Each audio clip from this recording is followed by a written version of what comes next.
respond to Tehran's weekend strikes, even as European and US officials have been calling for restraint. The traders are now focusing on the nature as well as the timing of the next move, as the Middle Eastern area does account for about 1/3 of global crude supply, whose prices have rallied 19% year to date. Now, the potential conflict also reversed the Monday morning gains of the US equities. The S&P 500 and the Nasdaq both closed more than 1% lower, and the Dow closed 0.7% down. This after latest evidence of stubborn US inflation spurred the chance of the Fed not being in a rush to make the rate cuts. Furthermore, the US Treasury steadied after bond yields jumped to a new year-to-date high on stronger than expected retail sales data in March. Now, on to Asian markets, the focus is on China's economic indicators today, including gross domestic product, retail sales, as well as industrial production. And as far as the early risers are concerned, they're all in the red. The Shanghai 0.6% down, while the Nikkei is more than 1.5% down, and the Hang Seng over 1% down. Another set of stocks that will be in focus today are the upstream companies like ONGC and Oil India.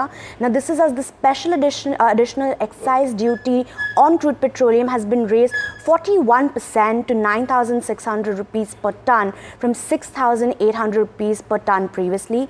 This also marks a more than fourfold increase from the 2,300 per ton rate at the start of the year itself. Now, it is to be noted that the rates on diesel, petrol and aviation turbine fuel remain at nil. But we also have Agam, who is standing by to break down the FNOQs for today. Agam, what does the futures and options data say about the market? Sure. So we've taken a step back, Megha, over the last couple of sessions. So what's happened on Friday was a bout of longs unwinding, and that was followed by selling, fresh longs coming through as far as Monday is concerned. Let's pull up what's happening in the Nifty. Now, the Nifty did come off by another 1% yesterday, and we saw about near 7% added towards open interest, towards what looks like is fresh shorts at the moment in the system. And moving on to the Bank Nifty, the picture is not very different. We are in fact seeing unwinding of longs made earlier, even as the index sheds another 1.6%. And it's not every day that you in fact do see a 600, 700, 800 point decline on the Bank Nifty, or at least that's not been the case of late. But well, yesterday was one of those days. Now, we're moving on to the options market at the moment. Considering we saw the Nifty come off, we also saw a little bit more writing around calls, which would include levels such as 22,400 and 22,500. Of course, on the lower end, now we once again see activity and puts shift back to around 22,000. And your overall open interest distribution picture, that hasn't really changed. Well, it's still a 500 odd point range based on max OI.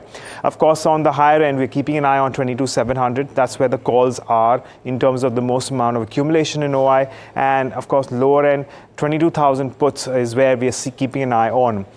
Today is also the Fin Nifty expiry. So we're likely to see a lot of more traction around 21,200, 21,300. And it is also the Bank Nifty expiry, remember, because tomorrow is a trading holiday. So the Bank Nifty weekly options expiry also shifts today. Let's move on and talk about stocks then. And in terms of stocks which are on our radar, we do have shorts on Bata, Coromandel International, along with LIC Housing, longs for MGL and Exide Industries. And on the other hand, among stocks which saw unwinding in trade today, pardon me, we did have a short covering in Nalco and Vodafone, and longs unwinding in Metropolis, SAIL and Hindustan Copper. So all in all, it was a mixed market, but the advanced decline ratio wasn't exactly in favor of the markets. And the question really is whether or not that continues to go in today as well. It surely is, Agam, and we'll wait to see how that turns out for today. But shifting focus, we have Jio Financial Services, which has announced the formation of a 50-50 joint venture with BlackRock and BlackRock Advisors Singapore. And my colleague Pragati joins us with more details. Pragati, what are the key details of this joint venture? Right. So Jio Financial will be a stock that will be on our radar throughout the day because a major business update has come in as of last evening. So Jio Financial and BlackRock, that is BlackRock and BlackRock Advisors Singapore, have entered into a joint venture contract. And this particularly is for a joint venture for wealth management business in India. Now, mind you, this JV is a 50-50 JV, and the announcement was anyway made during the second quarter's earnings when Jio Financial came out with its numbers. Now, the significant step right now that has happened has the final agreement has been signed, and the stock exchanges have been intimated about that.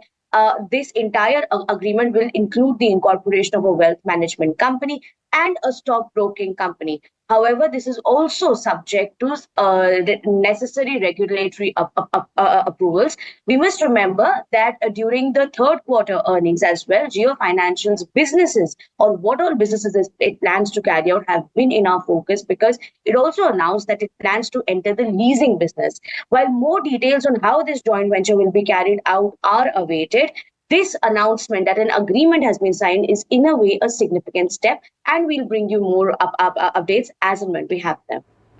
Thank you so much, Pragati, for those details. Moving on, the shift focuses on India's trade data. Now, in a year marked by global trade disruptions, India's overall exports in FY24 are estimated to reach $776.68 billion, which is a marginal improvement from the FY23 levels. Let's bring in my colleague Janani with more details.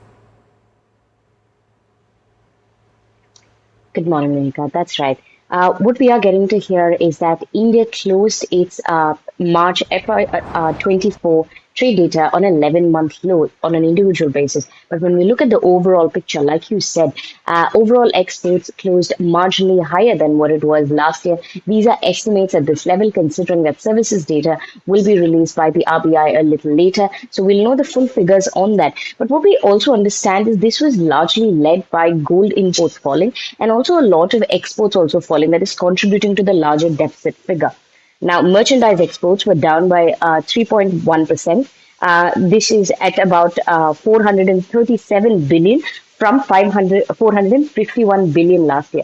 So, like you said, global trade disruptions, be it the Red Sea crisis, the Panama Canal problem, or in fact, geopolitical tensions and disruptions, have in fact deterred the movement of goods across the seas.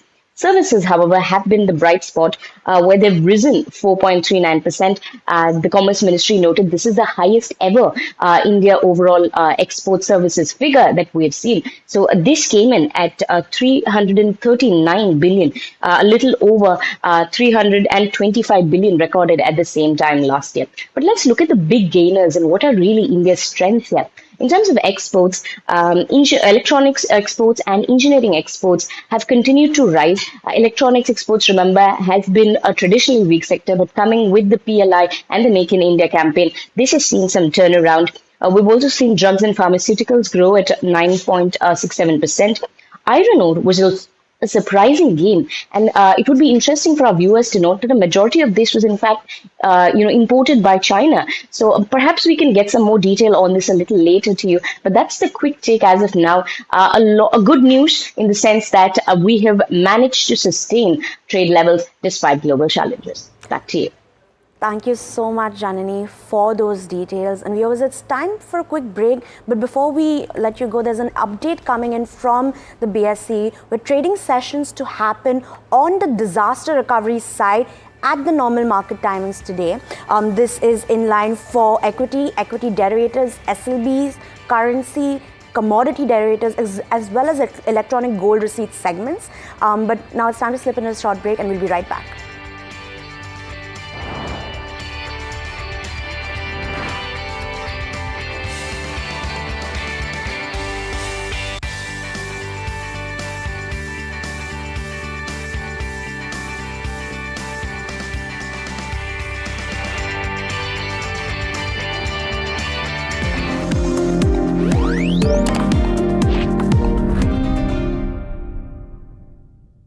Have you been struggling with your personal finances? You're not alone. There are a lot of people out there that find it difficult to manage their money. But on Big Decisions, we'll be discussing a variety of topics that will help you make your financial decisions with confidence. Check it out on any of our social media platforms, the television channel, on the website ndtvprofit.com, or in fact, on any of the podcast platforms out there. Different people believe in different things. In cricket, some hail the king, some believe in God. Some wait for Mr. Right, some believe in swiping right. Some run away from risk, Others run after it. For some, kids mean babies. For others, kids mean puppies. Some want a home to settle in the future. Some want to roam the world today. Some make a career in a company. Some make a career out of building companies. But when it comes to money, everybody believes in only one thing: profit, profit, profit. And for profit, watch only NDTV Profit. We all love money.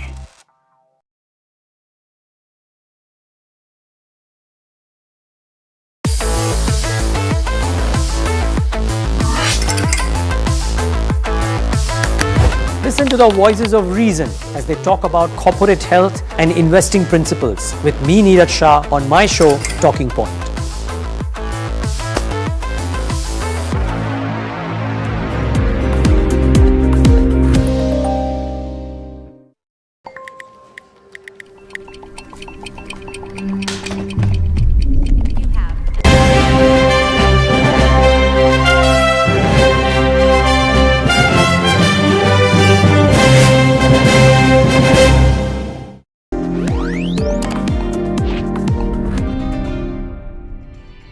Good morning, viewers, and welcome back to NDTV Profit. You're watching All You Need to Know. And now we lay down the key stocks that you need to watch out and trade today. And my colleague Mahima is joining us with details on counters like Gujarat Gas, Thomas Cook and more. Mahima, what do we have in store? Right, Mahika. So I'll start with Gujarat Gas first. Well, Gujarat Gas has signed an MOU with Indian Oil, and the MOU is to provide liquid fuels and automotive lubricants in greases. Now, this is also an MOU for setting up CNG facilities at IOCL outlets, and Gujarat Gas will be setting up CNG mother facility at IOCL outlets. Now, recently it also signed a similar MOU with BPCL, where the MOU includes provision of liquid fuels, automotive lubricants and CNG infrastructure. Now, the next stock on my radar today is Insulation Energy, where the wholly owned subsidiary of the company has received a purchase order worth rupees 62.4 crores. Now, this is for solar PV modules, and the order is from Oswal Pumps and Soyo Energies. Now, recently the company did come out with its business update, where the revenues grew by 164% in the second half of the year, and the company is also guided that they want to increase their solar manufacturing capacity to 3,000 megawatt and aluminium frame manufacturing to 6,000 metric ton per annum. The next stock on my radar is Thomas Cook, where the Thomas Cook India has expanded its foreign exchange distribution in Delhi. It has opened one new outlet, and the total counters are now around 12 in Delhi NCR. It will provide services like cash across global currencies, Thomas Cook's borderless prepaid card, study abroad card and overseas remittance services. Now, the last stock that will be on the radar today will be VST Industries, where Radhakishan Damani has bought another 1.5% stake in VST Industries. Now, if you see, HDFC Mutual Fund has sold around 2.14% stake. Previously, HDFC Mutual Fund had around 5.84% stake. So their stake is now down to 3.7%. And Rakesh Damani's stake as of December 23 was around 34.33%. And now his stake is increased to 35.84%. So these are the key four stocks that will be on my watch out for trade today. Thank you so much, Mahima, for those details. But that's not all, as we have more stocks that you should watch out today. And my colleague Kanika joins us with details on counters like Adani Energy, TCS and more. Right. So first we have Adani Energy Solutions, and coming to its transmission and smart metering business, it saw system availability of 99.6% in Q4, and the total smart metering under construction pipeline stands at 22.8 million smart meters with a contract value of 272 billion rupees. Next we have its distribution utility business, whose distribution loss remains low at 5.09% in Q4, and it maintains supply reliability of more than 99.9%, and it saw 5.98% year-on-year growth with units sold in Q4. This is on account of uptick in energy demand. Next, we have TCS. It announced a new delivery center in Londrina, Brazil, and this is to help Brazilian organizations in their technology transformation with a focus on strategic areas such as digital transformation, AI, and cognitive business operations. TCS will create 1,600 new jobs in the southern city of Londrina over the next 5 years. Next, we have Manappuram Finance, and the company is going to consider a proposal for fundraising for $500 on April 19. $500 million, I'm sorry. Next, we have Cipla. This will be done through external commercial borrowings. Finally, we have Cipla, which purchased cosmetics and personal care business undertaking of Ivia Beauty for rupees 130 crore, and rupees 100 crore is contingent upon achievement of financial milestones over the next 3 years. Its turnover of Ivia Beauty in FY23 was rupees 55 crore, and the transaction is expected to be completed within next 60 days. Thank you so much, Kanaka, for those details. And moving on with earnings season, which is kicked off, and auto companies will definitely be watched out for. Now, Bajaj Auto is set to release its numbers, Q4 numbers on April 18th, and the street expects a revenue of 11,200 crores. What are the expectations from the other auto companies? Well, my colleague Puneet joins us with more details.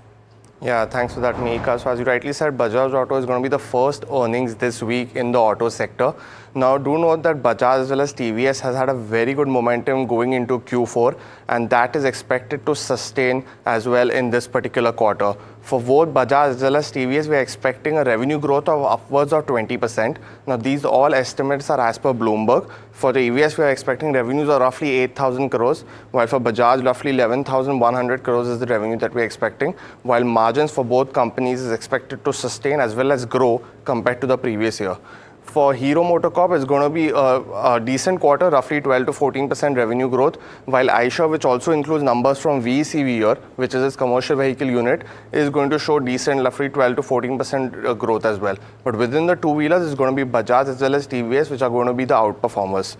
Within the passenger vehicle space, we see that Tata Motors is going to show decent revenue growth, while the revenue as well as EBITDA performance has been really good over the last 3 quarters. We are expecting this momentum to continue in this, albeit at a lower growth rate. For JLR, the margins have been really good, and that is the momentum expected in Q4 as well. But the key growth optimizer in this segment is going to be Maruti Suzuki, which is showing roughly 30% revenue growth on a year-on-year as well as 20% revenue growth on a quarter-on-quarter basis. So it's going to be one of the key outperformers in the passenger vehicle space. While Mahindra could surprise negatively on the downside, we are expecting flat revenue growth, while margins will also remain flat. Moving on to the commercial vehicle and tractor space, here is where Ashok Leyland is going to be one of the key companies to watch out for. Highest ever EBITDA margins of roughly 13% is expected to be reported by the company. It has grown steadily over the last 6 to 8 quarters on the back of lower commodity cost, but this quarter is going to be the highest ever sales in a quarter compared to last year, as well as highest ever EBITDA margins. For Escorts, it's going to continue its lackluster performance of FY24 and ended the same in the Q4. We're expecting low single-digit revenue, while margins will remain flat in the 12 to 14% range bound.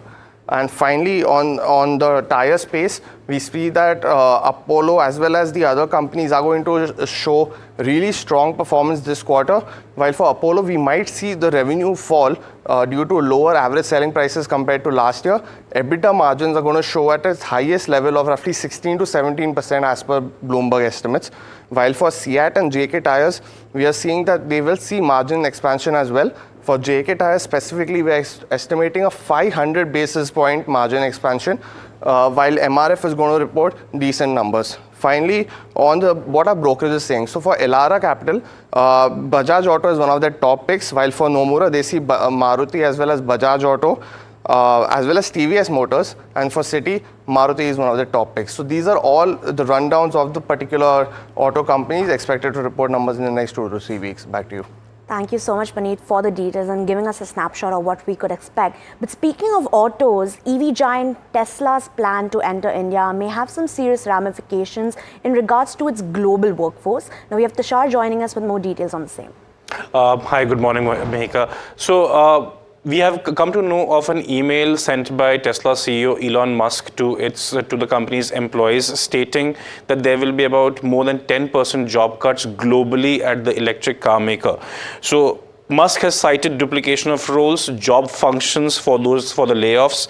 About more than 14,000 Tesla employees will be laid off globally as per as the 10% job cuts that we are going to see. The job cuts are aimed at increasing cost reductions, increasing productivity. Remember, this is at a time when Tesla's quarterly sales are at an all-time low, or about lowest. Quarterly sales are about lowest in about 4 years, at about 357,000 units, as compared to an earlier estimate of about 4.3 lakh units, which was again actually a downward revision from 5.3 lakh units predicted about a year earlier. Now, why is this relevant? Musk is supposed to meet Prime Minister Narendra Modi next week, about April 20th to 22nd, to discuss plans for an India plant. Essentially, that's going to be a $2 to $3 billion plant, which may be set up in Gujarat, Maharashtra, Tamil Nadu, which have developed automotive hubs, as well as a port connectivity. Tesla has also reportedly brought on board Tata Electronics for auto componentry. That is playing into the hands of the India plans. So how do the global job cuts as well as a slowdown, an EV slowdown globally, play into Tesla's India plans? That we have to see. Mehika. Thank you so much, Tushar, for those details. We now shift focus to brokerage reports, and we have an update from Motilal Oswal on Seller World as well as a city note on gold. So let's bring Anushi with more details on the same. Anushi? Hey, morning, Mika. I'll start off with Motilal Oswal rating on Seller World. Now, over here, they have a price target of about 1,100, which showcases about a 34% of an upside. Couple of strong reasons they have given, but the major one being its consumer glassware segment over here, which is expected to be a key growth driver for the business going forward. This is based on the import substitution trends that have been going on. And another is the Seller World, how they have been gaining market share over here. So they expect the gap between La Opella, which is currently the dominant player in this field, to narrow down going forward, and this is based on the capacity ramp-ups that they are making.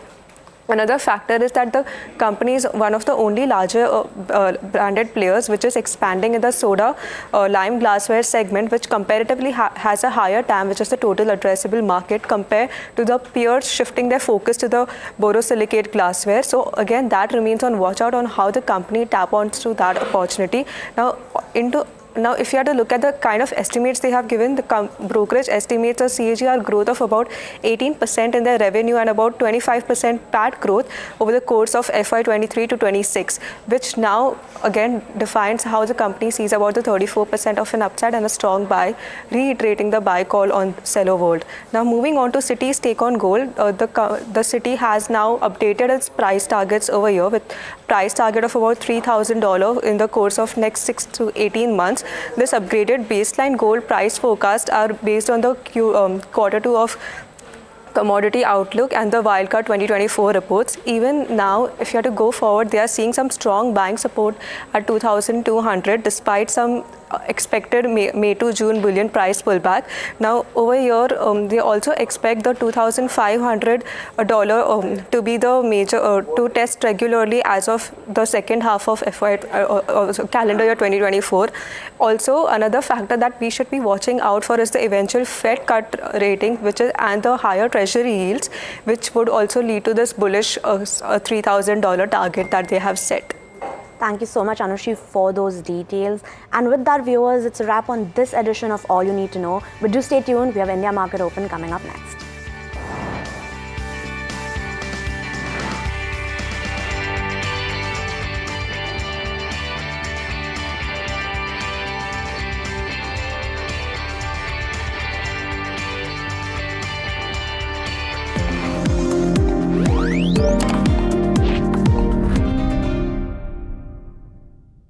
Have you been struggling with your personal finances? You're not alone. There are a lot of people out there that find it difficult to manage their money. But on Big Decisions, we'll be discussing a variety of topics that will help you make your financial decisions with confidence. Check it out on any of our social media platforms, the television channel, on the website ndtvprofit.com, or in fact, on any of the podcast platforms out there. Different people believe in different things. In cricket, some hail the king, some believe in God. Some wait for Mr. Right, some believe in swiping right. Some run away from risk, others run after it. For some, kids mean babies. For others, kids mean puppies. Some want a home to settle in the future. Some want to roam the world today. Some make a career in a company. Some make a career out of building companies. But when it comes to money, everybody believes in only one thing: profit, profit, profit. And for profit, watch only NDTV Profit. We all love money.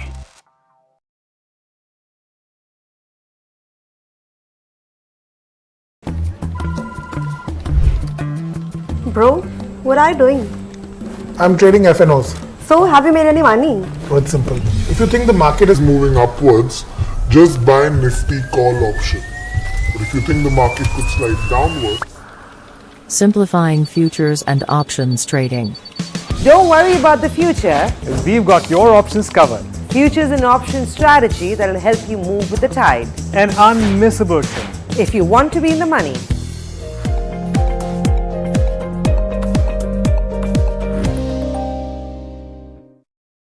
Stock selection isn't an easy task. And neither is choosing the right moment to sell. Whether it's a doubt about a short-term trade Or a long-term investment. all you have to do Is ask profit.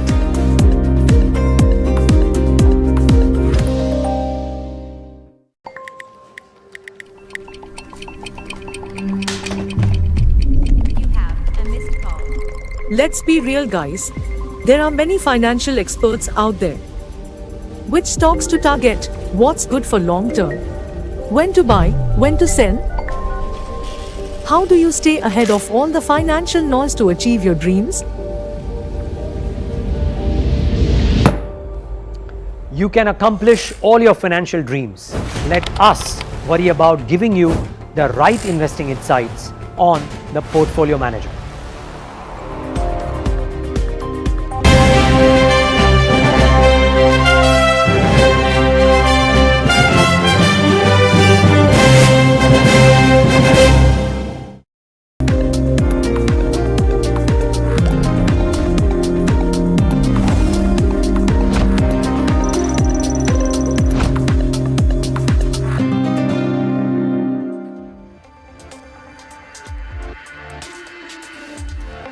Good morning and welcome to India Market Open right here on NDTV Profit with me, Neeraj Shah, and my colleague Alex Matthew. And well, over the course of the next 2 hours, Alex, we hope to at least do the basics right on a day when the markets don't seem to have gotten the bullish basics right, because we're looking at a start which is looking sluggish in trade. Absolutely, you said it. In fact, it's all about geopolitics this morning. I think that has continued to be the case for quite a while, and particularly over the last 10 days. In fact, over the weekend, where you saw the escalation of the conflict in that West Asia region. And what we're talking about at the start today has to do with that as well. Because the latest is that Israeli officials have gone out and said that they might have no choice but to respond to the attacks that took place over the weekend. And this is in spite US officials, European officials reiterating multiple times that they do not want an escalation. They do not want a tit for tat reaction by Israel, because that risks a broader conflict. This is something that has been on the precipice of happening for multiple months now. If you look at the Houthi attacks, if you look at various things that have taken place, but that has yet to take place. It's not embroiled the entire region. And remember, this is a very critical region from the perspective of crude oil, which is why I talk about crude next. And it continues to trade at very close to that $90 per barrel mark. It's at $90.6 per barrel last I checked. And it's not moved too much, and it's not too far away from all-time highs, but it stayed in a very narrow range despite the geopolitical tensions. The other commodity to watch, and we'll be talking about this in a lot more detail, Neeraj and I, and possibly over the course of the day as well, and that is gold. Gold prices are moving higher. They have been in the last few weeks, which is incidentally, I think, quite interesting considering the moves that you've seen in the Treasury and the dollar, but we'll come to that in just a bit. It's at very close to $2,400 per troy ounce right now, and it's just about 2% away from all-time highs. And the interesting thing, and we'll talk about that in just a bit, is that Citi has set a target of $3,000 for gold over the next 6 to 18 months. It'll be interesting to see if that happens. Very quickly moving on to the US equities, which saw declines overnight, sharp cuts across the board. In fact, the S&P 500 and the Nasdaq fell below 50-day averages. The VIX is at the highest levels in 2024, so that's significant. And all of the equity markets in the Asia-Pacific region have opened in the red, Neeraj. Yeah, so, I mean, the two factors out there. One is, of course, geopolitics, as Alex iterated, and the retail data in the US was very, very hot, as a result of which the 10-year Treasury yield jumped above the 4.6% mark. So you saw the tech sector in the US get hit very, very strongly. It was essentially the Nasdaq, which was the top loser, while Dow continued falling. And Asia's following that Wall Street tech slump as well. Across the Asian board, you have pullbacks that has come in. You look at Hang Seng, Kospi, Nikkei. Almost any market out there is down in the red. And our implied open suggests a start which is maybe 150 to 200 odd points or thereabouts, over 200 now as we speak. And this has implications. Now, before we talk about what the trade setup would mean as yet, Alex, all eyes out on the global geopolitical situation, as you mentioned, with Israel vowing the response to Iran. And let's get in a view on that particular aspect with Pramit Pal Chaudhary. He's head of South Asia practice at Eurasia Group. Pramit, good having you. Thanks so much for taking the time out. Really appreciate your time. A classic dual impact of hot inflation or inflationary data and geopolitics spiraling, maybe not out of control, but pointing towards that. What do you think is the bigger worry for risk assets currently? Well, I think the overall picture on inflation seems reasonable, at least for India. We've seen it. We're expecting a good monsoon. Global fuel prices have been remarkably stable despite what's happening geopolitically. So inflation, in my view, would be a lesser concern, but that's just a personal view. But I think the bigger issue in the geopolitics is a simple uncertainty factor. We have a situation, we have won 3 wars effectively, or 2.5 wars going on right now, if you wish, Gaza being slightly separated from what is happening between Israel and Iran. And of course, the Ukraine conflict continues. And we have tensions across a large portion of the world, whether it's the Taiwan Straits, the Sino-Indian border, various other parts of the planet. But the geopolitics uncertainty factor is really what I think really rattles the markets. That it's foreign policy and international relations. The variables are basically out of government control. It's very difficult for governments to manipulate other governments, or even especially non-state actors.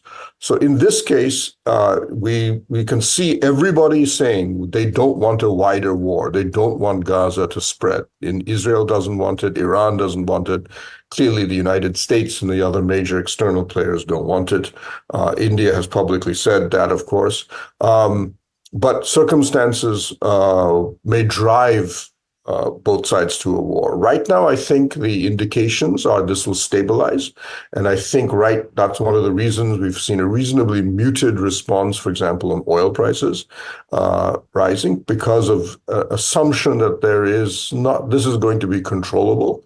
But, my favorite case is the Russian invasion of Ukraine, where everybody said that it's not going to happen because they just assumed that Russia would carry out a minor military response and that would be the end of it. But in fact, it became a scale invasion. Pramit, the question therefore arises, what is the worst case scenario? And seemingly right now across the board as of this morning, it is risk off sentiment. You see the dollar that has moved up and you see equities across the board that has corrected or dropped. How would you play risk assets right now? Would you be risk off as well? And what's the worst case scenario? So the worst case scenario, I think, is pretty obvious. Israel decides to respond in a very heavy and public manner, which would include maybe missile strikes and airstrikes on, for example, Iran's nuclear facilities, which would be going straight to the heart of Iranian military capacity. And Iran would therefore have to respond on a larger scale to both defend itself and potentially attack Israeli military assets in Israel. The United States, partly under treaty obligations or otherwise, would have to join and defend Israel, in which case you would see Iranian and US military assets getting directly involved, and Iran probably striking out at US military bases in Syria, Iraq, and elsewhere, Bahrain and elsewhere, in which case you would definitely have a wider war. And then you have the problem of whether Russia and China feel that they feel obligated to help Iran insofar as they've been trying to build this axis of resistance against the West. That's the worst case scenario. It's very hard to see that actually happening, in my view. And I think in Eurasia Group's view, America is pushing pressure on Israel to do so.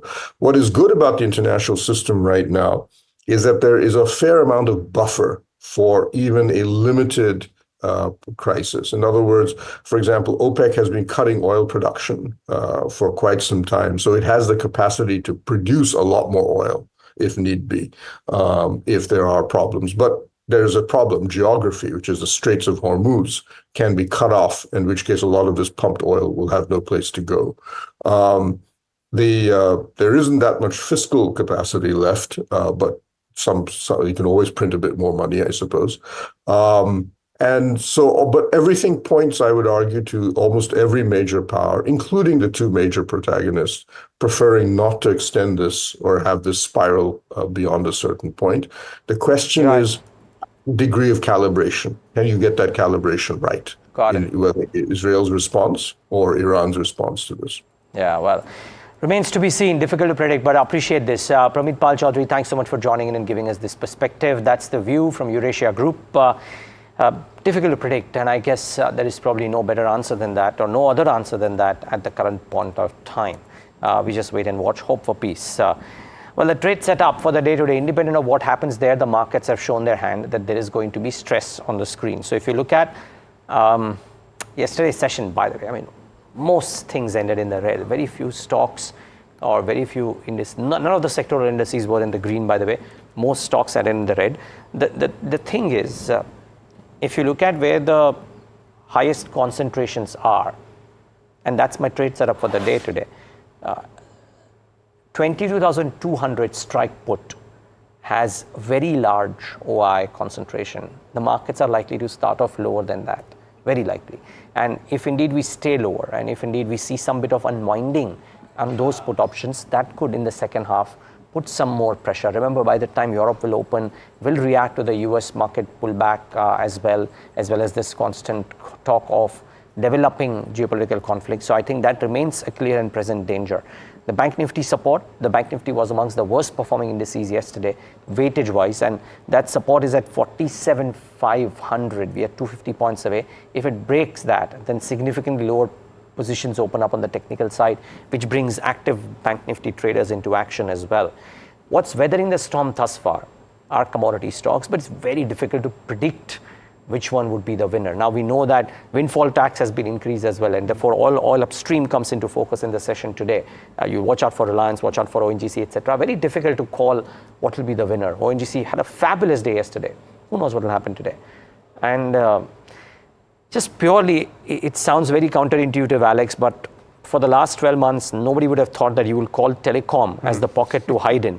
But that certainly seems to be the case, courtesy what's happening with Vodafone. I mean, Vodafone was up 3%. Bharti was active in trade yesterday. Bharti Hexacom has been reasonably okay. Today there is a note from Jefferies, and I'll talk about that. So somehow it seems that Indus-Tower is active. So somehow telecom seems to be that pocket, which might be the place to hide. But otherwise, very difficult to predict where you can hide if you want to. The other aspect, in my follow-up to the points that you were making on the action in the F&O space, how much of a factor will be the holiday tomorrow and the fact that in this degree of uncertainty, perhaps you don't want to carry positions? Yes. Right? Yes, very much so. And therefore, there could be... So that's the other... I don't know if it's an antidote to significantly short positions or no, but yeah, you are right on specific stocks as well. A lot of people will be very cagey carrying on the positions, considering how volatile the world is, Alex. Hit the nail on the head, really. Okay, so that's something to watch, and perhaps we can get Agam to step in and give you some of the latest cues, and that will come in just a bit. But let's talk about one other aspect before we move to the individual stocks, and I want to mention it very, very quickly because we've seen gold prices move up over the last few weeks. I mentioned that at the start. It's currently at $2,400. And we got a Citi note this morning that is pointing to targets of $3,000. This is unprecedented. Folks, it's So 2,400 is 2% away from all-time highs. And we were talking about the fact that $2,450 for a troy ounce is unprecedented. We're talking about $3,000 per troy ounce over the next 6 to 18 months. Now, the context is important because, Neeraj, correct me if I'm wrong, in the context of other asset classes, generally when you have dollar that is ruling the roost and is looking pretty strong, you generally see gold that doesn't do too much because it's more attractive to hold dollar assets, and treasuries, by the way, yields have moved up once again. Neeraj pointed out on the 10-year it hit 4.6%. So it is actually attractive to hold US Treasury and US dollar as things stand right now. That picture could well change over the next 6 to 18 months, and perhaps that's factoring in, Neeraj, in that estimate of $3,000. But it is a crazy estimate. It is a crazy estimate, but it's also, it's just the kind of a market, Alex, wherein you rarely see all asset classes moving up at the same time, except for bonds. Equities, gold, crypto, oil, everything is moved up in tandem. So it is a bit of a crazy market out there. But yeah, risk aversion plus safe haven or combined together, plus the dollar factor that you spoke about, never know. I mean, who knows? Richard Harris yesterday was talking about the breakout every so often for gold. It doesn't have a secular move, no asset class does. But then gold, incidentally, has periods where it has a secular up move. No, in fact, sorry, Alex, just one last piece here, from mine at least. Sridhar Shivram of Enam Holdings has sent me this wonderful comparison of how over the last 15 years, the best investor is the Indian housewife. Yes, it's in gold. And you got to credit because gold has given the best returns. Yes, no doubt. In fact, that is why financial planners out there will tell you that you should hold about 10% of your portfolio in gold. We'll get to that over the course of the day. Let's talk about stocks though.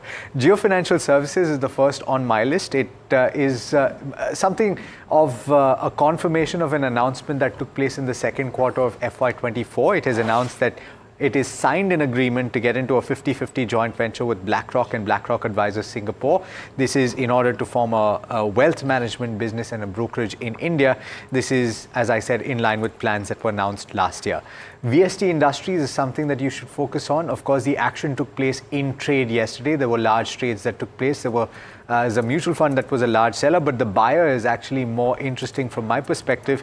Radhakishan Damani has added another 2.3 lakh shares to his kitty, about 1.5% stake, and that adds to the already 32% stake that he has. So now his stake in the company rises cumulatively to above 34%.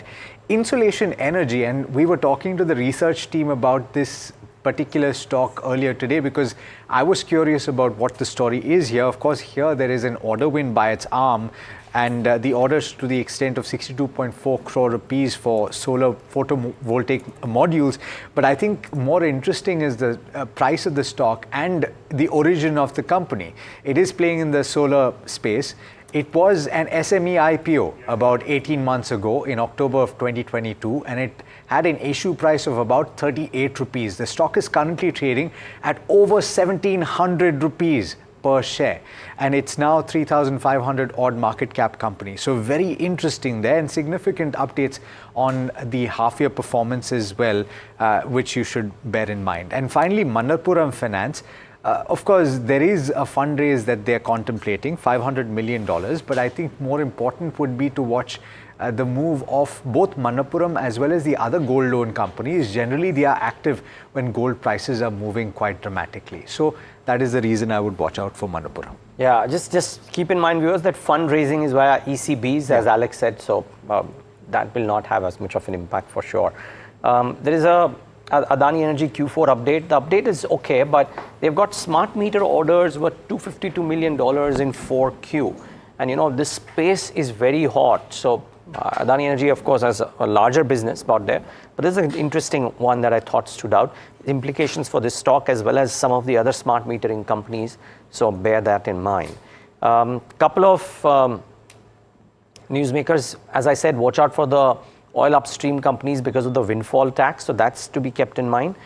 Brokerage notes, two of them stood out for me. Actually, there are lots. There is, by the way, just before I get to my notes, there is HSBC, which has upped the target on Adani Ports to 1560. Watch out for that one. After Morgan Stanley note on Exide yesterday, Nomura has come out with a note on Exide today, and their target price is 485. So watch out for that one as well. And the two notes that stood out for me, which I've given as graphics as well, one of them is Jefferies on Bharti Hexacom.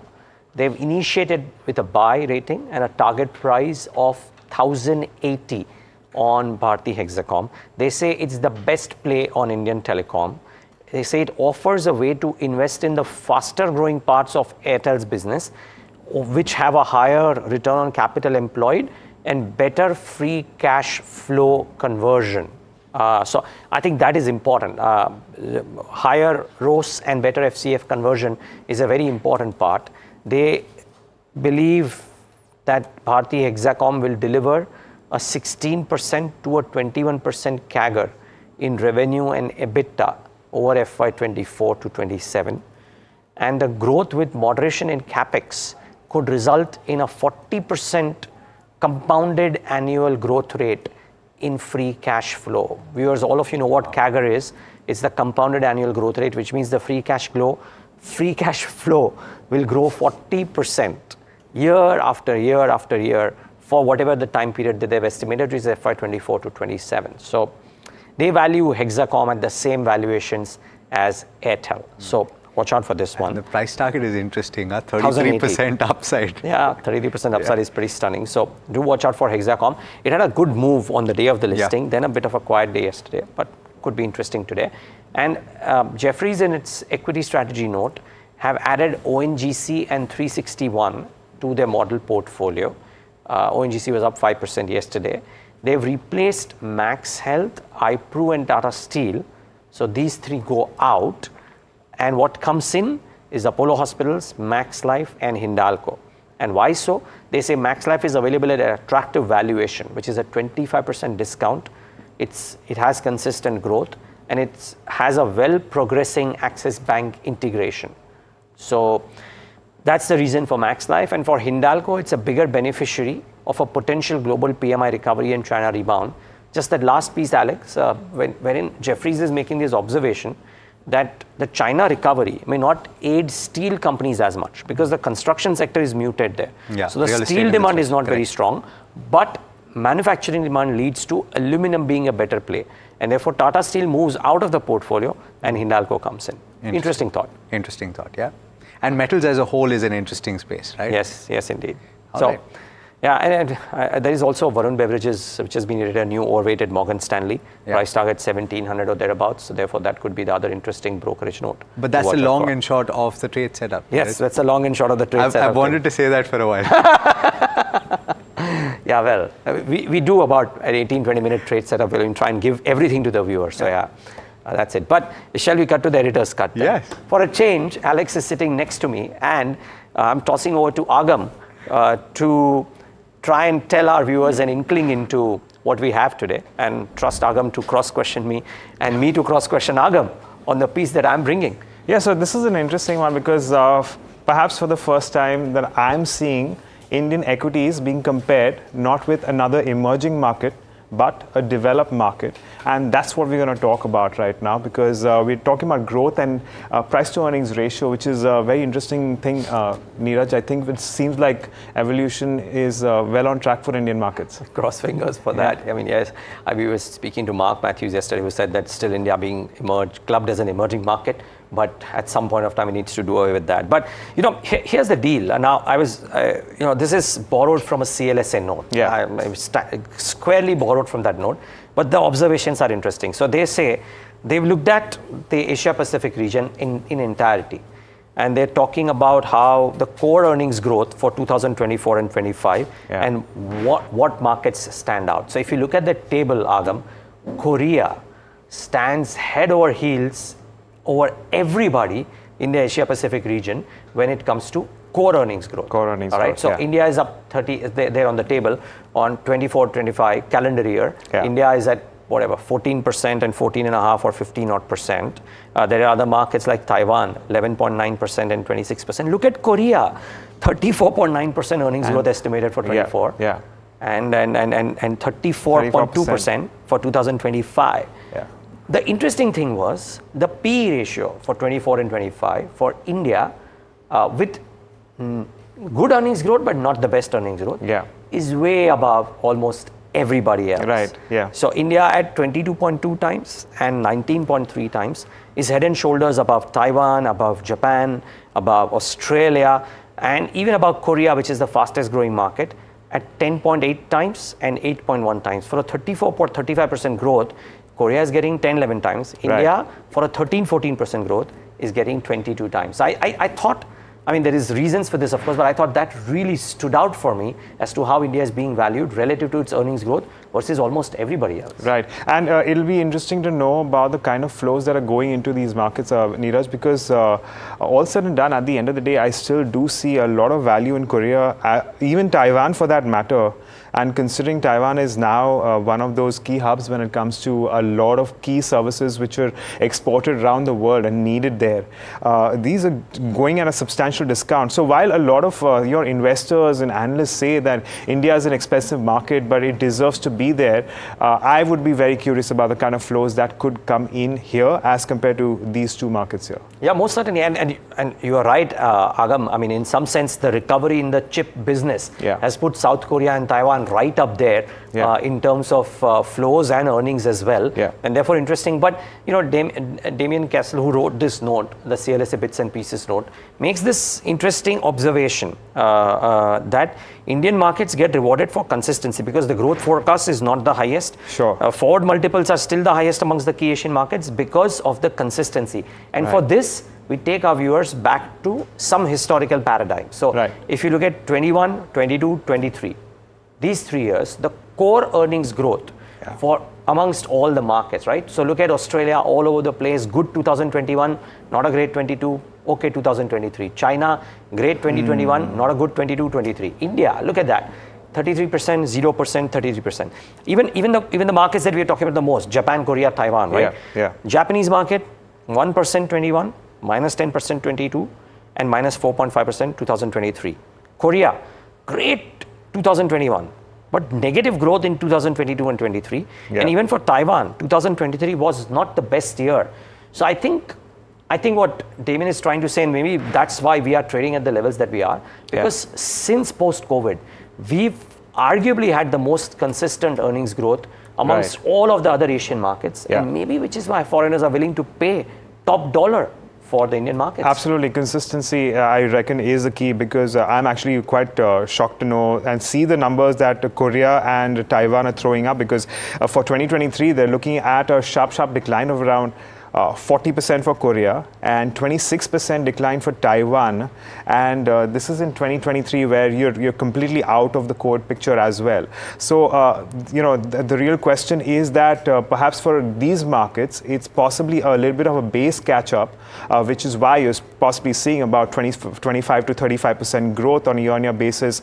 But as far as India is concerned, there is that consistency aspect that, of course, that you're mentioning right now. Yeah, and I'm presuming, Agam, that's the thing. I don't know what your thoughts are on this, but I would presume that what CLSA note, that Bits and Pieces note is saying, probably hits the nail on the head. That when you look at data, you suddenly see that, yes, India is expensive relative to everybody else, but India has been consistent relative to everybody else. And there's just one more aspect, Neeraj. I guess that while you know, some of these Asian nations are at the forefront of technology, I reckon that India offers a more diversified gamut. We are in all the industries, and we may not be there in terms of tech, but of course, besides the demographics, we have plenty of other factors playing out in our favor at the moment. Most certainly. Okay. So, well, that's on the editor's cut, but it's a day of changes, Agan. I'm going to urge one more change. Usually, you or Alex wrap up the piece. I'm going to wrap up the piece today, if you allow me. Yes, absolutely. So I'm going to tell our viewers that do write in your comment section, borrowing a line from what both Agam and Alex say, that do write in your comment section what you think about this piece as well. And as we head into the break, hear out Prime Minister Modi as he called electoral bonds a success story. While speaking to news agency ANI, he said that everyone will regret scrapping off the electoral bonds. Listen in. अब देखिए, electoral bond न होते तो किस व्यवस्था में ताकत है वो ढूंढ के निकालते कि पैसा कहाँ से आया और कहाँ गया। ये तो इलेक्टोरल बॉन्ड की सक्सेस स्टोरी है कि इलेक्टोरल बॉन्ड थे तो आपको ट्रेल मिल रहा है मनी का कि किस कंपनी ने दिया, कैसे दिया, कहाँ दिया। अब उसमें अच्छा हुआ बुरा हुआ वो विवाद का विषय हो सकता है, इसकी चर्चा हो। मुझे जो चिंता है वो, मैं ये कभी नहीं कहता हूँ निर्णय में कोई कमी नहीं होती है, निर्णय तो चर्चा कर सीखते हैं, सुधारते हैं, इसमें भी सुधार के लिए बहुत संभावना है। लेकिन आज हम पूरी तरह काले धन की तरफ देश को धकेल दिया है और इसलिए मैं कहता हूँ सब लोग पछताएंगे। जब बात बस ईमानदारी से सोचेंगे सब लोग पछताएंगे।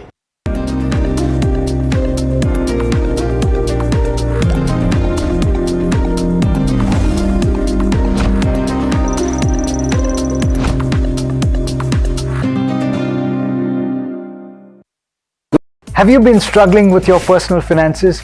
You're not alone. There are a lot of people out there that find it difficult to manage their money. But on Big Decisions, we'll be discussing a variety of topics that will help you make your financial decisions with confidence.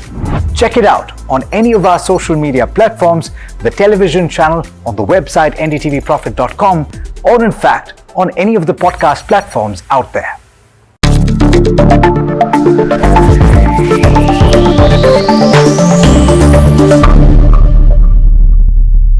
Hi, I'm Tanuj Bhojwani and I run People Plus AI. We're an organization that helps startups build AI. Is AI useful in India? Most definitely yes. We have a huge, approximately 60 crore people using the net passively, meaning they're watching YouTube, Instagram, etc. But perhaps only 20 or 30 crores who are actively contributing or transacting on e-commerce websites. One big hurdle is because this involves typing, needs you to be literate, comfortable with using the smartphone, etc. One huge area AI will change in India is the use of voice, video and other multimodal technologies. These new LLMs can understand human voices, accents and languages like nothing ever before. Think Alexa times 1,000 because you can talk to it in your local language in an accent. Many companies, including Sarma and Kruthrim in India, are training these models for Indic languages and the way we speak to each other, in mixed coding where we use Hindi, English, Marathi seamlessly.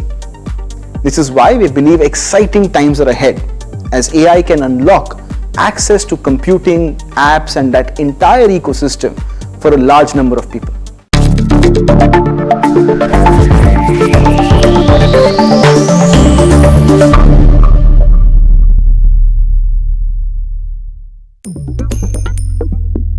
Different people believe in different things. In cricket, some hail the king, some believe in God. Some wait for Mr. Right, some believe in swiping right. Some run away from risk, others run after it. For some, kids mean babies. For others, kids mean puppies. Some want a home to settle in the future. Some want to roam the world today. Some make a career in a company. Some make a career out of building companies. But when it comes to money,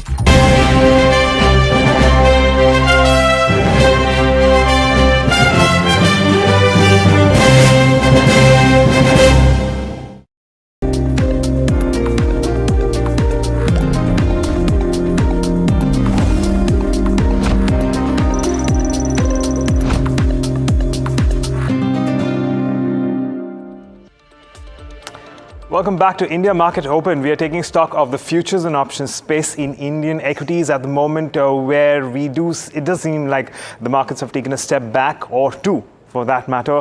Well, what transpired yesterday is what we are looking at the moment. Now, as far as the Nifty is concerned, we saw a decline of around 1%, but along with that, we also saw an increase in open interest towards 7%, and which also means that while Friday was a day of longs unwinding, yesterday was where we actually saw fresh shorts coming into the system. Coming down to the Bank Nifty, the picture is just a tad different, and this is where the index saw a cut of around 1.6% and the open interest declining by around 5.3%, which means that earlier longs have now been unwound in the Bank Nifty as well. Well, moving on to the options market, at the moment, as one might expect, considering the Nifty, well, moved lower, we also saw a lot more writing around calls, and that would include around levels around 22,500.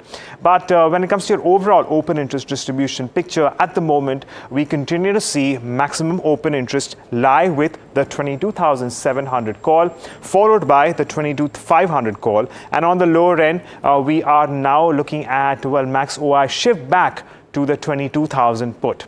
Of course, today is the Fin Nifty expiry, so keeping an eye around 21,200, 21,300. But it is also the Bank Nifty weekly options expiry, since tomorrow is a trading holiday. So where we are bracing for a choppy market as far as the Bank Nifty is concerned, all the action now once again shifts back to 48,000 from 49,000 just a couple of sessions ago.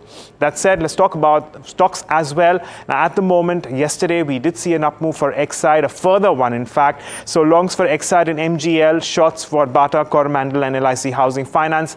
And among stocks which saw unwinding, short covering for Nalco and Vodafone Idea, Metropolis Sale and Hindustan Copper see long unwinding.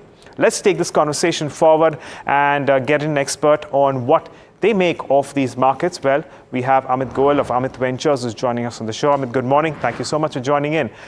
Well, you know, it is the Bank Nifty which has in fact seen the sharper of the cuts yesterday, Amit. How are you reading these cues and what kind of option structure are you deploying here? Hi, good morning, Agam. Yeah, Bank Nifty has been the weaker of the two in the last 2-3 trading sessions. While structurally speaking, I am still bullish on the markets and I still consider it to be a buy on dip opportunity on a long-term basis from a weekly and a monthly perspective. But as traders, we need to be aware of what the market is doing on a day-to-day basis. So I would be a little circumspect while going long here. There are two types of trades that I'm looking at in the Bank Nifty. One, if there is a mild gap down, both the scenarios are of a gap down scenario. I'm looking at if there is a mild gap down of 200-300 points, then we could initiate a put butterfly for today's expiry, wherein it is going to be a little off center. So we are looking to pin the expiry at about 47,000. So I look to sell 2 lots of 47,000 puts and buy wings of 47,800 and 47,200 puts, 1 lot each. The maximum loss in this trade works out to around 2,700 rupees, while the max profit at the pin, which is 47,000, is about 9,300. Though we would like to trail this when we are in profits of about 2,000, 2,500, and we could trail this for greater profits. This is the scenario if there is a mild gap down. But looking at the overall structure and the geopolitical scenario, we may be in for a sharper gap down. In the case of a sharper gap down, trading anything for this expiry would be a little difficult for me. The way I foresee it is, if there is going to be a sharper gap down, we might land into a technical support area, which is the Fibonacci 62% of the previous uptrend. So this also happens to be a technical number, a round number, which is 47,000 levels. So if the market lands around 47,000 and bases over there, I would like to play a slightly riskier but a counter trend trade for the next expiry, which is the 24th, wherein we would like to again initiate a butterfly itself, which is butterfly, as you know, Agam, is a limited risk, limited reward strategy, where I will look to sell 2 lots of 48,300 calls. I'm looking at the upper, the gap fill area, which we have created yesterday. So we would like to sell 2 lots of 48,300 calls and buy wings of 47,300 and 49,300 calls. Here the max loss works out to about 5,000 and the profit is about 10,000 rupees. So two strategies proposed here as far as Amit's concerned on the Bank Nifty, and these two strategies are dependent on two different possibilities or outcomes at open. The first one is if we do see a mild decline on open as far as the Bank Nifty is concerned, that would be pertaining to today's expiry. But if we do see a sharper cut in terms of open today, in that case you can in fact expect to deploy the second structure that Amit has mentioned in the subsequent expiry. So keep an eye on these, and of course, very well explained and comprehensively, put out as far as Amit's concerned. But Amit, let's move on and talk about stocks then. And the first one on your radar is Tech Mahindra, I believe. Yeah, Tech Mahindra, if you've noticed, has been on a downtrend. The whole IT pack, in spite of fairly decent numbers from TCS, I would have expected that the tech space would come out of this slump, but that is not the case to be. Also, the overall market sentiment also is not supporting it. Tech Mahindra on a technical front on the daily closing has given a breakdown in terms of my screeners.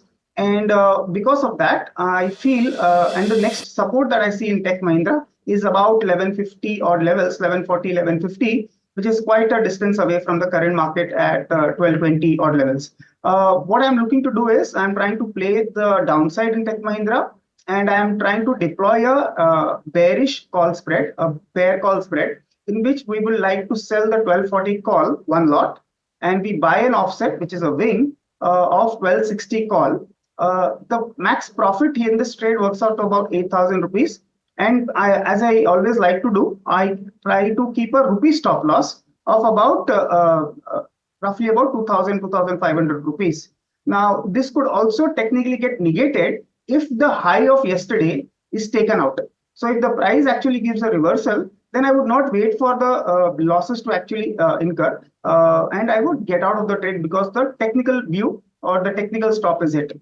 There is another factor which makes me bearish in Tech Mahindra is that it has closed below the 200 EMA yesterday. So from a larger perspective, I feel there is some more pain in Tech Mahindra, and hence I would like to play the downside in this. Okay, yeah, interesting. So that's as far as Tech Mahindra goes, playing on the downside, playing a spread here. And the final one on your radar is ONGC, Amit?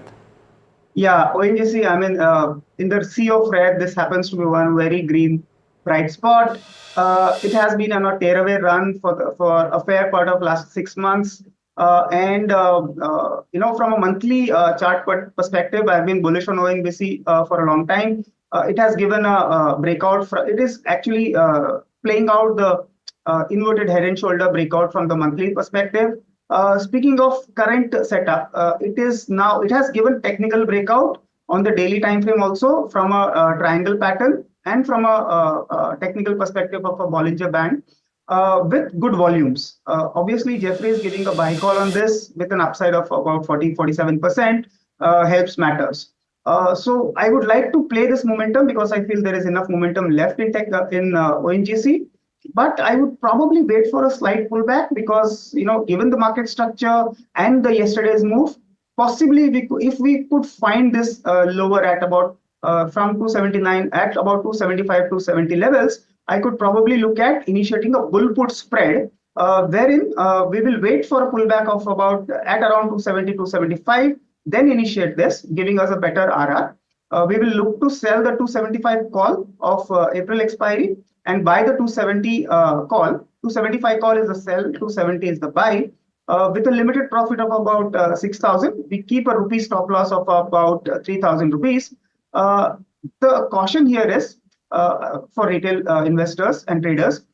ONGC from a derivative perspective is a fairly high beta stock because it has a very large lot size of about 4,000 shares. So caution is advised that you please do not trade this by buying naked calls or by selling naked puts because any adverse movement in this could impact your overall capital and overall risk in a very, very bad manner. So bullish on ONGC and bearish on Tech Mahindra are the calls. Right. Well, a very straightforward structure as far as ONGC is concerned as well. But as Amit has mentioned, this has a relatively larger lot size, which means that we're taking a naked positions on such counters, and it ever so happens that even in terms of stock options, sometimes on the drying or the momentary drying up of liquidity, you could potentially face a loss. Of course, ONGC is not that illiquid, which is why I reckon that Amit has in fact gone ahead and ventured into giving us that strategy here. That said, these are some of the factors that you would want to keep in mind before you in fact deploy the structure that's been recommended by Amit. But Amit, on that note, taking a moment to thank you for joining us and taking us through several of these strategies in today's Day of Trade. Well, with that, it's back to you, Neeraj. Thanks for that, Agam. So those are the option strategies, and every day at 8:30, Agam Vakil gets you some of the best option trading ideas for the day. Now, before we move on further with the wider market, it's important to get an idea about transformers and rectifiers, because what's happened is that the Gujarat Energy Transmission Corporation, which is GETCO, has intimated the company that it has withdrawn a stop deal with the company with immediate effect, which means that transformers and rectifiers is eligible to supply to GETCO with immediate effect. Mr. Jitendra Mamtora, Chairman and whole-time Director of Transformers and Rectifiers, joins us on the phone line to explain this. Mr. Mamtora, good having you. Thanks for joining in. What does this withdrawal of the stop deal mean for transformers and rectifiers? Our market share or our share of the total purchase of GETCO was around 25%. It was huge. And also, if you look at it, it was a business for us of around 250 to 300 crores every year. So with the withdrawal or revocation of the stop deal letter, this will go and we will be able to compete immediately in the next available tender. Okay. It's a big thing for us, and because we knew that, it's a procedure left from our side, and it was not taken lightly by the authority of GETCO. But ultimately they realized that yes, it is a procedure left, and they have withdrawn the stop deal letter. Was there any hiccup in terms of receivables? Has that more or less gotten ironed out, Mr. Mamtora? See, there was a delay in the receivables, but now it is all gone. We have received almost all the money which was due, varying now 8-10 crores of rupees. We had about outstanding of 150 crores odd. So we have received 140 crores around that.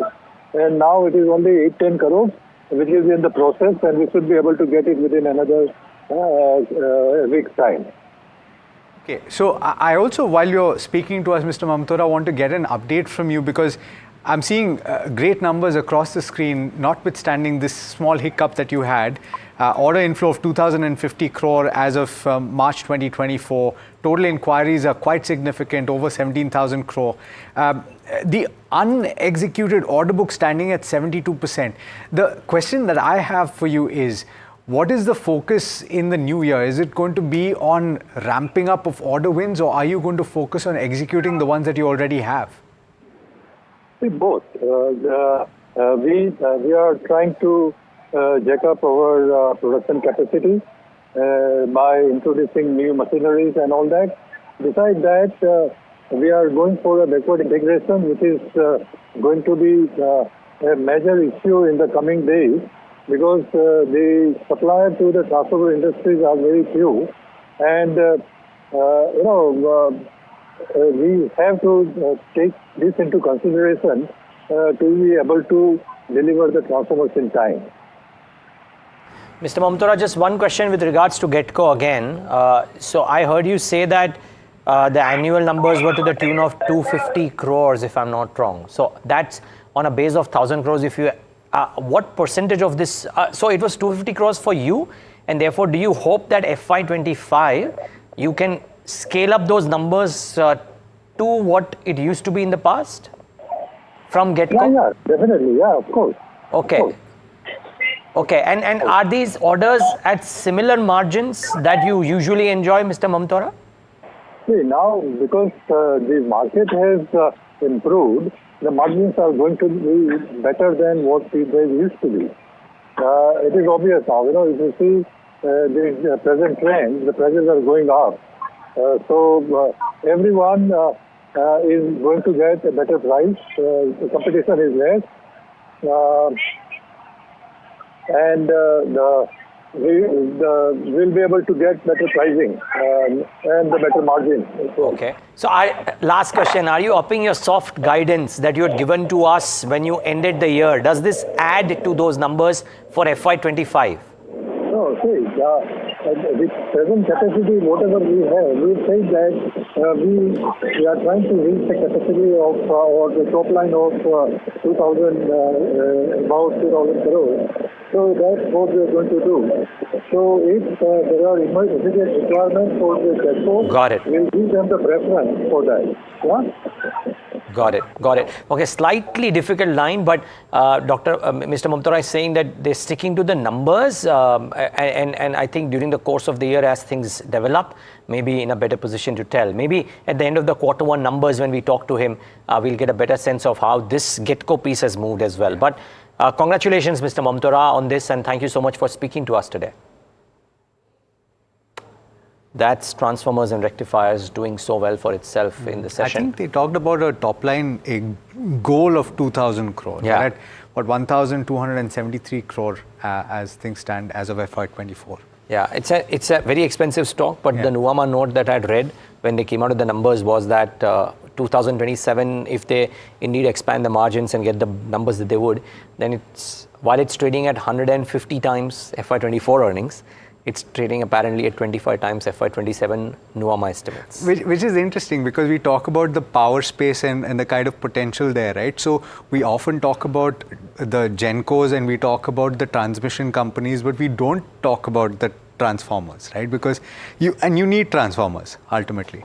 Most certainly, Alex. Yeah. So interesting to see how the trajectory of this one is. We'll talk to our experts about transformers and rectifiers, but before we get our experts, let's get in my colleague, Kanika, who is standing by with some other stocks which are newsmakers in the session, aside of transformers and rectifiers, of course. Kanika, good morning. Good morning, Neeraj. So the first stock on my radar is TCS.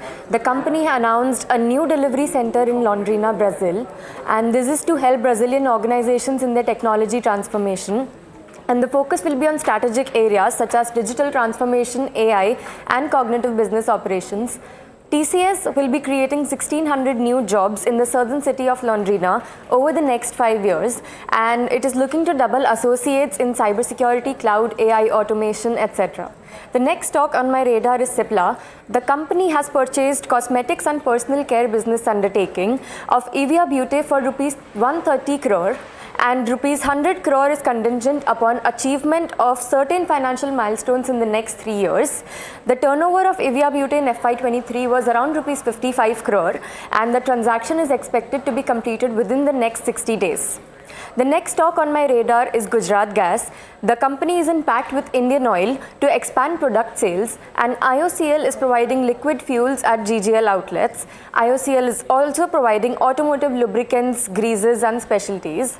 The company will set up CNG facility at IOCL Coco outlets, and GGL is setting up CNG mother facility at IOCL outlets.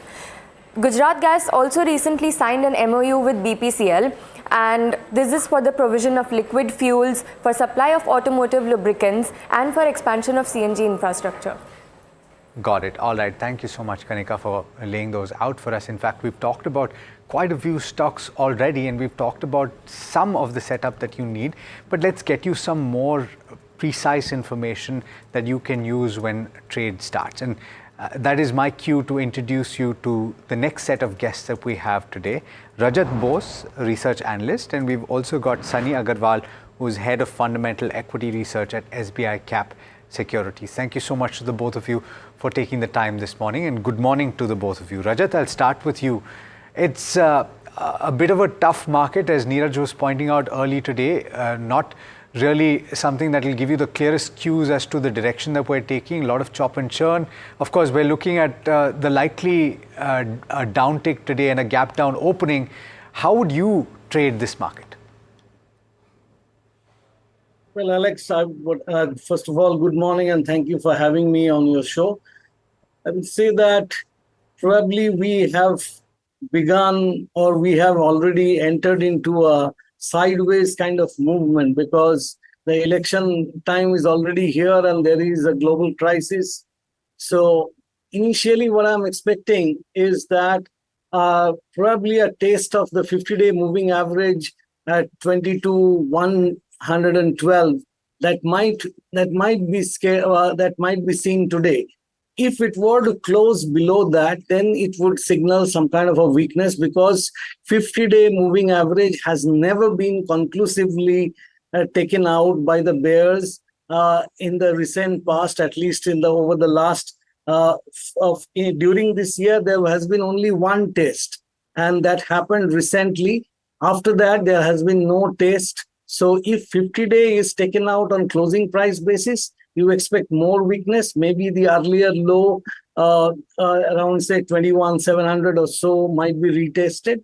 But what I've seen is this, that although there can be some weakness, but it is not going to be a major fall because the money flow will continue. After some skirmishes, there will be money coming in again, either in the form of SIP or in the form of pension money or in the form of other sources, maybe sometimes FII buying. So unless 50-day is taken out, 50-day moving average is taken out decisively in the sense that it remains there for more than 1 week, then only we can think of at least a short-term downtrend setting in. And to look at this, the Bank Nifty, the Nifty, and the CNX Midcap. Bank Nifty at one point of time, or the Nifty Junior at one point of time, fell by 1,400 points from yesterday's top. But in what percentage? This is only, say, 2%, closed at 1.68%. These are otherwise quite natural for a one-way traffic getting corrected. So this is more of a correction at this point in time. We need not get too bearish about it, at least not right now. Yeah, certainly. And I think that it's important to put things into perspective, right? And just a few trading sessions back, we were talking about the possibility of 23,000. I think that's important to bear in mind. You've got a couple of picks as well, Rajat. Let's talk about those. You've got one buy and one sell call. What can you tell us about them? Well, I would first like to talk about the Hindalco stock. Hindalco yesterday posted a high, and when it was posting the high, it was actually posting a spinning top.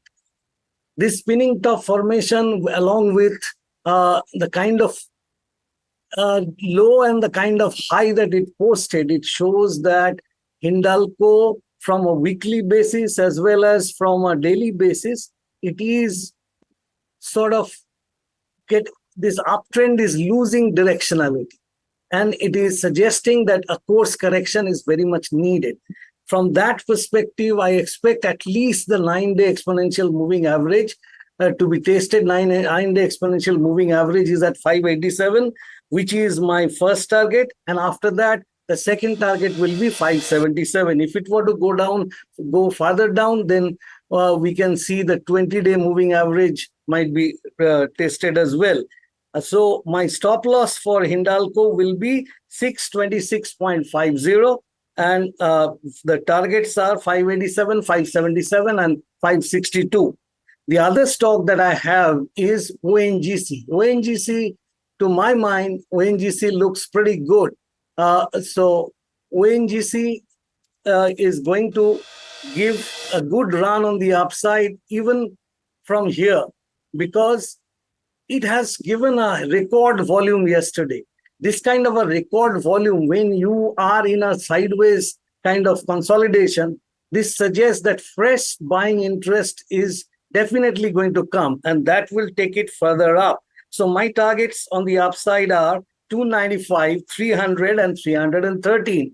313. These targets are, at least the last target is beyond the current range and beyond its all-time high. This is a Fibonacci target. And I have kept a stop loss at 264.70. So ONGC is a buy and Hindalco is a sell.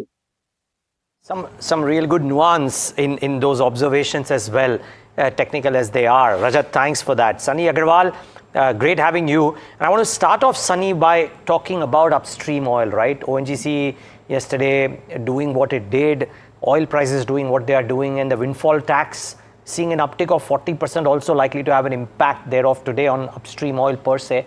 What's your sense? And give us a sense of the windfall tax uptick that we've seen. This is twice in the last 1 month that we've seen an uptick there. Yeah, good morning, Neeraj, and thanks for having me on the show. Yeah, definitely, I think ONGC is ultimately a play on, a proxy play on crude oil prices, and if we draw basically a comparison between ONGC stock price and crude oil price, I think there is a 1:1 correlation. And every time there is a possibility of making an extra money on due to the buoyant crude oil prices, government comes in and slap the taxes so as to extract more money from the companies like ONGC. I think I would on valuation front, definitely it's looking very cheap, close to 3.5 lakh crore market cap. Annually, company is making profit close to 50,000 crore, 12 to 15 rupees annual dividend per share. So I think on all the parameters, it is ticking all the boxes. The only issue with ONGC is that every time there is a probability or possibility of making a handsome or extraordinary profit in some particular year, government comes and take away that profit in the form of taxes, right? So I think it's a tactical play till the time crude oil prices are moving up. I think one can continue to ride on this story of ONGC.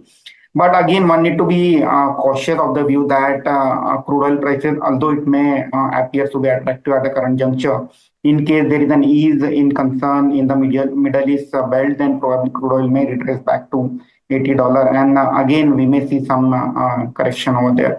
So again, I would not like to have it in my long-term portfolio, but definitely in my other tactical trade with a certain stop loss. All right, Sunny, thanks so much for that view on ONGC. Do stay with us, Rajat, as well as Sunny. We have to slip into a very quick break. We're minutes to the start of trade, so do stay with us.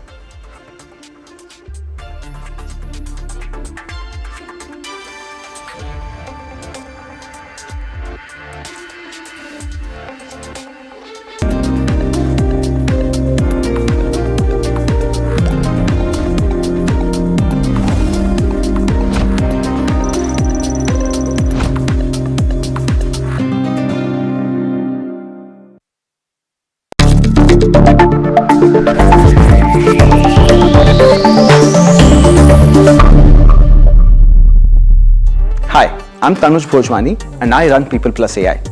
We're an organization that helps startups build AI. Is AI useful in India?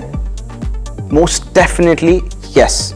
We have a huge, approximately 60 crore people using the net passively, meaning they're watching YouTube, Instagram, etc. But perhaps only 20 or 30 crores who are actively contributing or transacting on e-commerce websites. One big hurdle is because this involves typing, needs you to be literate, comfortable with using the smartphone, etc. One huge area AI will change in India is the use of voice, video and other multimodal technologies. These new LLMs can understand human voices, accents and languages like nothing ever before. Think Alexa times 1,000 because you can talk to it in your local language in an accent.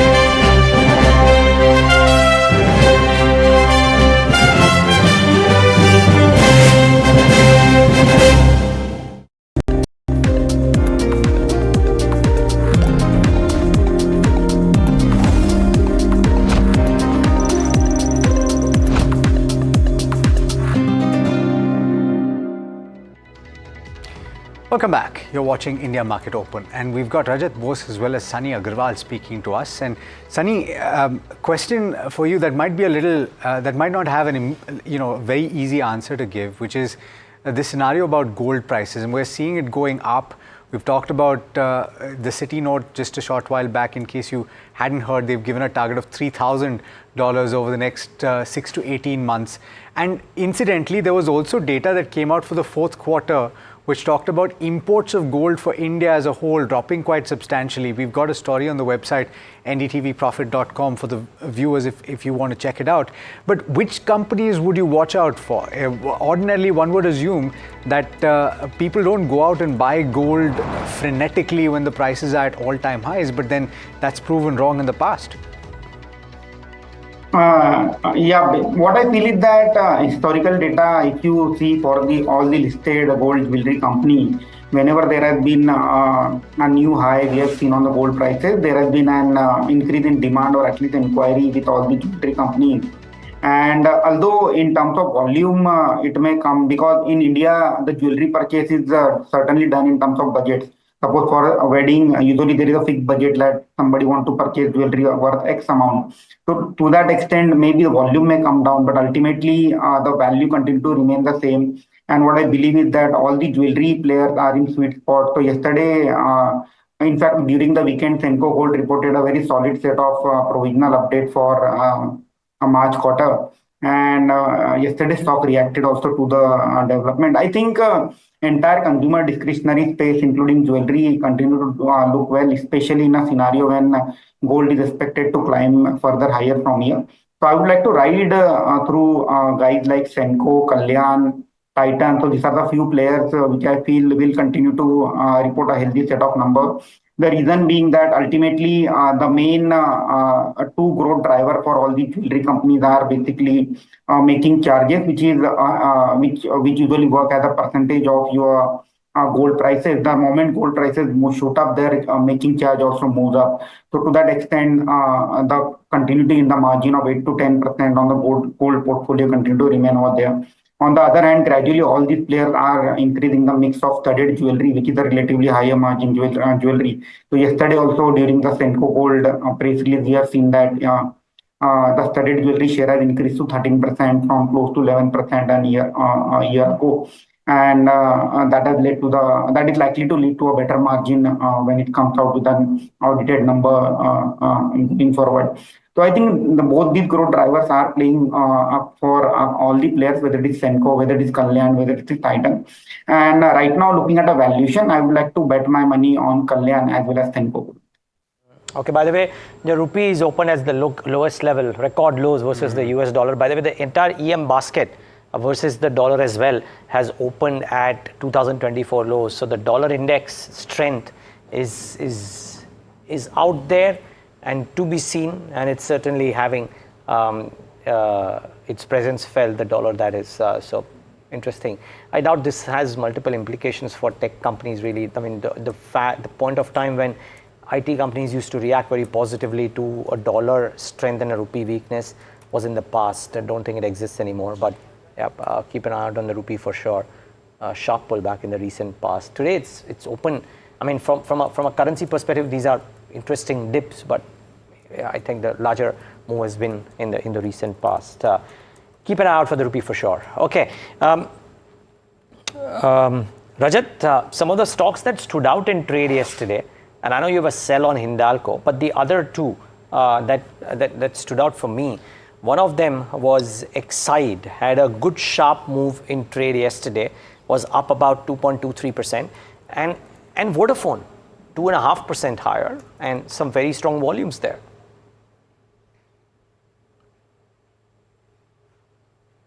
Rajat, can you hear me? Yeah. Can you repeat the question? Rajat, the question is, how do the charts of Exide and Vodafone look? Both of these stocks held out yesterday. See, Vodafone looks pretty good. In fact, it is actually on its 200-week moving average.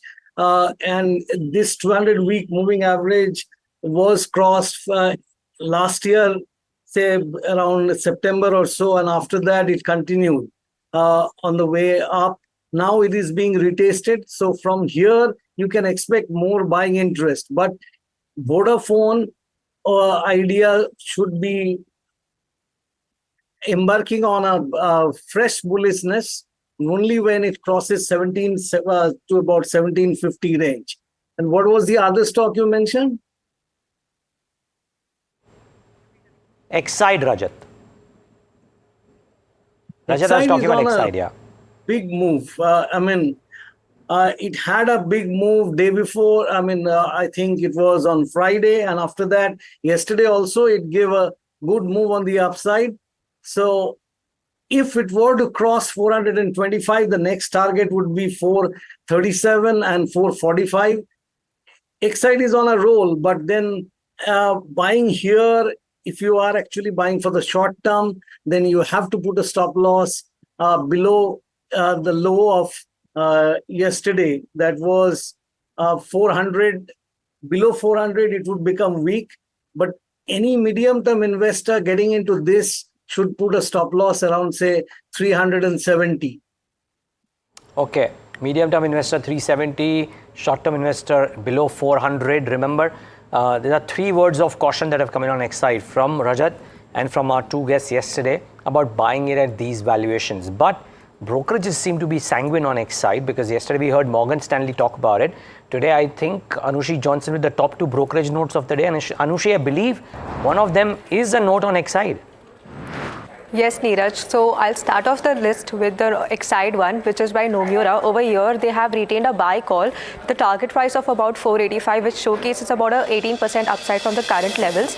Again, this is on the back of the MOU, which was signed with Hyundai and Kia. Again, with this, now the brokerage sees a huge validation for the business, EV cell business, especially going forward, which is an exciting opportunity for the company. Again, EV penetration continues to remain in focus over here with a lot of opportunity building up. If you have to look at the current 2-wheeler, 4-wheeler mix also, that has risen to about 5 to 2% respectively, which is now expected to go forward to about 25% to 20% for both 2-wheelers and 4-wheelers going forward in FY30. Also, apart from that, the brokerage is also more optimistic about the company's ability to win more orders from the other OEM sides. So if you even look at the company's mix of the PLI revenue, that stands at about 15%, which they get. But now OEMs may benefit as they pay some premium for the local sourcing. Based on this, they have also realigned the EPS estimates for FY24 and 25 and raised the base business valuation to about 18 times for FY26. Now, another stock in focus over here is Varun Beverages, where Morgan Stanley has initiated an overweighting rating with an upside of about 23%. A couple of strong reasons over here. So they expect VBL to continue with the performance that they have been showcasing, which is about 19% of revenue growth and about 24% of margins that they have been displaying. Again, now a lot of capacity expansions have been made in the under-penetrated regions of the South and West. So they are seeing some improving market share gains on those regions. Just to even give an example on this, the distribution expansion, which is about 0.4 to 0.5 million outlets per year, is one of the strongest if you have to look at the overall F&B space. Other than that, the electrification again continues to remain a good area where the company is rapidly expanding the VC cooler reach. So this is also supporting the cold drinks category. Again, if you have to look at the valuations over here, it is the Morgan Stanley believes that it is better placed than its peers with about a 57 multiple currently at the calendar year 25 levels. Got it. All right. Thanks so much, Anushi, for getting us all the details. Interesting update on Varun Beverages. And I'm curious about what you think, Sunny, about this particular counter. Whether you have the same view that was just described. It was up about 1.5% in trade yesterday, trading at 1400. How do you see the valuation picture playing out? Yeah, definitely. I think we are positive on Varun Beverages, and the reason being that being a proxy play on Pepsi, and especially if I take a slightly short-term view with a crouching hit, which is across the heat wave or the heat wave which we are seeing across the India, I think the clear beneficiary is the Varun Beverages. And at the same time, one has to keep in mind that recently they have also won some contract wherein they are going to do bottling for them in South Africa territory also. So that will give another leg up. If I take a slightly longer horizon, 5 to 10 years, that's a big market that is going to unveil as far as Varun Beverages is concerned. So I think on a valuation front, definitely it's looking slightly expensive.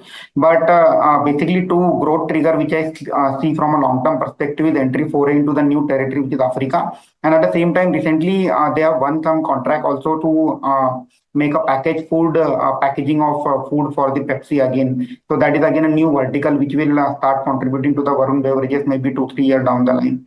We are positive on the counter, but again, I would recommend buy on dip because slightly valuations are slightly ahead of curve.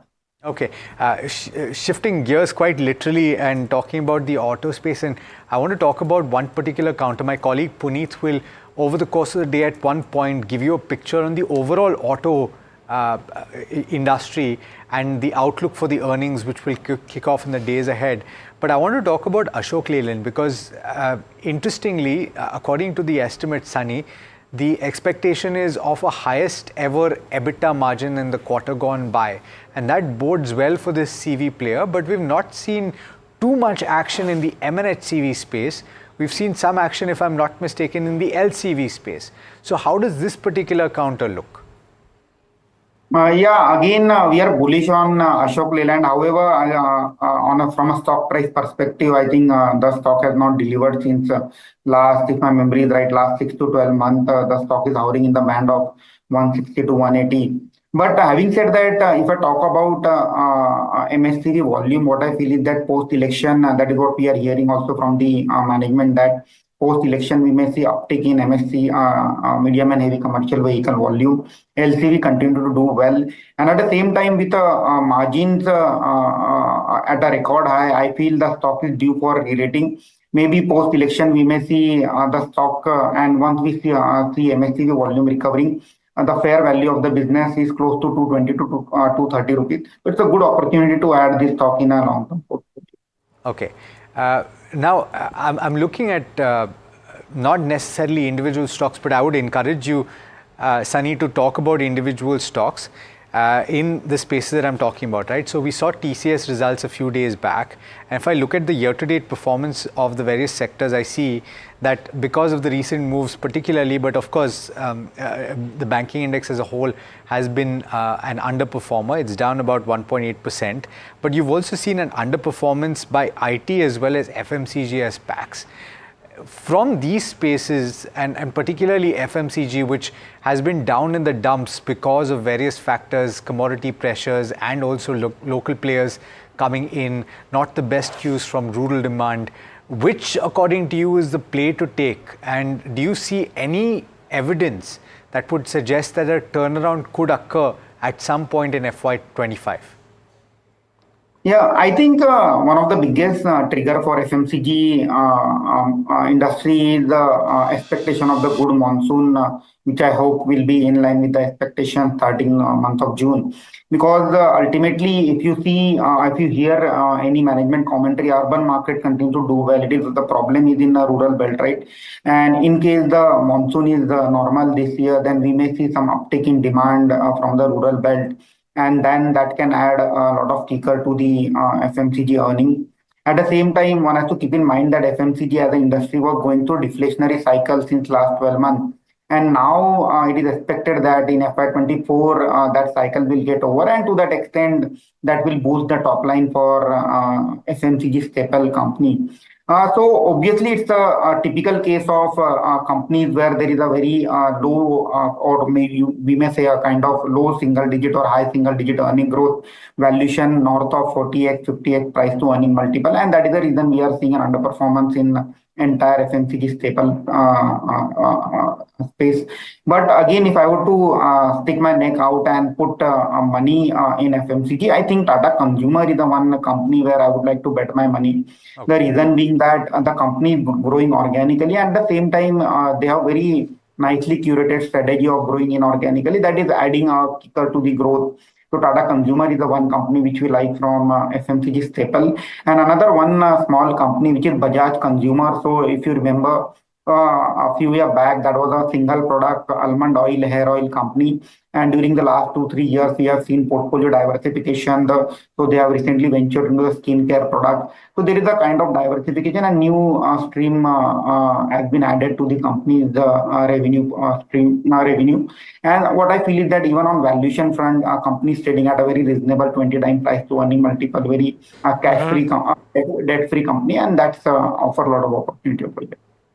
Okay, thanks for that, Sunny. Stay on. Rajat, I have 20 seconds. If I had to ask you for one top stock, just the name for today, what would the trade be?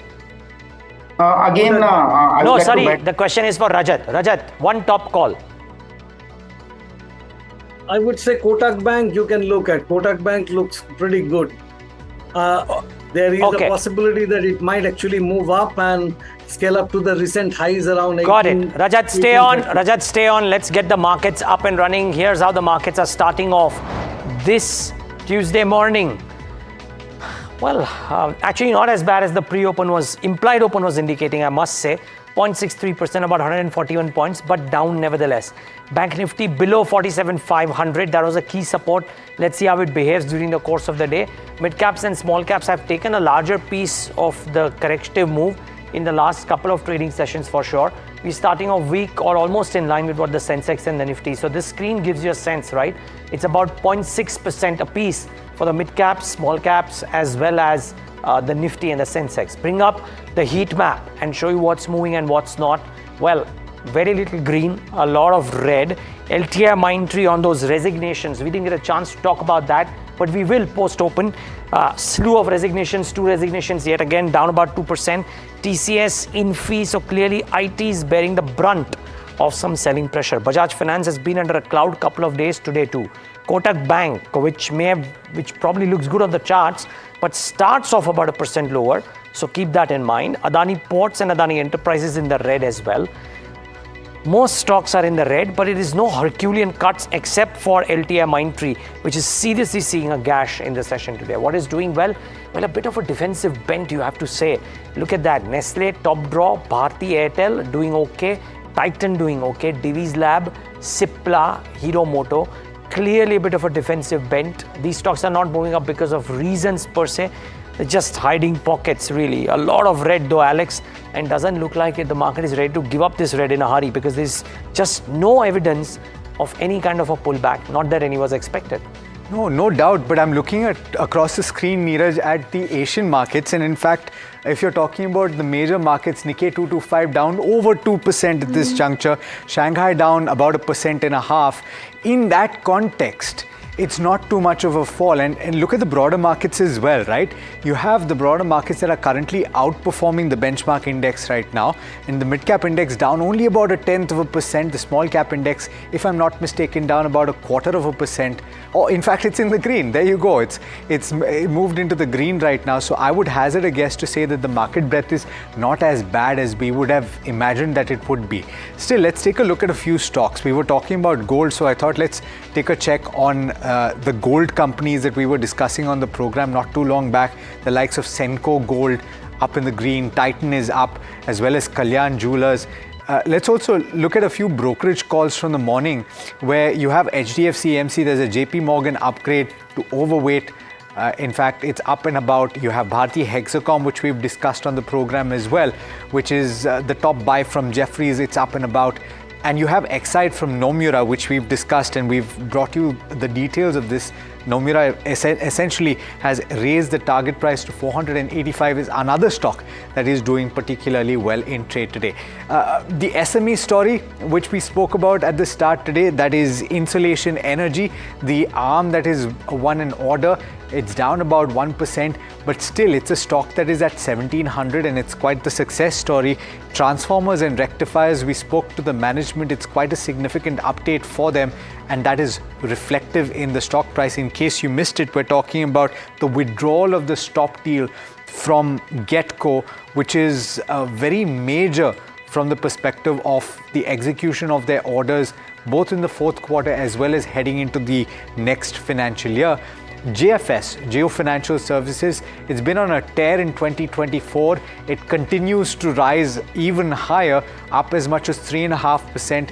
The signing on the dotted line of that 50-50 joint venture with BlackRock has now gotten done. This is something that was announced, remember, last year. We'll have to see what plays out in this space. They're looked at as a disruptor, and we'll see what they have to do. But Neeraj, that's the long and short of it. In terms of the stocks, of course, there are more, I'm sure, to talk about. I just want to pull up Sun Pharma Advanced Research, and not just today's move, but maybe the last 10 days or the last 1 month move. Sun Pharma Advanced Research is down 5% yet again today. And just look at what the stock has done in the last maybe 7-8 trading sessions. It's just been, there has been a one-way move for Spark, unless I'm very wrong, from 420 odd when it was locked on an upper circuit to what it has done. Look at that slide that has come into Sun Pharma Advanced Research. Here's what happens with some binary event stocks really, and Spark going through that. Aegis Logistics is up 6%, so that's done well. DOMS Industries is up 4%. Castrol, yet again in the green, up about 3%, so watch out for that one. Ramkrishna Forgings got an order yesterday. That stock is up about 3%, so that's doing okay. On the BSE 500, these are the ones that kind of stand out in early morning trade. Okay, let's take into opening thoughts from our experts. Rajat, to you first, what do you make of the index? I mean, this is a brutal knock that we have right now on the Nifty. Actually, pull up the Nifty. Sorry, just before I get to Rajat Bose, can we just pull up the Nifty? 1.7% lower now, 370. No, sorry, the numbers are a bit fuzzy. It's actually 0.5%, so it's not that bad. Okay, Rajat, sorry, I got it wrong on the screen that I have, but be that as it may, opening thoughts. And a word on Kotak Bank, we had to do a very short one. You still constructive there? See, first of all, the Nifty is testing its 50-day moving average, which is 22,113. It went down to, I think, 22,103 and then bounced back. We need to see whether it gets taken out or not. If it does get taken out, then there will be a lot of problems. Otherwise, you don't need to bother much. There will be a bounce back because generally 50-day tends to give a bounce back. Okay, that's a fair point. Talk to us about the breadth, though. It's quite interesting in a market, global market I'm talking about, where the structure seems to be more bearish than bullish. We're talking about an advanced decline ratio that favors the advances at this juncture in the broader markets, showing resilience, showing strength. In fact, the small cap 250 is in the green right now, Rajat. Generally, if you are asking me, if you look at the S&P 500 there, that was showing a breakdown, real breakdown. Again, the 50-day was decisively taken out yesterday.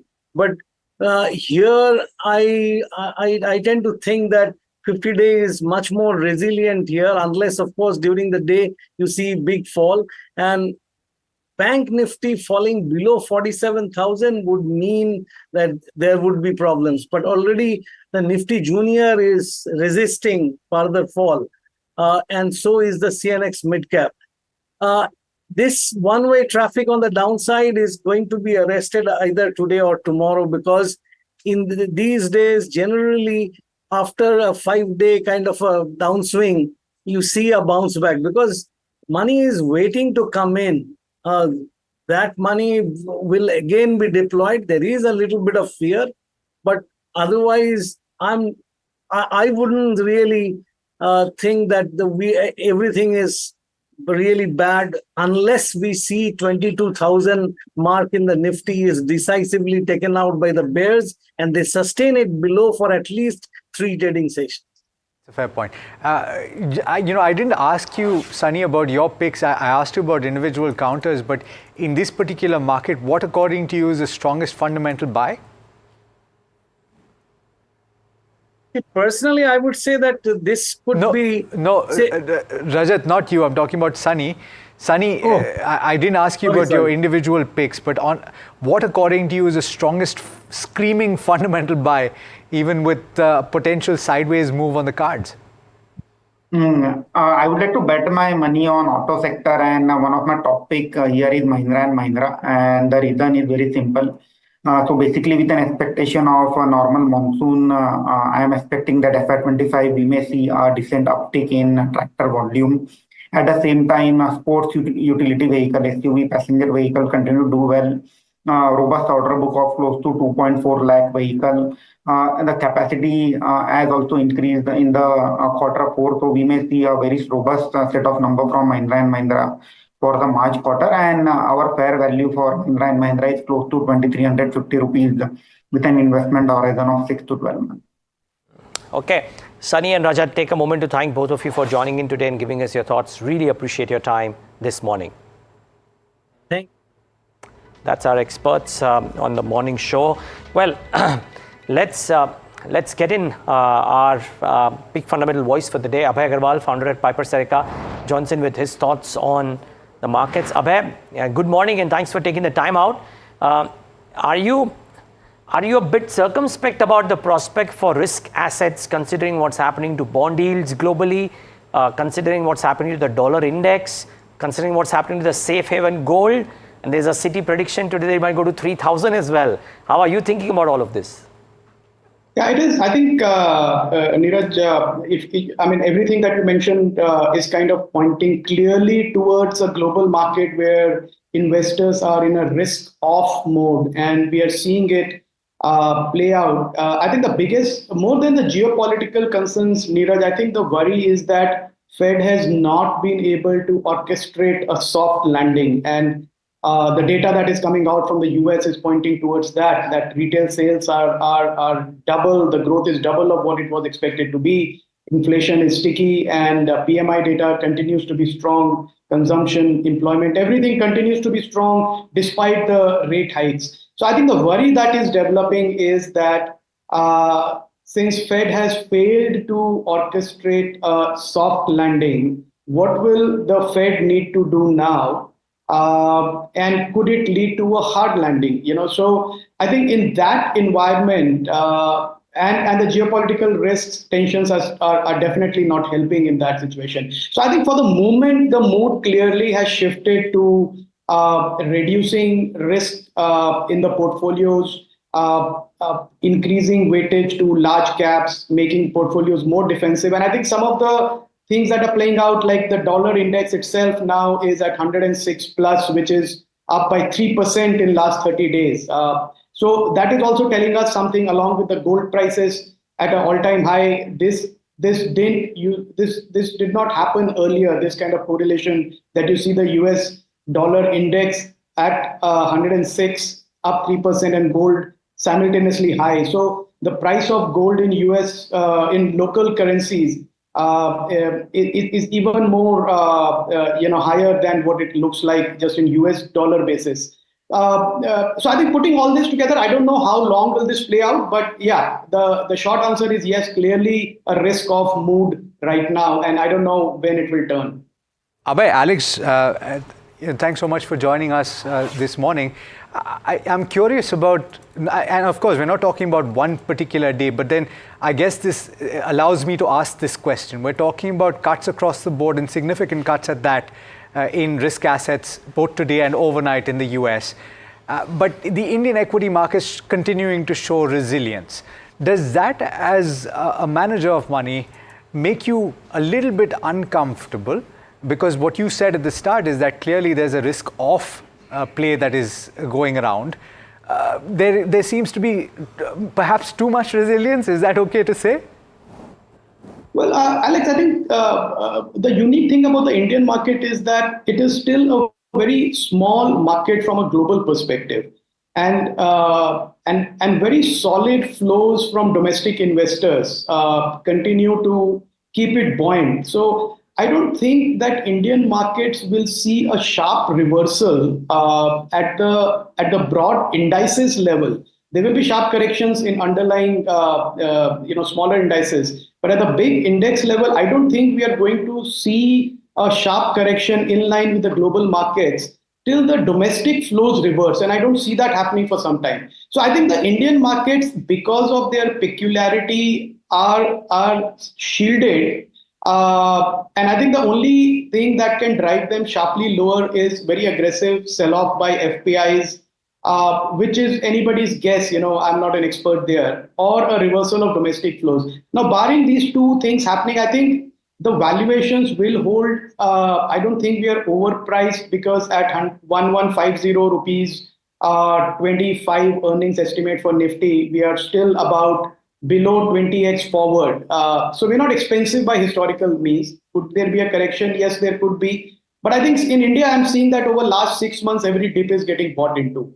So not really so worried about Indian markets in the short term, but it will be useful for investors to build defensive stance even in India. Okay. Abhay, just trying to understand how are you approaching themes and sectors. Hitherto, global growth export sectors were largely shunned, and largely, I'm using the term, and the belief was that the domestic focused businesses are the ones which will gain the most. We're seeing global PMIs picking up. We're seeing some activity in chemical names, and the managements are saying that maybe there is some traction there. We're seeing some activity in metals, maybe not steel because China real estate demand is muted, but aluminum most certainly, and some others too. Is it time to look at some of the globally exposed sectors, or would you largely keep your portfolio still domestic exposed? Neeraj, I think it's a mix of both. I think the data that we are seeing from China is pointing towards a recovery now. I think clearly a bottom of consumption demand has been made in China. And China has been out of the global market as a consumer for, since post-COVID. So if that large consumption engine starts to come back with looks like early days, then two things will happen, Neeraj. One is that the global commodity prices will probably harden from here because the Chinese manufacturing capacity was being used, was continuing to churn out products, and they were being sold in the global markets at a low price, putting pressure on all commodity manufacturers. So I expect that there will be respite for commodity manufacturers as these prices go up, metals especially, and also a respite in agrochemical manufacturers, because again, China was dumping a lot of them in the global markets at a low price, including bulk drugs, pharma. So I think that will help the global markets and global manufacturers who export recover, get some pricing power back, much needed pricing power back, and will show in earnings in the last quarter also. I think you will hear positive commentary from these manufacturers getting some pricing power back. And also it will help improve earnings. So I think the valuations will probably improve for these exporters because they have been beaten down quite a lot over the last 2 years, you can say. So I think some valuation respite will also take place. So I think on the global exporters, we are positive. They're not screaming buys, but I think there is positivity around that. Local consumption also, we are seeing value in large FMCG companies that we did not see since post-COVID, because these companies were just not able to come up with a competitive strategy for local brands. But I think they're getting their act together, and if the monsoons hold up, rural demand stays even at where it is, I think we will see better earnings from some of the large cap domestic FMCG companies also. Interesting. All right. Nifty Bank incidentally down about 0.9% right now. I'm curious about what you think, Abhay, about the frontline banks, because even in the conversations that we're having right now, I don't think loan growth is too much of a concern. On the other end, in fact, it is the deposit growth and the slightly worrisome loan to deposit ratios for some very large entities that is the question. And they have not participated in the up move so far, even if we're talking about above 20,000 levels for the Nifty 50, right? So how would you approach the banking space, and would you be a buyer in any of these banks with the outlook of the next year plus? I think the whole the lending space, let's call it the lending space, which will include large banks, small banks, large NBFCs, small NBFCs, mortgage companies. I think there is a secular change there, and that is driven by the fact that the large banks, that because of their large branch networks, were able to get low deposit funds. The CASA was high for them and very cheap.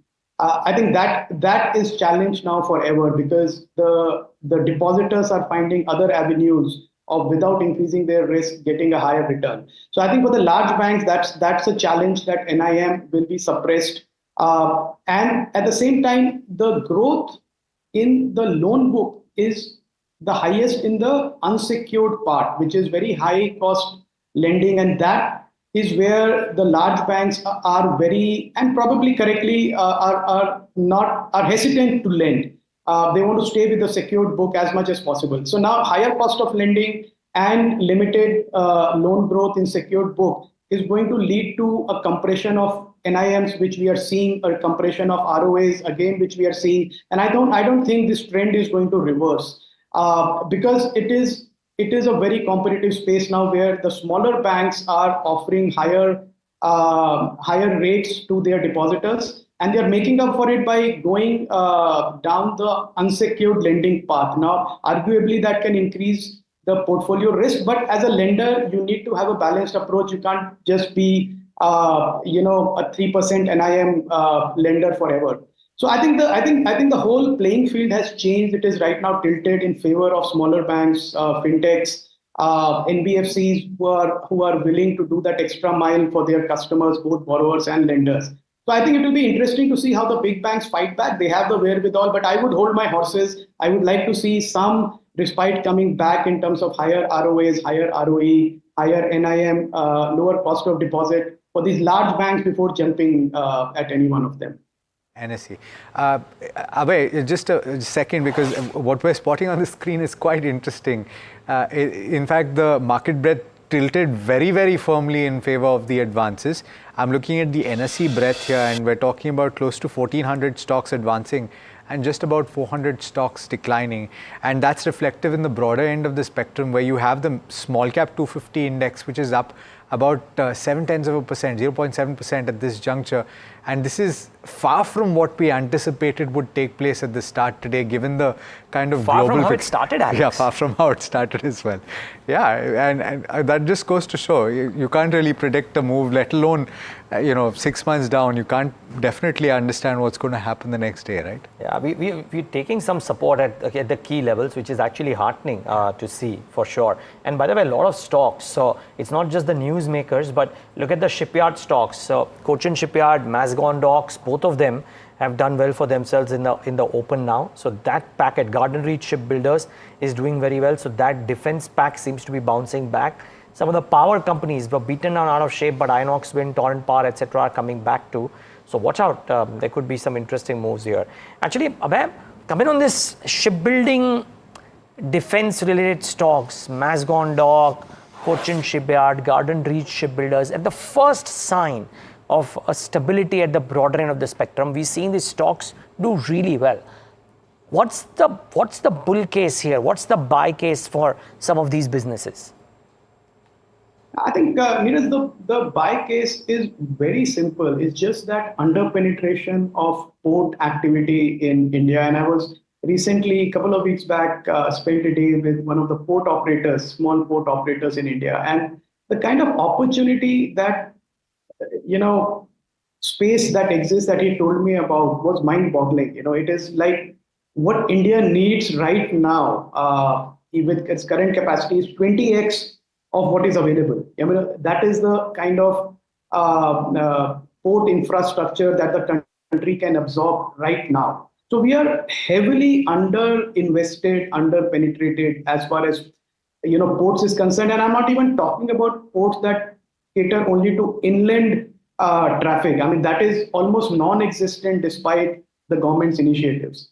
So there is a massive long-term opportunity, and that will be captured by players who have the balance sheet strength to pull on with port construction, manage them as very, very good ports with global standards. I think it's a massive opportunity. We're not even, while people get lost in the run-up in some of the stocks in that space, I think we're just scratching the surface. It's a very, very long way to go. It will have its ups and downs because it is cyclical industry. But from where it is right now, I think the ports business in India is just a humongous opportunity for investors who can take a 10-year perspective. So Abhay, what has changed about the infrastructure space as you look at it? Because for a lot of people now, infrastructure is not a taboo word. It's not something that they stay away from. Of course, the leverage ratios would have changed quite dramatically in the way these companies do business. But what else from a watcher of these companies has changed in the manner that they do business and also in the black and white on their ledgers? Yeah, I think I would call this infrastructure 2.0 because we saw this 10 years ago when there was an infrastructure boom, power, telecom, roads. But the problem then was that the way these tenders were given out, they were given out to companies that did not have both of balance sheet strength and execution track record. And I think what happened is that that led to a very large number of unfinished projects, soon after. And a lot of companies went into bankruptcy, NCLT. If you go to NCLT, you will find companies' projects that were launched in infrastructure 1.0. But now what the difference here, Alex, is that this new infrastructure 2.0 is driven by companies that have both the balance sheet strength, so they're not dependent really on government support to complete the projects. And they're getting their financial closures on time, they're building the projects. And then they also have, because of the talent that they have acquired from India and globally, they have the ability to finish these projects and get them up and running and make money off it. So I think the whole infrastructure space has become a very viable space for them. So that's the big change, Alex, that I'm seeing between what happened 10 years ago and what is happening right now. So do you find companies constructive in this space? Excuse the pun. Would you buy at this juncture? We are looking, and we have a couple of stocks in our portfolio that cater to that segment. As I said, we are very cautious that we do not get into a company that does not have the balance sheet strength or is too over leveraged. That's a recipe of disaster. But the good thing is that we are spotting many companies from large groups that are catering to infrastructure segment. So we are bullish on them, and we have a couple of them in the portfolio, and we are constantly looking for more opportunities there. Abhay, always a pleasure talking to you, and maybe you are the good charm that the market was hoping for, because we've certainly seen a bit of a pickup from there. So thank you for joining in today. Thank you, Neeraj. Thank you, Alex. Yeah, all right. That's the view from Abhay Agarwal of Piper Serica. Interesting thoughts there. The question only is, can we keep up from this? Because this seems to be a bit of an uptick from the support levels. Yeah. Let's see if this lasts. Mind you, the top gainer on the BSE 500 is less than 6% higher. Similarly for the top loser, of course. So it's not like there's a lot of movement, but in the green, and the market breadth is positive, which is great. I wonder if Advait Infratech is in the green or no. It was up about 5% yesterday, Advait Infratech, and there is possibly a reason for which this might be doing. We should pull up that stock on your screen. It's up 5% yet again. Now, why is it that Advait Infratech is doing so well? We will tell you on the other side of the break, wherein Shalin Sheth from the company joins in to talk about the company's MOU with a Norwegian company for a very specific purpose. Also give us his FY25 outlook for the company. Stay tuned.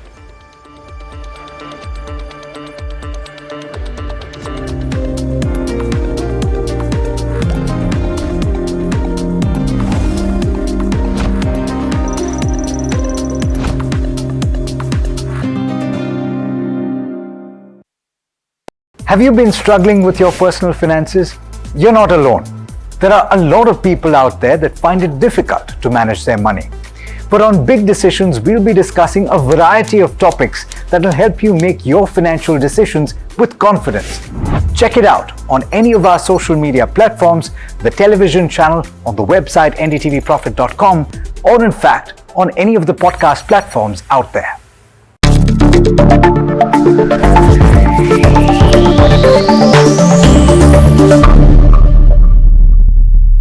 Hi, I'm Tanuj Bhojwani and I run People Plus AI. We're an organization that helps startups build AI. Is AI useful in India? Most definitely, yes. we have a huge, approximately 60 crore people using the net passively, meaning they're watching YouTube, Instagram, etc. But perhaps only 20 or 30 crores who are actively contributing or transacting on e-commerce websites. One big hurdle is because this involves typing, needs you to be literate, comfortable with using the smartphone, etc. One huge area AI will change in India is the use of voice, video and other multimodal technologies. These new LLMs can understand human voices, accents and languages like nothing ever before. Think Alexa times 1,000 because you can talk to it in your local language in an accent. Many companies, including Sarma and Krutrim in India, are training these models for Indic languages and the way we speak to each other, in mixed coding where we use Hindi, English, Marathi seamlessly. This is why we believe exciting times are ahead as AI can unlock access to computing, apps and that entire ecosystem for a large number of people.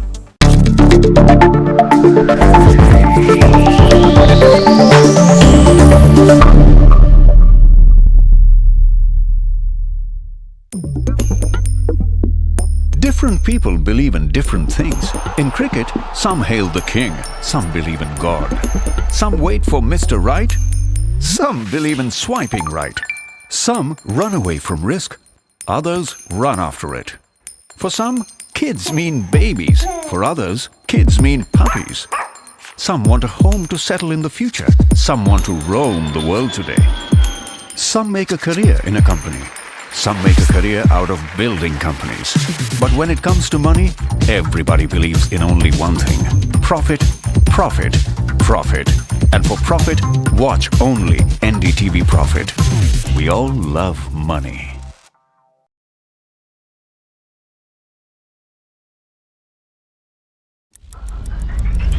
Headlines you start your day with.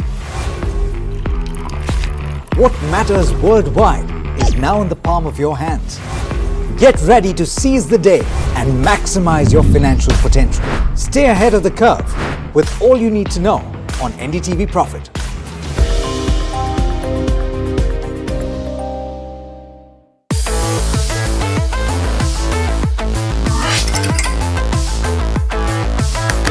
Listen to the voices of reason as they talk about corporate health and investing principles with me, Neeraj Shah, on my show, Talking Point.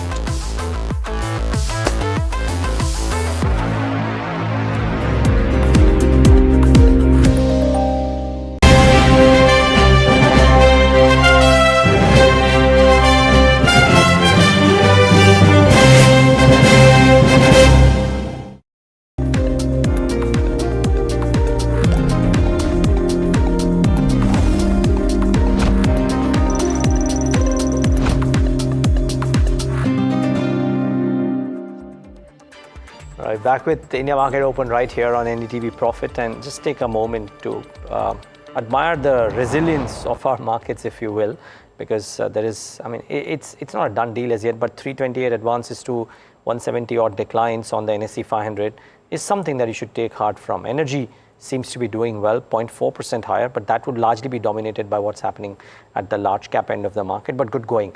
Can we get the Nifty contributors list? So we're still down about 0.5% or 0.4% for the Nifty, but clearly ONGC seems to be doing well. At the same time, IT is not. And I think in some sense, the pain for IT might be coming also from what Mindtree is doing. LTI Mindtree is not the top contributor here, but LTI Mindtree is certainly one of the top losers, if not the top loser on the index today, on account of the resignations that have been seen. 2 more resignations, Alex, for LTI Mindtree.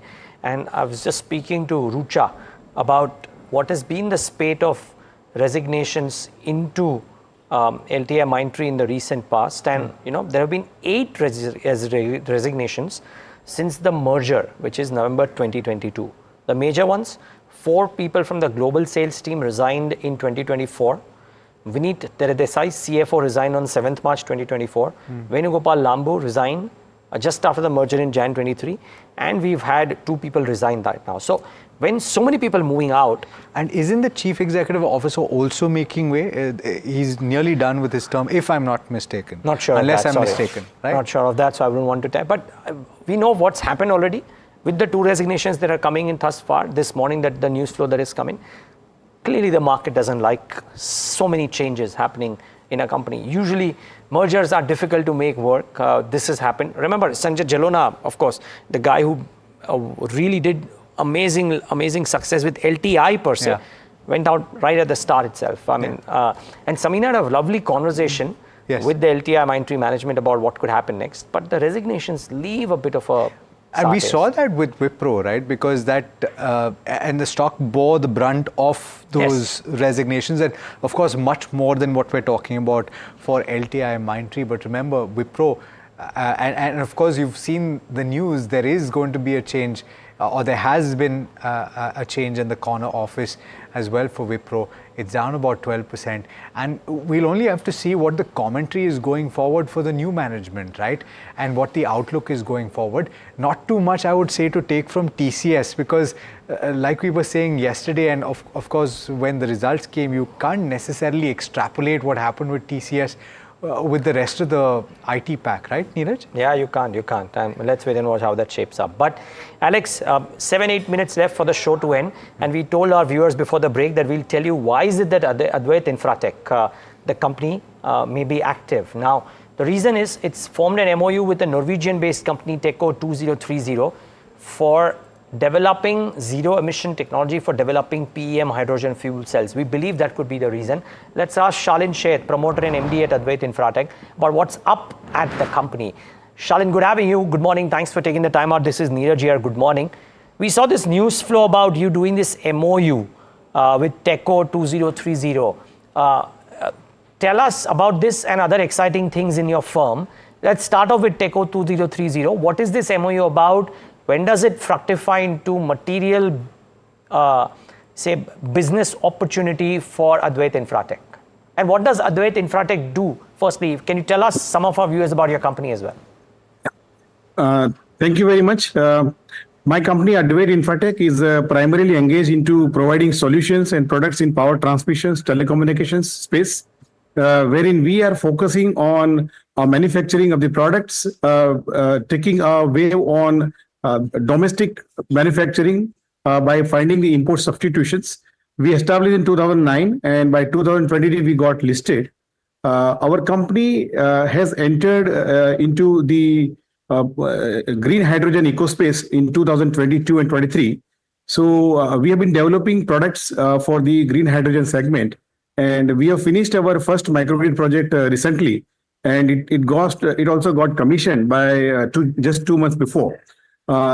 We have got the PLI scheme for manufacturing of electrolyzers up to 100 megawatt per year.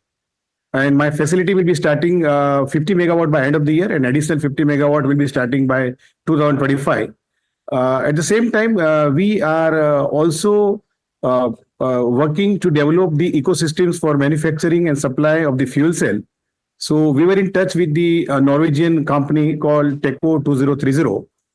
They are pioneers in developing the world's most densiest and compact model of 400 kilowatt of fuel cell. They have already established their facility, and manual production is on. They supplied these products to various maritime applications, various locomotive applications also. So we are excited to take this technology to India. So that's why we have formed the JV. Advait will hold 51% of the JV, and Teco 2030 will be holding about 49%. We are looking forward to start the manufacturing primarily with the assembly route by year 2026. And progressively, we'll also manufacture the complete fuel cell in India.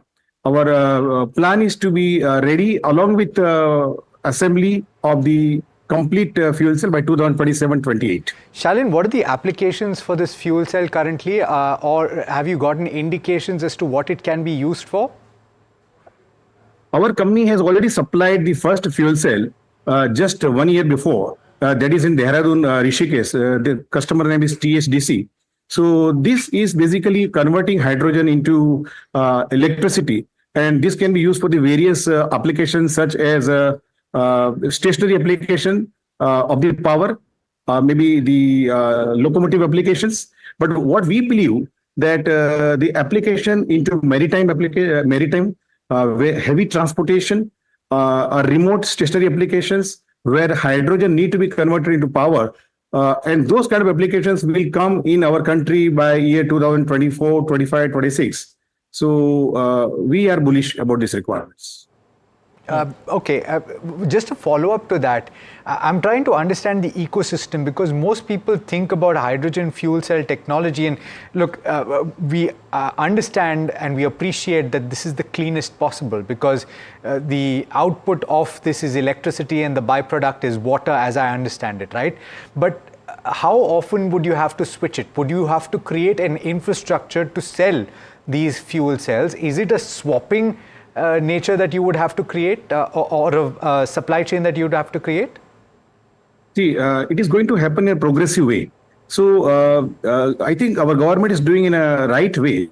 The first is to create the ecosystem to generate the hydrogen. That is the first thing.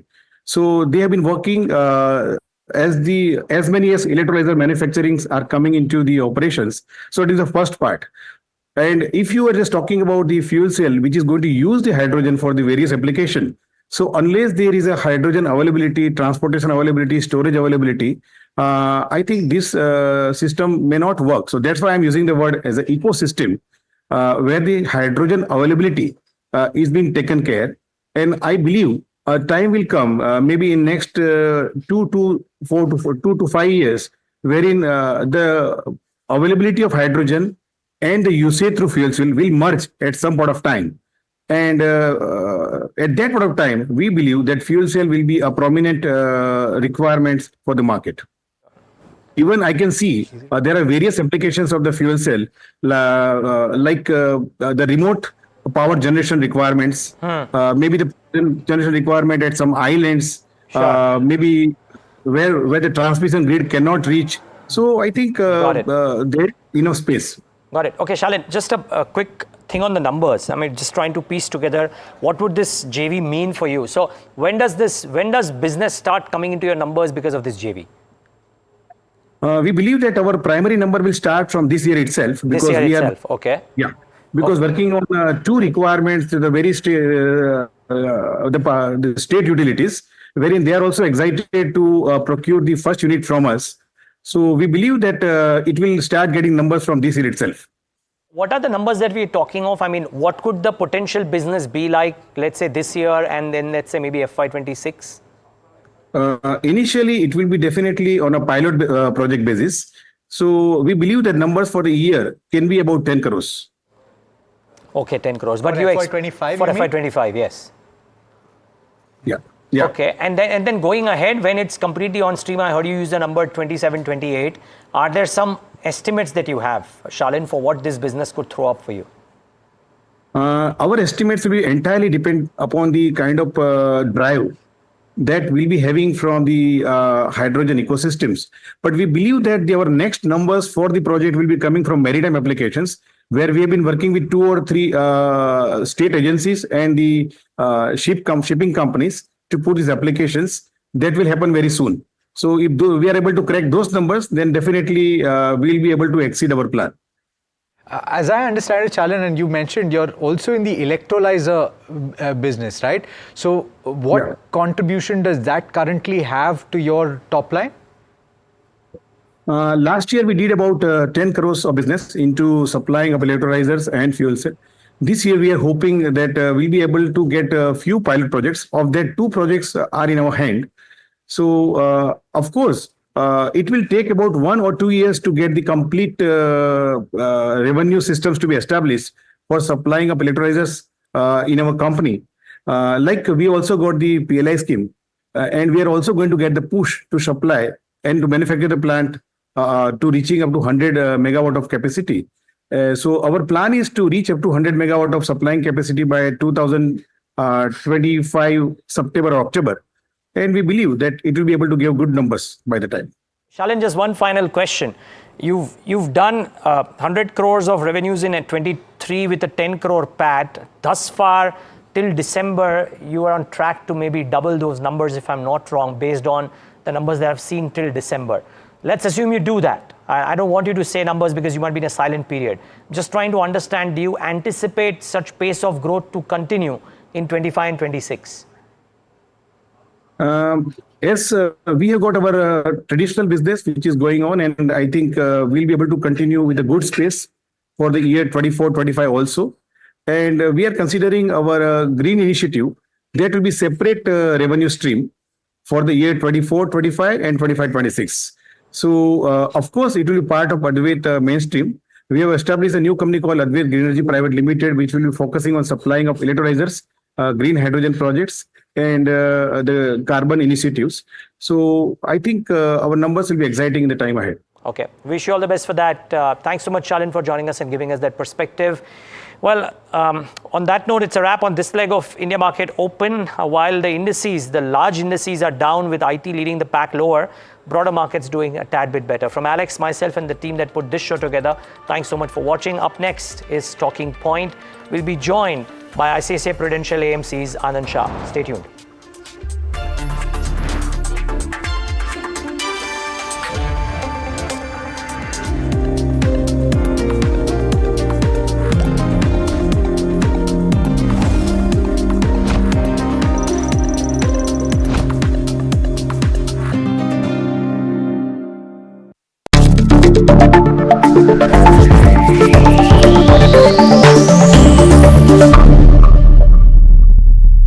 Hi, I'm Tanuj Bhojwani and I run People Plus AI. We're an organization that helps startups build AI. Is AI useful in India? Most definitely yes. We have a huge, approximately 60 crore people using the net passively, meaning they're watching YouTube, Instagram, etc. But perhaps only 20 or 30 crores who are actively contributing or transacting on e-commerce websites. One big hurdle is because this involves typing, needs you to be literate, comfortable with using the smartphone, etc. One huge area AI will change in India is the use of voice, video and other multimodal technologies.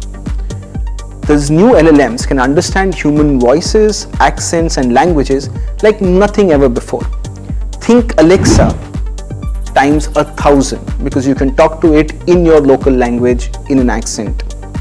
Many companies, including Sarma and Krutrim in India, are training these models for Indic languages and the way we speak to each other, in mixed coding where we use Hindi, English, Marathi seamlessly.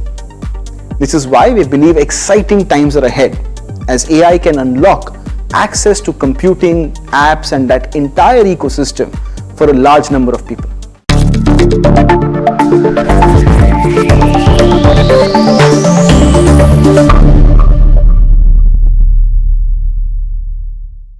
Have you been struggling with your personal finances? You're not alone. There are a lot of people out there that find it difficult to manage their money. But on Big Decisions, we'll be discussing a variety of topics that will help you make your financial decisions with confidence. Check it out on any of our social media platforms, the television channel, on the website ndtvprofit.com, or in fact, on any of the podcast platforms out there. Different people believe in different things. In cricket, some hail the king, some believe in God. Some wait for Mr. Right, some believe in swiping right. Some run away from risk, others run after it. For some, kids mean babies. For others, kids mean puppies. Some want a home to settle in the future. Some want to roam the world today. Some make a career in a company. Some make a career out of building companies. But when it comes to money, everybody believes in only one thing: profit, profit, profit. And for profit, watch only NDTV Profit. We all love money.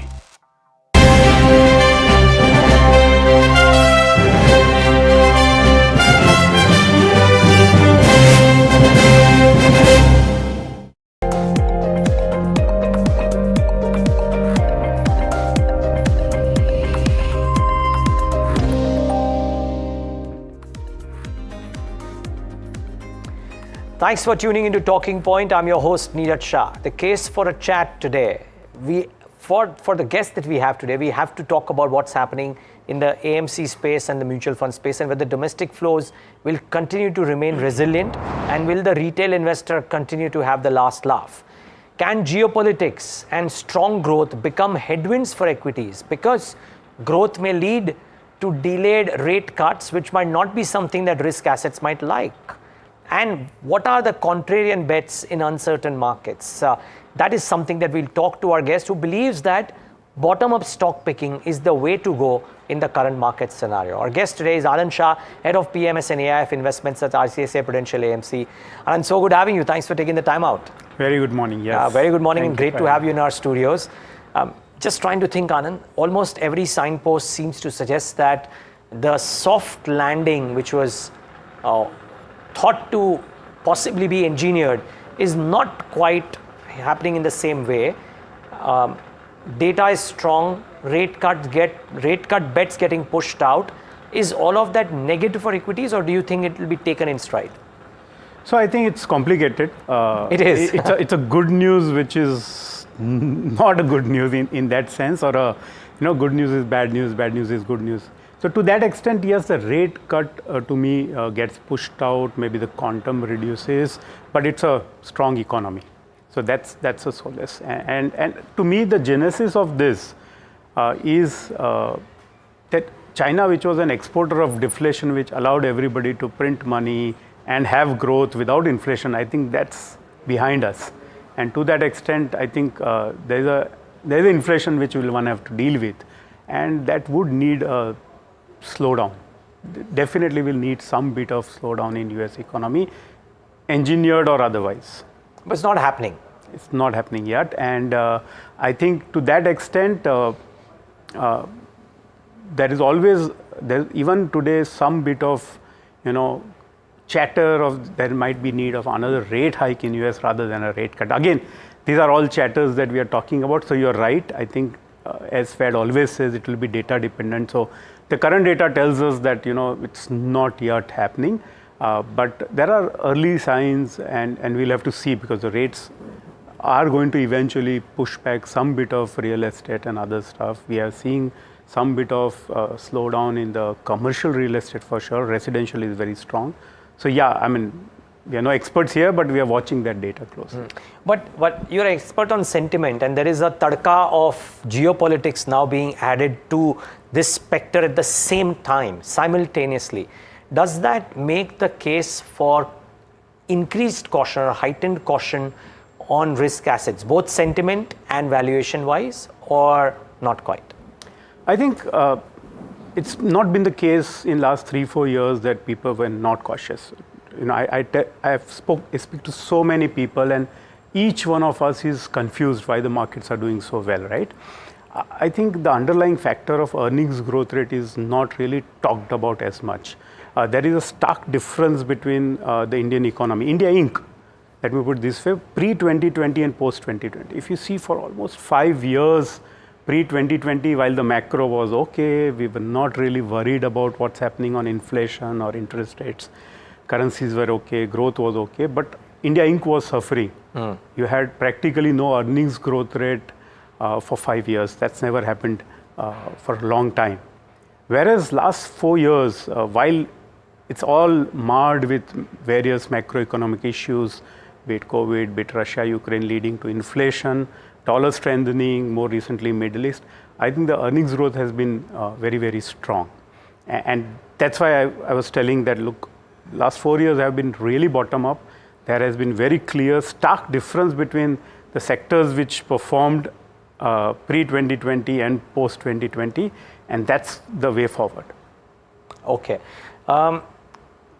Okay, let me make a segue that before we talk about specifics, right? But the segue is that hitherto, the belief has been that let's focus on the domestic inward-facing themes, because India growth is looking strong, global growth is not. And for the better part, it wasn't until the PMI data has started to show some green shoots, if you will.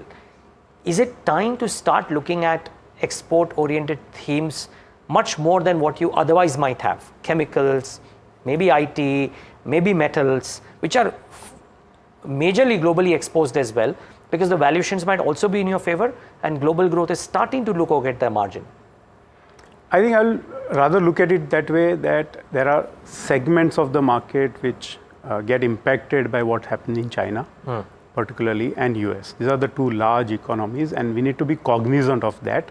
So while metals, we are not very large exporter of metals, and to that extent, that doesn't make a difference, but the prices are impacted.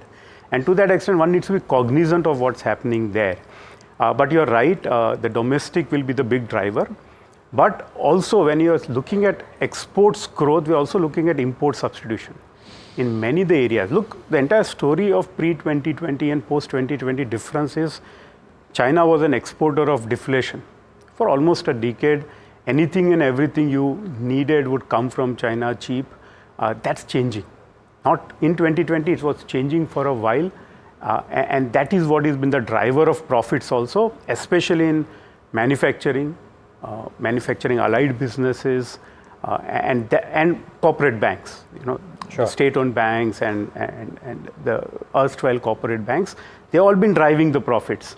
The consumer-facing businesses are doing well prior to 2020. They're still doing okay. I mean, they're not doing great, but they're not bleeding. And to that extent, overall, a large part of India Inc. is better off post-2020 than pre-2020. Got it. Okay. The other aspect is flows, and just wanted your sense there. FI flows have largely been absent. We don't quite have a handle on when do they make a strong return, because it also seems to be a factor of what happens to global rate outlook, etc., which is fuzzy right now. Sure. So does the domestic inflow continue to stay buoyant to your mind and continue to be the, how do I say, the support at the lower levels that the Indian markets have needed in the last 3-4 years, or can that also change? Yeah, so the global flows, as you rightly said, would be function of US interest rates, and that's further pushed out if you ask me. From the domestic flows, I would divide it into two parts. One is the large SIP money. Now, this is very, very soothing. These are the set of investors who are also not coming for the short term. They've made up their mind that they don't want to make a sudden entry into the markets. They want to come for the long. I mean, inherently, you would want to believe that SIP investors are coming in for a long term. They're taking baby steps. They're not in a hurry. And to that extent, that's, to me personally, very, very soothing, sustainable, long-term commitment to the Indian equity markets at a bottom end of the pyramid. Sure, you want to. The other set of money, which is lump sum, which is HNI money, which would move with the sentiments. To me, it's been more or less neutral. I don't think we would have had, at least from the AMC point of view, from the mutual fund industry point of view, I think the big driver has been SIP. If you look at the net collections, net of SIP, it's not been consistent and great as such. Right. Okay. Okay. And so, what's the takeaway then, therefore? Because is this investor the smart investor who's putting individual money to work, or is this investor? I mean, what is the implication of such a behavior by large pools of money, which is lump sum in nature? So again, as I was saying, last 4 years, there's never been somebody who would not be confused with the market. Look, in the backdrop of what's happening in the economy, the market's been doing fairly well, and to that extent, people are skeptical, and rightly so. Many of us would also would question pockets of the market which are frothy. So to that extent, there is, as you rightly said, there is money available when the market dips. I think that's been a consistent factor. We have a large set of investors who would have liquidity, but they're sitting on the fence and saying, look, markets is too frothy and I would rather wait for markets to correct. So that is one set of money which is still lying. There's other set of money along with SIP is also people are doing systematic deployment of capital as and when there is flattish market, correction markets, or so on and so forth. Got it. Okay. Okay, Anand, stay on. We need to slip into a quick break. We've dissected the basic macro thought process, I believe, around equities, global sentiment and local factors. We'll try and talk about What specific themes should one watch out for in the scenario on a bottom-up basis? On the other side of this very quick break, stay tuned.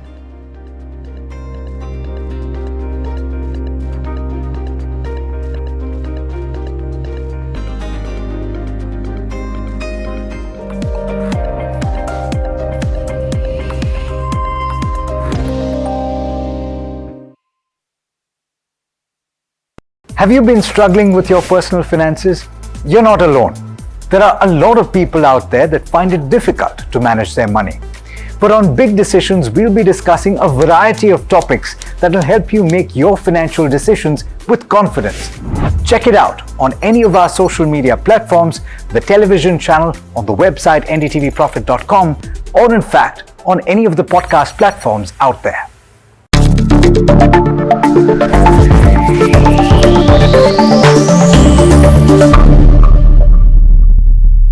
Hi, I'm Tanuj Bhojwani and I run People Plus AI. We're an organization that helps startups build AI. Is AI useful in India? Most definitely yes. We have a huge, approximately 60 crore people using the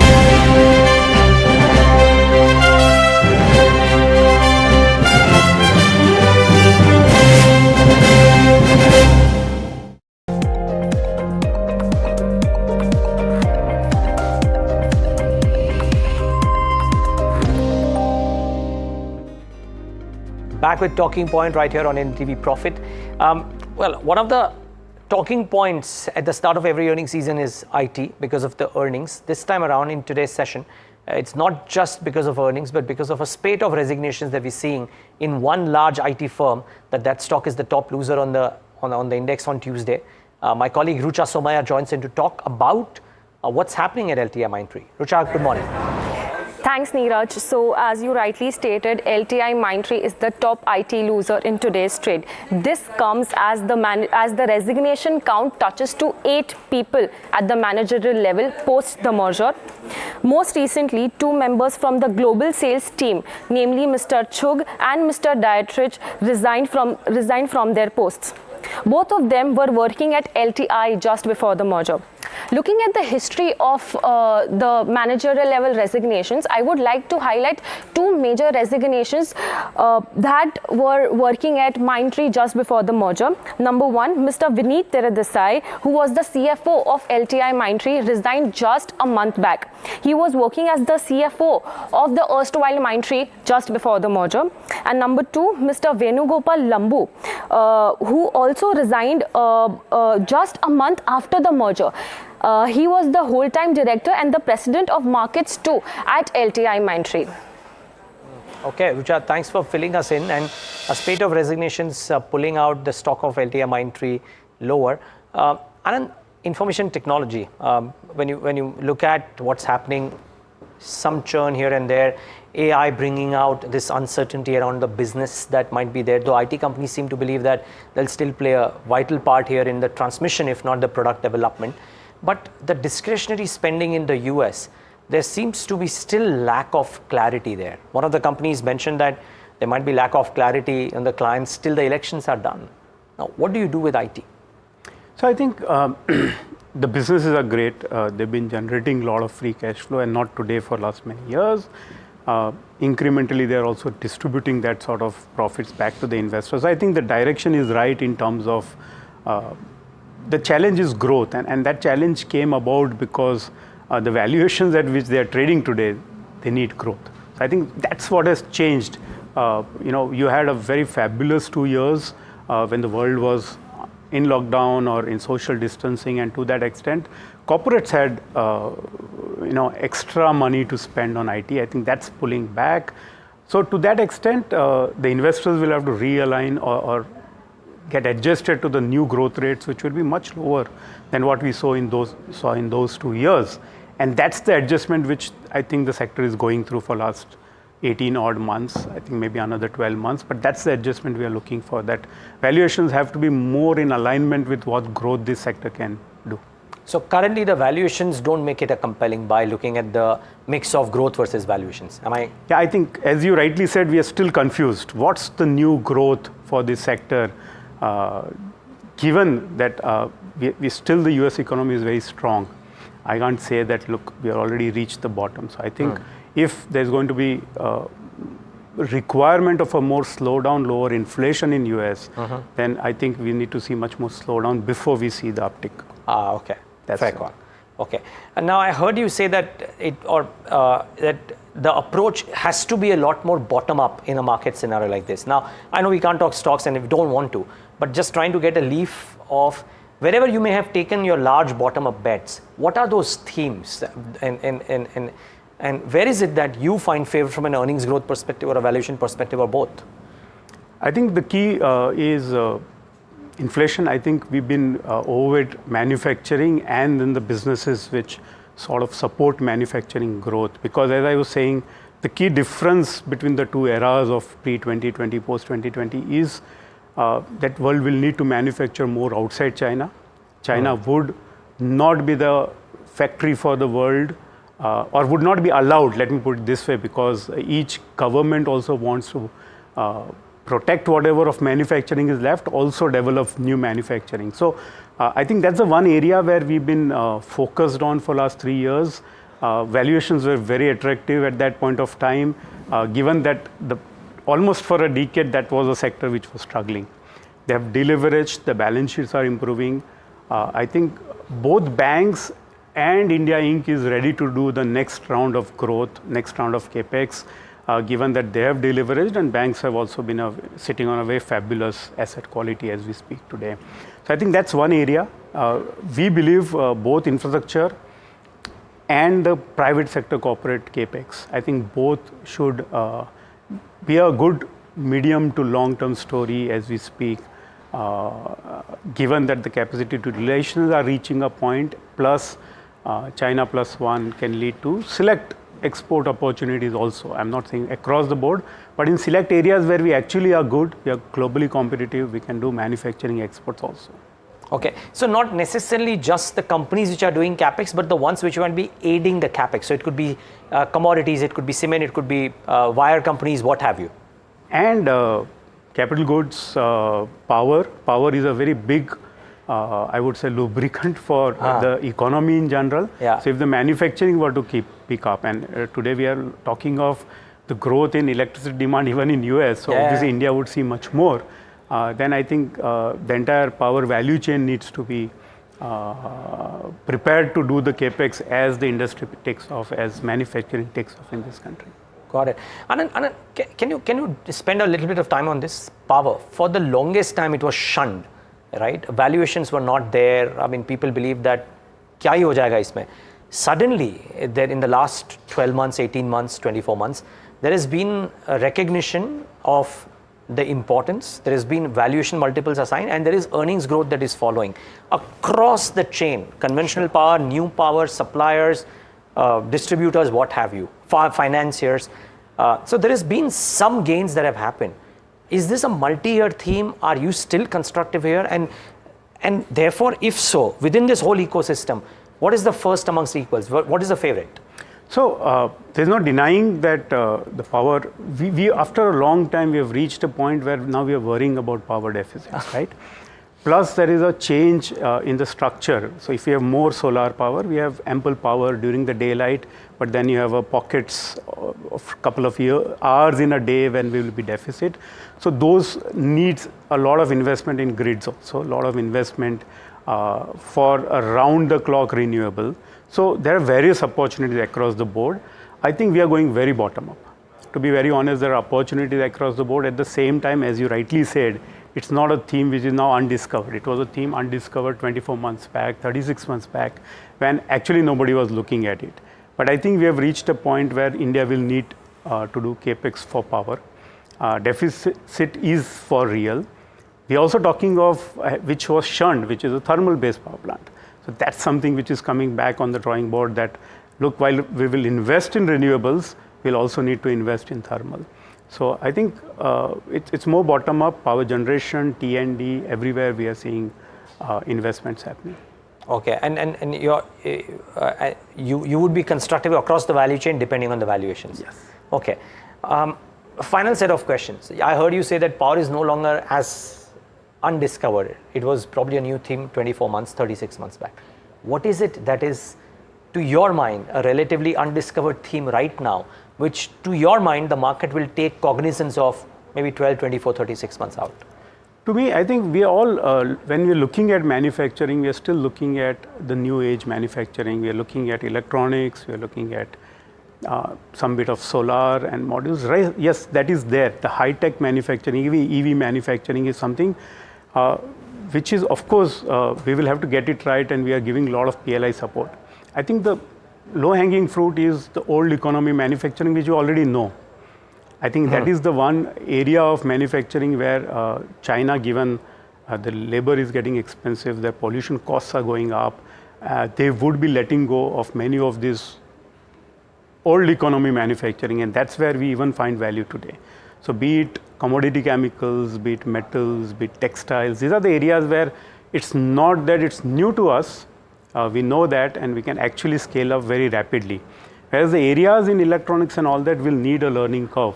So that's also great, but across the value chain of manufacturing, we believe the low-hanging fruit is in more the old economy manufacturing. Which the market is not taking cognizance right now, but you believe earnings growth will follow in the years to come. Yes, that's what I'm saying. And to be very honest, they've not done great.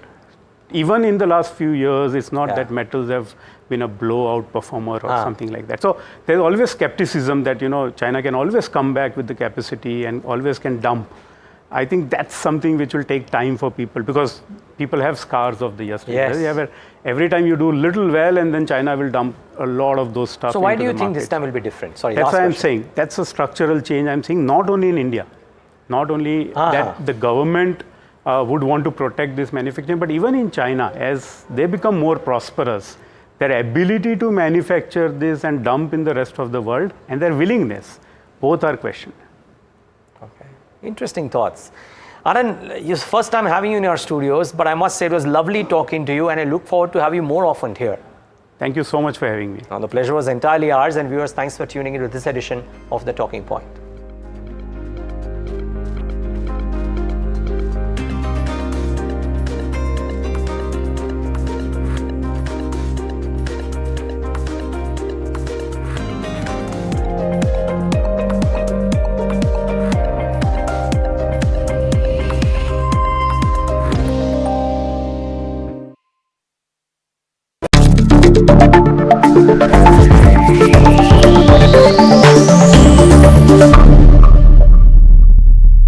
Hi, I'm Tanuj Bhojwani and I run People Plus AI. We're an organization that helps startups build AI. Is AI useful in India?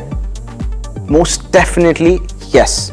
We have a huge, approximately 60 crore people using the net passively, meaning they're watching YouTube, Instagram, etc. But perhaps only 20 or 30 crores who are actively contributing or transacting on e-commerce websites. One big hurdle is because this involves typing, needs you to be literate, comfortable with using the smartphone, etc. One huge area AI will change in India is the use of voice, video and other multimodal technologies. These new LLMs can understand human voices, accents and languages like nothing ever before. Think Alexa times 1,000 because you can talk to it in your local language in an accent. Many companies, including Sarma and Krutrim in India, are training these models for Indic languages and the way we speak to each other, in mixed coding where we use Hindi, English, Marathi seamlessly. This is why we believe exciting times are ahead as AI can unlock access to computing, apps and that entire ecosystem for a large number of people.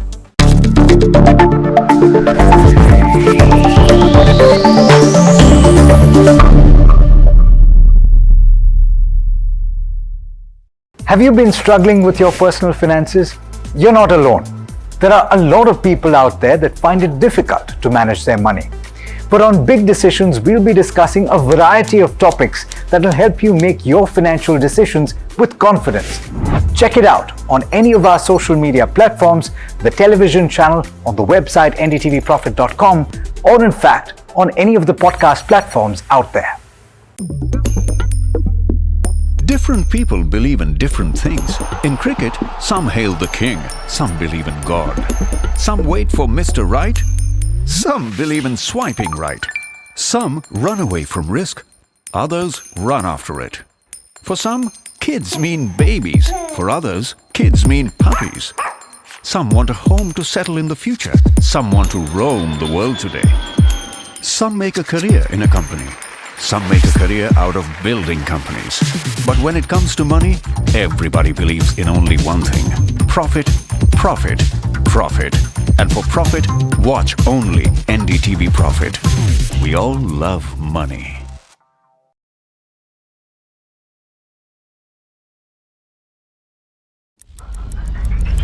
Headlines you start your day with. What matters worldwide is now in the palm of your hands. Get ready to seize the day and maximize your financial potential. Stay ahead of the curve with all you need to know on NDTV Profit.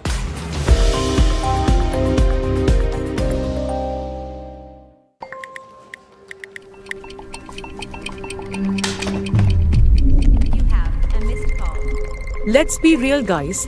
There are many financial experts out there. Which stocks to target? What's good for long term? When to buy? When to sell? How do you stay ahead of all the financial?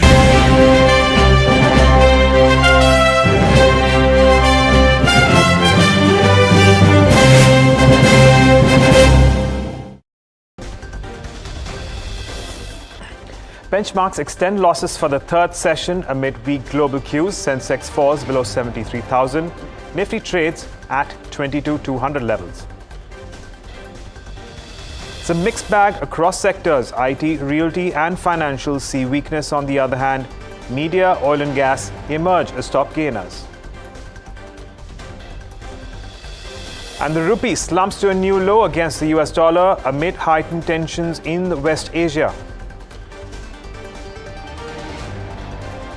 Special additional excise duty on crude has been raised 41% to 9,600 rupees per ton, marking a fourfold increase since the start of the year.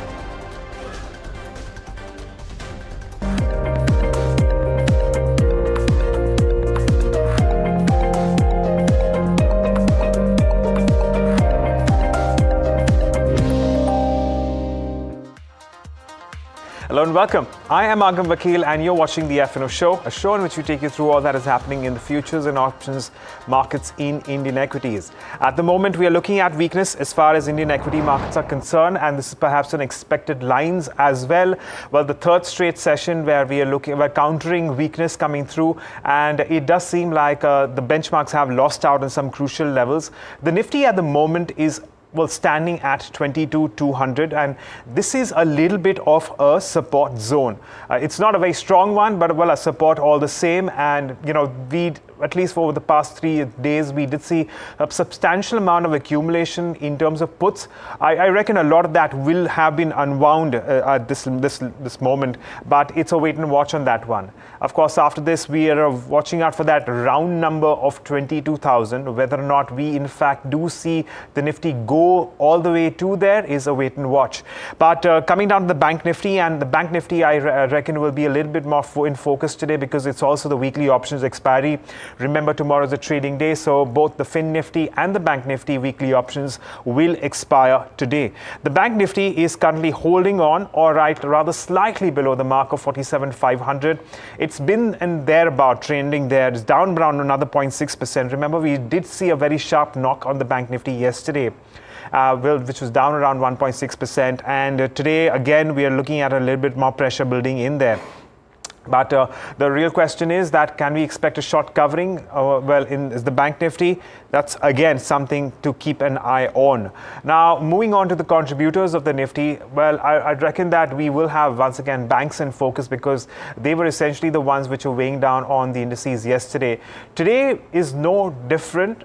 except for the fact that HDFC Bank, which was a key loser yesterday, is now contributing to the upside, not by much. But ICICI Bank and SBI continue to be under pressure and today and continue to weigh on the index. In fact, Infosys is the other one which is also under a tad bit of pressure. Moving on to talk about the futures and options space. Now let's pull up the Nifty futures and see how the April futures panning out. So while the underlying declines by 0.3%, open interest has increased by around 1.4% towards what probably could be shorts at the moment. And the Bank Nifty futures, that saw unwinding yesterday, and today it is looking at an increase in OI. So I reckon that today we're seeing that shorts coming through, fresh shorts as far as the Bank Nifty is concerned.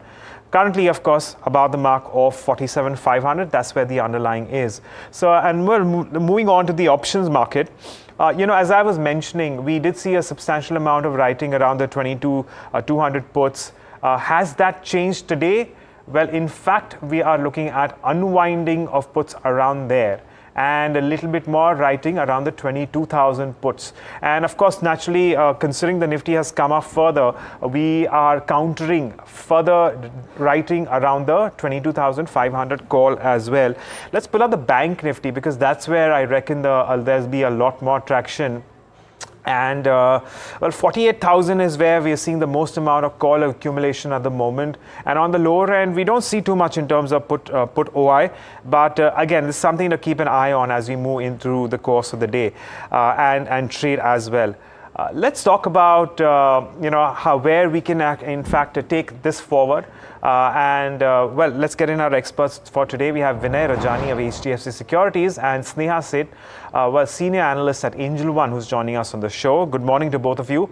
Vinay, your assessment on the Nifty currently at 22,200. Where do we go from here? Yeah, good morning, Agam, and thanks for having me on the show. So basically, in last 4 days, we have seen a correction of more than 670 points in the Nifty. And if you were to talk about the Bank Nifty has corrected by more than 1,700 points.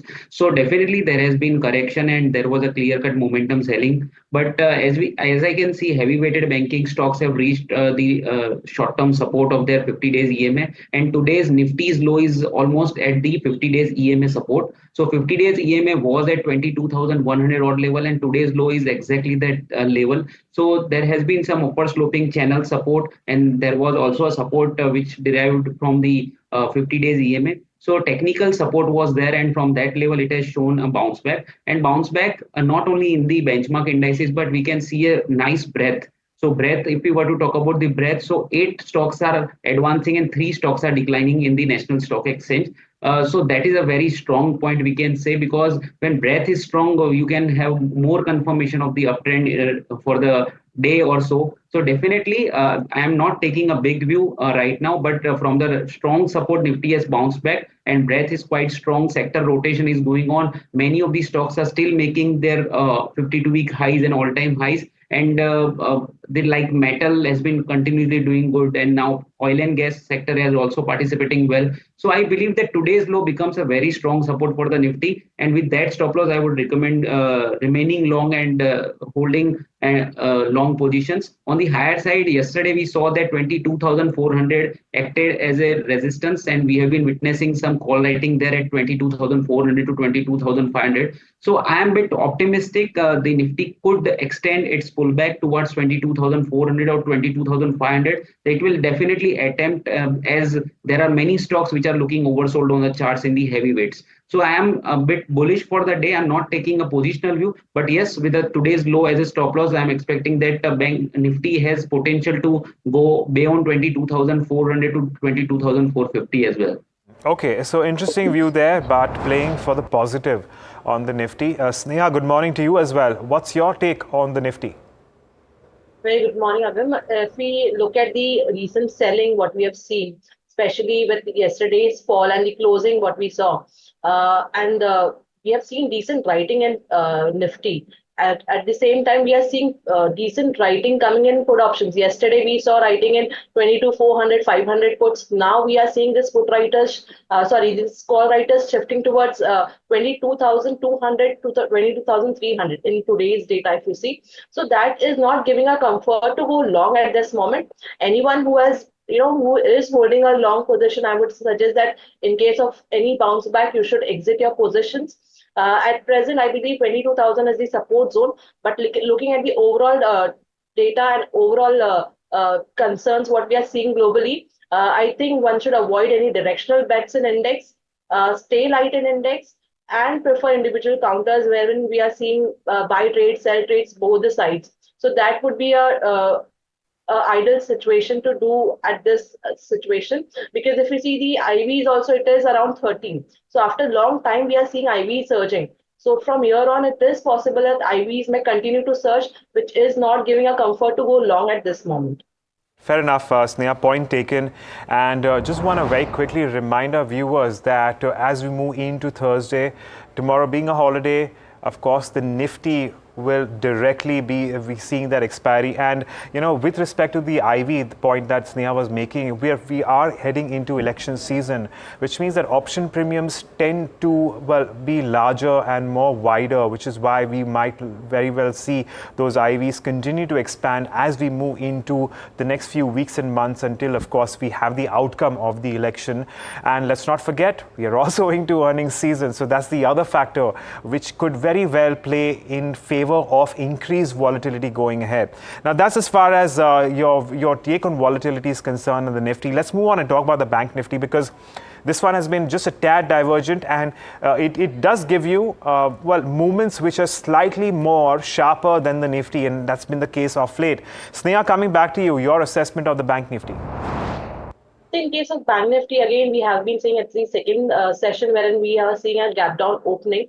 I believe 48,000 should be acting as an immediate resistance. Any move beyond that, that will be interesting to watch out, but I don't think we may see it very soon. In fact, it may take little time. Looking at the overall data, I would say. So at present, anyone who wants to take any fresh bets, I would say strictly avoid it. Wait for the market to, settle down, and then we can go ahead and take a directional bet. As far as the support is concerned, I believe 47,200 should be acting as an immediate support. So this is the 1,200 points range for now in case of banking. Okay, let's pull up the chart where we have the constituents of the Bank Nifty and see where there is traction with respect to F&O before I go to Vinay and take his view on the Bank Nifty as well. So when it comes to the constituents of the Bank Nifty, at the moment we are looking at a marginal up move in HDFC Bank, but say for that we have weakness in ICICI Bank, Axis Bank, SBI is down 1%.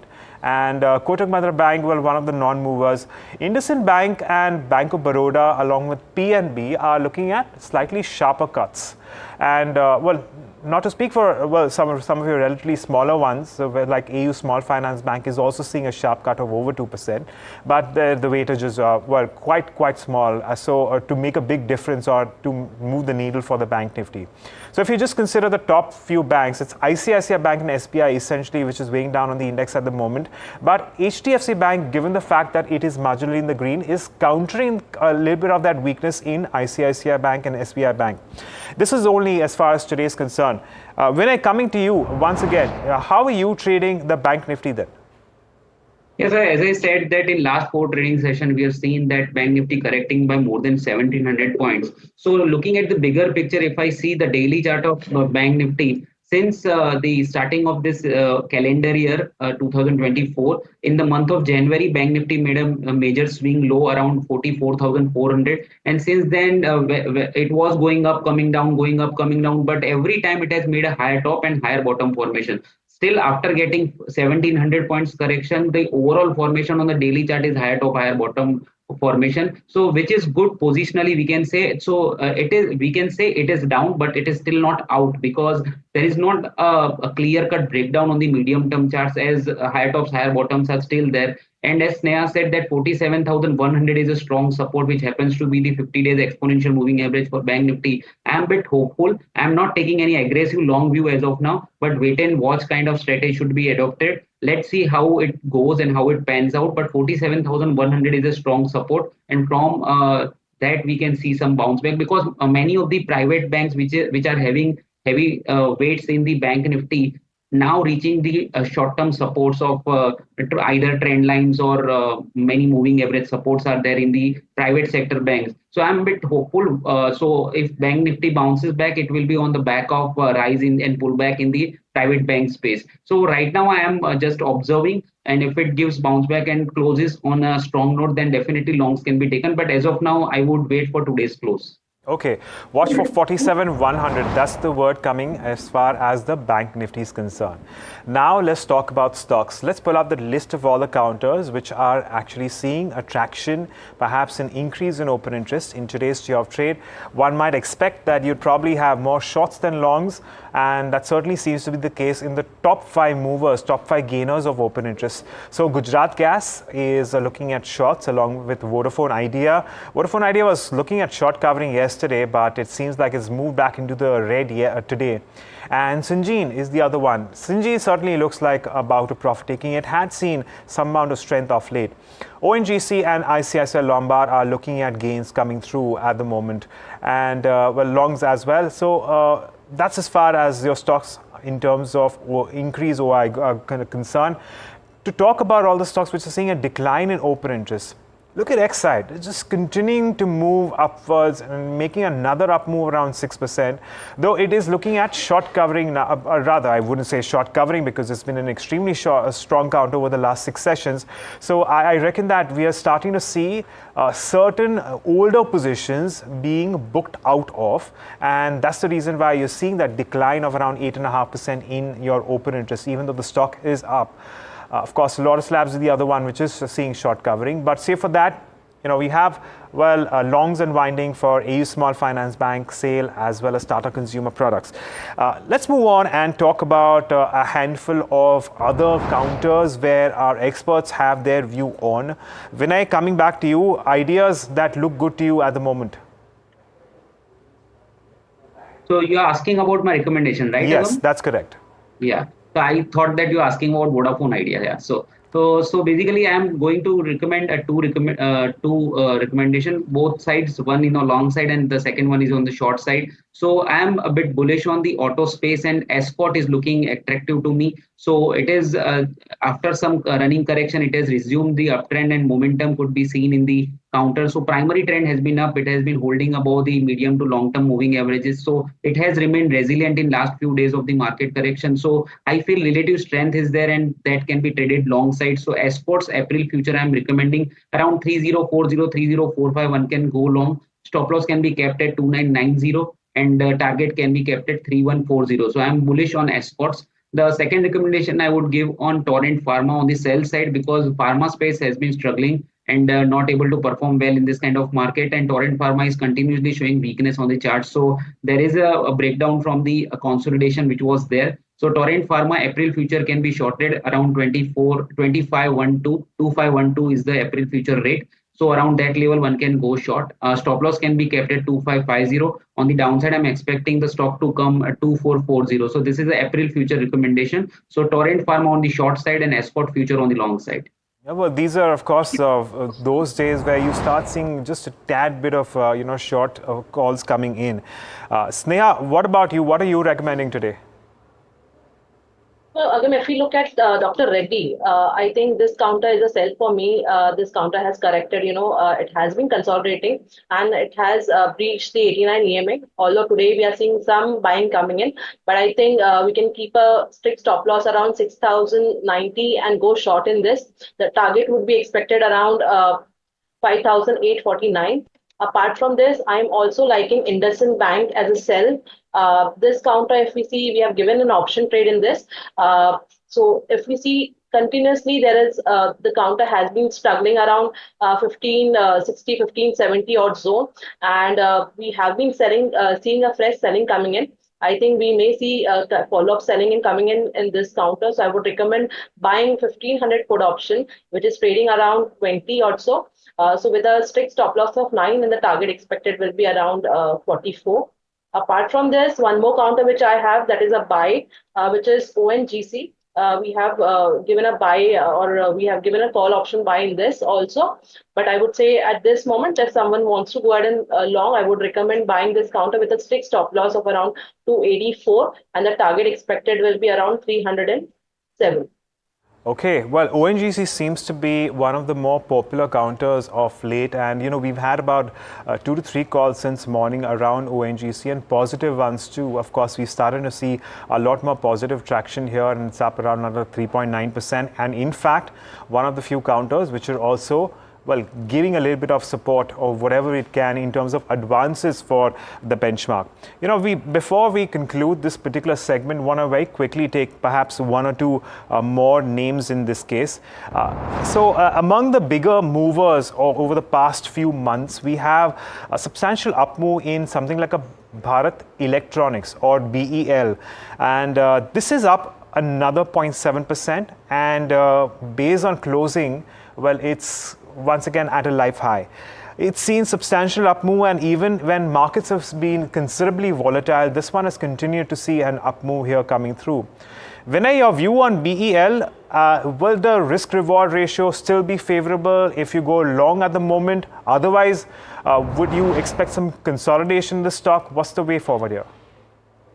So it is into clearly an uptrend and great amount of resilience shown by the counter, and not only Bharat Electronics, but if you were to see other stocks in the defense space, Hindustan Aeronautics is also showing strength. So entire defense space and defense as well as the PSU space has been showing a great amount of strength. So it is into a continuation of an uptrend. There is no fresh breakout, but the way market goes, there is a good possibility that it will go up from here as also. So I see a strong support around 230. If you are a trader, then trailing stop loss can be kept at 230, and we can expect some higher levels. So instead of anticipating any target for this counter, as it is already trading around its all-time high, it is better to decide one stop loss. And if stock goes in your anticipated direction, then you should trail the stop loss. So as of now, the long should be held with a stop loss of 230 and should be kept on the trailing basis and keep riding the entire rally of the Bharat Electronics. So it is looking strong and likely to outperform.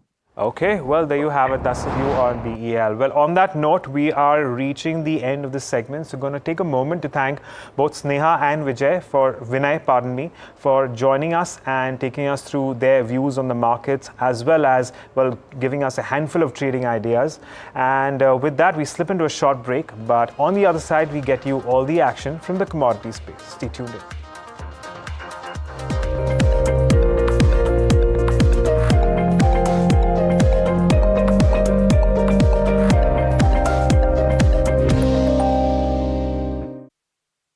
Have you been struggling with your personal finances? You're not alone. There are a lot of people out there that find it difficult to manage their money. But on Big Decisions, we'll be discussing a variety of topics that will help you make your financial decisions with confidence. Check it out on any of our social media platforms, the television channel, on the website ndtvprofit.com, or in fact, on any of the podcast platforms out there.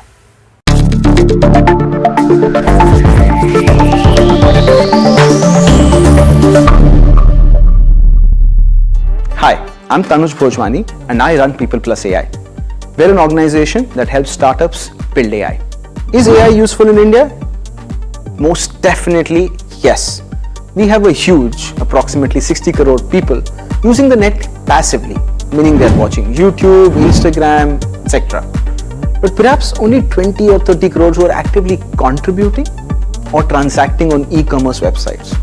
One big hurdle is because this involves typing, needs you to be literate, comfortable with using the smartphone, etc.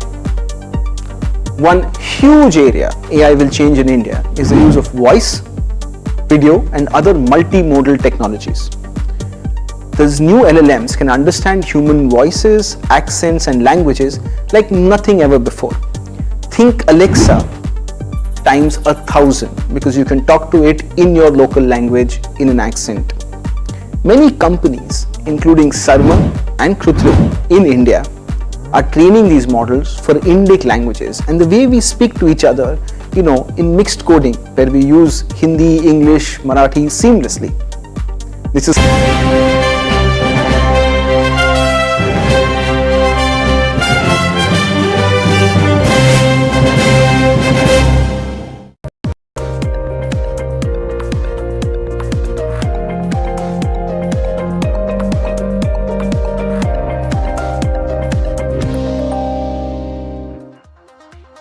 Welcome back. We are taking stock of what's going on in the markets, and at the moment we have the Nifty, which is continuing to consolidate around the 22,200 mark, and as far as the Bank Nifty is concerned, that is also holding on to 47,500 at the moment.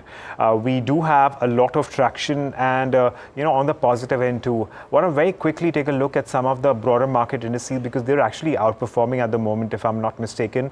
We have the mid-cap index, which is in the green right now, up right by as much as 0.4%, and pull up the small cap index is up by around 1%. So there's no stopping the broader markets in general, and whatever traction that we've had is largely in your key benchmarks.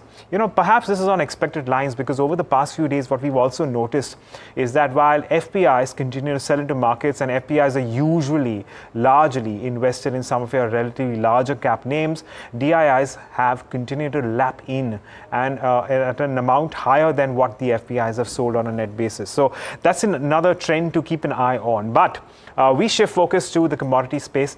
We have Kishore Nane of Motilal Oswal Financial Services joining us right now. Kishore, good morning. Thank you so much for joining in. What's at the top of your list at the moment? Let me ask you about gold firstly. What is your assessment? It seems like there's no stopping this one. What levels are you working with? Hey, good morning. I think, we have been projecting gold at around 2,400 for last 6-7 months. The market has surpassed that level already. So the most common or the market feeling at this point of time is that the gold should correct from here. But there are 2-3 factors which is actually supporting the prices. Of course, the geopolitical concerns in the Middle East, the potential flare-up of Iran and Israel conflict. So that could actually be underpinning the prices at this point of time. Second is the sticky inflation in US. So though the rate cuts expectations have come down to 2 rate cuts, and probably the rate cut could be as soon as June. So I think these 2 things are the primarily underpinning the market at this point of time. But I think 2,400, 2,450 is the levels which we have already seen, and in India we have already seen the prices close to 74,000. From there they corrected moderately, but we feel that the prices have already discounted most of the fundamentals in the market. This is like a little bit of they are ahead of the fundamentals also to some extent, but the upcoming elections in US, the stronger dollar will keep the Indian prices higher. So anything close to 72,000 or 71,800 odd levels in India are normally a buying zone, and anything close to 73,800 and 74,000 is normally a profit booking zone. So I think at this point of time, I'll keep my price expectations close to 74,000 as the upper range, and 71,800 is a potential downside for the short term. Okay. And Kishore, your view on the rupee at the moment? Rupee is actually being weaker. Again, there are 2 factors which are primarily driving is one is that the dollar index itself has been strong, especially after the Middle East tensions being rising. So the safe haven appeal of the dollar is driving the prices of dollar index. So dollar is broadly stronger against most of the other currencies, and including the Asian majors also. Number 2, Asian currencies have been weaker, especially after the Chinese economy slowed down and the issues in the Chinese economy. And April also brings a little bit higher demand in local markets. So generally March tends to slow down some of the import orders, etc. So April normally revives back some of these things. So the underlying demand for dollar itself in domestic markets is also driving. So I would keep the downside expectations limited to around 83.80. I don't think the rupee will depreciate beyond that in short term. Right. So potentially probably 83.50 to 83.80 is what the downside possible. Okay, sure. Kishore, thank you so much for joining us and giving us your view on those 2 securities coming in. Of course, keeping an eye on them considering they're buzzing in trade.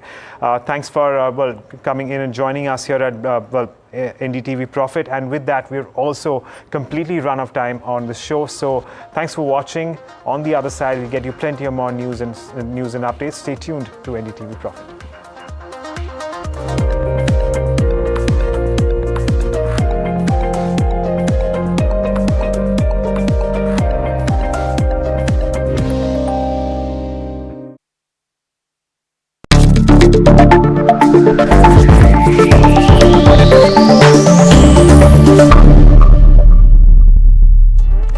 I'm Tanuj Bhojwani and I run People Plus AI.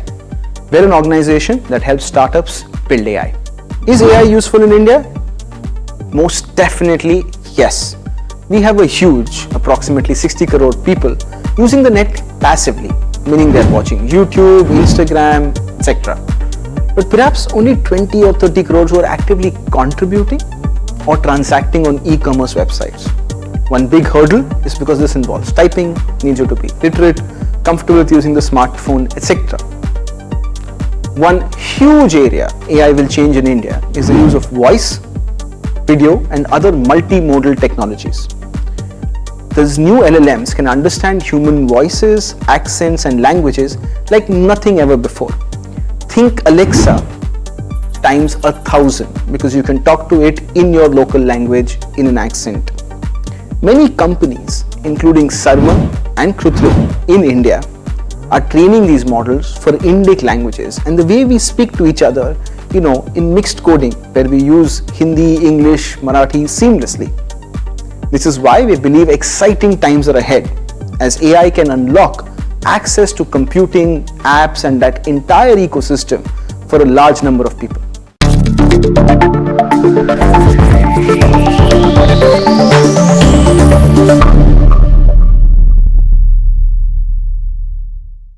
Have you been struggling with your personal finances? You're not alone. There are a lot of people out there that find it difficult to manage their money. But on Big Decisions, we'll be discussing a variety of topics that will help you make your financial decisions with confidence.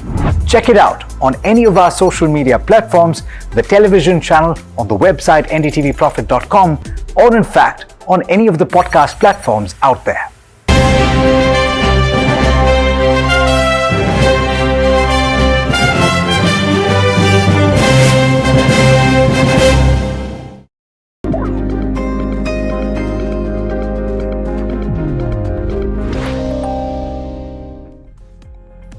Welcome, you're watching the Small and Mid Cap Show. I am Mahima Vajrajani. Well, we have very interesting things lined up for you today. We have an auto and metal analyst who we're going to speak to. We've also spoken to Wonderla and we've also spoken to one more management that we'll be addressing throughout the show. But let's take a quick check on how the markets are panning out to be. Well, the markets have recovered from the day's lows, of course, but Nifty 50 is currently trading at trading low at around 0.34%.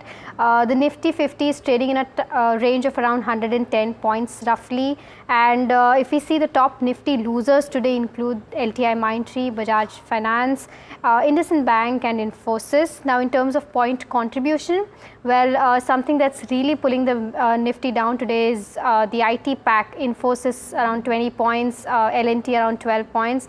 Then we also have ICICI Bank and SBI Bank. Now, if we take a quick look on how the Sensex is doing, well, Sensex has also recovered from its day's low. However, it's trading in a tight range of around 320 points and currently it's down around 0.5%. In terms of the broader markets have been doing better than the benchmarks at present. However, they have also recovered from the day's lows. Nifty mid cap is up around 0.35%. In terms of Nifty small cap, 250, Nifty small cap 250 is the outperformer. Even in the broader markets, it's up around 1% at present. Let's take a quick check on how the sectors are doing. In the start of the market today, we saw that all the sectors were almost in red. However, right now, a lot of sectors have bounced back. Nifty Media is something that is up in trade around 1.6% higher. In terms of the top gainers on the Nifty Media, there is Network 18, TV 18, Z. In terms of losers on the sectoral indices, well, there is no doubt here. It's Nifty IT, which is the top losing sector on the sectoral indices today, and this is because of LTI Mindtree, Coforge, Infosys. Now, in terms of some stock specific action, if we can take a look at Happy Forge, well, the company has received a 500 crore order from an OEM manufacturer. The stock has been up around 5.6%. Right there you go. The stock is up at present also holding the same level of 5% up. Senco Gold, if you can pull up that, it did come up with a business update yesterday. Good set of numbers for Senco Gold. It's up in trade today as well, extending gains of yesterday, 6.6% above. Well, if we can pull up Exide Industries, well, brokerages are extremely bullish on this stock. Today there was a Nomura note on Exide Industries, which is retained buy with a target price of 485, which is an upside of around 18%. There you go, Exide is up around 7.5% in trade. Yesterday also there was a Morgan Stanley note. They did reiterate overweight on Exide Industry with a target price of 485.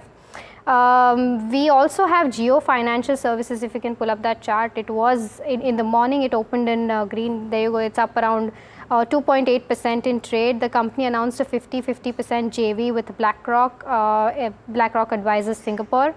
Now, if we can pull up something like how the metals are doing and how the let's pull up the Nifty metal if we can.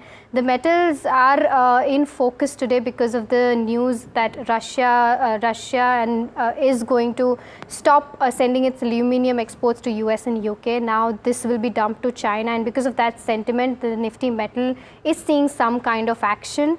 And if we can pull up Nifty Auto, how is Nifty Auto doing? In terms of Nifty Auto, well, Nifty Auto is up around 0.5%. But to discuss how the auto and metal sector is doing, we have with us today Mr. Aditya Velekar, Senior Research Analyst, Metals, Mining and Auto from Axis Securities, who joins us now. Welcome to the show. Yeah, thank you. Yeah, so Aditya, my first question to you is that I just want to understand that, I'll go with the auto sector first. Q4 will be coming in. What are your expectations in terms of, both auto and auto anchs in terms of how the Q4 will pan out to be for the auto companies? Yeah, we expect a good set of numbers for both auto and auto ancillaries.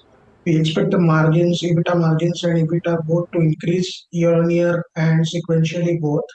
So backed by a good set of volume growth, premiumization story and commodity tailwinds, all these factors will flow into the year on year EBITDA margin growth. And on a sequential basis, passenger vehicle, especially Maruti and Ashok Leyland, they have delivered good set of volume growth. So those will drive a growth on a sequential basis on overall EBITDA and PAT growth for the auto pack. Understood. And I just want to understand in the general sense, when it comes to autos, it's always, a play between the urban versus rural. So what is the kind of trend that you're observing? Recently there was the FADA data that has come out, and going forward for FY25 also, what does the outlook of urban versus rural look like? Yes, so in FY24, the rural area has really done well for auto OEMs, especially on the passenger vehicle side. If you see, the SUVs were the driving force for the growth in the passenger vehicle segment, while the entry-level cars were displaying degrowth. SUVs were the mainstay for growth in the passenger vehicle area, and most of that growth was coming from rural area. So rural area in FY24 has done well.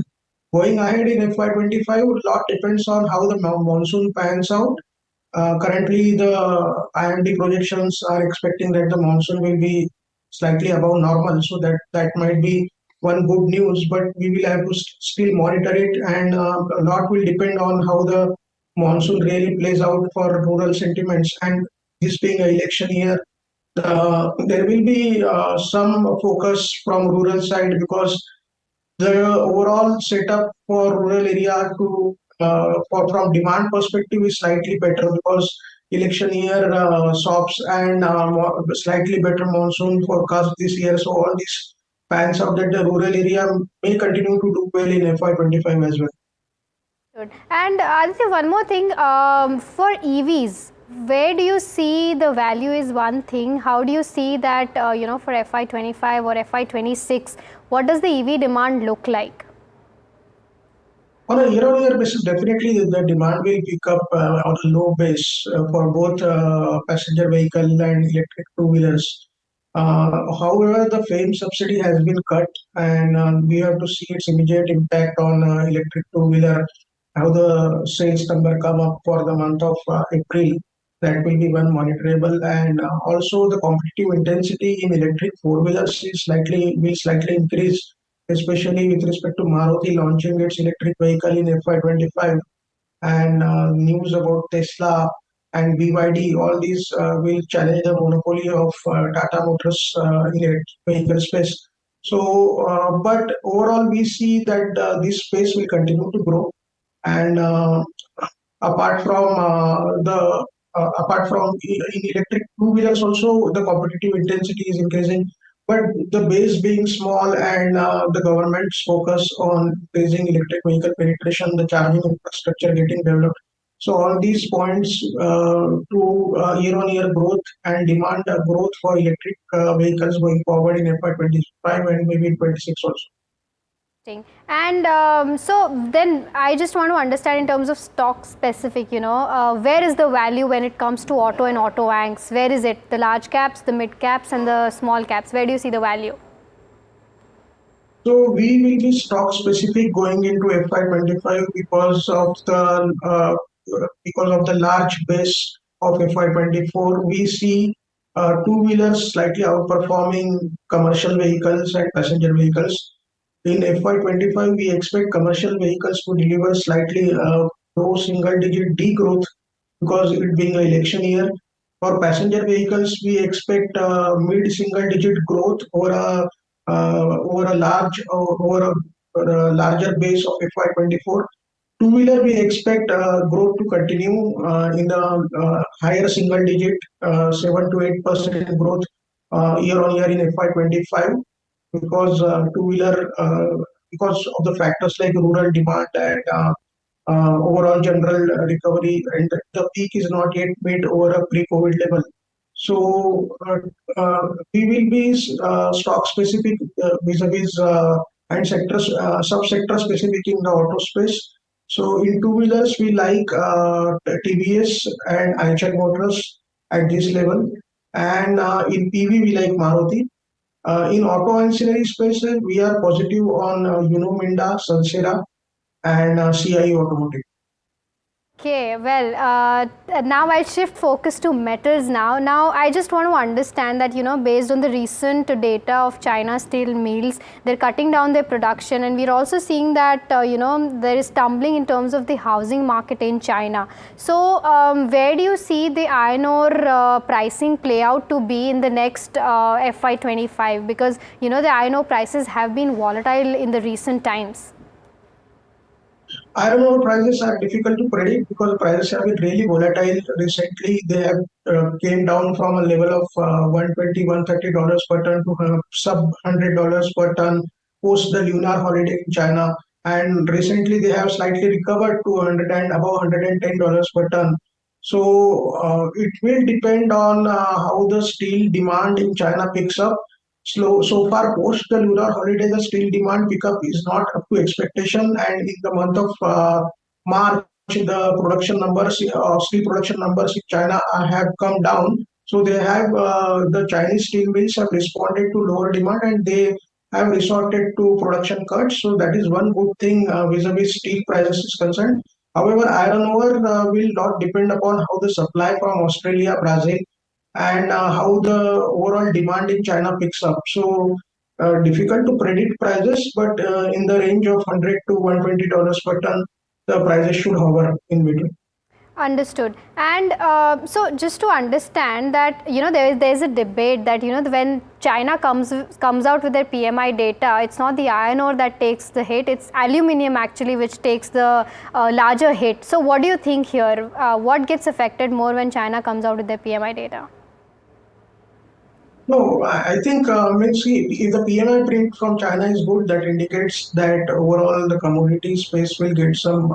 It's a positive indicator for commodity space. As far as aluminium is concerned, we will have to monitor how the China's Yunnan region production pans out. if the production recovers in China, that then the aluminum prices may come under pressure. Currently, aluminum prices have increased from the level of $2,200 per ton to $2,600 per ton. So there were a host of reasons for this outperformance of aluminum prices. Number one was the production constraints in Yunnan region of the China. Then the expectation that the Fed will go for rate cuts.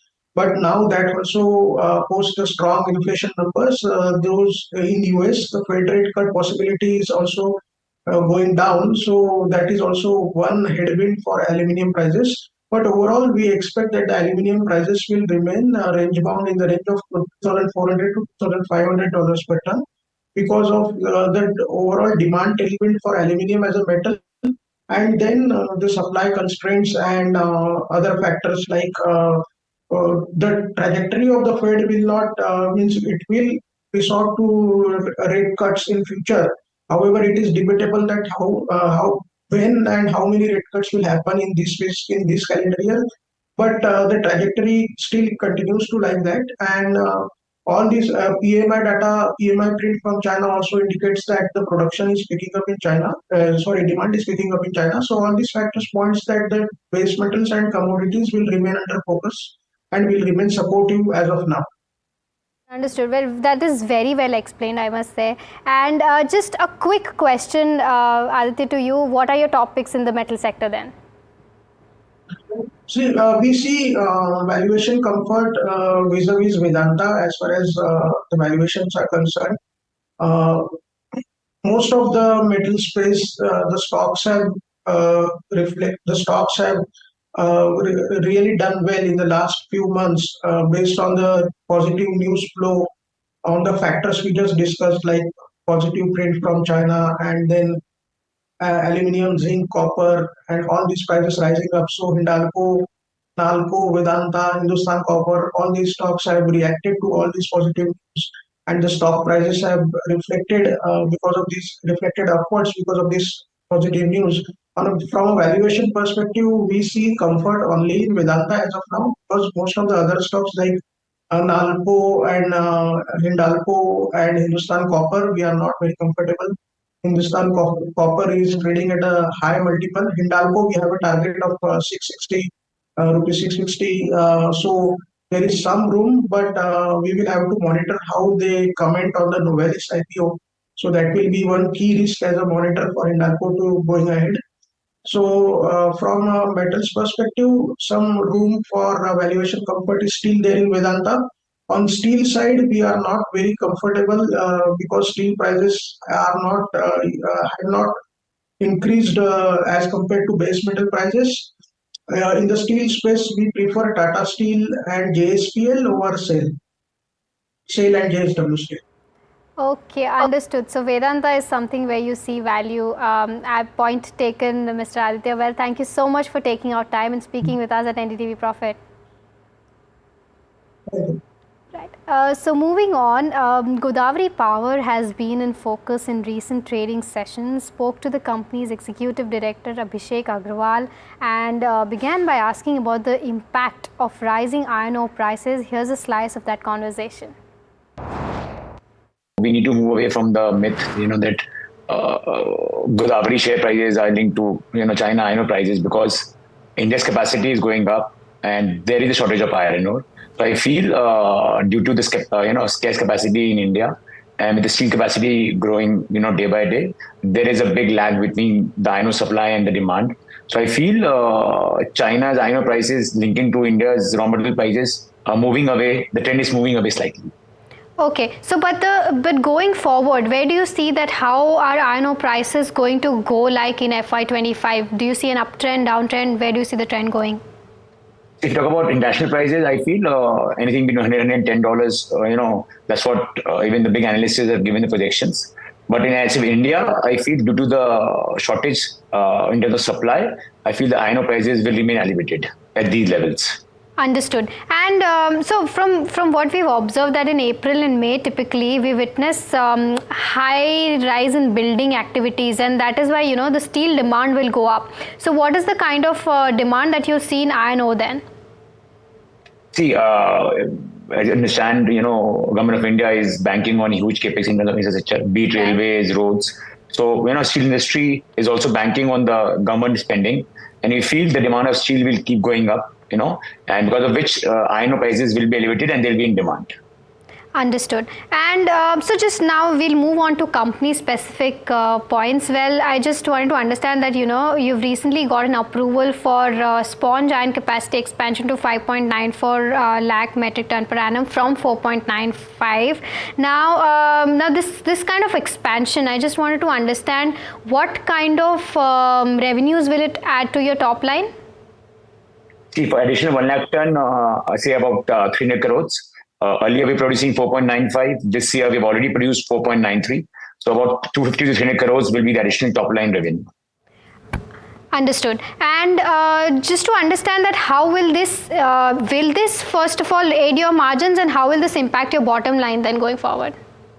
Definitely, with higher production and a higher capacity. So now my DRI capacity is totally captive. So my steel making is now close to 0.525. So my entire DRI will be captive, and this will definitely add to my bottom line as well because of the higher margins. So is there a ballpark figure that you're looking for that will aid to your margins and to your bottom line? See, I think given the current market scenario, I think anything between 20-25% will surely go up. Well, that was the management of Godavari Power. Well, we have more interesting updates, and we spoke to the management of Wonderla in the next segment, so stay tuned into NDTV Profit. We'll be right back after a short break.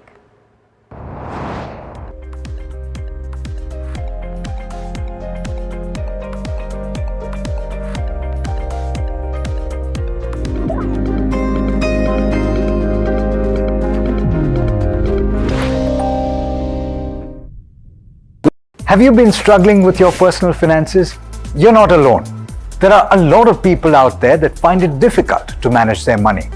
But on Big Decisions, we'll be discussing a variety of topics that will help you make your financial decisions with confidence. Check it out on any of our social media platforms, the television channel, on the website ndtvprofit.com, or in fact, on any of the podcast platforms out there.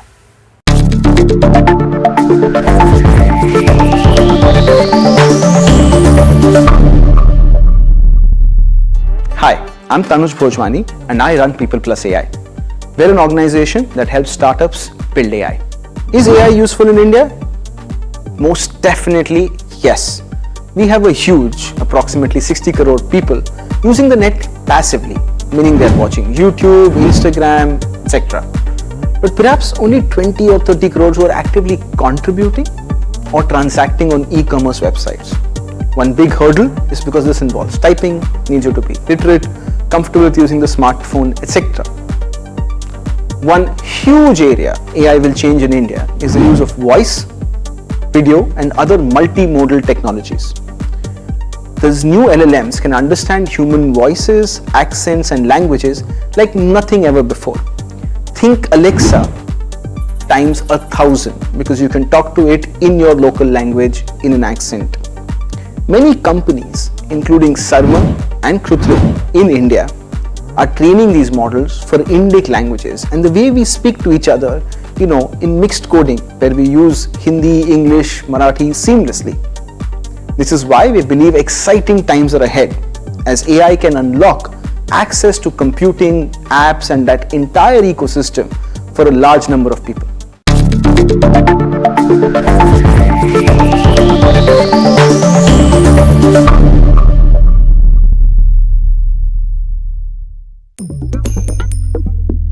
Different people believe in different things. In cricket, some hail the king, some believe in God. Some wait for Mr. Right, some believe in swiping right. Some run away from risk, others run after it. For some, kids mean babies. For others, kids mean puppies. Some want a home to settle in the future. Some want to roam the world today. Some make a career in a company.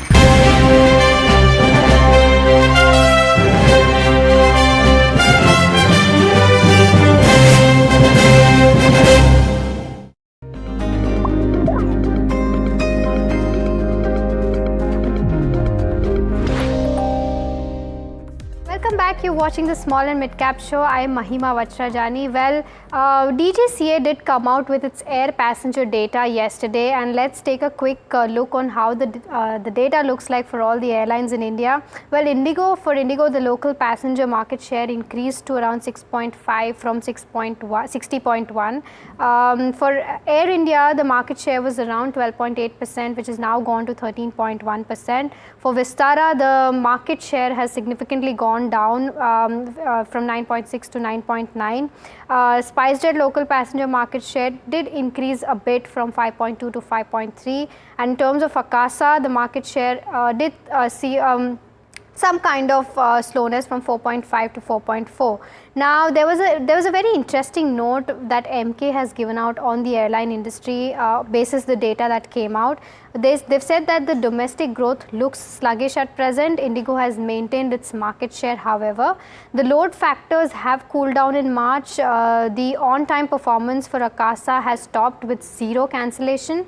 In terms of Vistara recorded the highest cancellation of 1.56% due to pilot shortages. In terms of Indigo, well, Indigo's on-time performance has improved month on month. It's around 81.3% from 72%. So good indication for Indigo. In terms of SpiceJet recorded lowest on-time performance with around 63.6%. They've also given an exclusive coverage on fuel prices. They've said that the fuel prices are inching up. This is now mainly because of the higher crude prices. And they expect that 3% increase in terms of fuel charges will occur month on month, and this is for May 24, of course. And the ATF prices will also witness some kind of growth because of this. Now, this will be driven mainly by 6% higher crude prices, like I mentioned, and partly will be offset by 13% of lower jet fuel spreads. But I'll shift focus to Wonderla Holidays, because I got a chance to speak to Wonderla Holidays Arun K. Chittapillai earlier, and here's what he had to say on the company's expansion plans in the country. Listen in. We already have a park in Bangalore. And that's been there for almost 19 years now. But what we are trying to do with this adventure park idea is to cater to a slightly different audience. This will be, this will be catered to more of the corporates and people who are looking for team outings and smaller groups who have higher propensity to spend, but they want to do differentiated, different kind of offerings. So it's it's not really an amusement park. It's more of an adventure park scenario. It has a little skill involved, like rock climbing, zip lining, those kind of things. So that's the kind of activities that we want to do, which we don't have in our amusement park currently. So this will be a completely different offering, and it will be kind of attached to the resort offering that we have. Right, I understand that. And how much will be the capex requirement for this? Just a ballpark figure. We are earmarking roughly about 45 crores for this. So this will be adjacent to the amusement park and the resort that we already have. And it's about 45 to 50 crores is what we're looking at. Right. And where do you think will how do you plan to fund this 45 to 50 crores? Currently, we have our own internal accruals that will, that will be enough for this. It's not a huge investment, so we are looking to fund it ourselves. Right, I understand. Okay, and I'm just trying to understand that you're now focusing on asset-light model of, operation. So, will this also be on on similar grounds, or how will it function? In a sense, it's not very high capex for us, and the asset which we are going to use, which is the land, is going to already been with us for almost 20 years. So it's not really, it's not a fresh capex. It's kind of an additional capex to an already existing project. So that's the way to look at it. The asset-light models we will do in new states when we are setting up parks. Well, that was Mr. Arun of Wonderla Holidays, who spoke to us about their expansion plans in Bengaluru. But with that, we're completely out of time. That's all we have on the show for now. Stay tuned in for more news and updates on NDTV Profit.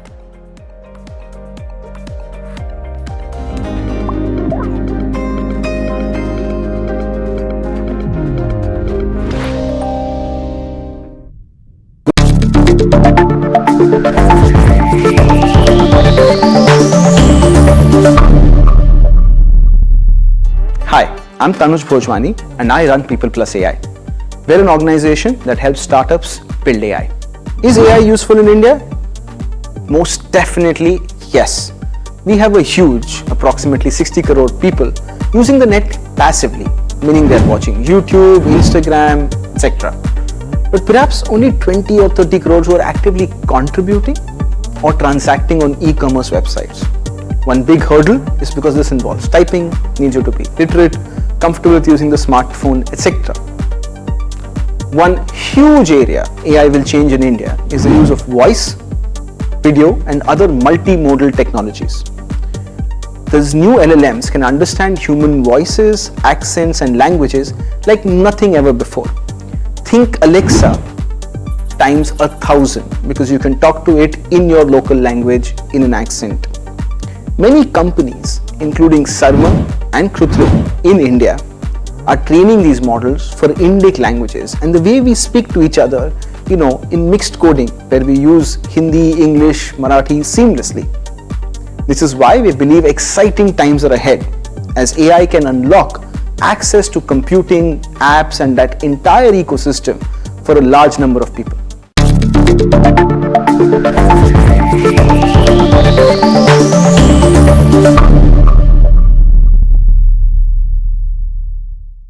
Have you been struggling with your personal finances? You're not alone. There are a lot of people out there that find it difficult to manage their money. But on Big Decisions, we'll be discussing a variety of topics that will help you make your financial decisions with confidence. Check it out on any of our social media platforms, the television channel, on the website ndtvprofit.com, or in fact, on any of the podcast platforms out there. Different people believe in different things. In cricket,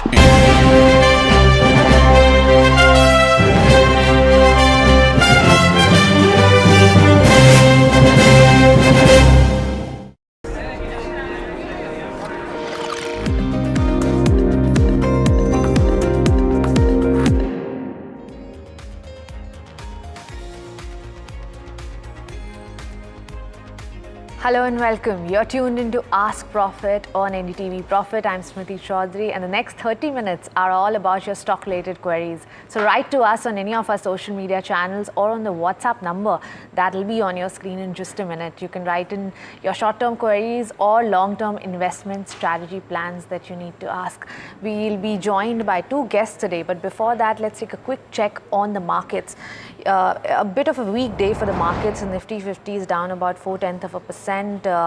However, if you look at the broader end of the spectrum, that's doing much better than the benchmarks. The Nifty mid cap is up about 0.3%, while the small cap is doing much better than that and is up about 1%.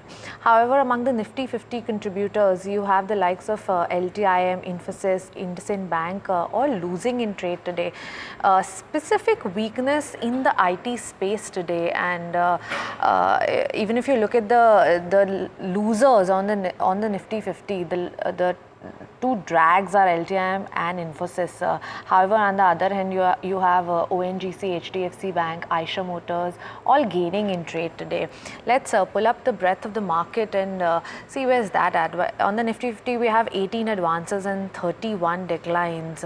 But on the broader end, it still remains positive overall. But let's also look at the sectors. Nifty is IT is of course a drag today, but other than that, banks are also not doing too well in trade. The bank index is down about 0.6%. There's also weakness in the PSU pack, down about 0.7%. Let's pull up the bank index and see the big losers there as well. Yes, you can see only two banks that are in the positive. Other than that, all AU Small Finance Bank, IndusInd, PNB, all in the red today. But among the green, we have sectors like energy sector that's doing well today. You have Nifty Media, that's up 2%. So that's on a bit of a tear today. Other than that, you have oil and gas that's doing well. There's metals that's in the green, 0.3% up. There's pharma index that's up about 0.5%. Let's look at some stock specific action as well. You have Vodafone Idea that's down about 2%. Remember, the anchor book for the FPO opens today, and there seems to be a high interest from marquee investors. NDTV Profit reported earlier about this as well. Then there is VST Industries. There's Ramkrishna Damani that had put in the money, and we saw that in the bulk deal data yesterday. You have LTIM that's losing, and this is also on the back of 2 resignations on the global side of it. Then you have something like a Jio Financial that's up 2.7% in trade after it announced a 50-50 JV with BlackRock for wealth business in India. However, let's move on to the focus for today, which is Bharti Hexacom. Now, it was at an intraday high of 8.7%. It's still up 6% right now. This comes on the back of a Jefferies note. Jefferies has initiated a buy coverage and given a target price of 1,081 rupees. That's a 33% upside, and according to Jefferies, Bharti Hexacom is the best play in telecom business. Now, the rationale that it gives is that it offers a way to invest in faster growing parts of Airtel's business, which is the parent company of Bharti Hexacom.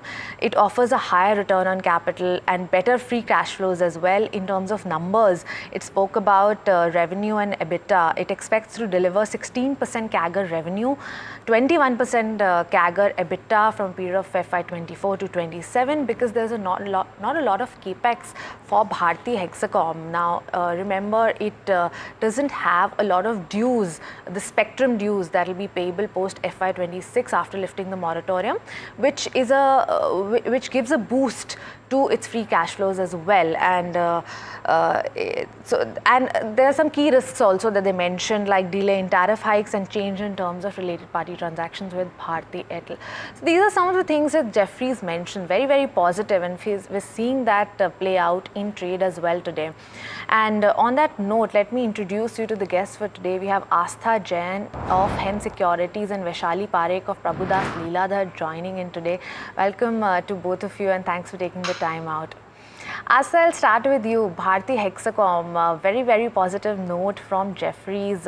We saw the listing, we saw the subscription. In terms of subscription, great response, even at the listing as well. How are you viewing this from a longer term perspective for this, especially in the telecom space? It's essentially a very consolidated space. Right. Hi. Good morning to both of you. So talking about this counter, first of all, when we issued IPO note, in fact, I made myself IPO note. So I have given the subscribe rating to all our clients. And in fact, our view was that subscribe for limited listing gain, but high long-term gain. So we were assuming it as a portfolio stock, and we have given the recommendation in that regard only. In fact, even we were also very much surprised by the listing, because we were expecting 10 to 15% listing gain. Now, talking about this counter, what is working positive for this company is, first of all, their premiumization, because the kind of plans which they are now introducing, like family plan, in which each member of the family, if they subscribe to the Bharti Hexacom, then definitely they will get some sort of discount. So if they are working on such kind of plan, then definitely they will gonna good subscriber base. So that was the major point. Secondly, we were also very much positive on the government policy towards the telecom sector, and we were expecting if something great come from the government side on the sector, then Bharti Hexacom was well placed to cater the opportunities present there, because it's a well set infrastructure. So that was also our view. And now what we are thinking, that their ARPUs already they have shown a great rise, because from I suppose 135 to 197, the ARPUs have grown from FY21 to FY23, or 9 months ended FY23, whichever the latest data they have presented in the RHP. So the ARPUs have shown a steady rise, and our view was that even, in fact, the valuation at which they bought the IPO, even the valuations were reasonable. So looking after all that, we are still positive on this counter, although maximum has been priced in, but our price target for Bharti Hexacom in the longer run was 940 when the issue came. So I still stick to that price target initially. So we are keeping the price target of 940, 945 and recommending hold on this counter. And those who want to make a fresh entry, they can make a fresh entry, but at the lower prices of 800 or 780 sort of. So this is what our view on Bharti Hexacom. Buy on dips is recommended as well as hold for the possible price target of 940 to 945. All right, fair point. So buy on dip strategy for Bharti Hexacom. And if you already had the shares, then hold on to it. Let's start off with the queries now. The first one is from Shrikant from Andhra Pradesh. This is on Vascon Engineering. They bought shares at a slightly elevated price of 87 rupees. Vaishali, we're seeing a little bit of uptick today, but the price has come down from this buy price that Shrikant bought it on. What would you suggest Shrikant to do with the stock? Very good afternoon, good morning, ladies. So I think Vascon is showing signs of improvement. I mean, if this stock has to be in the process of making higher bottom on a technical level, I think it should hold on with the support of 65. And once we see this stock moving above 72, I think it gives a further confirmation for targets like 83, 88. Right. Let's take up the next question. This one's from Rahul from Guwahati. The counter that we're talking about is Infosys. They bought the shares at pretty much the current levels, 1,485 rupees. Now they're talking about, considering the geopolitical tensions that have between Iran and Israel, do you see some impact on Infosys? And Vaishali, Asa, I'll come to you on this. From a longer term perspective, do you see any sort of this geopolitical tensions impacting something like an Infosys? And we're also going to see the results on 18th. So what should you suggest to a viewer who is hoping for results to come out but is now scared due to these geopolitical tensions? So talking about this counter, see, IT industries is always affected by the US growth economy's growth prospects, and that is the major factor if you want to look at the IT sector, because most of the IT companies, they really affected by if any some sort of distortion takes place in the US economy or something like that, then definitely it going to affect the Indian IT sector as well, because the main clientele of all the IT companies is America. So this is one of the major points. So I don't think that any sort of geopolitical tension that is existing right now between Iran and Israel going to affect IT industries as such, until unless there's some steps taken from the US side. And then we can see the major point which is affecting IT industry right now is the kind of data or the numbers which we are getting from the US economy. We are still not getting any sort of respite in the terms of inflation, because the data which is coming continuously out from there, that is showing that the economy is continuously growing. So I think that is one factor which we really need to look upon. Now talking about Infosys as such, I think Gen A, they are into Gen A and the cloud, etc. All these are working strongly for the company, and we are expecting strong numbers from this company also, because whatever TC has posted in their numbers, definitely I think, in fact, Infosys will also going to show some sort of growth in their numbers, and that's why we are positive on this counter, recommending hold on this counter with a price target of somewhere at around 1600 at the current juncture, provided if the results come in line with the expectation, what we are expecting on this counter. All right, fair point. Next up, we have a question from Mr. Ramesh from Bangalore. He says he's a senior citizen. He's already bought shares of Indian Energy Exchange at 210 a piece. Vaishali, now the shares are much lower, trading lower than the buy price, but the stock also hasn't done too much in the last 1 year. Would you suggest getting out of the stock at this juncture? Well, actually, we have recommended a buy in this stock. Basically, in spite of all the negative news, the stock has continuously taken support at 130 levels.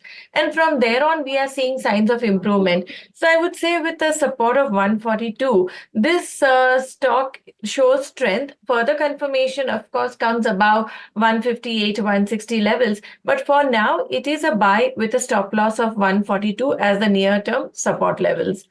So I would say hold if a person has bought, or wait for some dip to occur to buy near 142. Next, we have a question from Abhishek. Now, this is also an IT stock. Asta, this is Coforge that we're talking about, a mid-cap stock. It's trading at about, if you can pull up the chart for that one, yeah, it's above 5,200 levels. The buy price is at 5,100. Would you suggest holding on to this? Do you also see similar kind of results coming in for something like a Coforge? So yes, we can expect strong set of numbers from this counter as well, and definitely a hold from my side. So I think right now, because the result season is around the corner, so wait and hold is a better strategy for any IT company in order to play right now. Because what I think about the Coforge is, yes, there some of the verticals are really working strongly, and that will be helping the company in posting strong set of numbers going ahead also. So we are positive on this counter, maintaining hold. For buy, we really need to see how the results come out. But yes, at present point of a time, a hold from my side with a price target of 5,500 to 5,600. All right. Asa, next one is on the pharma space. Now, there are two queries on this, the one is from Rajiv and the other one is from Neeraj. And because they're all pharma stocks, I'm combining these two. One is on Lupin. Now, the buy price for Lupin is 1,500 that Rajiv has mentioned. There's another question from Neeraj where he's asking, what's a better pick, Cipla versus Sun Pharma? Now, let's keep three of them together, Lupin, Sun Pharma and Cipla. Which one do you see, which one are you more constructive on from a longer term perspective? So in fact, we like Cipla. Talking about Lupin also, Lupin is looking strong to us. First of all, the strong geographical presence which this company is having. So that is really playing positive for this company. In fact, they have the market leadership in various geographies, if I'm talking about Lupin. So in fact, Lupin is also looking strong to us. But if I have to choose any one among these three, then definitely the first choice will be Cipla. So, and for the Lupin, our stance here is hold with the price target of 1,800 at the current level. All right. Stay with us, Asta and Vishali. It's time to slip into a short break, but we'll be back and we'll take more questions on the other side.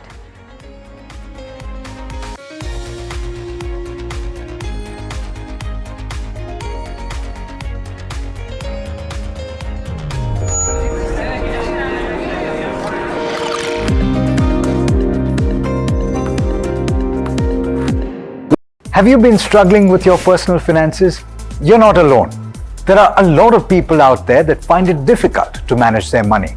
But on Big Decisions, we'll be discussing a variety of topics that will help you make your financial decisions with confidence.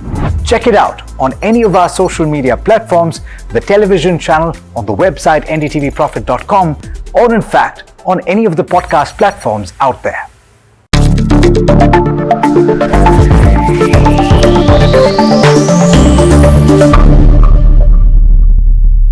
Hi, I'm Tanuj Bhojwani and I run People Plus AI. We're an organization that helps startups build AI. Is AI useful in India? Most definitely yes. We have a huge, approximately 60 crore people using the net passively, meaning they're watching YouTube, Instagram, etc. But perhaps only 20 or 30 crores who are actively contributing or transacting on e-commerce websites. One big hurdle is because this involves typing, needs you to be literate, comfortable with using the smartphone, etc. One huge area AI will change in India is the use of voice, video and other multimodal technologies. These new LLMs can understand human voices, accents and languages like nothing ever before. Think Alexa times 1,000 because you can talk to it in your local language in an accent. Many companies, including Sarma and Krutrim in India, are training these models for Indic languages and the way we speak to each other, in mixed coding where we use Hindi, English, Marathi seamlessly. This is why we believe exciting times are ahead as AI can unlock access to computing, apps and that entire ecosystem for a large number of people.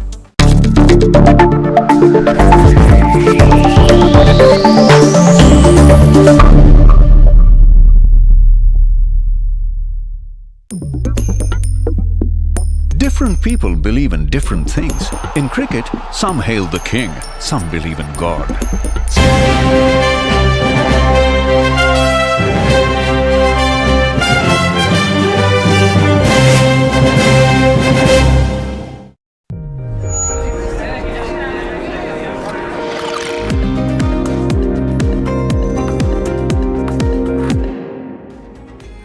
Welcome back. You're watching Ask Profit on NDTV Profits. Let's dive into the queries again now. This one's on Indico Remedies, and this one's for you, Vaishali.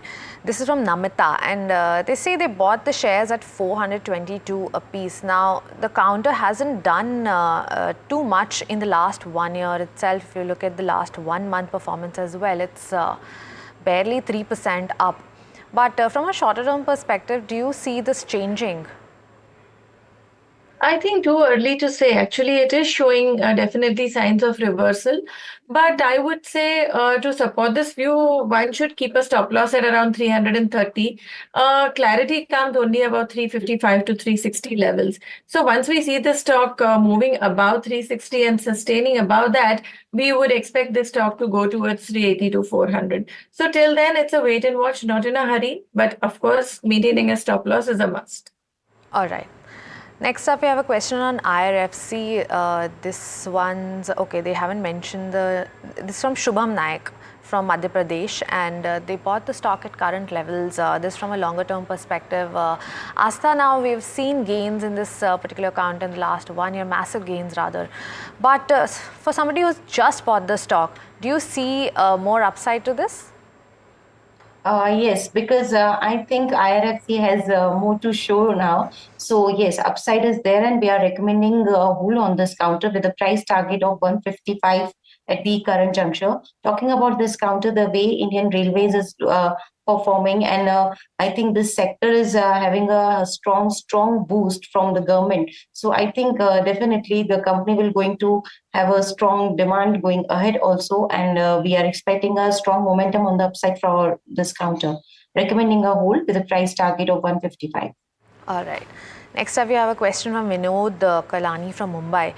The stock that we're talking about is Shipping Corporation of India Land and Assets. Now, this is the demerged company of the Shipping Corporation of India, and they bought the shares at 57 a piece. And from a longer term perspective, Astha, do you see how are you viewing the stock now post demerger? We've seen the stocks.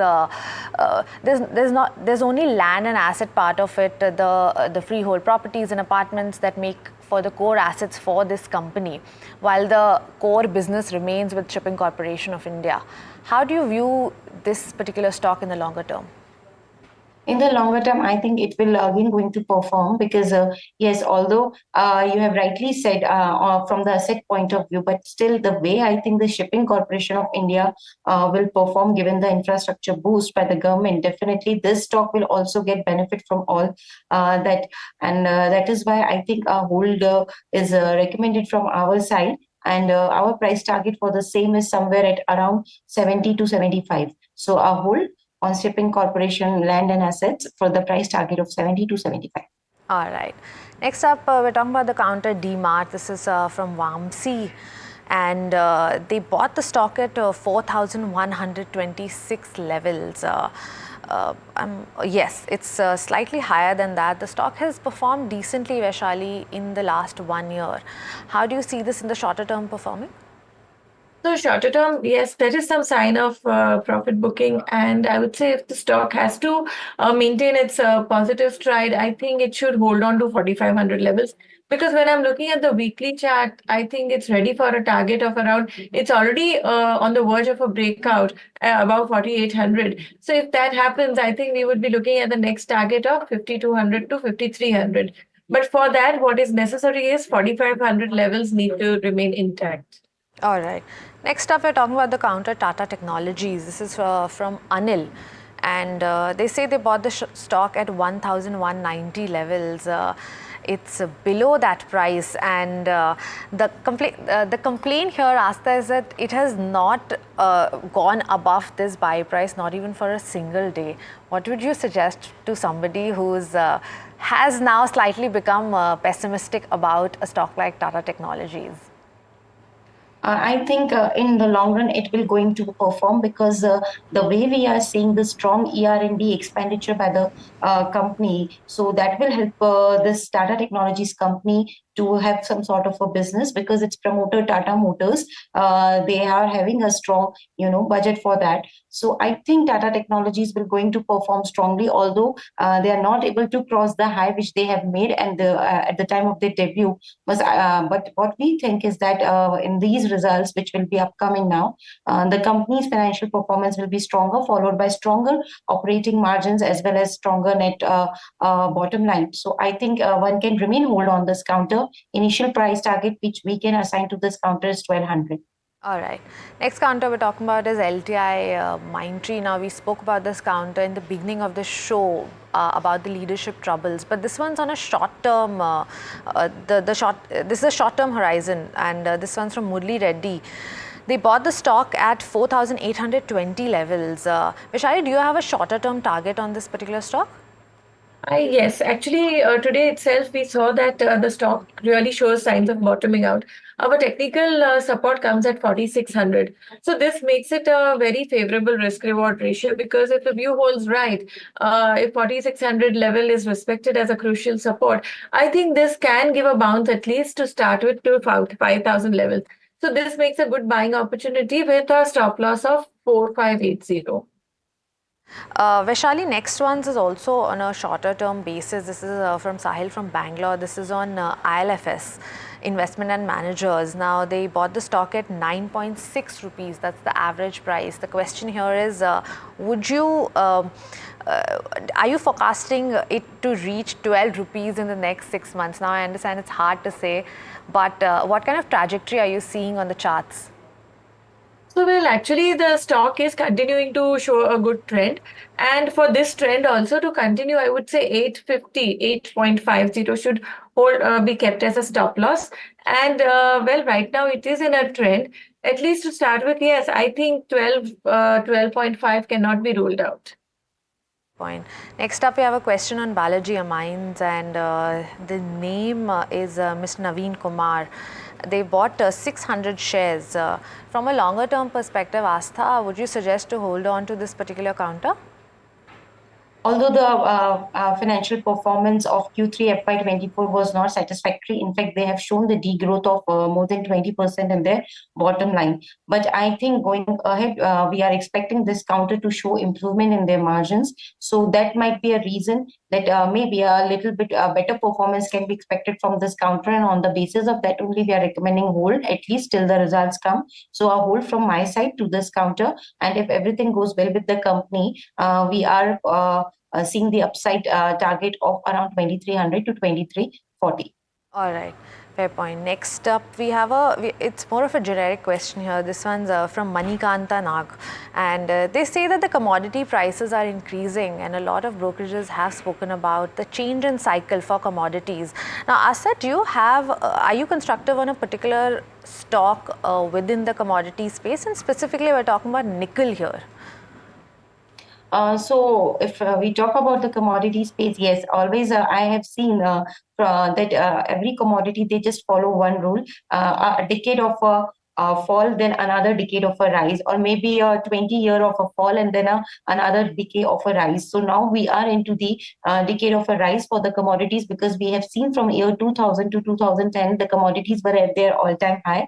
After that, we have seen a fall, and now the commodities has again come into the upcycle. So definitely, we are expecting this upcycle to continue. Now, if I have to choose one stock due to that, then Hindustan Zinc is our favorite stock right now, on the basis of zinc prices rising. Although you have talked about nickel, but if I talk about the other metal like copper and zinc, then Hindustan Zinc and Hindustan Copper are looking strong to us. Talking about Hindustan Zinc in particular, we are positive on this counter, and we are recommending a buy on this counter. Right now also it is showing some sort of a dip, so a better opportunity to buy at the level of 400 with the price target of 435 to 440. All right. Thank you so much, Astha and Vishali, for joining in today.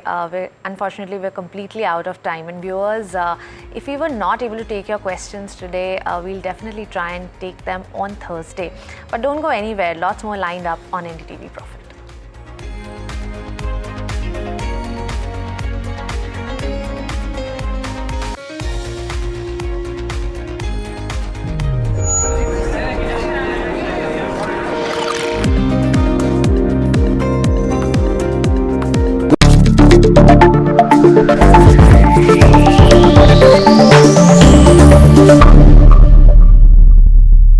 Hi, I'm Tanuj Bhojwani and I run People Plus AI. We're an organization that helps startups build AI. Is AI useful in India? Most definitely yes. We have a huge, approximately 60 crore people using the net passively, meaning they're watching YouTube, Instagram, etc. But perhaps only 20 or 30 crores who are actively contributing or transacting on e-commerce websites. One big hurdle is because this involves typing, needs you to be literate, comfortable with using the smartphone, etc. One huge area AI will change in India is the use of voice, video and other multimodal technologies. These new LLMs can understand human voices, accents and languages like nothing ever before. Think Alexa times 1,000 because you can talk to it in your local language in an accent. Many companies, including Sarma and Krutrim in India, are training these models for Indic languages and the way we speak to each other, in mixed coding where we use Hindi, English, Marathi seamlessly. This is why we believe exciting times are ahead as AI can unlock access to computing, apps and that entire ecosystem for a large number of people.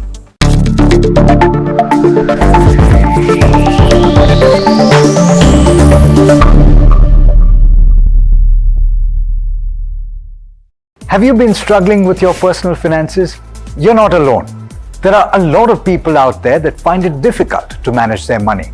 But on Big Decisions, we'll be discussing a variety of topics that will help you make your financial decisions with confidence. Check it out on any of our social media platforms, the television channel, on the website ndtvprofit.com, or in fact, on any of the podcast platforms out there.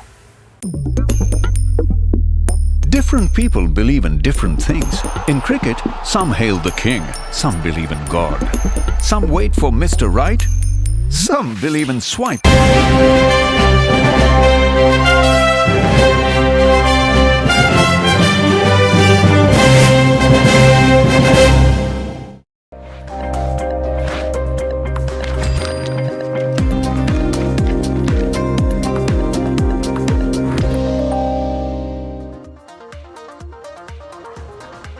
Hello and welcome. This is Hot Money. I am Agam Vakil, and in this show we take you through all the stocks which are buzzing in trade or have been the flavor of the season. Well, at the moment we are looking at weakness in the markets. The Nifty is currently down by as much as 0.5%, and we have lost out on the 22,000 mark. And as far as the Bank Nifty is concerned, that's where we are looking at a little bit of weakness seeping through as well. In fact, currently, that's below the mark of 47,400 as well. In terms of the key contributors for the Nifty, I want to pick up actually the biggest gainers and the biggest losers. HDFC Bank is providing some amount of support. We have ONGC and Eicher Motors also advancing, but what's weighing down on the index is also Infosys, ICICI Bank and L&T. We need to keep an eye on some of these counters because that's certainly leading to more weakness as far as the benchmark is concerned.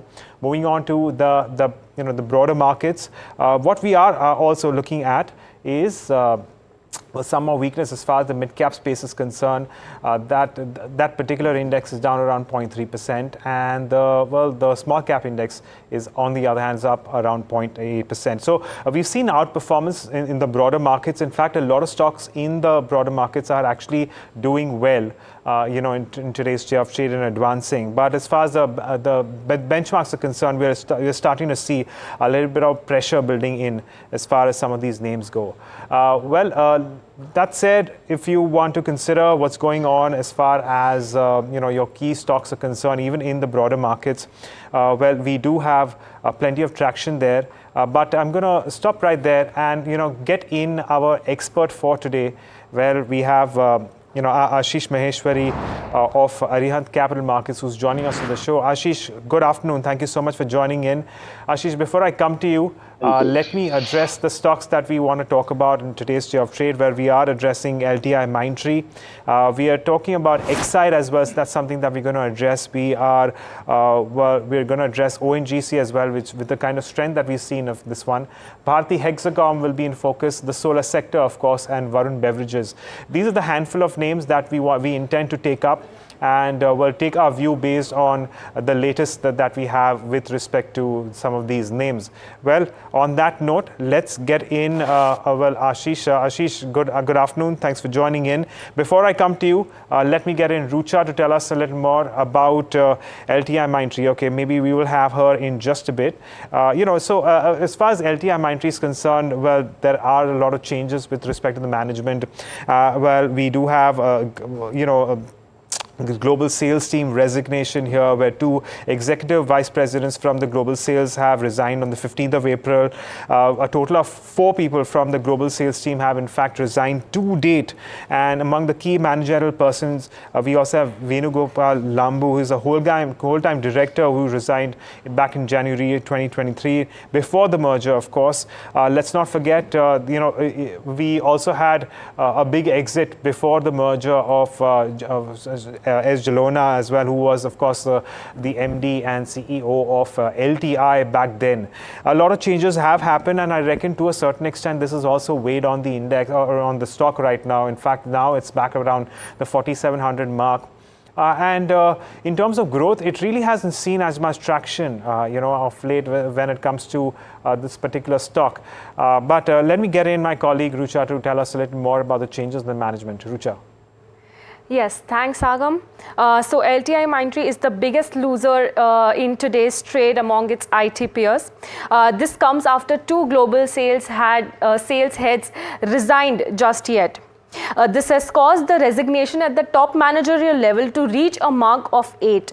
Though LTI Mindtree has formed the 5th largest Indian IT company, but the management is clearly unhappy about the same. Just after the merger announcement, the CEO of LTI, Sanjay Jalona, tendered his resignation. This was followed by a step down of the whole-time director, Venugopal Lambu, and again followed by the resignation of CFO, Mr. Vineet Terdesai. A total of 4 people from the global sales team have tendered their resignation in 2024. The analysts around have around an equal number of buys and sell on the stock, and the consensus target price implies a 20% upside to the today's price. Okay, Rucha, thank you so much for joining us and taking us through what's the latest with respect to LTI Mindtree. Ashish, how are you rating the stock with respect to some of the larger names like TCS and Infosys? What's the way forward here? If you see, already an underperformer stock. This is a stock, if you see from a 52-week low level, just 400 rupees away, and those days of 6,000 rupees are already gone. Though almost $4 billion revenue with 80,000 plus employees and 30 countries present, so all are in favor of LTI Mindtree. But as you rightly pointed out, the growth is not forthcoming. If you see last 2-3 quarters performance also, it was quite static. 1162, then 1169. These kind of numbers are coming, and this the top level resignation may be a slightly jolt to the company in shorter term. Though in long run, I don't see much impact of this, because somebody is going, then somebody will surely join in the company also. But already underperforming stock, I'll still not advise to look into it. Instead of this Persistent and Coforge, etc., are better bet in this same space. Okay, well, that's the view on LTI Mindtree. Let's move on and talk about Exide Industries, and this one has been buzzing and been advancing. In fact, it's countered, and today once again it's up nearly 9%. So there's no stopping this one. In fact, if I'm not mistaken, it is now it's gained well over about 50-55% in the last 6 odd trading sessions, and it just continues to climb on. Let's get in Puneet to tell us about what the latest brokerage take is on Exide Industries. Puneet. Yeah, thanks for that, Agam. So after Morgan Stanley yesterday, Nomura has come out with a note today where they have increased the target price to roughly 485 rupees per share, which is an 18% upside from the current levels.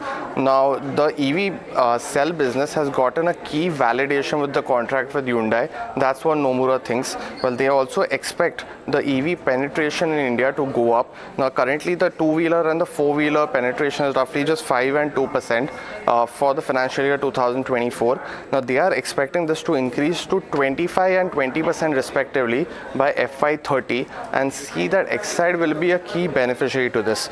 They are more optimistic on Exide's ability to win newer orders from the other OEMs as well. And finally, they see that one of the OEMs will also likely pay a premium to get batteries from the likes of Exide Industry, as they are the only local player in India to make this. Now, even in the new scheme which has been launched for the electric vehicles, the localization theme has to be achieved of roughly 25% in the first 3 years, which will be key beneficiary for Exide. Now, finally, they see that the PLI incentives have also given roughly 15% of the company's revenues coming from these PLI benefits, and they have realigned their EPS estimate by roughly 5% for the next year, and have raised the target multiple to 18 for the base business, as well as given a 3 times price to book, affirming the target price of roughly 485 for Exide. Back to you. All right, Puneet, thank you for getting us the latest on Exide Industries. Ashish, if you can come in on Exide, I know that its counter and peer, well, Amara Raja Batteries is also starting to move, but Exide specifically has starting to see a lot of traction here. How do you see this counter going in? Yes, I think this new OEM partnership with Kia and Hyundai can be quite game changer for Excite, because one thing is that the days of cheap Chinese batteries are over. So more and more companies, whether in EV or normal automobile space, will go for domestic batteries manufactured only. And further to this, one thing we must not forget: the Hyundai, Kia are much bigger globally. So there's a very good export potential also in companies like Excite, which is still available in my view at a decent valuation at 38,000 crore market cap with 200 crore kind of consistently they are earning. So my thumbs up for Excite Industries at this price point. I am expecting maybe 500 rupees price target in the next 3 to 4 months. Okay, that's the view on Exide, and now we talk about ONGC. Now, of course, ONGC has been on tear of late. It's up as much as 2.6% today. In fact, over the past few weeks, it has also moved up quite substantially. We do know that it's benefiting from a very tight oil crude market. And, besides the fact that we do have those tensions and the conflict in West Asia, because of which crude has risen up, and that would likely lead to some sort of better realizations as far as the ONGC is concerned. We also have, the non-application of SAED on the KG basin, which has helped crude on the upside. Now, gas price reforms are earnings accretive at the moment, and while it is susceptible to government regulations and authorities as far as ONGC goes, well, at the moment, things are certainly looking up. In fact, if you consider Jefferies' note, well, they have initiated a buy rating very recently with a price target of 390 rupees per share, which entails another 100 rupees from current market levels. So we certainly are looking at a huge upside from here on. And well, at least as far as the note is concerned, they are still building in about 1% production growth for OVL, that's ONGC Videsh Limited, over to FY24-26. Ashish, positive cues from a lot of broking houses on the street as far as ONGC is concerned. But your take on this one? Yes, I'm also quite positive on the outlook of ONGC. The stock has touched 52-week high also of 292. And in my view, this bull run will continue in spite of higher taxation levied by government on crude, etc. But still, in my view, first of all, these higher crude prices are going to continue for some more time. Besides this, the kind of cash flows ONGC generating at net debt level, it will be reduced considerably. So it's I think windfall for them as such higher crude prices, at the same time higher production, whatever they are generating. So it's a thumbs up for ONGC with a price target of 330 in the next few months. Okay, well, on that note, let's slip into a short break, and on the other side, we get you the balance of that list we intend to talk about. Stay tuned in, back in just a bit.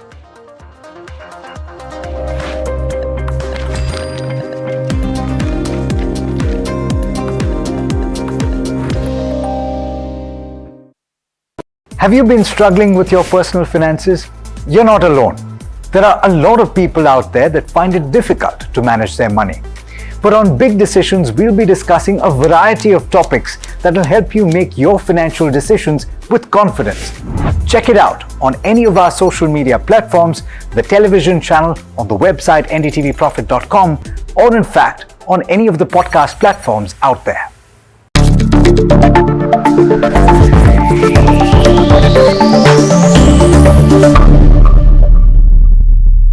Hi, I'm Tanuj Bhojwani and I run People Plus AI. We're an organization that helps startups build AI. Is AI useful in India? Most definitely, yes. We have a huge, approximately 60 crore people using the net passively, meaning they're watching YouTube, Instagram, etc. But perhaps only 20 or 30 crores who are actively contributing or transacting on e-commerce websites. One big hurdle is because this involves typing, needs you to be literate, comfortable with using the smartphone, etc. One huge area AI will change in India is the use of voice, video and other multimodal technologies. These new LLMs can understand human voices, accents and languages like nothing ever before. Think Alexa times 1,000 because you can talk to it in your local language in an accent. Many companies, including Sarma and Krutrim in India, are training these models for Indic languages and the way we speak to each other, in mixed coding where we use Hindi, English, Marathi seamlessly. This is why we believe exciting times are ahead as AI can unlock access to computing, apps and that entire ecosystem for a large number of people.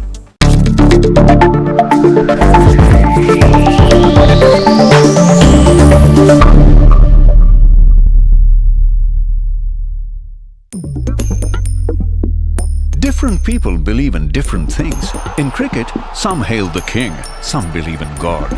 Some wait for Mr. Right, some believe in swiping right. Some run away from risk, others run after it. For some, kids mean baby.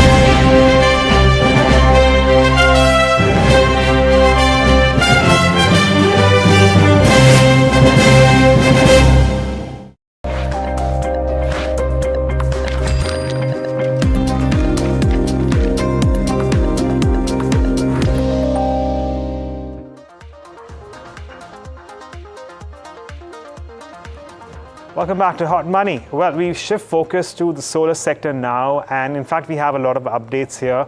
Let's get in Mihika to join us and tell us a little more about the latest updates here. What's going on here, Mihika? Yes, so the focus is on the solar sector, which has been booming for quite a few years now. When you look at the power generation, in the last 5 years, it's been growing at a 14% CAGR, according to data released by the government and the growth is in line with the policy shift which is favoring solar capacity additions since 2018. Now, when you look at the data, which is the import-export data of solar modules or panels, now India's solar module manufacturing capacity is self-sufficient to meet the internal needs. However, India is still very heavily dependent on the import of solar modules or panels. However, our exports in the same product has been rising. Now, when you look at the solar import bill, India imported 28,726 crores worth of solar modules or panels, and this has been growing at a 14.6% growth if you see it in the last 3 years, and this value is 3.86 times higher than fiscal 2023. And the top supplier is China.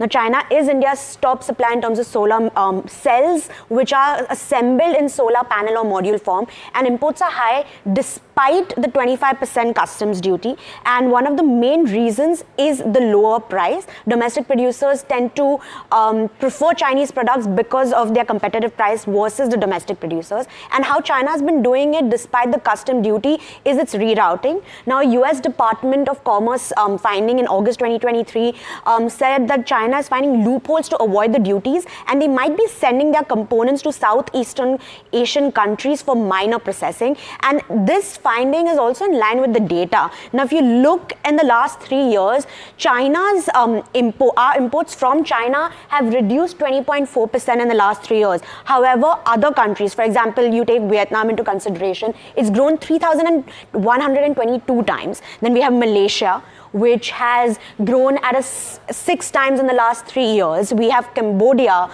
we have Hong Kong, whose imports have reduced, but however, the name of this country was not given in the findings.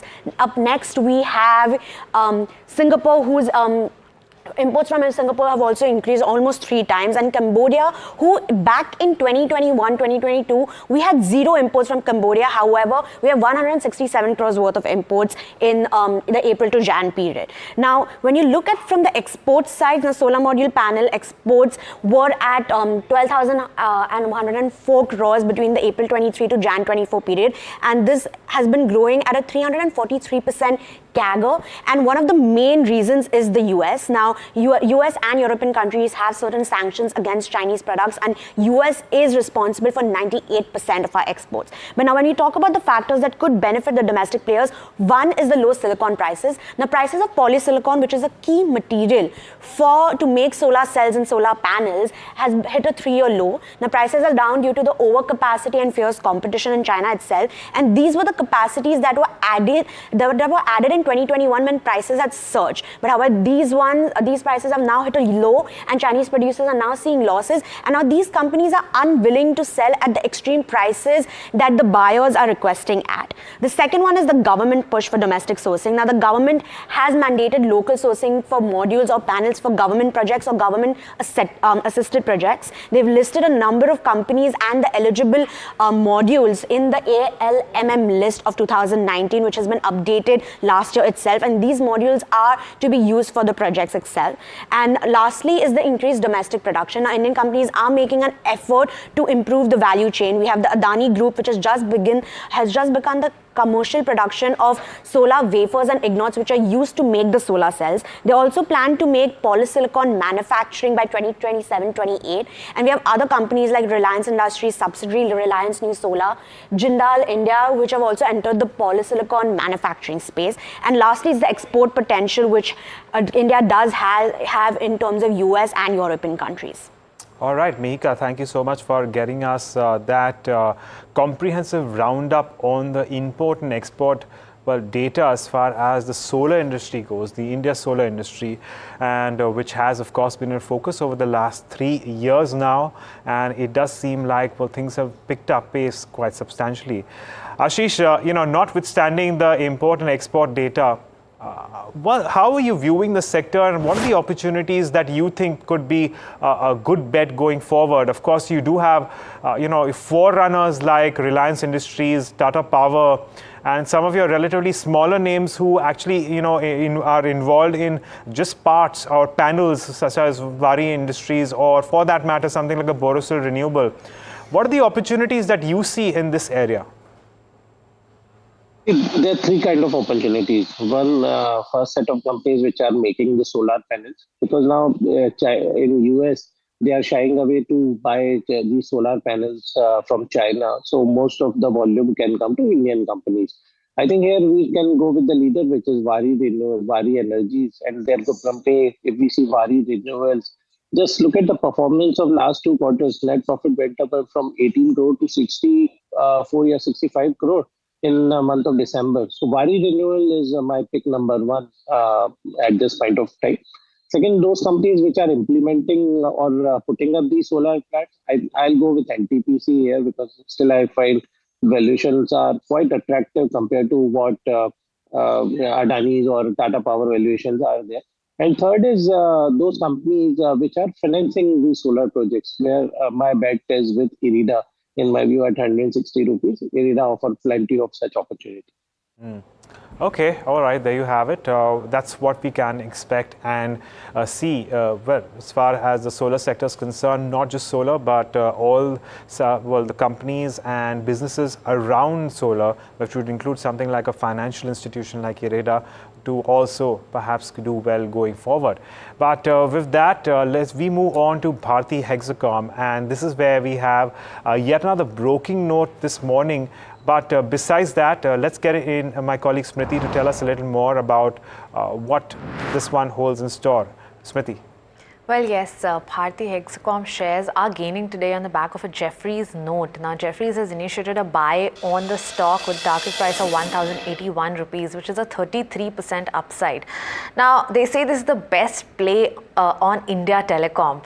And the rationale that they've given is that it offers a way to invest in faster growing parts of Bharti Airtel. Now, remember, Bharti Airtel is the parent company of Bharti Hexacom.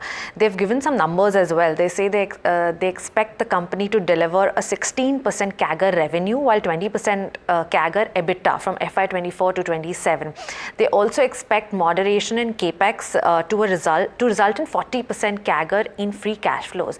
Now remember that Bharti Hexacom does not have any spectrum liability for these payments. Now the spectrum moratorium, the payment for these moratorium is going to be lifted in FY26. So there's not a lot of liability on Bharti Hexacom for that, and that will help boost its free cash flow margins by 4 to 6 percentage points in FY26 and 27.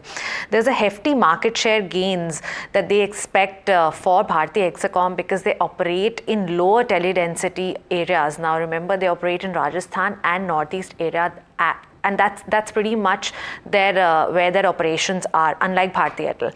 They expect a 20% CAGR in ARPU, 4% CAGR in mobile subscriber growth over FY24 to 27.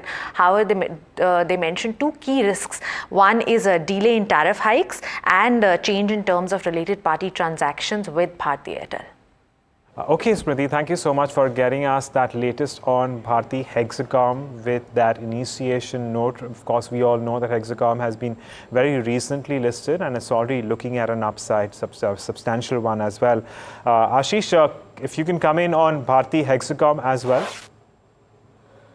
Yes, this report of Jefferies is a shot in the arm for already good performing stock like Bharti Hexacom.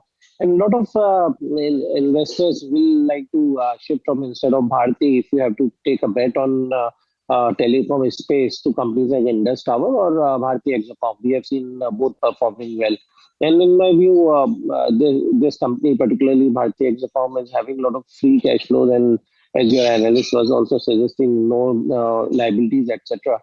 And the kind of distribution network they have created for B2C model, I think this company will continue to do well. Though the stock has moved quite a bit, so I'll wait for some correction.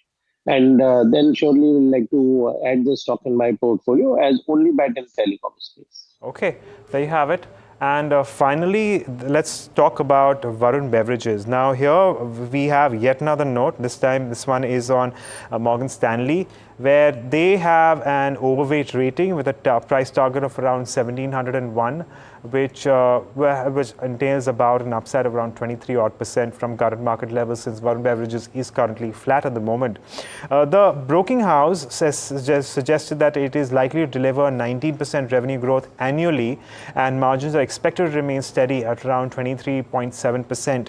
They also expect market share in South and West regions to improve, and distribution expansion of about 500,000 outlets annually, which will be fastest among its peers. Moreover, they are expecting the stock to be, well, rather it is already better placed than peers, trading at around 57 times calendar year 25 EPS multiples. While it may seem on a relative basis a tad bit expensive, of course, I reckon that the markets are also to a certain extent counting on the growth aspect of it. Ashish, your view on Varun Beverages? If you see performance-wise, phenomenal performance. though market cap is 1.8 lakh crore, but they're profitability 1,500 crore in 22, 2,000 crore in 23, and this year I'm expecting at least 2,500 crore profit. And the way FIs are increasing their stake in the company from 3% last year, now they are already 12% plus. So the quality stocks with free cash flows, and this is again a proxy play to extreme summer condition in India this time. So already the only issue is the stock has already moved up, but this is one of the best FMCG stock to own in the portfolio. All right, Ashish, we'll leave it at that. Thank you so much for joining us and taking us through your views on the several stocks and themes that we wanted to address this afternoon. And on that note, it's also a wrap on this edition of Hot Money, but lots more lined up on the other side. Stay tuned to NDTV Profit.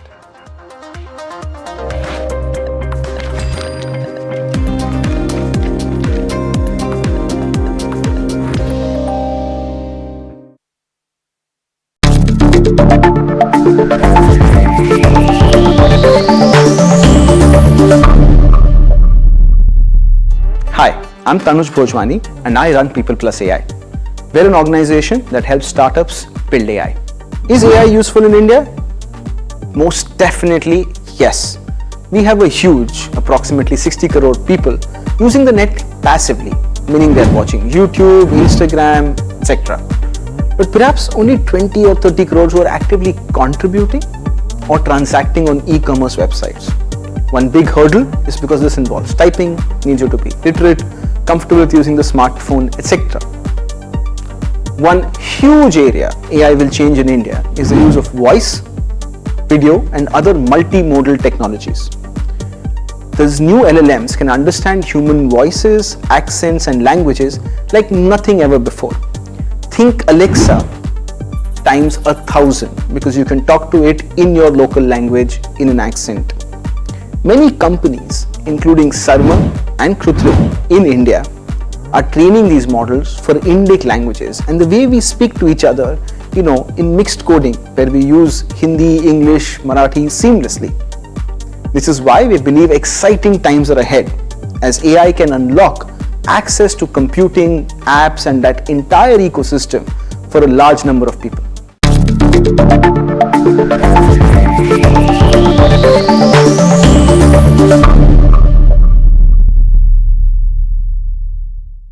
Have you been struggling with your personal finances?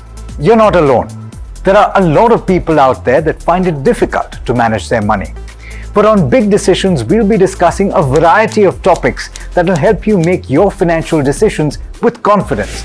Check it out on any of our social media platforms, the television channel, on the website ndtvprofit.com, or in fact, on any of the podcast platforms out there.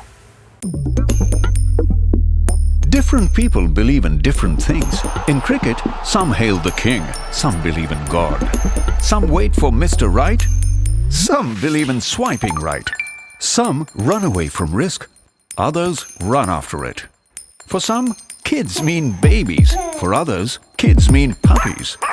Some want a home to settle in the future. Some want to roam the world today. Some make a career in a company. Some make a career out of building companies. But when it comes to money, everybody believes in only one thing: profit, profit, profit. And for profit, watch only NDTV Profit. We all love money.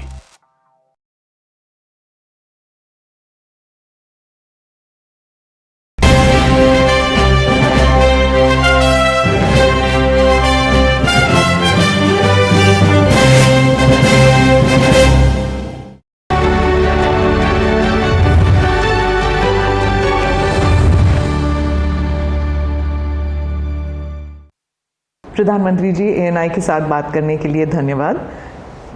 नमस्कार। मेरा पहला सवाल होगा ये कि आपने कई भाषणों में कहा है कि 2024 आपका लक्ष्य नहीं है, 2047 है। तो 2047 तक क्या कुछ होने वाला है और क्या ये चुनाव महज एक फॉर्मेलिटी है? मैं समझता हूँ कि 2047 को और 2024 दोनों को मिक्सअप नहीं करना चाहिए, दो अलग चीज़ें हैं। जब देश आज़ादी के 75 साल अमृत महोत्सव मना रहा था, उसी समय मैंने ये विषय सबके सामने रखना शुरू किया था, आज से 1-2 साल पहले। और मैं ये कहता था कि 2047 देश की आज़ादी के 100 साल होंगे। स्वाभाविक रूप से ऐसे जो माइलस्टोन होते हैं वो एक प्रकार से नया उत्साह भरते हैं, नए संकल्प के लिए व्यक्ति को तैयार करते हैं।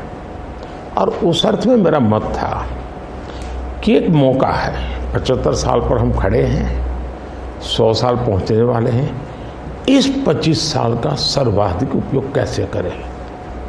हर इंस्टीट्यूशन, हर कोई अपना एक लक्ष्य बनाए कि मैं अपना गांव का प्रधान हूं, 2047 तक मेरे गांव में इतना तो मैं करूंगा।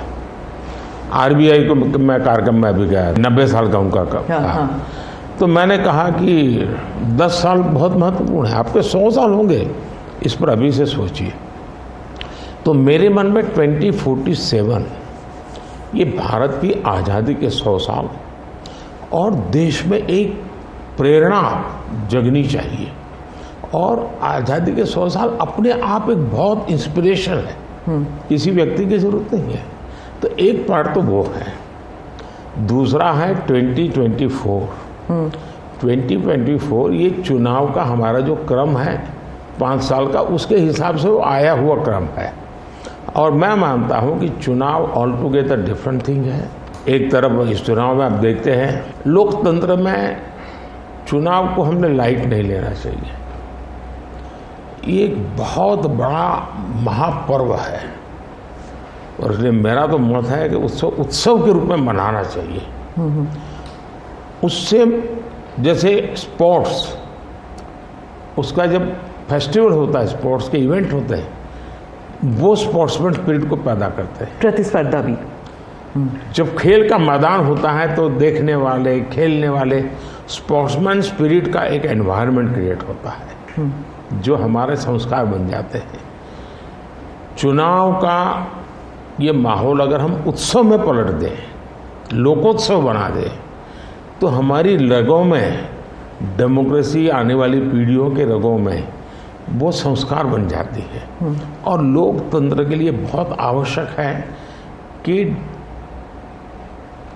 लोकतंत्र ये सिर्फ संविधान की सीमाओं में नहीं बंधना चाहिए, हमारी रगों में होना चाहिए, हमारे संस्कार में होना चाहिए। और उस अर्थ में मैं 2024 को देखता हूँ। ये बात सही है कि हमारा 25 साल का विजन, और उसमें मैंने बहुत काम किया है। और ये आज कर रहा हूँ ऐसा नहीं है, शायद मैं जब गुजरात में था तब भी इन दिशा में सोचता था। अब देखिए 2024 का चुनाव तो देश के सामने एक अवसर है कि एक कांग्रेस सरकार का मॉडल और एक बीजेपी सरकार का मॉडल, उनका 5-6 दशक का काम, मैं उनके लिए बहुत खुला मैदान छोड़ता हूँ, 5-6 दशक का काम, और मेरा सिर्फ 10 साल का काम। कंपैरिजन कीजिए, किसी भी क्षेत्र में कंपैरिजन कीजिए, अगर कुछ कमियां होगी तो भी हमारी एफर्ट्स में कमी नहीं रही होगी। दूसरा, मुझे 10 साल में 2 साल तो कोविड की लड़ाई में जाना पड़ा और आफ्टर इफेक्ट भी बहुत था। फिर भी आज हम कंपैरेटिवली देश को स्पीड कहो, स्केल कहो, सर्वांगीण विकास की बात करें तो वो कहें, सर्वसमावेशक विकास की बात कहें तो वो देखें, हर पैरामीटर पे आपको कांग्रेस के मॉडल से एक ऐसा मॉडल नजर आ रहा है कि हाँ, इस रास्ते पर हम चलेंगे इतनी गति से, और गति और बढ़ानी है मुझे, अगले टर्म में गति भी बढ़ानी है और स्केल भी बढ़ाना है, तो वो तो मेरा लक्ष्य ही है। दूसरा, आप देखेंगे कि जब देश चलाने की देशवासी जिम्मेवारी देते हैं तो आपका सिंगल माइंडेड फोकस होना चाहिए। देश के लोग दुर्भाग्य से पहले की राजनीतिक कल्चर ने परिवार को कैसे मजबूत बनाना, परिवार की जड़ों को कोई उखाड़ न दे, उसी में शक्ति लगाते रहे। जबकि मैं देश मजबूत इसी एक लक्ष्य को लेकर के काम कर रहा हूँ। मेरी सरकार पूरी उस लक्ष्य को लेकर काम रहेगी। और जब देश मजबूत होता है तो हर कोई उसका बेनिफिशियरी संतोष अनुभव करता है। हाँ यार, कुछ तो हो रहा है, मेहनत तो कर रहा है, ईमानदारी से कर रहा है, इन चीज़ों का इम्पैक्ट होता है। तो 2024 ये चुनाव है और चुनाव का मैदान है, तो हम एक अपने ट्रैक रिकॉर्ड को लेकर के गए हैं और वे अपने ट्रैक रिकॉर्ड को लेकर के आए हैं। अब प्रधानमंत्री जी, आपने दो चीज़ों का जिक्र किया जिसके बारे में पूछना चाहूँगी। एक तो वो जब आरबीआई में जब आपने कहा 2014 विजन वगैरह की बात कर रहे थे, तो जब आप कहते हैं कि ट्रेलर है, आपके स्पीचेस में कहते हैं अभी तो ट्रेलर है, मैं बहुत कुछ करने वाला हूँ, तो एक कस्बा होता है जो थोड़ा नर्वस हो जाता है कि करने क्या वाले हैं मोदी जी। एक वो नर्वस होते हैं, जो दूसरी जिनका विश्वास आप पर पूर्ण तरह है, वो सोचते हैं कि हाँ अभी और काम बाकी है और मोदी जी उसे अंजाम देने वाले हैं। तो दोनों के लिए आप अगर हमें बताएं कि विजन क्या है कि 2047 तक किस तरह ये विजन सक्सेसफुल होगा, क्या आपका गेम प्लान है? जब मैं कहता हूँ कि मेरे मन में बहुत बड़े बड़े प्लान है और उसके लिए बहुत बड़े बड़े फैसले हैं, किसी को डरने की ज़रूरत नहीं है। मेरे निर्णय किसी को डराने के लिए नहीं है, किसी को दबाने के लिए भी नहीं है। मेरे निर्णय देश के सर्वांगीण विकास के लिए है, जन कल्याण के लिए है। देश के युवाओं के एस्पिरेशंस को मैं देर करना नहीं चाहता हूँ, मैं समय बिगाड़ना नहीं चाहता हूँ, उस अर्थ में मैं कह रहा हूँ। दूसरी बात है, ज़्यादातर सरकारों का स्वभाव होता है वो ये मिजाज में रहते हैं हमने तो सब कुछ कर लिया, हम तो सब कुछ करते हैं। मैं नहीं मानता हूँ मैंने सब कुछ कर लिया है। मैंने ज़्यादा से ज़्यादा करने का प्रयास किया है, सही दिशा में जाने का प्रयास किया है, फिर भी बहुत कुछ है जो मुझे अभी भी करना है, क्योंकि मैं देखता हूँ मेरे देश की कितनी आवश्यकताएं हैं। हर परिवार का सपना, वो सपना कैसे पूरा हो, ये मेरे दिल में पड़ा हुआ है। और इसलिए मैं कहता हूँ जो हुआ है वो ट्रेलर है, आपको अच्छा लगा है, लेकिन मैं बहुत अधिक करना चाहता हूँ, उस अर्थ में मैं उस बात को कहता हूँ। दूसरी बात है कि 2047 का जो विजन का सवाल है, एक तो मैं लंबे समय तक मुख्यमंत्री रह करके आया हूँ और मैं अनुभव करता था कि बार बार चुनाव, आचार संहिता, किसी भी राज्य में चुनाव हो तो मेरे राज्य से 30-40 सीनियर अच्छे अफसर ऑब्जर्वर के नाते जाते थे इलेक्शन ड्यूटी, तो 40-50 दिन तक वो बाहर रहते थे। तो मुझे चिंता रहती थी कि मैं सरकार कैसे चलाऊं, क्योंकि देश में ऐसे चुनाव होते ही रहते और मेरे ऑब्जर्वर जाते रहते। तो फिर मैंने सोचा कि मैं ये इसको वैकेशन नहीं मानता हूँ। मैं चुनाव होगा तो उस पीरियड को वैकेशन के रूप में नहीं लूँगा।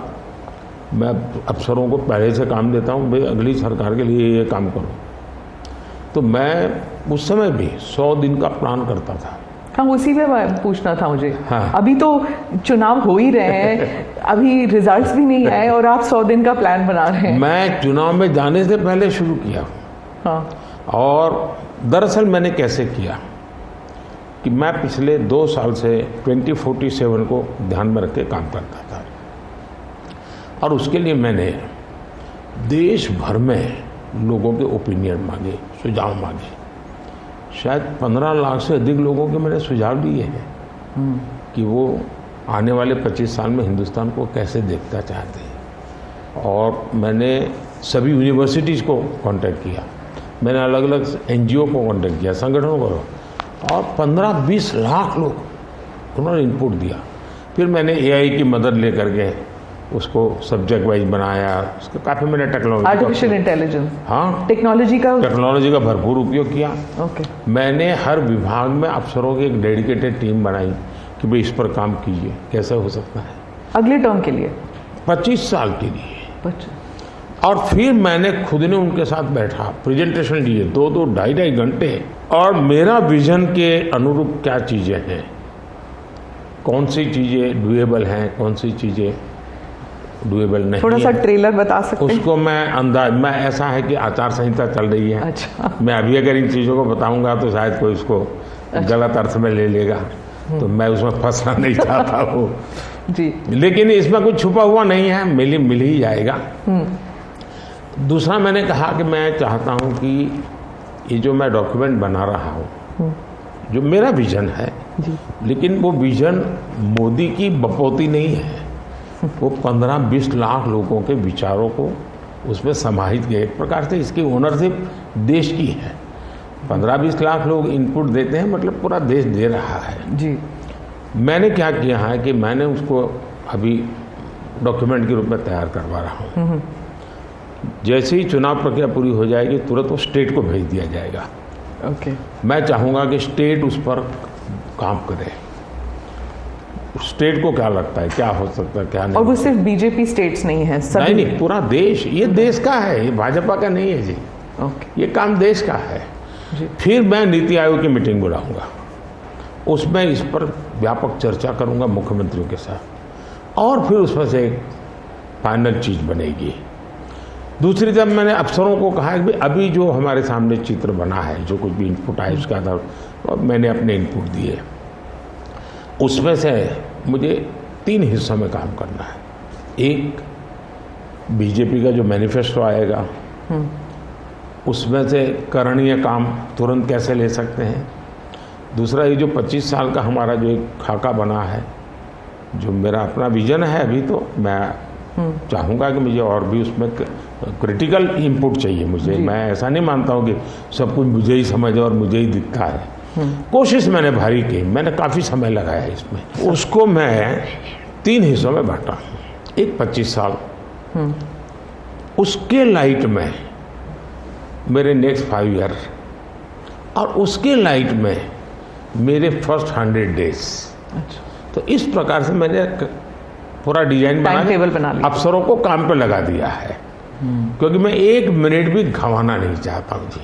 अब आपको याद होगा 2019 में बहुत कम लोगों को ध्यान रहता है, उस समय भी मैंने 100 दिन का काम दे करके चुनाव के मैदान में गया था, और जब मैं वापस आया, आर्टिकल 370 100 दिन में मैंने कर दिया।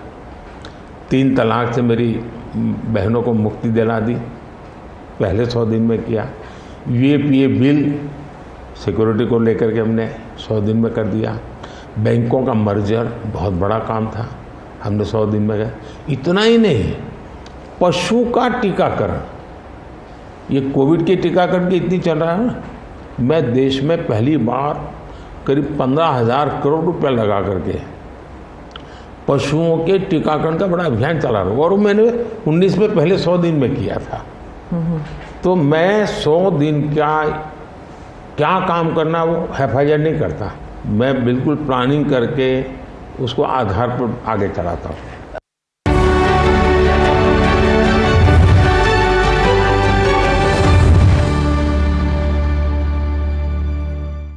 Have you been struggling with your personal finances?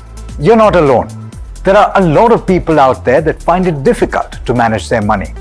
But on Big Decisions, we'll be discussing a variety of topics that will help you make your financial decisions with confidence. Check it out on any of our social media platforms, the television channel, on the website ndtvprofit.com, or in fact, on any of the podcast platforms out there.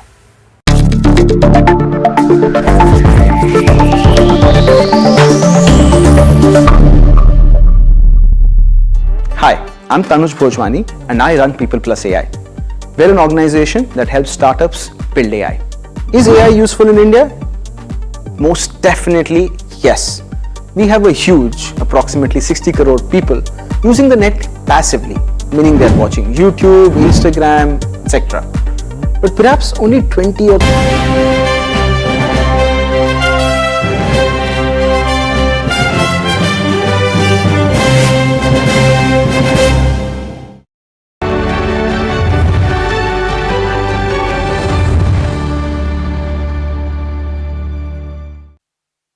अब चुनाव के वक्त कई लोग कह रहे हैं कि क्या उम्मीदवार जो है वो नॉट इम्पॉर्टेंट है, वोट तो सिर्फ मोदी जी को जा रहा है क्योंकि मोदी जी की गारंटी है।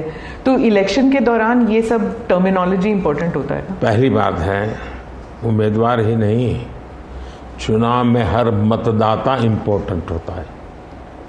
चुनाव में बूथ लेवल का कार्यकर्ता भी इम्पोर्टेंट होता है, कैंडिडेट भी उतना ही महत्वपूर्ण होता है। और इसलिए ये कह देना कि और किसी का महत्व नहीं होता है, ये वरना इतना बड़ा चुनाव हो ही नहीं सकता है जी, तो बहुत महत्व होता है। जहाँ तक गारंटी का सवाल है, आज हमारे यहाँ दुर्भाग्य से शब्दों के प्रति जो कमिटमेंट होना चाहिए वो एक प्रकार से लग रहा है कि ये तो चलते का नाम गाड़ी, कुछ भी बोल दो, कहीं पर भी बोल दो, कोई जिम्मेवारी नहीं। अब आप देखा होगा इन दिनों एक नेताजी के पुराने ढेर सारे वीडियो बाजार में घूम रहे हैं और उनके एक विचार से दूसरा विचार कितना कॉन्ट्राडिक्टरी है। अब लोग एक साथ देखते हैं, अरे ये आदमी इतना हमें मूर्ख बनाता था, हमारी आँख में धूल झोंकता। अभी मैंने एक नेता का भाषण सुना, उन्होंने कहा एक झटके में मैं गरीबी हटा दूंगा। अब जिनको 5-5, 6-6 दशक देश का राज करने को मिला, वो जब आज कहेंगे कि मैं एक झटके में गरीबी हटा दूंगा, तो देश सोचता है ये क्या बोल रहे हैं। तो मुझे लगता है पॉलिटिकल लीडरशिप की क्वेश्चनेबल होती जा रही है। ऐसे में प्राण जाए और वचन न जाए, ये महान परंपरा से हम निकले हुए लोग हैं। मैं मानता हूँ कि नेताओं ने ओनरशिप लेनी चाहिए, जिम्मेवारी लेनी चाहिए। मैं जो बोल रहा हूँ मतलब मेरी जिम्मेवारी है, ये कोई करेगा ऐसा करेगा ऐसे नहीं चलता है। और उसमें से मैंने बल दिया है गारंटी का। मैं कमिटमेंट भी करता हूँ और उसका मैं ओनरशिप ले रहा हूँ। और जब ओनरशिप लेते हैं ना तो देश को भरोसा होता है। आज आप देखिए कि हम जो बात कहते हैं उस पर लोगों का भरोसा है। 370 हटाऊंगा, भले हमें पार्टी का जन्म हुआ तब से हम कह रहे थे, हमारे श्यामा प्रसाद मुखर्जी ने बलिदान दिया था, लेकिन हम उस पर पक्के मन से लगे हुए थे। जब मेरा मौका आया मैंने पूरी हिम्मत दिखाई, 370 गई और आज जम्मू कश्मीर का भाग्य बदल गया। 3 तलाक कितने ही चीज़ों से गुजरा, पॉलिटिकल लीडरशिप डर गई, लोगों को रहा भी इनके पर क्या भरोसा करें। ये तो एक बार एक बोलते दूसरा, लोगों का भरोसा तब बनता है, कहेगा यार ये खुद खड़े रहेंगे, ये खड़े रहेंगे और जाना भी है तो जिम्मेवारी लेकर के जाएंगे कि भाई ये था, मैं सोचा था, नहीं कर पा रहा हूँ, मैं जा रहा हूँ वापस। लेकिन भरोसा बहुत बड़ी ताकत होती है और भारत जैसे देश में ये भरोसा को मैं अपनी जिम्मेवारी मानता हूँ और इसलिए मैं बार बार गारंटी ये कहता हूँ। मोदी जी, आप भरोसे की बात करते हैं, जब भी हमारे कैमरा टीम्स जहाँ भी जाते हैं वो सब यही कहते हैं कि जो मतदाता हो या कैंडिडेट हो वो सब यही बात करते हैं, मोदी पर भरोसा। तो have we come to this situation जहाँ पे पहले होते थे, बोला जाता था कि Indira is India, India is Indira, और अब है मोदी इज़ भारत, भारत इज़ मोदी। क्या उस लेवल पर पहुँच गए हैं? ऐसा है कि देश ये कहता है और जो मैं खुद भी फील करता हूँ कि ये माँ भारती का बेटा है, ये माँ भारती का संतान है। उससे ज़्यादा न लोग मुझे मेरे लिए सोचते हैं, न ही मेरे लिए बोलते हैं। भारत माँ का संतान है, माँ की सेवा कर रहा है। तो इतना ही बहुत है। मैं राम मंदिर प्राण प्रतिष्ठा की बात करती हूँ। इसको एक राजनीतिक रंग नहीं चढ़ना चाहिए था, लेकिन हो गया है। और जब इलेक्शंस आ गए हैं तो फिर चाहे ऑपोजिशन हो या बीजेपी हो, एक दूसरे पर आरोप लगाते हैं, तुम पापी तुम पापी। कांग्रेस कहती है कि इसका राजनीतिकरण बीजेपी ने किया इसलिए वो पापी है। बीजेपी कहती है कि न्योता देने के बावजूद आप प्राण प्रतिष्ठा में आए नहीं इसलिए आप पापी हैं। तो इसे आप कैसे देखते हैं? पहली बात है कि इसका राजनीतिकरण किसने किया, और इसको आज की घटनाओं से मत। जब हमारा जन्म भी नहीं हुआ था, हमारी पार्टी पैदा भी नहीं हुई थी, उस समय अदालत में ये मामला निपटाया जा सकता था, समस्या का समाधान हो सकता था। भारत विभाजन हुआ तो विभाजन के समय ये तय कर सकते हैं चलो भाई इतनी इतनी चीज़ें ऐसा कर लो, वो नहीं किया गया। क्यों? कि एक ऐसा हथियार हाथ में है जो हथियार वोट बैंक पॉलिटिक्स के लिए मजबूती का एक दांव है, इसलिए उसको पकड़ के रखा गया और बार बार उसको भड़काया गया। अब जब ये अदालत के अंदर मामला चल रहा था, अदालत में अभी जजमेंट ना आए वहां तक कोशिश की गई। न्यायिक प्रक्रिया से होना चाहिए तो हमारा संविधान हमें कहता है और सरकार की तो जिम्मेवारी है, लेकिन उसमें भी अड़ंगे डालना, ये क्यों? क्योंकि उनके लिए ये राजनीतिक हथियार था, ऐसे लोगों के लिए।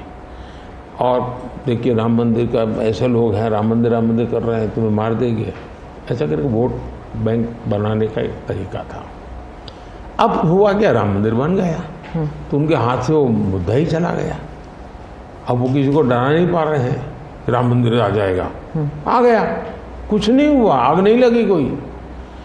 दूसरा इनकी प्रकृति, आप सोमनाथ मंदिर से लेकर के अब तक की घटनाएं देखिए, वे भारत की मूलभूत आस्थाएं, भारत का मूलभूत जो पिंड है उसके प्रति नेगेटिविटी लेकर के ही देश में वो अपनी बात है। अब सोमनाथ मंदिर को क्या प्रॉब्लम था, सरदार पटेल थे, डॉक्टर राजेंद्र बाबू को जाना था, वहाँ तो न जनसंघ था, न भाजपा था, न RSS थी, न कोई लड़ाई थी, लेकिन उन्होंने मना कर दिया जाने। वो जो नेहरू जी की जो चिट्ठी थी, हाँ, जो भी है। अब ये और वो परंपरा आज भी चल रही है कि प्राण प्रतिष्ठा का निमंत्रण मिले और आप उसको ठुकरा दें। सचमुच में तो आपको गर्व होना चाहिए कि ये राम मंदिर निर्माण करने वाले जो भी लोग हैं जिन्होंने संघर्ष भी किया है, वे आपके सारे पाप भूल करके, सारे आपके गुनाह भूल करके घर में आकर के आपको इनवाइट कर रहे हैं और नए से व्यवहार शुरू करना चाहते हैं। आप उसको भी उस पुराने मिजाज से ठुकरा दें, तब लगता है कि आपके लिए वोट बैंक एक बहुत बड़ी आपकी मजबूरी है, और उस वोट बैंक के चलते इस प्रकार की चीज़ें होती रहती।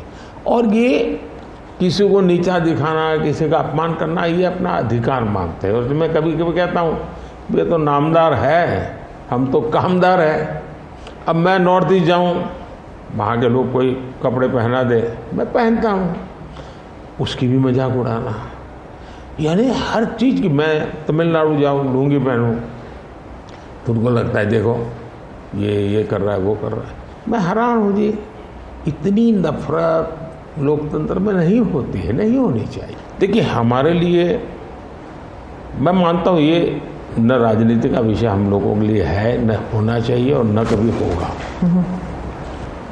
हमारे लिए एक जबरदस्त आस्था का विषय है जी। और ये कोई प्रभु राम का संबंध कोई मेरे कारखाना नहीं आया जी, हजारों साल से, और दुनिया के अनेक देशों में है। जब ये राम मंदिर का निमंत्रण देने के लिए ट्रस्ट के लोग मुझे आए, उन्होंने ठुकरा दिया। मैं सोचने लगा इतना बड़ा मुझे दायित्व दिया जा रहा है, मैं अपने आप को योग्य कैसे करूं, अपने आप को योग्य कैसे बनाऊं। तो मैंने कुछ लोगों की एडवाइस ली, कुछ संतों की, कुछ जानकार लोगों की, मेरी स्पिरिचुअल लाइफ से जुड़े हुए कुछ लोगों को मैंने पूछा कि भाई मैं इसको एक प्रधानमंत्री के रूप में इस कार्यक्रम को नहीं लेता हूँ, एक राम भक्त के रूप में करना चाहता हूँ, मुझे क्या करें। उसमें से मुझे सुझाव आया, तो सुझाव तो बहुत, लेकिन मैंने फिर कुछ अध्ययन भी किया और मैंने मनोमन तय किया कि मैं 11 दिन का अनुष्ठान करूँगा। और मैं ज़मीन पे सोता था, नारियल के पानी पर रहता था और तय किया मैं प्रभु राम जहाँ जहाँ गए थे उसमें जहाँ भी मैं जा सकता हूँ जाने का प्रयास करूँगा। और वहाँ मैं अपना, अब जब मैं श्रीरंगम मंदिर में गया, दक्षिण भारत में, हाँ। दक्षिण भारत में, और कंब रामायण का मैंने पाठ किया वहाँ, तब मुझे वहाँ के लोगों ने बताया कि साहब 800 साल पहले जब कंब रामायण की रचना हुई तो पहला पाठ इसी जगह में हुआ। और मैं देख रहा सबके आँख में आंसू थे। ये जो मैंने अनुभूति की है साउथ में खास करके, यहाँ बैठे हुए लोगों को अंदाज नहीं आएगा जी कि क्या भक्ति है, क्या आस्था है और कितनी पवित्रता है उसमें। मेरा कार्यक्रम नोन नहीं था, मेरा काम भी ऐसा व्यक्तिगत था, लेकिन जो जन सामर्थ्य एक प्रकार से मुझे उनके भाव में अनुभव कर रहा था, तो मेरे लिए शायद मेरी स्पिरिचुअल जर्नी की एक बहुत बड़ा महत्वपूर्ण एक 11 दिन की घटना में देखता हूँ मैं। और राम मंदिर प्राण प्रतिष्ठा को मैंने बहुत गंभीर लिया था जी। मैंने एक इवेंट के रूप में नहीं लिया था जी, पहले वो इवेंट नहीं था जी। वो एक स्पिरिचुअल मूवमेंट था आपके लिए? मैं मानता, मुझे दिखता था वो 500 साल का संघर्ष, मुझे दिखता था 140 करोड़ लोगों की श्रद्धा, सपने, और देश के गरीब गरीब लोगों ने पाई पाई देकर के मंदिर बनाया है जी। ये मंदिर 3 चीजें मैं देखता हूँ। एक, 500 साल का अविरत अखंड एक निष्ठ संघर्ष, लाखों लोगों का एक काम के लिए बलिदान।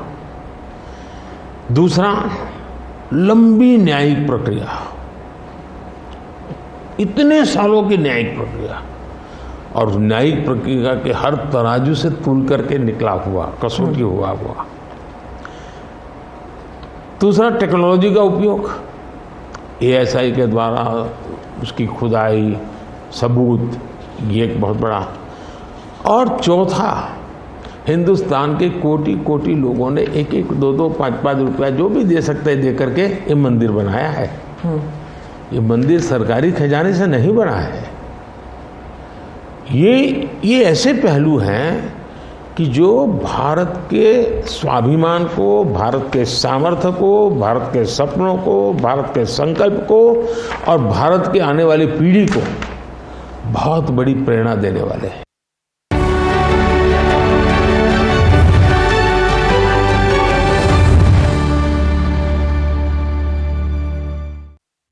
Have you been struggling with your personal finances? You're not alone. There are a lot of people out there that find it difficult to manage their money. But on Big Decisions, we'll be discussing a variety of topics that will help you make your financial decisions with confidence. Check it out on any of our social media platforms, the television channel, on the website ndtvprofit.com, or in fact, on any of the podcast platforms out there.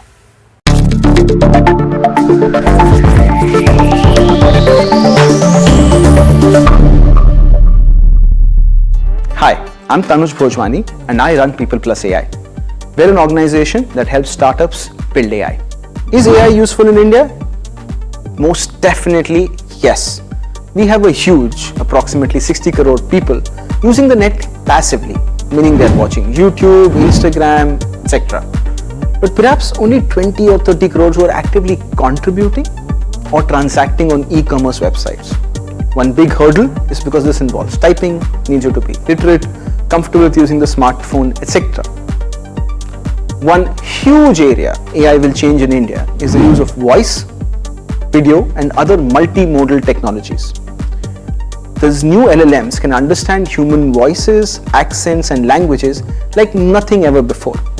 Think Alexa times 1,000 because you can talk to it in your local language in an accent. Many companies, including Sarma and Krutrim in India, are training these models for Indic languages, and the way we speak to each other in mixed coding where we use Hindi, English, Marathi seamlessly.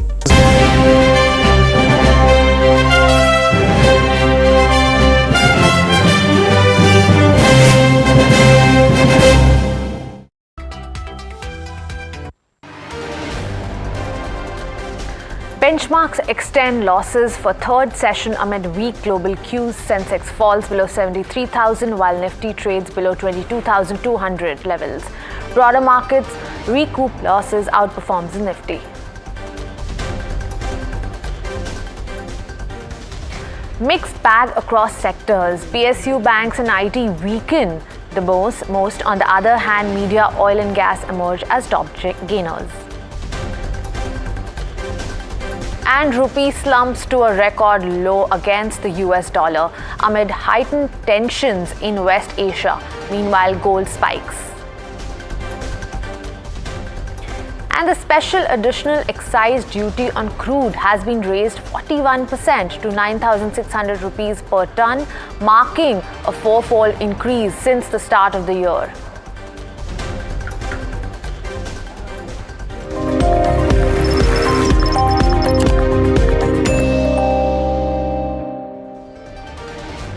Hello and welcome. You're tuned into Market IQ. I'm Smriti Chaudhary, and on the show we'll talk about some stock-specific action, general news, and international news as well. But let's take a quick check of the markets first. You have the benchmark indices trading lower today. It's down about 0.7% as we speak. If you can pull up the chart of the intraday chart, we're essentially at the lowest point of the day. Now, a weaker benchmarks, but broader markets seem okay today. You look at the Nifty mid-cap, okay, that's pretty much flat as we speak. However, small cap is holding on to some gains. It's up about 0.6%. Let's also pull up the breadth of the market and see how that has played out since the start of the trade. So there's some kind of contraction that we're seeing between the advances and the declines now. However, the skew remains in the favor of advances. And let's look at some of the contributors of the Nifty 50 as well and see what's gaining today. You have the likes of HDFC Bank, ONGC, iSure, all gaining in trade today. However, there are more losses on the side of Infi, ICICI Bank, L&T, TCS, dragging the index down about 163 points or so. But also mixed bag among sectors. You look at the Nifty IT, that's down over 2%. Banks also a weak day for banks, 0.7% down the index. You also look at the PSU Bank index, that's down about 1.3%.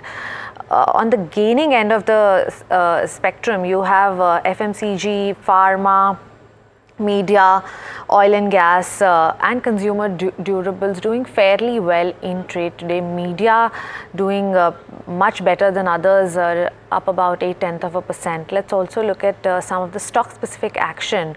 You have something like an Exide that's up 8% in trade today. Now this is on the back of a Nomura note, and recently Exide has got orders in India, and that's since then the stock has been on a tear. You have another battery maker, Amara Raja, that's also up about 7.5%. Then you have something like an LTI Mindtree that's down about 2.5% after some leadership exits there. Then you have a Jio Financial that's also up about 2%, following a 50-50 joint venture with BlackRock to bring wealth management services in India. You also have a Bharti Hexacom that's up 5%, and we'll talk in detail about that in a little while. But let's talk about the rupee. The rupee has fallen to a record low against the US dollar. Mimamsa joins in to what is the trigger for this fall today? The rupee in the earlier trade, in the Asian trade, has fallen to a record low of 83.54 per dollar, which was because of the expectations of the market participants. The investors have scaled back their expectations that the US Federal Reserve is going to cut interest rates this year, which has led to a dollar strength across the board and has weighed on the Indian currency, in fact the entire EM currency basket. Other than that, the global risk aversion that is there because of the geopolitical tensions in the Middle East have also sort of eaten into the risk appetite of investors and have led to a flight of funds towards safer currencies, which is dollar. When we talk about the expectations of rate cut, the CME FedWatch tools suggest that the markets are now pricing in 41% chance of a Fed rate cut in July, compared with 50% before the strong retail sales data came in the US last night, which led to a dollar strength overnight across the board.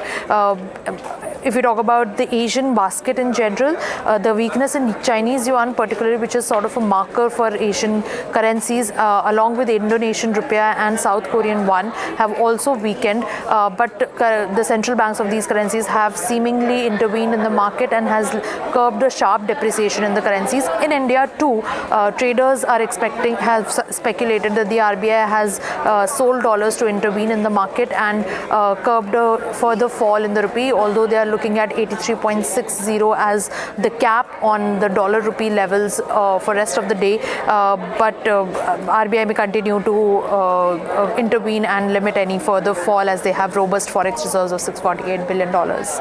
Right, thanks Mimansa for that. Let's talk about some stock-specific action. We were just speaking about LTI Mindtree, and I'm joined by my colleague Rucha on this. The stock is down about 2.7% right now. This is on the back of two high-level exits, and Rucha is here with us to tell us more about that. LTI Mindtree is the biggest loser in today's trade among its IT peers. This comes after two global sales heads resigned just yet. This has caused the resignation at the top managerial level to reach a mark of 8. Though LTI Mindtree has formed the 5th largest Indian IT company, but the management is clearly unhappy about the same. Just after the merger announcement, the CEO of LTI, Sanjay Jalona, tendered his resignation. This was followed by a step down of the whole-time director, Venugopal Lambu, and again followed by the resignation of CFO, Mr. Vineet Terdesai. A total of 4 people from the global sales team have tendered their resignation in 2024. The analysts around have around an equal number of buys and sell on the stock, and the consensus target price implies a 20% upside to the today's price. Well, thanks Rucha for that. We're seeing that playing out in the price today, but let's talk about Tata Consumer, which is in focus today. The distributors are upset over the company's decision to terminate 3,000 Capital Foods distributors. Sessa joins in with more details on this. Right. So in a letter addressed to the National Human Rights Commission, the All India Consumer Products Distributors Federation has alleged that Tata Consumer has abruptly terminated about 3,000 Capital Foods distributors. Now, this has resulted in a widespread unemployment of about 70,000 people across various roles, such as sales staff, delivery personnel, etc. The Apex Distributors body has alleged that the Tata Group's move has also caused financial setbacks in terms of pending market credit and unresolved claims, significantly impacting their livelihoods. Now, Dharishil Patil, who is the president of the Distributors Association, claims that TCPL's move is unusual in comparison to the standard industry practices. He said HUL acquired Horlicks from GSK years ago. Then it had retained most of GSK's distributors, and similar practices have been followed by other companies as well.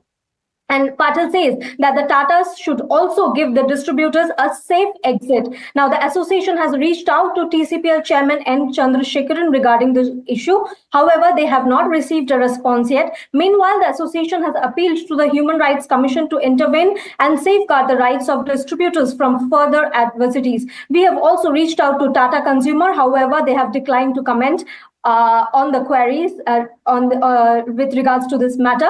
That's all we have for you until now. All right, thanks Esha for that. Let's shift focus to another stock that's on a tear today, which is Bharti Hexacom. It touched an all-time intraday high of about 8.7%. It's up about 5%. Now, this comes on the back of a Jefferies note, and they have initiated a buy on Bharti Hexacom with a target of 1,081 rupees, which is a 33% upside. Now, the rationale that Jefferies has given is that it it offers a way to invest in faster growing parts of Bharti Airtel. Now remember, this is a subsidiary of Bharti Airtel, and they also said that this is a best play on Indian telecom. So that's a big thing, specifically for a company that's smaller than other players or other peers. Now remember, this company only operates in two circles, which is the Northeast circles and Rajasthan.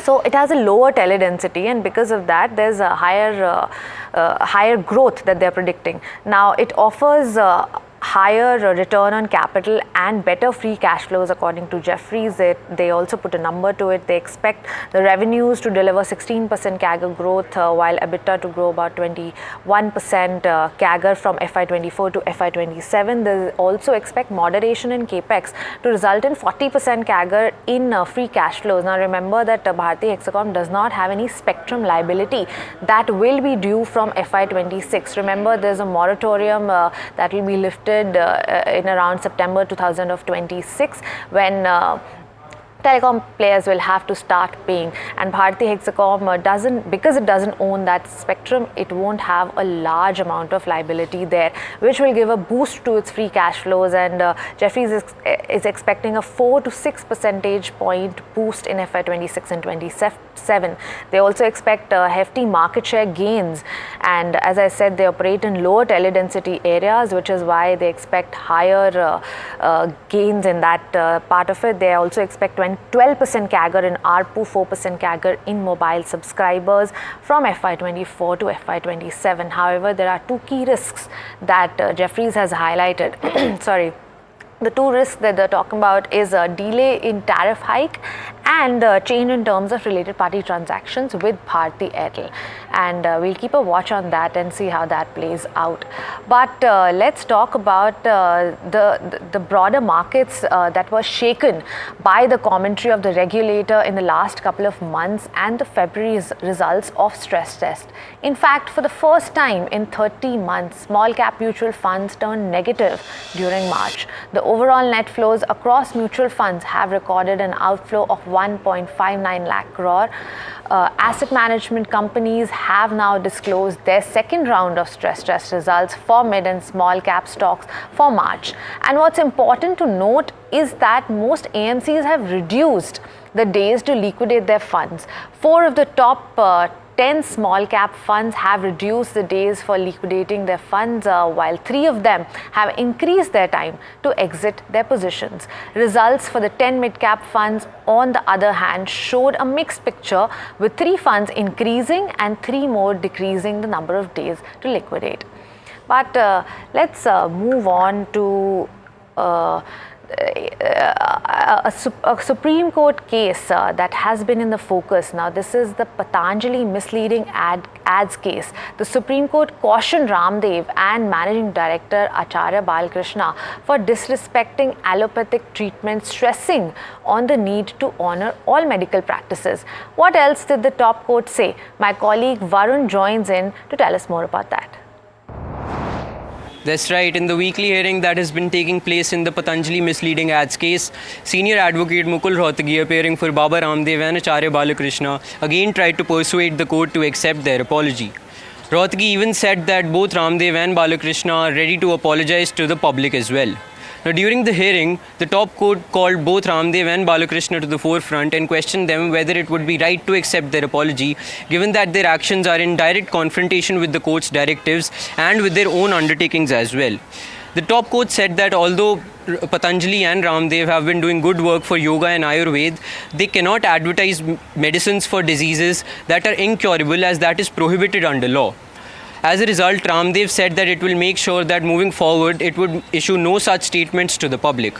As a result, the top court has granted a week's time to both Ramdev and Balakrishna so that they can show the court that their apology is being abided by them, both in letter and in spirit.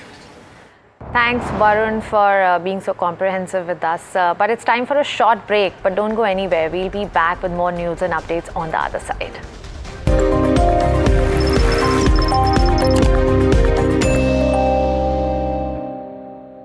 Have you been struggling with your personal finances? You're not alone. There are a lot of people out there that find it difficult to manage their money. But on big decisions, we'll be discussing a variety of topics that will help you make your financial decisions with confidence. Check it out on any of our social media platforms, the television channel, on the website ndtvprofit.com, or in fact, on any of the podcast platforms out there. Different people believe in different things. In cricket, some hail the king, some believe in God. Some wait for Mr. Right, some believe in swiping right. Some run away from risk, others run after it. For some, kids mean babies. For others, kids mean puppies. Some want a home to settle in the future. Some want to roam the world today. Some make a career in a company. Some make a career out of building companies. But when it comes to money, everybody believes in only one thing: profit, profit, profit. And for profit, watch only NDTV Profit. We all love money.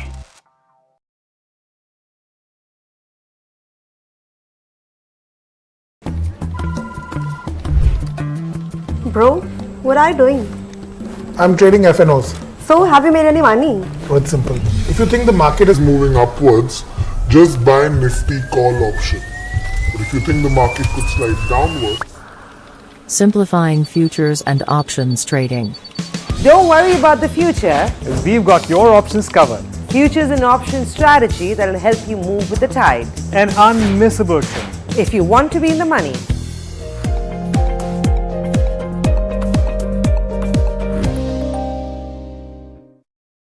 Stock selection isn't an easy task. And neither is choosing the right moment to sell.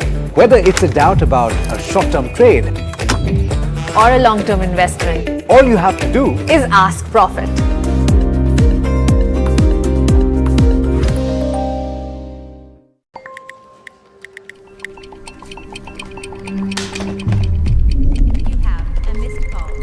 Let's be real, guys. There are many financial experts out there. Which stocks to target? What's good for long term? When to buy? When to sell? How do you stay ahead of all the financial noise to achieve your dreams? You can accomplish all your financial dreams. Let us worry about giving you the right investing insights on the Portfolio Manager.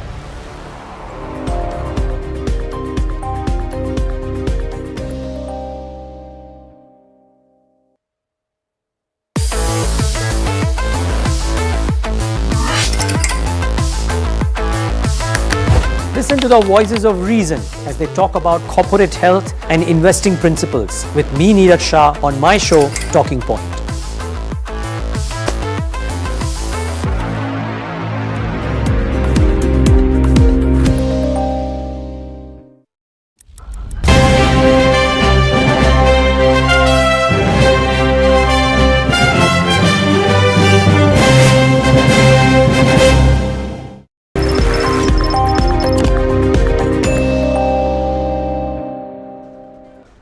Welcome back. You're watching Market IQ on NDTV Profit. Now to the south, in Tamil Nadu, is the hot seat Chennai South. It's been AIDMK bastion for years now. It will witness a triangular contest as DMK's Thangapandian will face off with the former governor Tamilisai Soundarajan and AIDMK's Dr. J. Jayawardhan. My colleague Sam Daniel reports on this. I come to you from the Mylapore Temple Tank in South Chennai constituency. Known for the IT corridor and seen as Chennai's showpiece, this high-profile constituency has a fine blend of traditions and technology. Seen largely as a DMK bastion, this seat has elected stalwarts including C.N. Annadurai and T.T. Krishnamachari in the past. In 2019, DMK's Tamilachi Thangapandian won the seat. This time, it's a four-cornered contest, including three doctors. One of them, Tamilisai Soundarajan, former governor, this time as BJP candidate.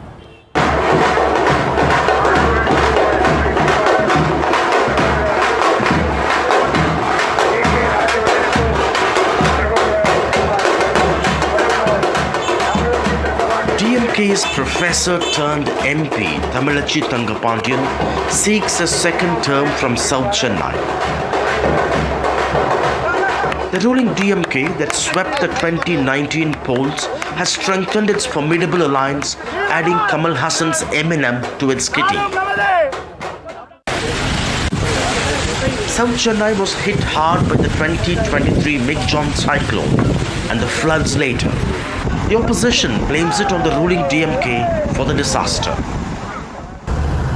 due to what it calls the inefficient stormwater drains.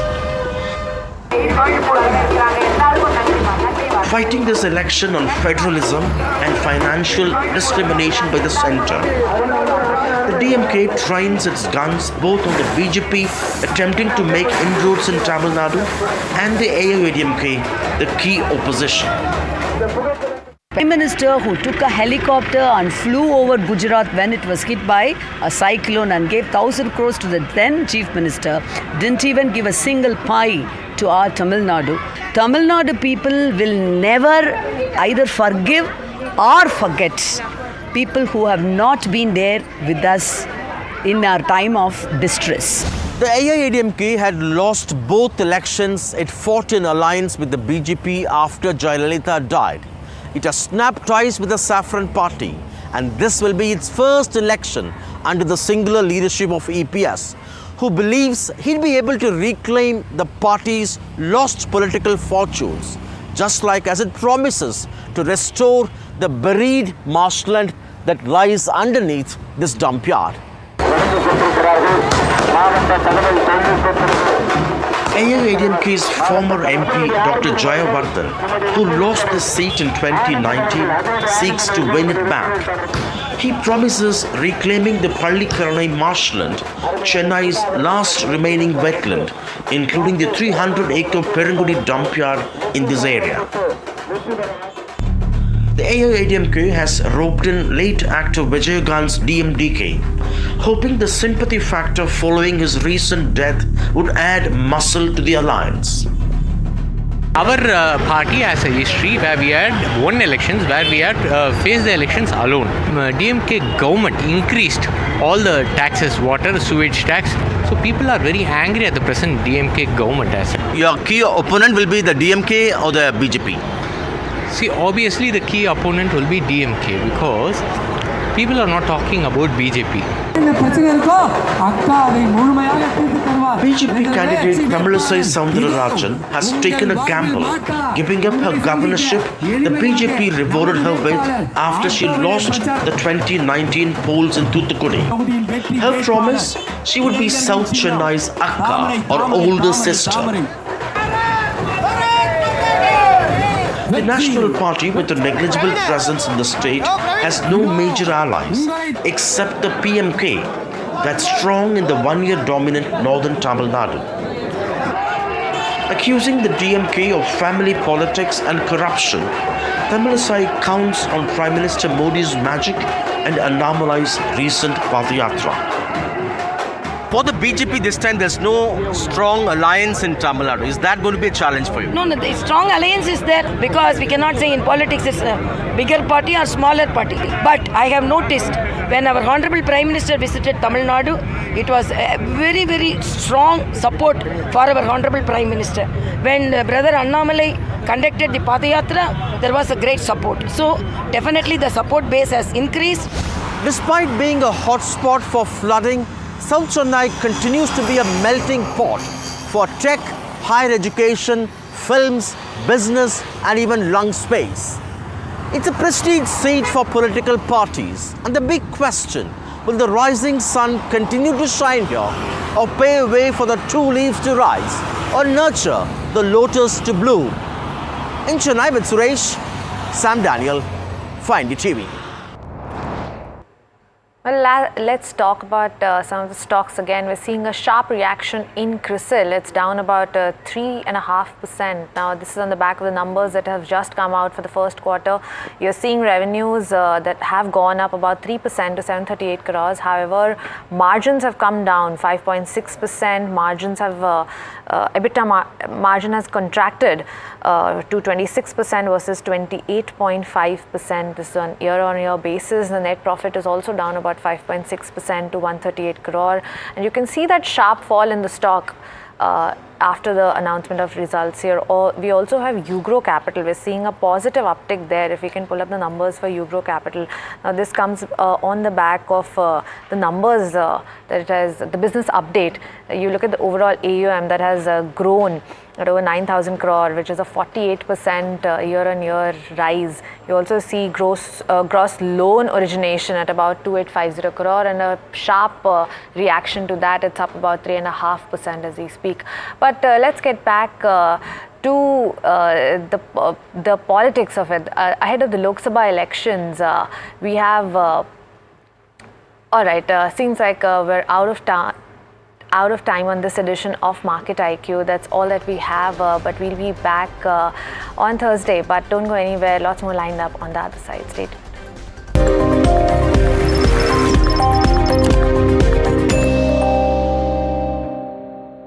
Have you been struggling with your personal finances?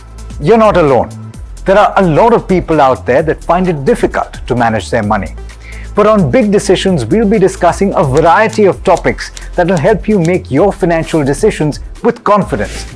Check it out on any of our social media platforms, the television channel, on the website ndtvprofit.com, or in fact, on any of the podcast platforms out there. Different people believe in different things. In cricket, some hail the king, some believe in God. Some wait for Mr. Right, some believe in swiping right. Some run away from risk, others run after it.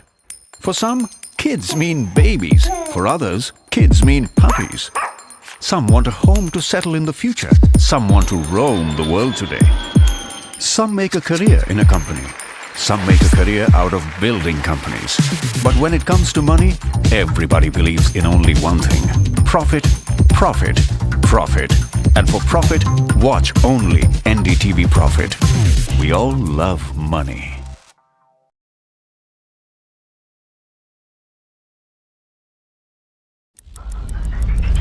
Headlines you start your day with.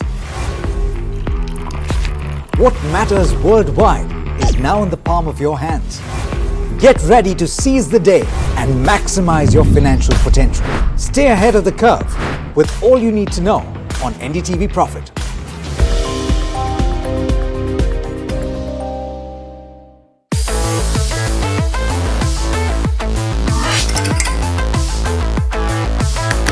Listen to the voices of reason as they talk about corporate health and investing principles with me, Neeraj Shah, on my show, Talking Point.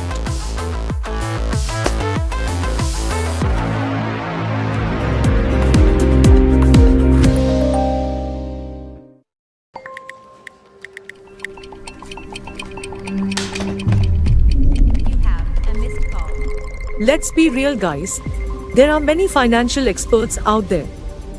Which stocks to target? What's good for long term? When to buy? When to sell? How do you stay ahead of all the financial noise to achieve your dreams? You can accomplish all your financial dreams. Let us worry about giving you the right investing insights on the Portfolio Manager.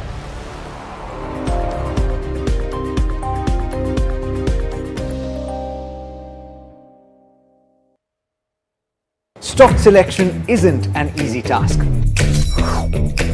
And neither is choosing the right moment to sell. Whether it's a doubt about a short-term trade or a long-term investment, all you have to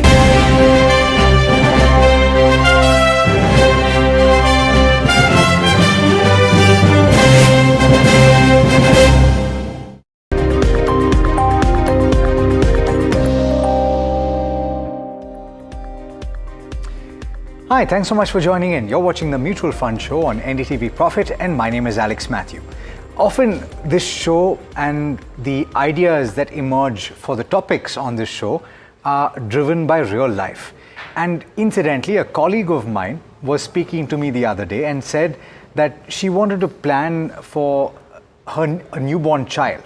And of course, the child was born just about a month and a half back. But she thinks that if she gets a head start on the investments that she makes now, it'll hold her and her child in good stead 15, 17, 20 years down the line.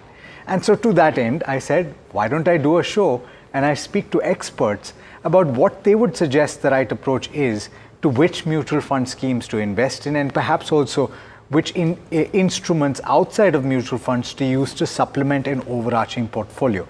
If at all there is a certain amount of risk that needs to be taken on behalf of your child, what is that level of risk? I'm joined today by Kirtan Shah, MD of Credence Family Office, as well as Arnav Pandya, founder of Money Edu School. Thank you so much to the both of you for taking the time. And as always, it's a pleasure having you on the show. Kirtan, I guess the first question is, when do you start? My colleague, as I mentioned, her child is just about a month and a half old. Is this the right time?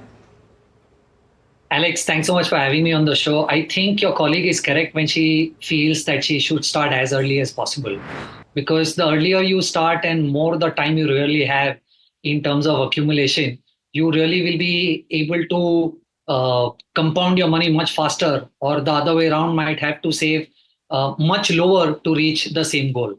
So to give you an example, if your colleague starts right now and assume that she typically wants to plan for a child's post-graduation, which will happen when the child is 21 years, right? And probably she's looking at accumulating 1 crore, and you assume that the returns that we'll be able to generate is 12%, then she might only have to do 9,600 of SIP every month to be able to reach 1 crore at the age of 21. But let's say if she does not start now and starts a little later, or somebody else's example who's not started now and the child is already 5 years old, now you would only have 16 years to accumulate 1 crore, which is at the age of 21.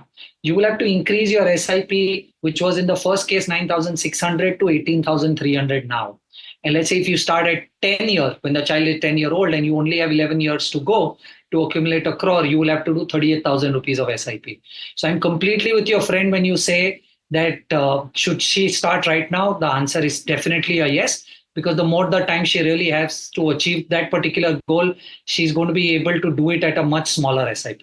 Yeah, and I mean, just to put things in perspective, you would have to save 4 times the amount if you start 10 years late per month. And that's quite significant if you think about it. And, you know, ultimately, I think people tend to forget, Kirtan, that they have to save for themselves as well as their children. So the later you push it, you'd have to sacrifice on your own savings. Is that right? Is that the right way to look at it, Arnav? Definitely.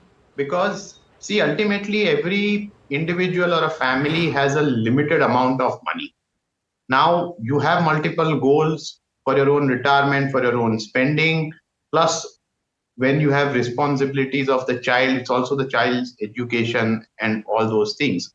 So if you are going to allocate more to a certain goal, in this case, the child's goal, which is going to be, say, 2 or 3 or even 4 times of what you would have normally contributed if you had started early, you will have to compromise on some of your own goals. And the most common thing which happens at this stage is that the retirement goal is the one where the cut comes in, because that, for most people, is still somewhere in the future. So they say that instead of, say, putting 20,000 away for retirement, I will put in only 5,000 or 2,000 and allocate the remaining for the child's amount. So that retirement goal then becomes difficult to achieve, because the implications are twofold. One is a lesser amount is going into a long-term goal. The second part is a goal like a retirement one is also a very huge one in terms of both absolute numbers. So achieving that larger number also requires a larger and a consistent allocation over a longer period of time. So the implications can be quite severe. It's the numbers will obviously show you the difference which is there of starting late. But the earlier you start, the earlier you thought of this. That is more important. It will help you to start early. The other aspect is how much is appropriate. And I think that was laid out in the first illustration that Kirtan pointed out, that if you have to achieve a 1 crore level 21 years from now or 20 years from now at a compounded rate of 12%, if you do 9,600 rupees per month starting now, then that's something that you can achieve. But Kirtan, deciding that you need 1 crore, that 1 crore is a relatively arbitrary number. How do you decide how much you need? I think, Alex, that's a very pertinent question, and that would, in my opinion, depend on 2-3 things. The first is you will have to understand how much time do you really have for that particular goal, and for that reason, you will have to have some clarity of what are you really planning for. So to give you an example, let's take 2 cases. Case number 1, when you are trying to plan for the child's education, rather the graduation which is abroad, and case 2, when you are trying to plan for your probably accumulating for your child's medical studies. Now, both of these things are going to be very differently planned because there are 2 elements here. First, when you're planning for graduation, you probably are looking at a situation where you need that money at the end of the 18th year. But when you're planning for post-graduation, probably you need this money at the end of the 21st, 22nd year. So that's the first differentiating factor. And the second that comes in is what is the appropriate amount and how do you decide that, right? So let's say, for example, we are talking about the first case here, where we are looking at trying to accumulate, let's say, hypothetically, for my child's medical studies here in India. Now, if you're looking at doing medical studies here in India and you assume that you are looking at the cost that is today at 25 lakhs, which means if I have to get my child to do medical education here in India, today is 25 lakhs. This cost is not going to be constant when you actually are going to face the goal. So the first thing that you have to add here is try and understand that if 25 lakh rupees is the cost today, how much will this cost really become when the goal is due at 18 or 21 years of age? So the first thing you will have to understand is what is the current cost, and that inflate it by a minimum of 6% for you to be able to achieve at the actual cost when the goal really arises, right? Now, there are 2 things that you have to understand here. 6% is a very, very, very nominal rate at which you are inflating this number, is because education inflation in India is growing at a faster pace than the CPI inflation. So do not do anything less than 6%, but you will have to do at least 6% and higher. Now, if you've understood that probably, let's say 18 years later, the 25 lakhs that I'm willing to spend today at 6% will become 71 lakhs, then you know that the goal that you really want to achieve is not 25 lakhs, but 71 lakhs, because the cost of the education, which is today 25 lakhs, going to become 71 lakhs. So now if you want to accumulate 71 lakhs, right, then you understand that you will probably have to do an SIP of 10,000 rupees if you have 18 years to go and 12% at which you would want to grow your assets, or probably it's a fair expectation at which your assets will grow. Yeah. But remember, if at all you are talking about an international education, you will have to probably use, instead of 6%, a higher number, let's say 8-9%, Yeah. because you have to look at currency depreciation also. Yeah, and we'll come to maybe making investments to protect you from that currency depreciation, because that's also a possibility to consider. But it's a tricky situation, right, Arnav, because you plan for the worst, I guess, if you can call it that, and then if there's anything that emerges that is different, and I'll talk about my own case. My dad always hoped that I would do a particular course. I didn't end up doing that course, and so he essentially transferred the money that he'd saved up to me, and he said, you invest it or you do what you want with it. It could happen that you don't utilize the funds that you save, but then you can always transfer it later.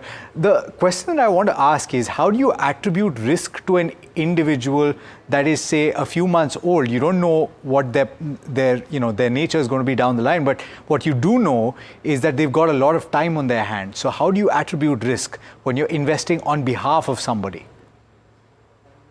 No, so what you say is absolutely correct. It's not only tricky, it's very difficult also, because you don't know what is going to happen over the next few years. Forget, 15 or 16 years down the line. There is one other aspect here which also comes into play, which is that normally when it comes to, say, a child's education, we think of postgraduate and higher studies. But at this point of time, if you look at it, even school education has become so expensive, and that is also rising at such a rapid rate that in between, it could be that you might have to use some of the funds to fund even the school education of the child. So even that part of the entire child's education life needs to be planned out, because it should not be that you are putting aside money for the longer term, but you are in a situation where you have to use it earlier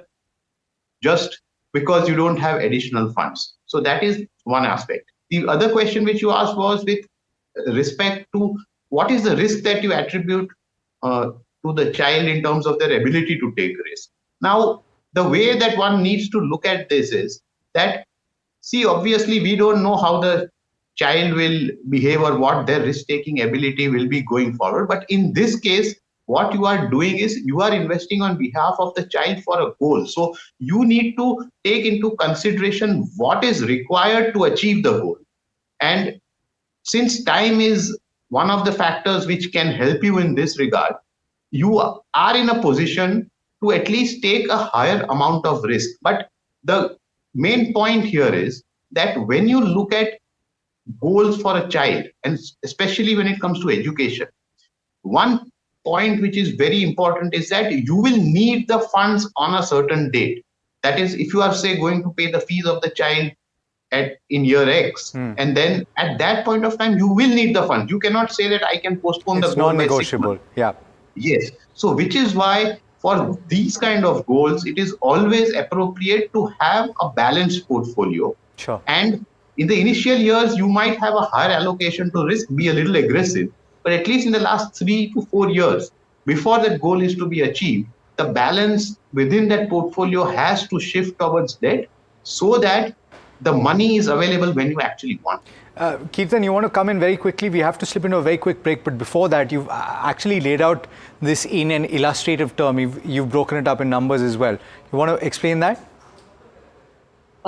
Definitely. So what happens here, Alex, is because you've got 18 or 21 years, because I'm talking about probably a graduation and a post-graduation here. What typically happens is if you choose fixed income, right, and you say that you are only going to get 7%, right, to achieve probably, or you say 10,000 rupees of SIP that you do at 7%, at 21 years, you will probably only accumulate 56 lakhs. But if you do the same in equity at 12%, you will reach a crore. So of course, risk will play a very big role in what asset class do you choose to invest in, and hence how much money you will really be able to accumulate, Alex. Fair point. I do want to talk about where to invest, and this is the most operative question that we must discuss, and which instruments to choose within the mutual fund ambit, which schemes look good at this juncture. But we will do that after this very quick break. Viewers, do stay tuned. We'll be back before you know it.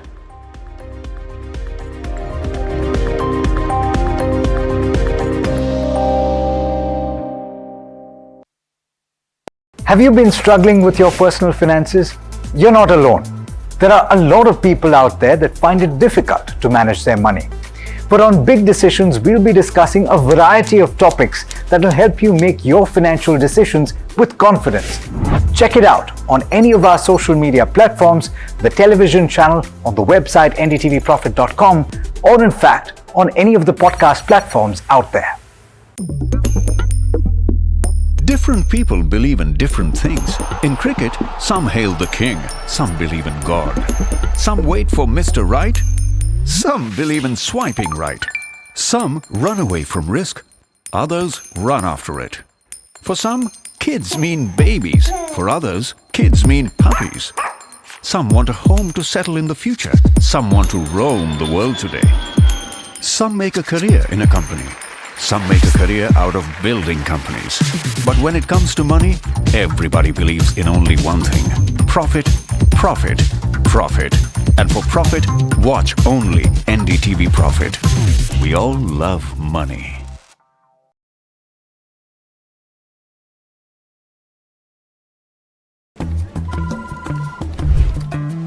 Bro, what are you doing? I'm trading FNOs. So, have you made any money? So it's simple.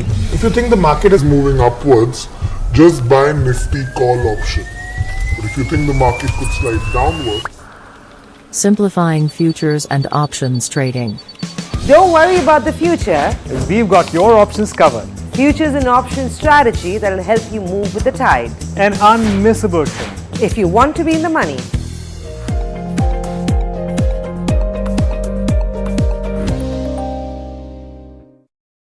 Stock selection isn't an easy task.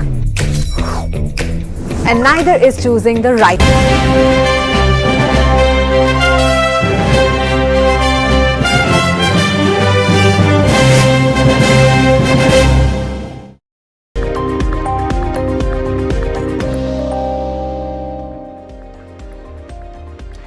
Welcome back. We're talking about what you should do if you're planning to invest for your child's education or any of their needs going forward. And we've established that the earlier you start, the better it is, particularly because the amount you'll have to save on a monthly basis will keep going up if you push it down the road. We're in conversation with Kirtan Shah as well as Arnav Pandya. Kirtan, so we've discussed how much risk is appropriate. We've discussed how much you need to save. We've discussed how much you will probably need. But we need to now get into the operative part of it, which is where do you invest? And if we're talking about mutual fund investments, there are a few options in the solution category or the solution-oriented mutual fund category, which is specifically for children and their requirements. Should you go to that route or should you choose other options? Alex, I think I like to split the investor community into two. One is sophisticated investor, another is retail who does not have a lot of understanding. I think a sophisticated investor can definitely give the solution-oriented schemes a pass. And I'll tell you why. Is because if I have 18, 21 years and I'm a sophisticated investor, I don't want to be in hybrid schemes for 20, 21 years, right?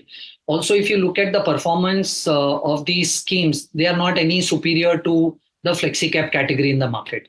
The TER is also higher versus flexi-cap, and hence I end up spending higher expense. And the track record is also not very old because these have largely come into picture post 2018. But of course, if I am a retail investor, the same thing works in my favor, right? Because the scheme is hybrid, it has an asset allocation. Because it has a 5-year lock-in, it will bring in the discipline. In fact, because it is linked to a goal, it can bring me higher discipline. And while the performance may be bad or not that great versus a flexi-cap fund, the performance in itself is not bad in that sense, right? So I think if you are a sophisticated investor, you might rather want to stick to equity or similar kind of funds. But if you're a retail investor who does not have a lot of understanding, I think hybrid or probably solution-oriented fund may work for you. I do want to get Arnav's view on this one as well, because the sticking points, in my opinion, Arnav, are the total expense ratio, which in certain cases I think crosses that 2% threshold. And that means that your scheme needs to work that much harder for you to earn a certain amount of money. And the other aspect is that 5-year lock-in, which some might consider a little bit egregious. What do you think about that? No, so if you look at it, you have to consider the cost that you are incurring in terms of the benefits that it's giving you. Because for a person who is not able to track the mutual funds on a regular basis, going in for creating a portfolio on their own would also require them to make changes within that. And that has two costs involved in it. One is obviously that there will be a tax element which comes into play, which doesn't come into play for these kind of hybrid schemes, because whatever the fund manager does, it doesn't affect you till you actually sell the units. The second thing for these kind of changes is that the extent to which you rebalance and how do you change it, that also requires an element of sophistication which a normal investor or a retail investor who's not very active in terms of following would find it difficult to do. So the convenience element with a little higher cost would be bearable if you have no option. But if you are able to you need not be a retail investor who always goes for the hybrid or the solution oriented option, because if you're a retail investor who's comfortable with mutual funds and you create a 4-5 fund portfolio just for this kind of need, that is, according to me, more than enough. Only thing is that you should be able to follow it closely, or you should have an advisor who's able to do it and guide you properly to make the required rebalancing whenever it's necessary. Point. Kirtan, coming back to you on which schemes to choose and what categories and how many schemes, because I think the other issue is that you might end up having too many. I think again, Alex, if we split these investors into two categories again, somebody who's probably largely a retail, does not understand much about having the right kind of portfolio put together, I think they'll be very good having, let's say, a couple of multi-cap funds and a flexi-cap fund as a combination to come together, right? Because it will then give them a diversification across large, mid, small also. And the flexi-cap category will leave it to the fund manager to decide what market cap does the money really need to get allocated to at what time. So I think as a retail investor, you might as well will end up doing a good job doing multi-caps and flexi-caps put together. But again, if you are somebody who's comfortable with mutual funds, you know how to do it, you've done it, you've been doing it for some time, building a 4-5 scheme portfolio spread across large, mid, small, because it is 18-21 years of investment horizon, because I've been talking about it since the start of the show, will be a better way for you to look at it, but provided you are somebody who understands and are comfortable with mutual funds. Okay. Do you have a different opinion here? Arnav, how do you construct your portfolio? No, so portfolio construction would be on similar lines that, do not go too much, do not spread it out too much, because see, you also have other goals to look at.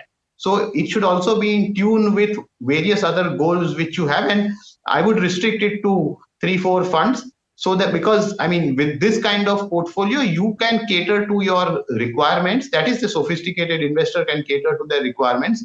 For retail investor who doesn't know all these things, a couple of funds should be more than enough, because that is where the fund manager is taking care of the thing. And you, over a period of time, as you move along and your goal comes near, also keep looking at debt options to balance out the portfolio, which is where, according to me, dynamic bond funds would be a better choice, because here, once again, it's the portfolio manager who's moving between duration and taking different kinds of risk, depending on the debt market situation. Okay, and we've also put on screen the schemes that you've suggested. You've also suggested the Sukanya Samriddhi scheme, which is a scheme specifically for the girl child.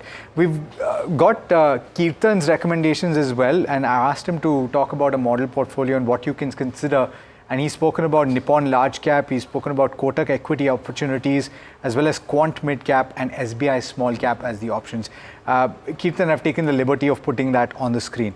We've got a couple of queries from viewers that are related to children, and I thought that it would be relevant for me to take that to you on this program. The first one is Akshay, and he's a young parent. He's 34 years old, and his goal is to save for his child's education. And this echoes what we've been talking about. He's looking at investing and saving for a period of 10 years. And he would like to accumulate as much as 75 lakh rupees for his child's education. He's already started investing, Kirtan, and he's making SIPs of 5,000 rupees in HDFC Balanced Advantage Fund, 5,000 rupees in HDFC Multi-Cap Fund, 10,000 rupees in SBI Blue Chip Fund, and 10,000 rupees in Parag Parikh Conservative Hybrid Fund. So essentially a combination of BAF as well as conservative hybrid and a couple of equity schemes. Is that the right approach? Alex, I think first, if you're looking at accumulating 75 lakhs over the next 10 years, then probably his SIP requirement is upwards of 33,000 a month. So if he can increase his SIP, that'll be a great thing. Second, because you have 10 years, I am assuming that you probably might want to increase slightly higher on the equity side of it. And hence, if I have to choose what you're doing, I would rather not do a conservative hybrid or a balance advantage and move that to probably a mid cap or a large cap fund. And when I'm 1 year or 18 months close to my goal, I will start allocating or moving that money to fixed income. I think that is how I'll be able to maximize, because I have 10 years, but this is only provided you have a slightly better risk appetite. So you can continue with your HDFC multicap, SBI blue chip, but you can move your Parak Parak or your HDFC balance into a large in a mid fund, probably reach closer to your goal. 12 months, 18 months before the goal, start moving that into fixed income. I think you'll do a better job. Okay, fantastic. There's one more question. Prachi has got a surplus of 1 lakh rupees, and I must point out that she is making investments on an ongoing basis, but she's thinking of saving this for her son's education as well as wealth creation down the line. At this juncture, Arnav, are there any schemes that you would recommend for something that would be needed perhaps in 6 years' time or thereabouts? So if one is that if the time period is just 6 years, which is not much because it's not a very long time period, I would prefer to go in with a hybrid portfolio because of two things. One is that already you can see the world over at the moment, equity markets are ruling with an element of froth to some extent. So the risk, if you are investing just 1 lakh, and if you are not going to add to it, then that is slightly higher. So I would suggest that she look at a couple of equity oriented funds, one from the flexi cap category, which could be HDFC flexi cap, one from the large and mid cap space, which could be even the Canara Robeco's emerging blue chip fund, and then go on to a slightly hybrid fund also, which could be a balanced advantage fund. Sure. All right. So I think that answers both of the questions that we had, and thank you so much, Arnav, as well as Keertan, for joining us on this program. It's been insightful. Viewers, I hope that this benefited you, and if you'd like to tell us something, or if you've got a question that you'd like to send us, you can send it on that number on your screen right now. There's lots more coming up over the course of the next few hours, so do stay tuned. This is NDTV Profit.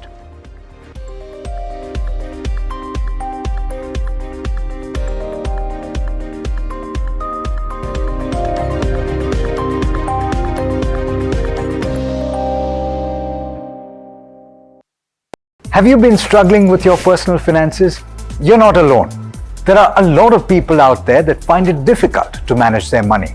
But on Big Decisions, we'll be discussing a variety of topics that will help you make your financial decisions with confidence.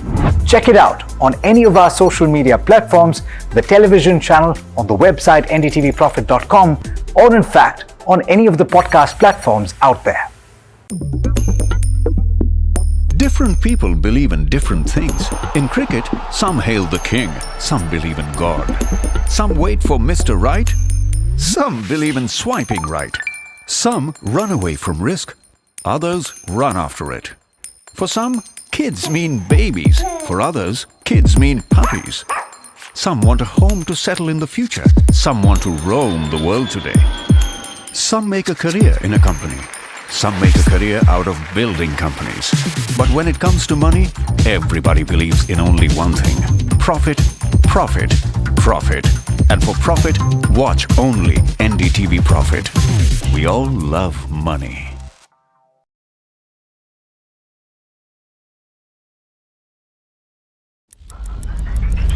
Headlines you start your day with. What matters worldwide is now in the palm of your hands. Get ready to seize the day and maximize your financial potential. Stay ahead of the curve with all you need to know on NDTV Profit.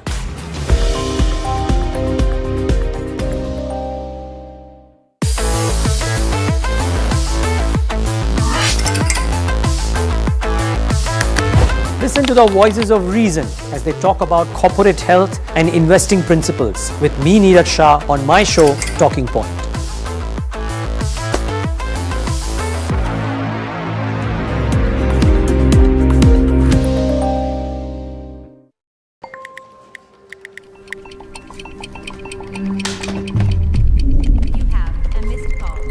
Let's be real, guys. There are many financial experts out there. Which stocks to target, what's good for long term, when to buy, when to sell. How do you stay ahead of all the financial noise to achieve your dreams?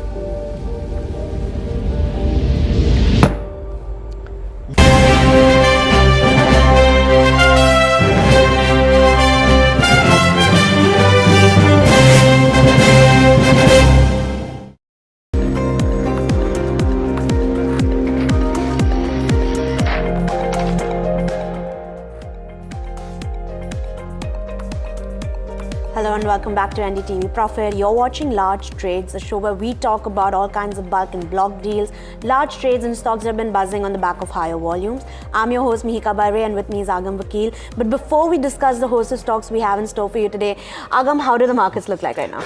Well, the markets at the moment are looking at a little bit of weakness, but it seems like there's been an intraday recovery of sorts right now, with the Nifty up, down around 0.7%, and the Bank Nifty, which is in focus today because of the weekly options expiry, that's down around 0.6% as well.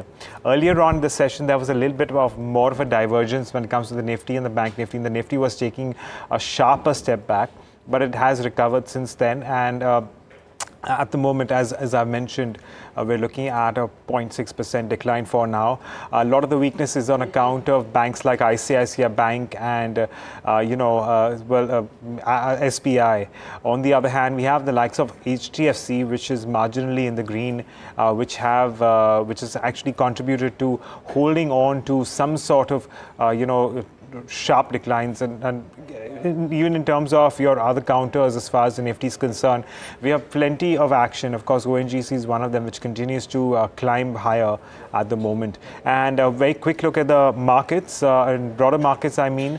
Let's take a look at the mid-cap index. That's flat right now, but outperforming the benchmarks. And the small-cap index as well is also up by around 0.7%. So all in all, it does seem like the markets have stabilized after the sharp cut seen earlier in the session, Vika. So let's just take a look at the stocks that we do have in focus today. We have a counter like Happy Forgings, Amara Raja Energy, Thomas Cook, Saregama India, Steel Strips Wheels, as well as Bharat Dynamics. But up first, we have Happy Forgings. Now, the stock is buzzing on higher volumes and an order win. It's up 4.5%, pared some of its gains, but we have Puneet joining us with more details on the same. Yeah, thanks for that. So Happy Forging, as you rightly said, is a leading manufacturer of crankshafts as well as supplies to most of the leading MHCVs as well as commercial vehicles in India. Now, the stock is buzzing on large volumes of roughly 5 times today, and this is on back of a business update that the company has released to the exchange filings of receiving an order from the global tier 1 manufacturer of an auto component maker.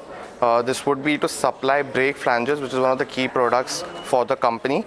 While the starting date is roughly Q4 of FY26, going forward till roughly 2027, as well as for the next few years is when the company is estimating. Now, the total value of the broad consideration is roughly 500 crores, and the company sees roughly 60 to 70 crores gaining per annum from this particular contract. Now, Jio Financial had recently come out with an initiating coverage report on the company with a target price of roughly 1100 rupees, which was a 32% upside. They see that the company is a leading manufacturer of crankshafts and supplies to all major commercial vehicle players as well. They are an outperformer, whereas the industry, the commercial vehicle and tractor industry has underperformed. They are a key outperformer over the past couple of years. They have a potential to roughly double from the 3 to 4 years, and recovery in the underlying tractor as well as CV demand remains one of the key monitorables according to the brokerage. Back to you. Right, Puneet, thank you so much for getting us the latest on this one. One of your relatively lesser known forging companies, but advancing as we speak, up around 4.5%. But from there on, let's talk about Thomas Cook, This one is also in focus on account of volumes. Let's get in Mahima to understand what's the reason behind this particular counter buzzing today. Mahima. Right, Agam. So as you rightly mentioned, it is buzzing in volumes. The stock is buzzing in volumes in terms of 4 times its 30-day average, and the stock did touch an intraday high of 10%. So it did hit an upper circuit today. The resistance levels are at around 192.05, which is today's high. Now, in terms of why the stock is buzzing, well, it did come out with the business update yesterday that it's expanding its foreign exchange distribution in Delhi NCR. Now the total distribution centers stand at around 12 in Delhi NCR itself. The products and services will be around cash across global currencies, then overseas remittances, in terms of broadless prepaid card and study buddy card for students who are studying abroad. Now the company has taken certain strategic initiatives for Thomas Cook. They're launching new resorts in Rajasthan, Nainital, and 3 other different cities. They've also given a guidance that they want to improve their margins by 200 to 250 basis points. And in terms of future expansion, well, they want to expand in the far east and Middle East for their DigiPhoto business, and they are focusing on the technology upgradation when it comes to their website and their app. So this is the overall view of Thomas Cook. Thank you so much, Mahima, for that update. Up next, we have a lead-acid battery manufacturer, which is Amara Raja Energy and Mobility. Now, the stock is up 8% right now, but it did hit an intraday high of 9.1%. Now, volumes were 6 times its 30-day average with a total volumes of 59.9 lakh equity shares. And while there was no stock-specific trigger today, we did have brokerage notes come in with positive view on the sector. Now, Nomura in its latest note yesterday stated that India's EV penetration for both two-wheelers and four-wheelers, it expects it to rise from 5 and 2% respectively currently to 25 and 20% by FY30. The company, which Amara Raja also caters to industrial as well as automotive applications, and Nomura estimates the automotive battery cell demand to rise to 90 gigawatt per hour by FY30 and the industrial demand to rise to 50 gigawatt per hour in FY30. Nomura also stated the extra support that the companies might get from OEMs. Now, OEMs will need to meet the 50% localization of the domestic value addition change in order to meet their PLI norms. Now, OEMs may be open to paying a premium for local sourcing, and Nomura believes that the possibility of import duties on the cells in the next few years could help support the midterm margins. Also, when you look at Amara Raja versus its peer Exide Industries, which also been buzzing in trade lately, Amara Raja's price to earnings ratio is at 19, whereas Exide's is at 35.3. So comparatively very cheaper to its peer. And when you talk about the return on equity, like you have on your screens right now, Amara Raja's return to equity in FY24 stands at 13.9%, whereas Exide is at 8.5%. And lastly, when we look at the analyst recommendations for Amara Raja, we have it's largely positive, 8 buy calls, 4 hold calls, as well as 4 sell calls. Well, that's what we had for Amara Raja. But up next with steel companies and metal companies in focus, we do have steel strips, which is in focus, and it's up. It's pared some of its gains, but it's up to 3% nonetheless. And we have my colleague Kanaka joining us with more details on the same. Right, Mahika. So, steel strips wheels designs, manufactures and supplies steel wheel rims and alloy wheels for domestic and global automobile makers, wherein steel wheels comprise 72% of its product mix and alloy wheels comprise 28%. Now, its volumes are trading at 2.6 times its 30-day average with an intraday high of almost 6.26%. Now, there's a recent business update that has come in, and it's that the company has received a contract for supplying aluminium wheels to a passenger car manufacturer in India. Now, this marks the maiden entry milestone for the company. And coming to its revenue, it rose 8.3% year on year, and margin were down by a minimal 20 basis points. Now, coming to some key points, the company has a long-standing strategic alliance with Tata Steel and Nippon Steel, and its domestic market share is 42% for passenger vehicles and 61% for medium and heavy commercial vehicles. Now, it is important to note that the company's net worth stands at rupees 1,134 crores as of FY23. All right. Well, thank you so much for that, Kanika. That's steel strips wheels for you, and that one is also up around 2.4% to be precise at the moment. And we actually did see a very sharp intraday spike at one point in time where its intraday high went all the way to 235 rupees per share, and since it has moderated to come off and currently trading at 230 rupees per share, as you can see on your screen there. But moving on, we shift focus to another defense company, and that's Bharat Dynamics. Getting in Anushi to tell us more about this one. Anushi, good afternoon. Afternoon, Agam. So Bharat Dynamics is in focus. This is on the higher volumes that we are seeing today. About 3.25 the volumes is 30-day average, while the stock has seen about an intraday high of about 4.5% now.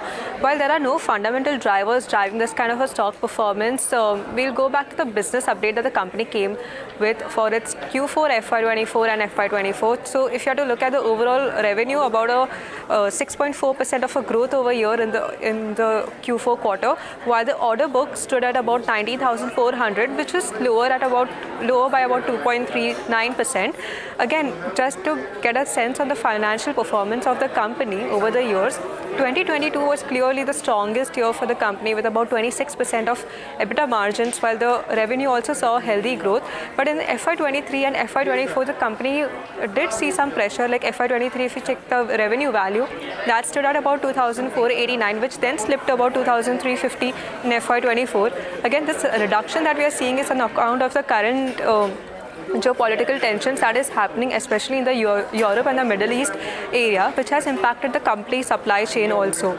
But this does not really reflect in the stock performance of the company in different time periods. If you have to look at 1 month, about 9% of an upside over year, while 6 months and 1 year, the company has shown about 82% and 84% of an upside to its stock price. Now, on the analyst recommendations on this, kind of a mixed review over here, with 7 having a buy call, while 1 have a hold rating and 2 have a sell rating. So the overall upside potential comes up to about 3.4%. Thank you so much, Anushi, for those details. Well, viewers, it's time to slip into a short break, but do stay tuned as we have lots more lined up on the other side.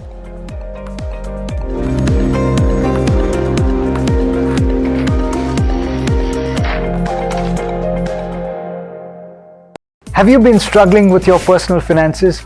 You're not alone. There are a lot of people out there that find it difficult to manage their money.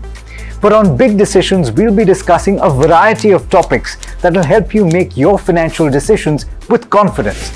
Check it out on any of our social media platforms, the television channel, on the website ndtvprofit.com, or in fact, on any of the podcast platforms out there. Different people believe in different things. In cricket, some hail the king, some believe in God. Some wait for Mr. Right, some believe in swiping right. Some run away from risk, others run after it. For some, kids mean babies. For others, kids mean puppies. Some want a home to settle in the future. Some want to roam the world today. Some make a career in a company. Some make a career out of building companies. But when it comes to money, everybody believes in only one thing: profit, profit, profit. And for profit, watch it.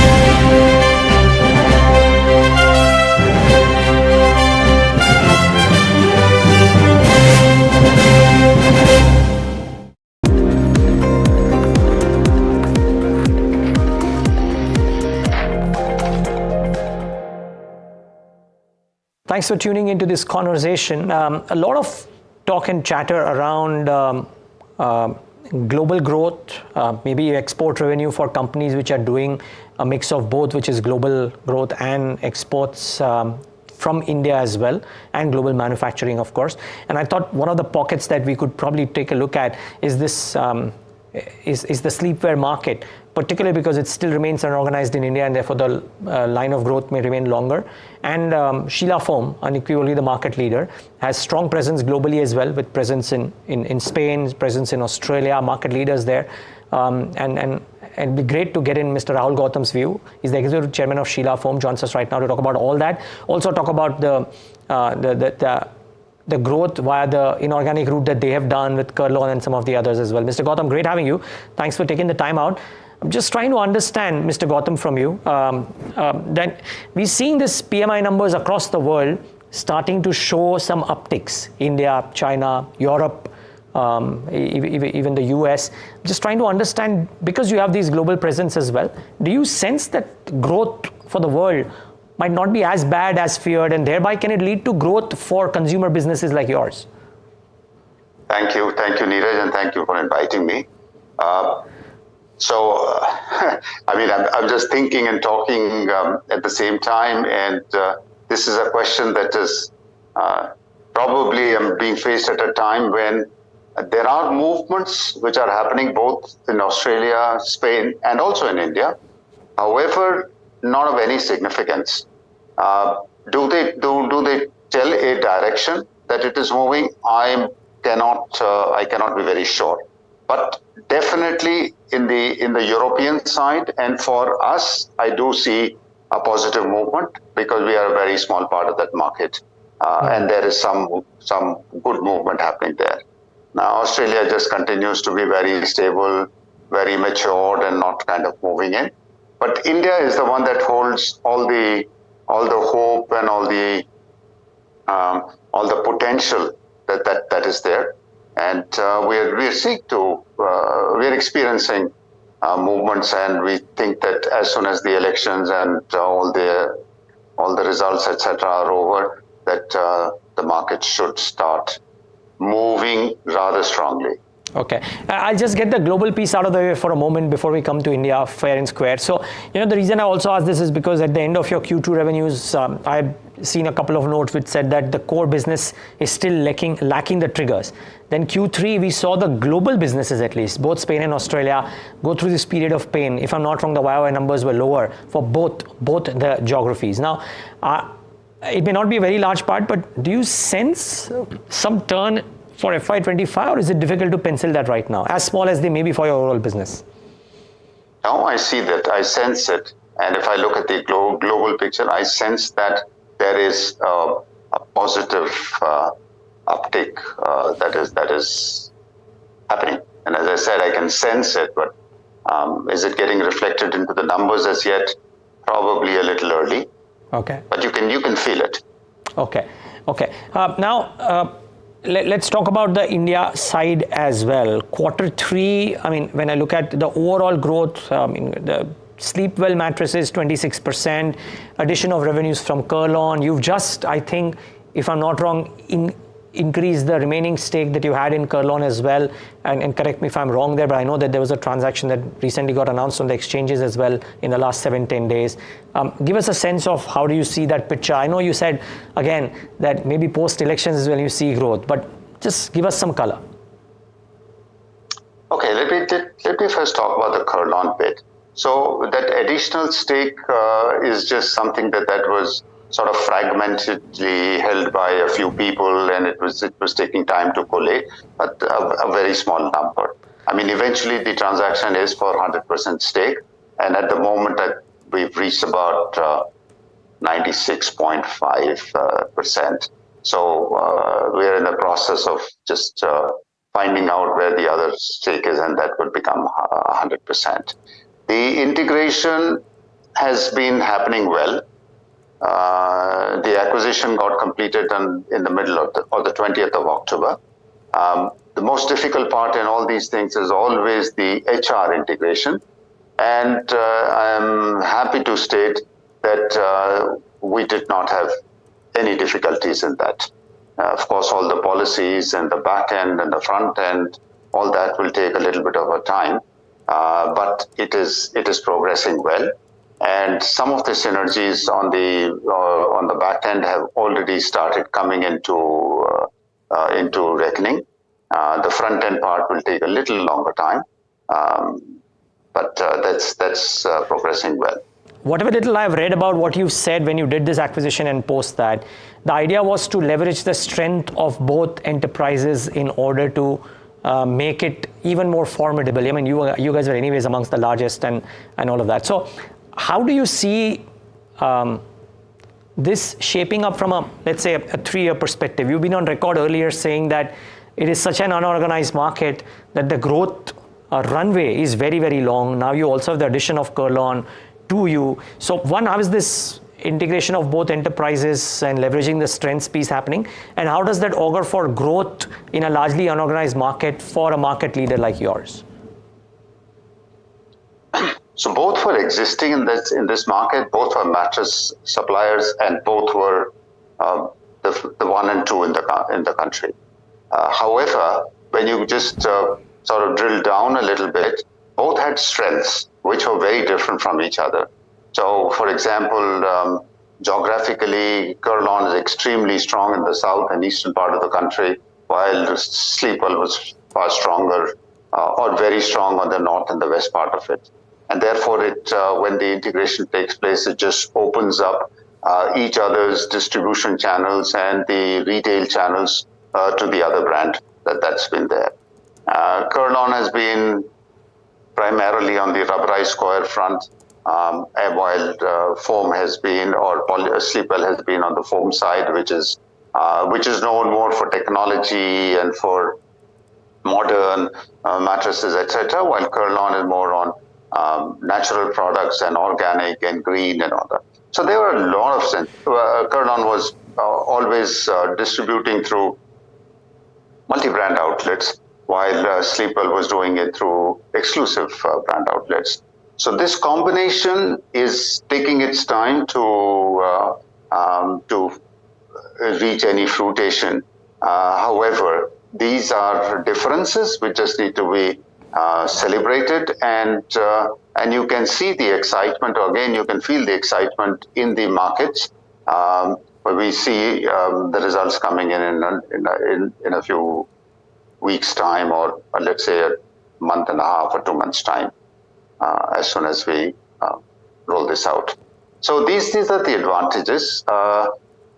Even after coming together, the one and two coming together, we are a very small part of the entire market, where we have always said that 60% still kind of sleeps on some kind of cotton mattresses that isn't ties, and only 30% is the modern mattress market, and out of that, 2/3 is the unorganized part. There has been more movement of late happening from the unorganized to the organized, which had become, that movement had kind of become a little stale post-COVID, because this is not really a top-of-the-mind category, and there has to be constant advertisement, constant communication, constant promotions that need to be happening, which had stalled for a while. But the process is back, and you can feel that it's the movement happening towards the organized. So it gives you certain strength, both on the manufacturing side as well as on the distribution and the retailing side. Got it. Sir, then the final question, and I know that we can't talk too many numbers, so I don't want to talk about the here and now, but just the final question of the final two questions. With the growth opportunity that the market leader had, then this Kurlon thing being added on and value market share of what, maybe 30% if you will, how do you see the combined entity 5 years out? And the reason I ask this is not just from a perspective of how sales can grow. You've grown sales from COVID lows even now, per se. But it's not happened while parallelly your operational metrics may have improved, because they haven't. If anything, from March numbers, the margins have come off, the return ratios haven't quite been that strong, and please correct me if I'm wrong here again. So how do you see from the start of 2024 until say the next 3-5 years, whatever view you can give us, what happens to this combined entity, which is in some ways a behemoth in this not top of a mind category? So first of all, Neeraj, I must compliment you that your observations are absolutely right, that the potential or the supply side or the manufacturing side may be strengthening, and it appears as if you're kind of preparing for the markets to open up. The numbers on the front end have not been showing it, but I can only say that this is an impact of 3, 4, 5 things which kind of all happen together. they are now unfolding, and you would, as I said, when we look at the markets opening up, especially after the elections, one would begin to see all the impacts. My sense on the next 3 to 5 years is that the entire mattress market should be growing at about close to 10 to 12%. The organized one should be growing around 13, 14%, 15%. There would be shift in that side. And as far as we are concerned, which is both the brands Sleepwell and Kurlon, we should be seeing numbers more like 15, 16% growth on a CAGR basis for at least the next 5 years. That's one.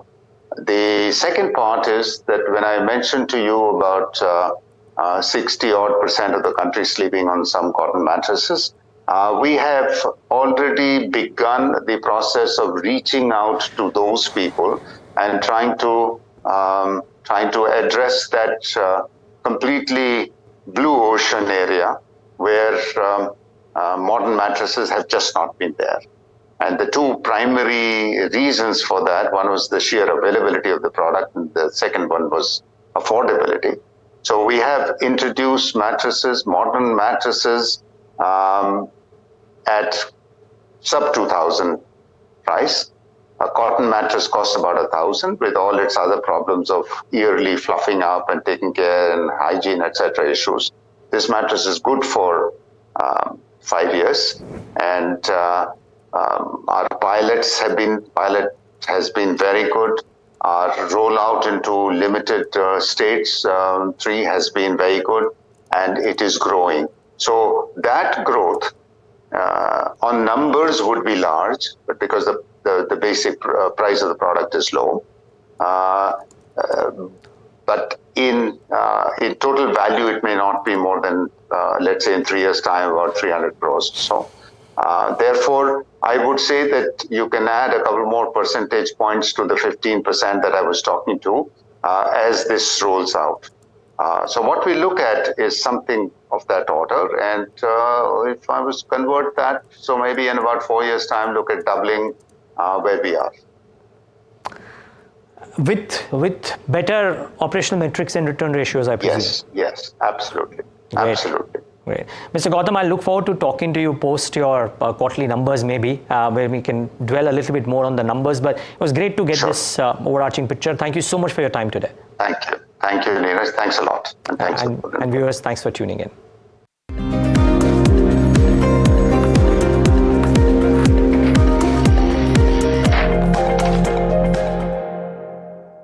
Have you been struggling with your personal finances? You're not alone.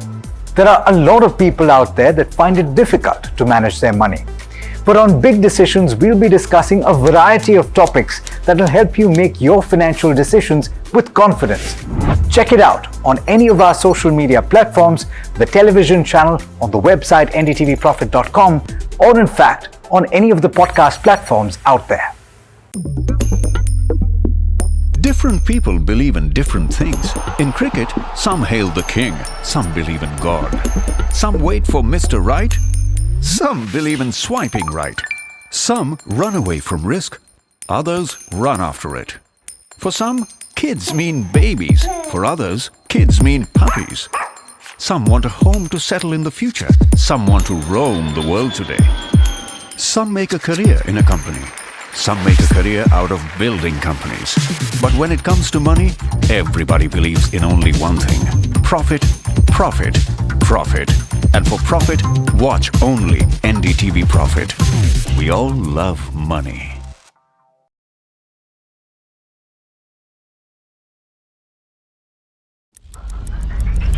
Headlines you start your day with.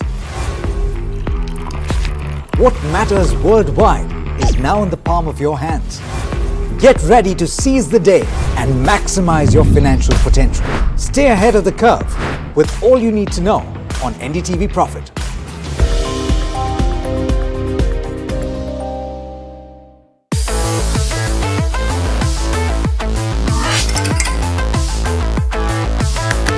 Listen to the voices of reason as they talk about corporate health and investing principles with me, Neeraj Shah, on my show, Talking Point.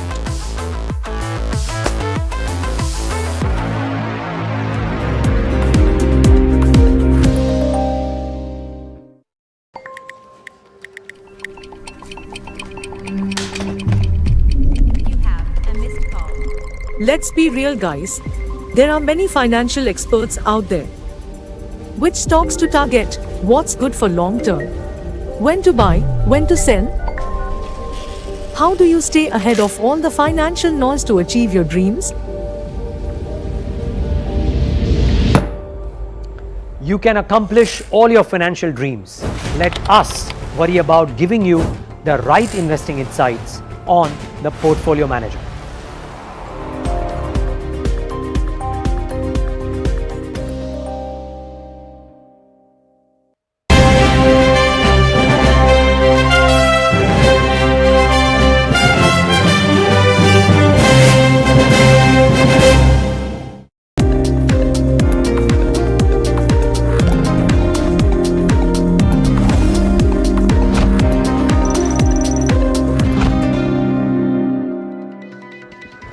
Thanks for tuning in to India Market Close on a day when the broader markets are doing well. IT is sulking and putting that little bit of pressure on the index, as a result of which the Nifty 50 is down 0.6%. Look at Nifty IT today. Slam dunk, 2.5% lower today.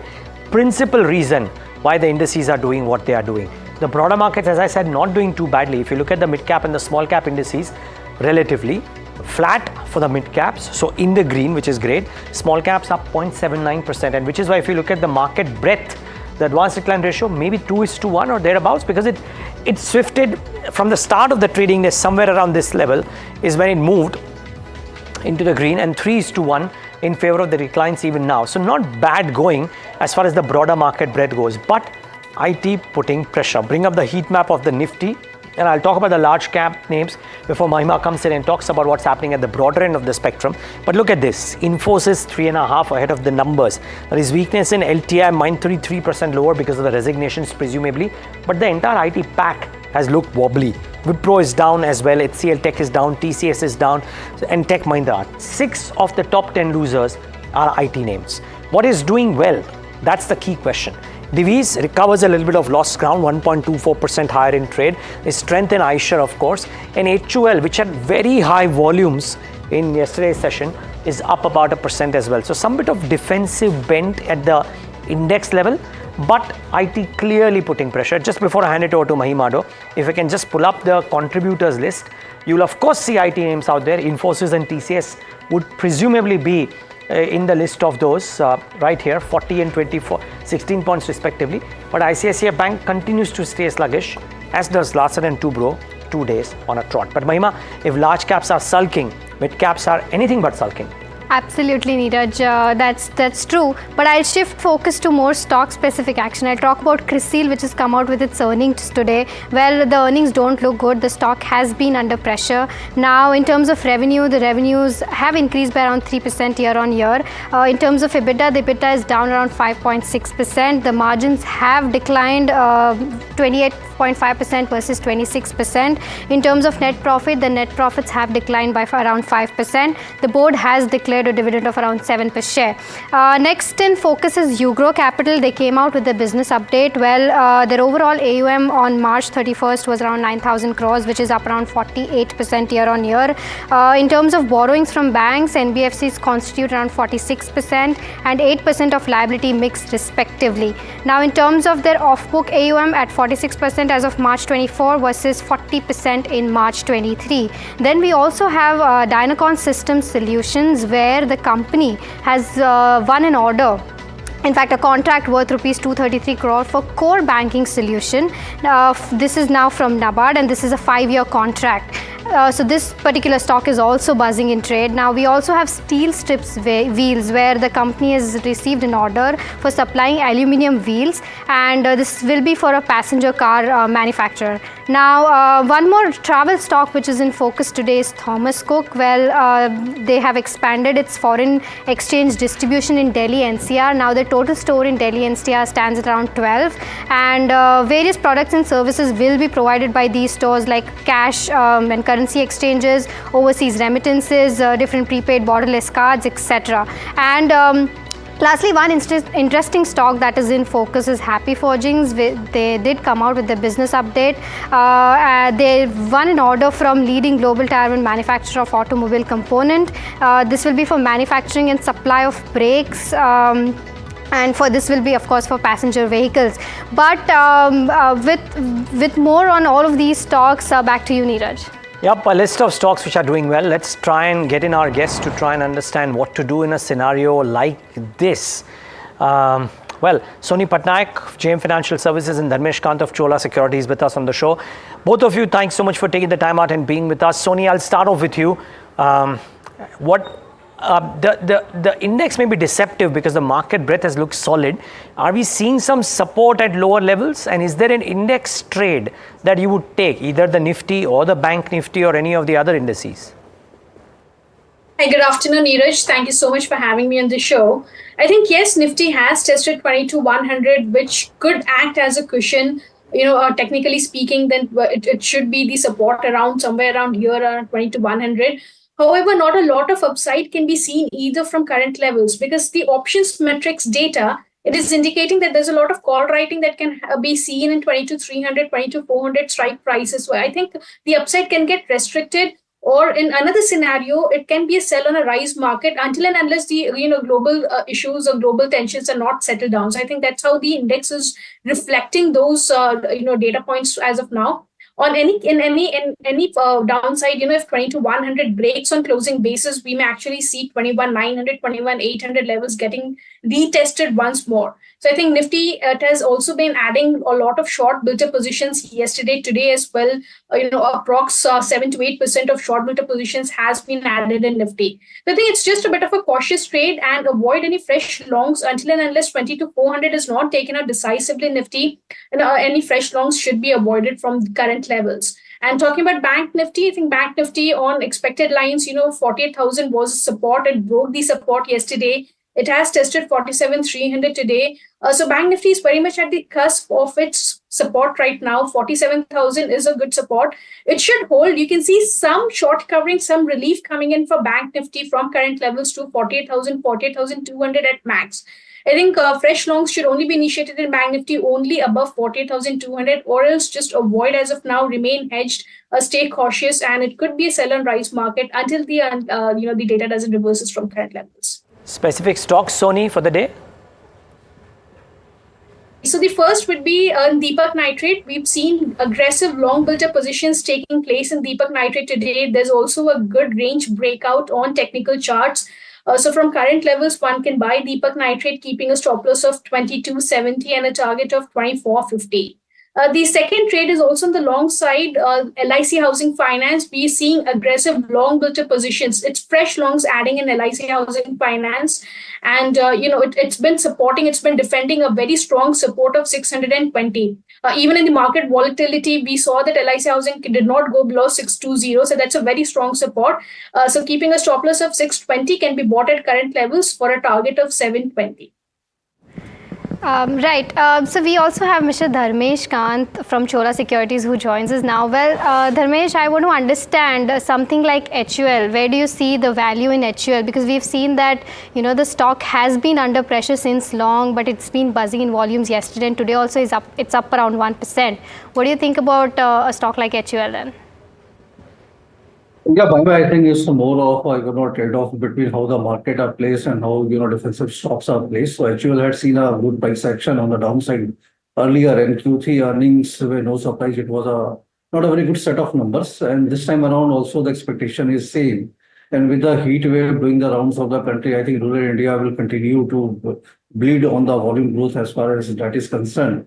We need to see the Q4 earnings update. My own sense is it will be a low single-digit volume growth and hardly any price vandalization uptake out there. So it's in a spot. This is just a trading blip which we are seeing. I don't see any, going forward or a drift kind of an action happening in HUL. So, and local competition is heating up.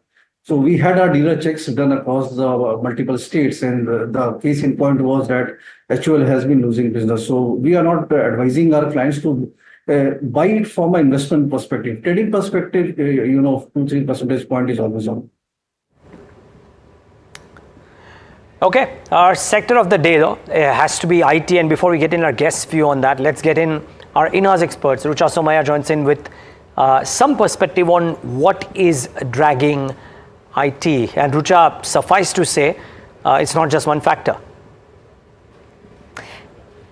Yes, hi. So Nifty IT is the sector of the day. It is down 2.5% with all of its constituents in red, while Infosys and LTIMindtree is the top loser. So we'll move on to talking about why Infosys is the top loser. Number one, it is set to report its result on Thursday. The street expects the revenue growth to decline, although marginally, while EBIT margin to also improve marginally. There were no large deal wins announced in the fourth quarter for Infosys. The key to look out for is the guidance. The street expects FY25 constant currency guidance at 3 to 6% and the EBIT guidance at 20 to 22%. We'll move on to what LTIMindtree has the noise about. Yesterday, two global heads resigned, global sales heads resigned, bringing the total resignations since the merger to 8. While I'll highlight the major resignations, number one, CEO of LTI Sanjay Jalona just resigned a month after the announcement of the merger. Venugopal Lambu, the whole-time director, also resigned just about a month back. And CFO Vinit Terdesai has also stepped down of the merged entity. So this was with respect to Infosys and LTIMindtree specifically. Now moving on to qualitative aspect of the sector as a whole. So there are no hopes of recovery of demand and there was no concrete green shoots from the TCS management call that had happened last Friday. Accenture also cut down its FY24 guidance to 1 to 3%, which was previously at 2 to 5%. And the macroeconomic uncertainties also are, the cause for further tightening of client budgets. So I think largely, again, discretionary spends are under pressure and clients are still waiting for, near-term visibility, which is causing the IT sector as a whole to underperform. Well understood, Rucha. That is very well explained. But I think, Sonia, I'll come to you first. I just want to understand how the Nifty IT looks on the chart, one thing, and how does Infosys look on the charts? The entire sector has been on short rollovers. They are quite weak from the very beginning, very start of April series. Even if we talk about current levels, we cannot see any relief coming out for IT sector. It has been a contra bet right from the very start. I think if we talk about particularly Infosys on charts, it has given a very strong breakdown today on charts. It has broken its major support of 1460 and 1400, 1380 is the next level of support that can be seen on charts. Not a lot of strength can be seen for any sort of reversal coming on Infosys. Resistance right now that was earlier support of 1460 becomes a resistance right now. So until and unless Infosys is not able to cross back above 1450, 1460, there may not be a high chances of any upside movement coming in. So I think on the lower side, downside, you can see 1380 also getting tested for Infosys. Okay.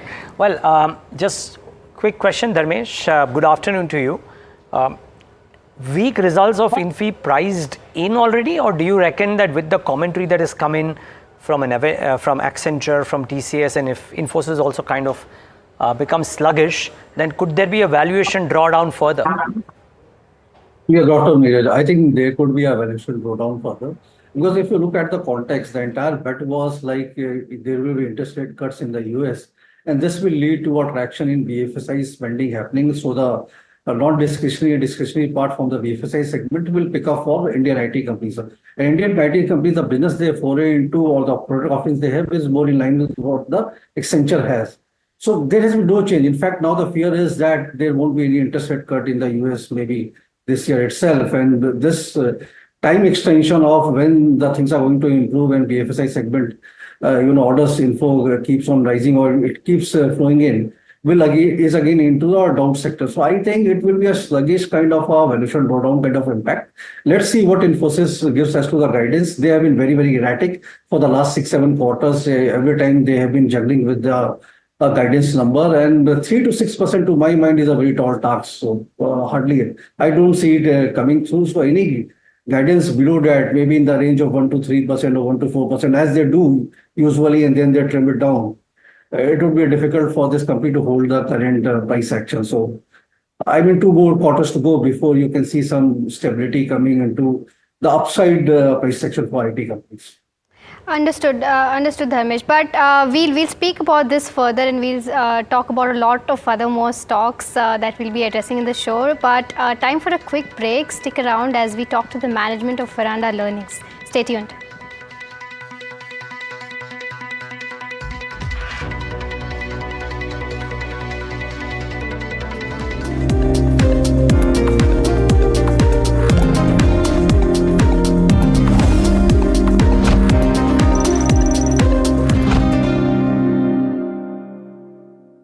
Have you been struggling with your personal finances? You're not alone. There are a lot of people out there that find it difficult to manage their money. But on Big Decisions, we'll be discussing a variety of topics that will help you make your financial decisions with confidence. Check it out on any of our social media platforms, the television channel, on the website ndtvprofit.com, or in fact, on any of the podcast platforms out there. Different people believe in different things. In cricket, some hail the king, some believe in God. Some wait for Mr. Right, some believe in swiping right. Some run away from risk, others run after it. For some, kids mean babies. For others, kids mean puppies. Some want a home to settle in the future. Some want to roam the world today. Some make a career in a company. Some make a career out of building companies. But when it comes to money, everybody believes in only one thing: profit, profit, profit. And for profit, watch only NDTV Profit. We all love money.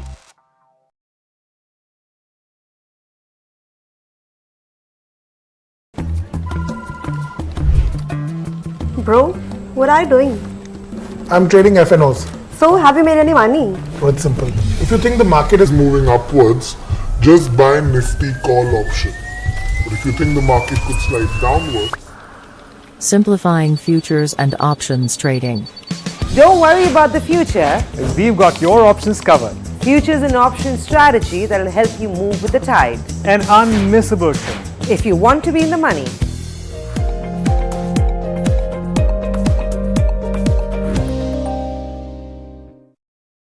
Stocks.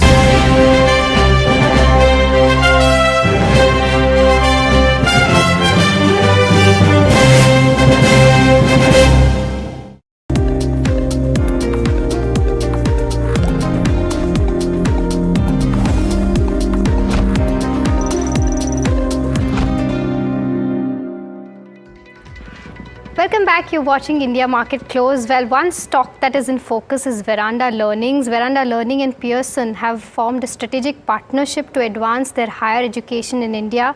Now, to talk more about this and what the future for the company looks like, we have with us Mr. Suresh Kalpathy, ED and Chairman, Veranda Learning, who joins us now. Welcome to the show, sir.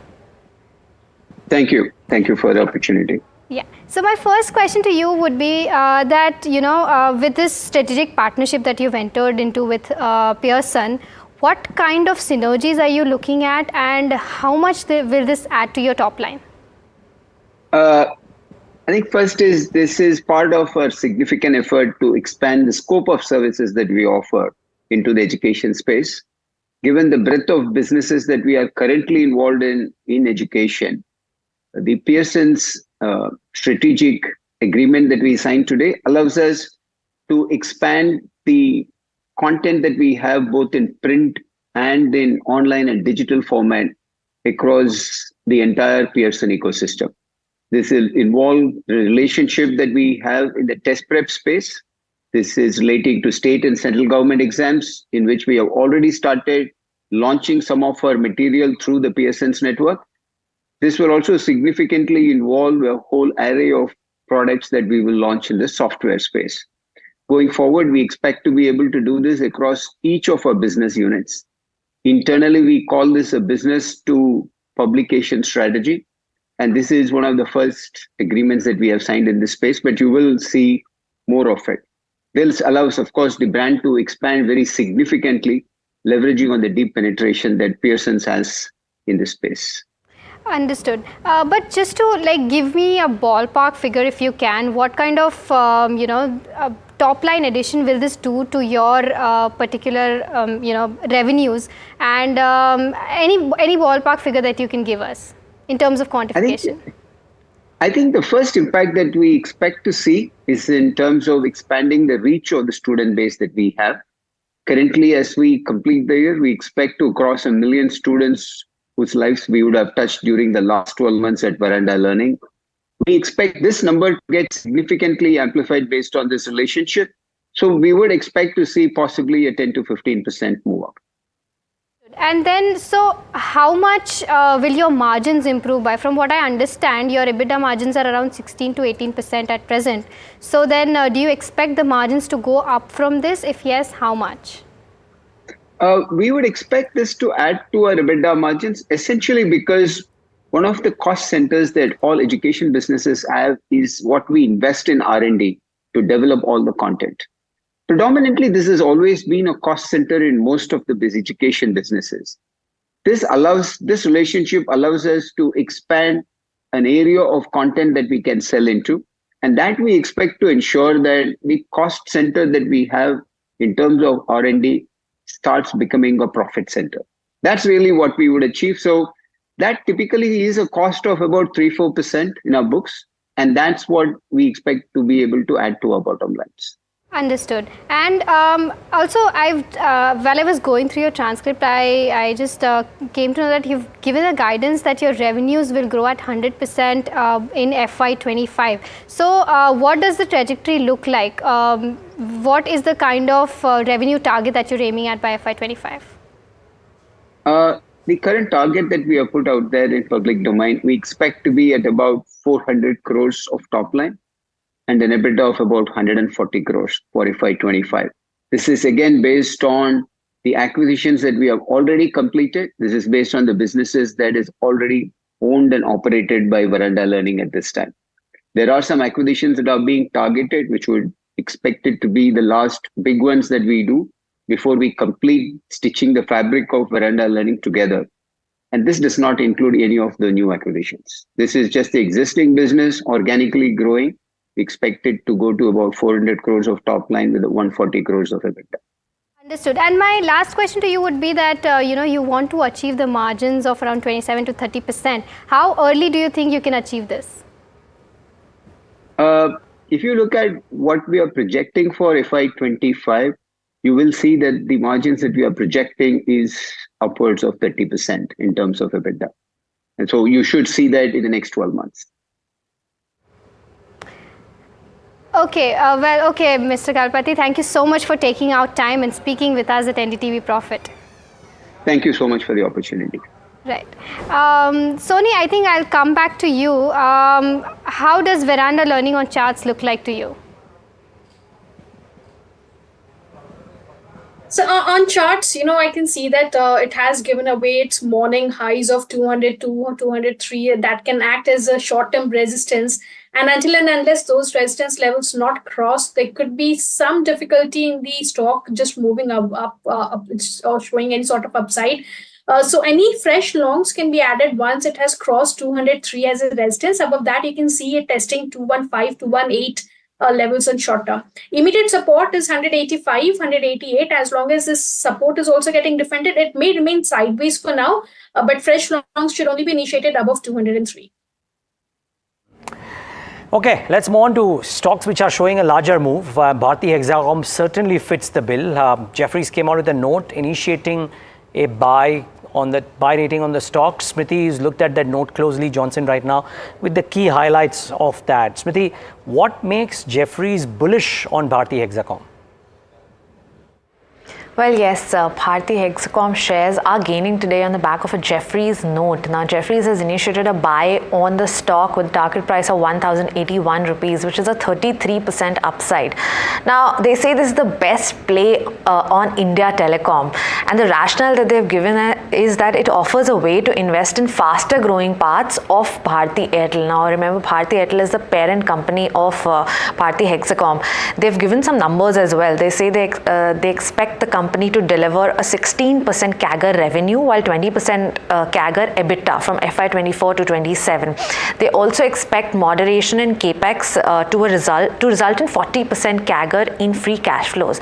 Now remember that Bharti Hexacom does not have any spectrum liability for these payments. Now the spectrum moratorium, the payment for these moratorium is going to be lifted in FY26. So there's not a lot of liability on Bharti Hexacom for that, and that will help boost its free cash flow margins by 4 to 6 percentage points in FY26 and 27. There's a hefty market share gains that they expect for Bharti Hexacom because they operate in lower tele-density areas. Now remember, they operate in Rajasthan and Northeast area, and that's pretty much where their operations are, unlike Bharti Airtel. They expect a 20% CAGR in ARPU, 4% CAGR in mobile subscriber growth over FY24 to 27. However, they mentioned two key risks. One is a delay in tariff hikes and a change in terms of related party transactions with Bharti Airtel. Well, 10% Smriti, thanks for that. And telecom is firmly in focus. So there's this Bharti Hexacom stock movement. Then sources flashes from Bloomberg, which says that GQG may plan to invest around 400 million in Vodafone Idea. Remember, this was the reason why the stock started a bit of an up move day before, or rather in Friday's session as well, and closed in the green. Now, Dharmesh, on both of the telcos or telecom sector stocks, have you looked at Bharti Hexacom at all, and what's your view there? Secondly, Vodafone Idea, GQG, and now some amounts there, $400 million odd. Dharmesh, you're on mute, I think.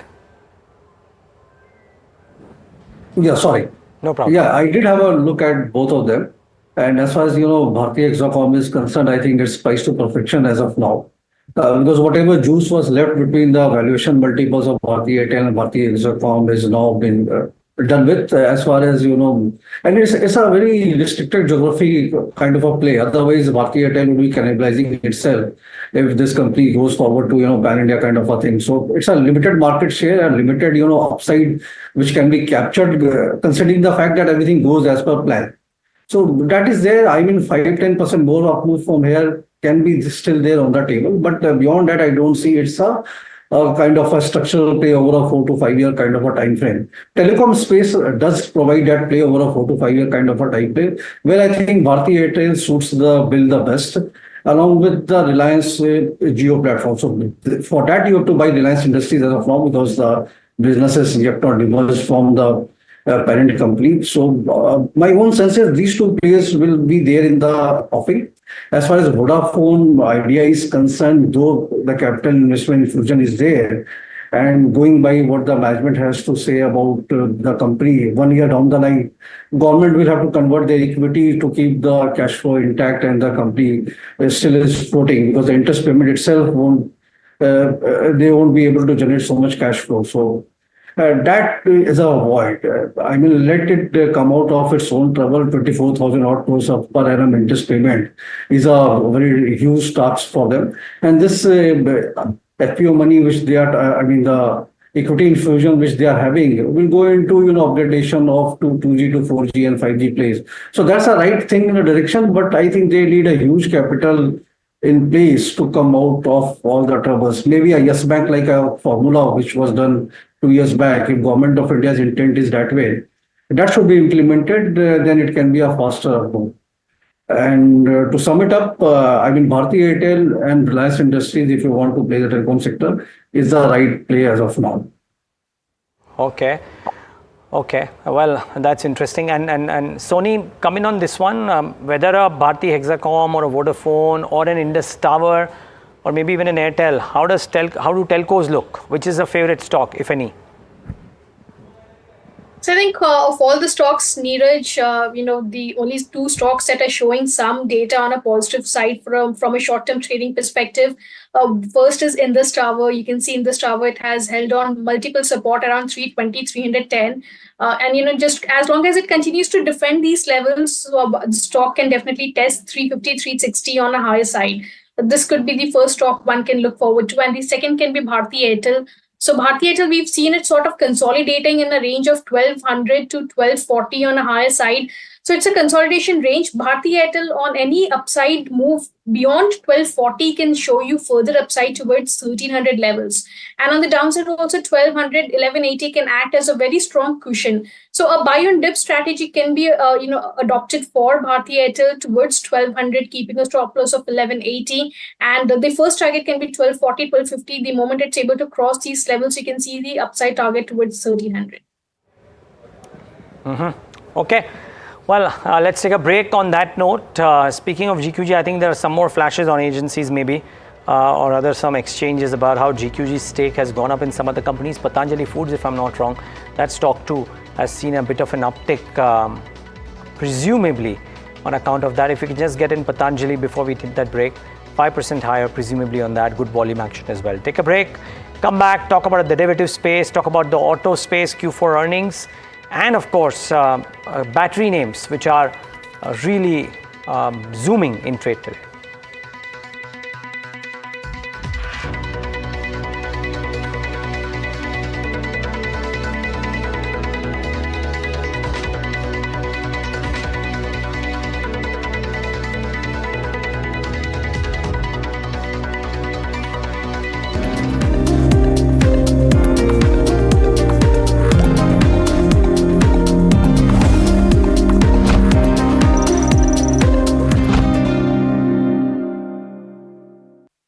Have you been struggling with your personal finances? You're not alone. There are a lot of people out there that find it difficult to manage their money. But on Big Decisions, we'll be discussing a variety of topics that will help you make your financial decisions with confidence. Check it out on any of our social media platforms, the television channel, on the website ndtvprofit.com, or in fact, on any of the podcast platforms out there. Different people believe in different things. In cricket, some hail the king, some believe in God. Some wait for Mr. Right, some believe in swiping right. Some run away from risk, others run after it. For some, kids mean babies. For others, kids mean puppies. Some want a home to settle in the future. Some want to roam the world today. Some make a career in a company. Some make a career out of building companies. But when it comes to money, everybody believes in only one thing: profit, profit, profit. And for profit, watch only NDTV Profit. We all love money.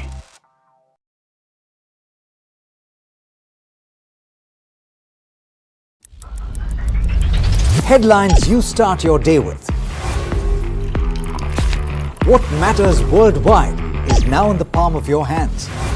Get ready to seize the day and maximize your financial potential. Stay ahead of the curve with all you need to know on NDTV Profit.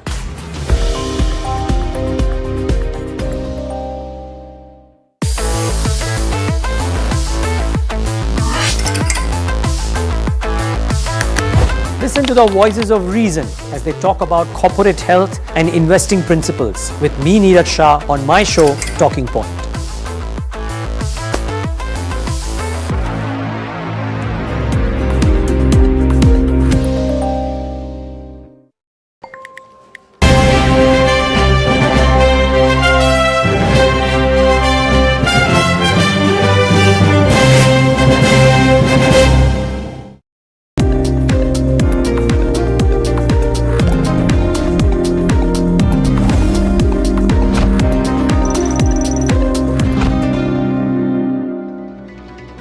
Welcome back. You're watching India Market Close. Well, we have Agam who's standing by to break down the FNOQs for the day.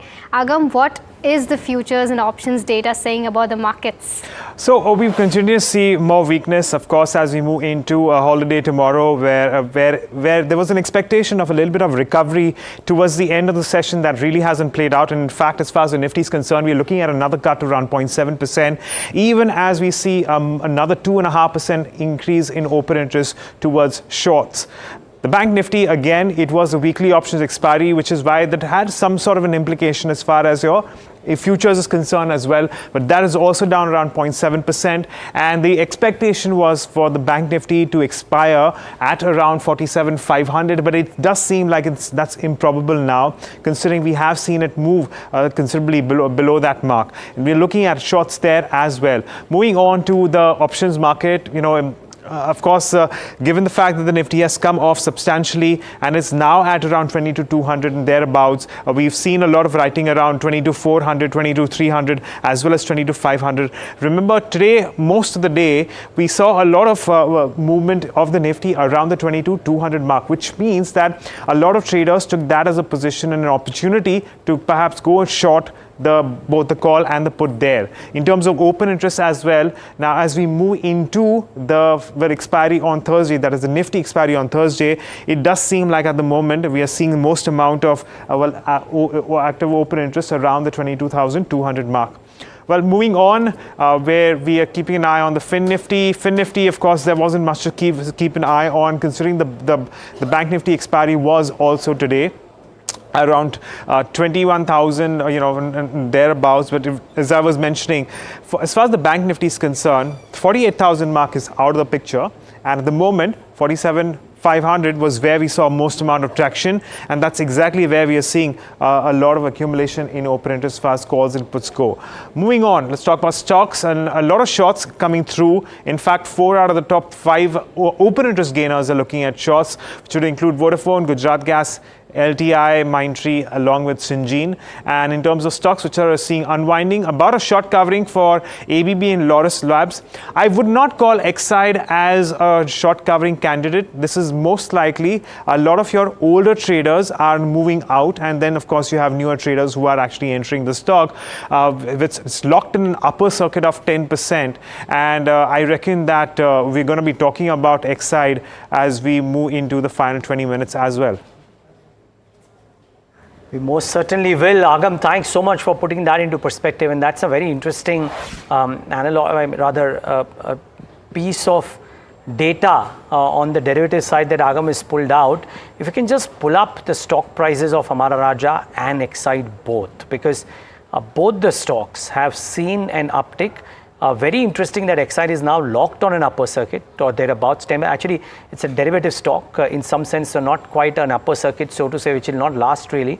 But strong moves there for Amara Raja as well, 10.5%, 963 and counting. So really strong show that has come in from both of these makers. My colleague Puneet would be joining us moments from now to talk about this uptick and the possible rationale for this as well. Puneet, we know that brokerage notes are probably one reason, but what is the key summation of the excitement that the market has in Amara Raja and Exide more importantly?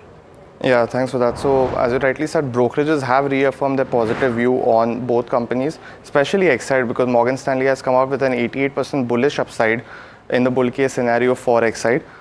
Just going over the Nomura note pretty quickly, they have a buy call with the target price of roughly 485 rupees per share on Exide, which is an 18% upside.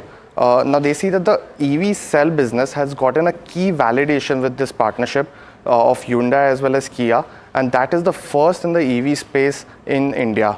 They expect the EV penetration numbers also to go up. Currently for two-wheelers it's roughly 5%, and they're expecting this go all the way up to 25% in FY30, while for four-wheelers it's currently just 2% going all the way up to 20%.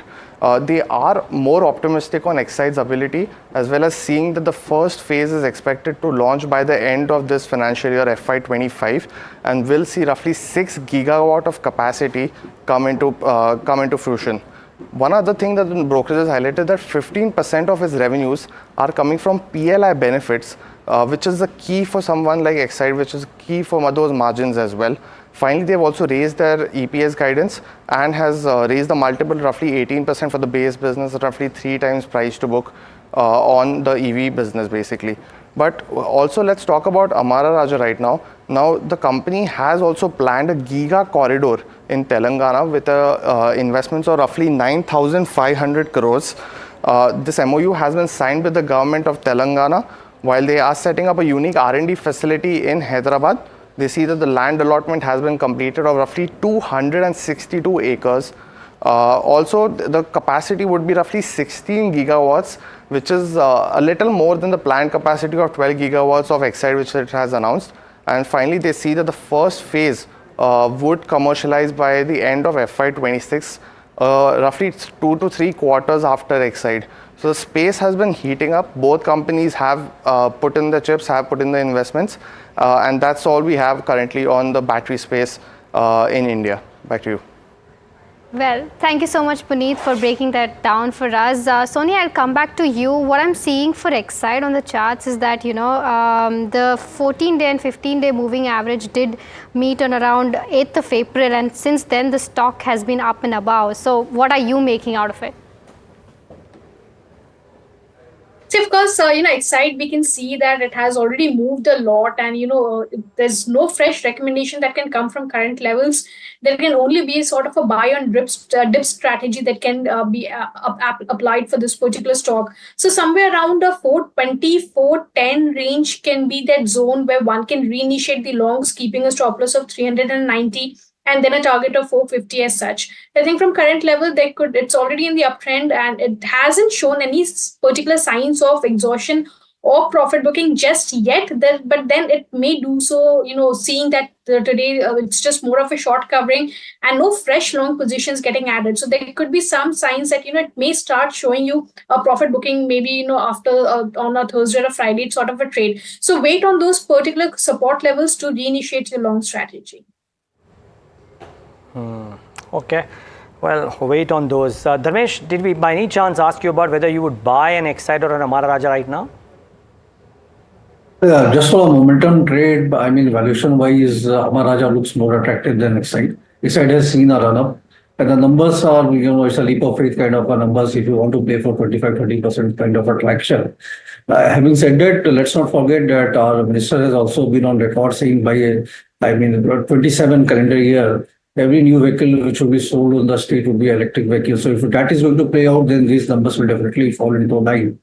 So to which I have my own doubts, but yes, the attraction is already there. Be it, the automobile industry is expanding. So be it ICE or EV, battery has to be there in all the vehicles. So these companies are likely to benefit from there. And Amara Raja looks pretty attractive compared to, the valuation trade-off between Exide and Amara Raja right now. Okay, Dharmesh. So now since we're talking about batteries and auto anchs, well, the earnings seasons has kicked off and auto companies will definitely be watched out for. Bajaj Auto is set to release its Q4 numbers on April 18th, and the street expects a revenue of around 11,200 crores. What are the expectations from other companies in the other auto companies? My colleague Puneet joins us to tell us more about that. Yeah, thanks for that. So Bajaj Auto is expected to report great numbers as well. Roughly 29% revenue growth expected compared to last year, and keeping margins stable at roughly 20%. Now its peer TVS is no behind. The company is also expected to report great numbers, roughly 20% revenue growth, while maintaining margins above 11%. Do note historically the company has been around the 8 to 9% margin band. So this is a key positive seen in the last couple of years. Hero, on the other hand, will see a lower revenue growth compared to this larger peers, but will maintain margins at roughly 13 to 14%. Finally, Eicher Motors, do note that these also include the VECV numbers. Margins are supposed to be stable, roughly in the 25 to 26% range. Going forward, let's look at the passenger vehicle space, where Tata Motors is expected to report good numbers as well.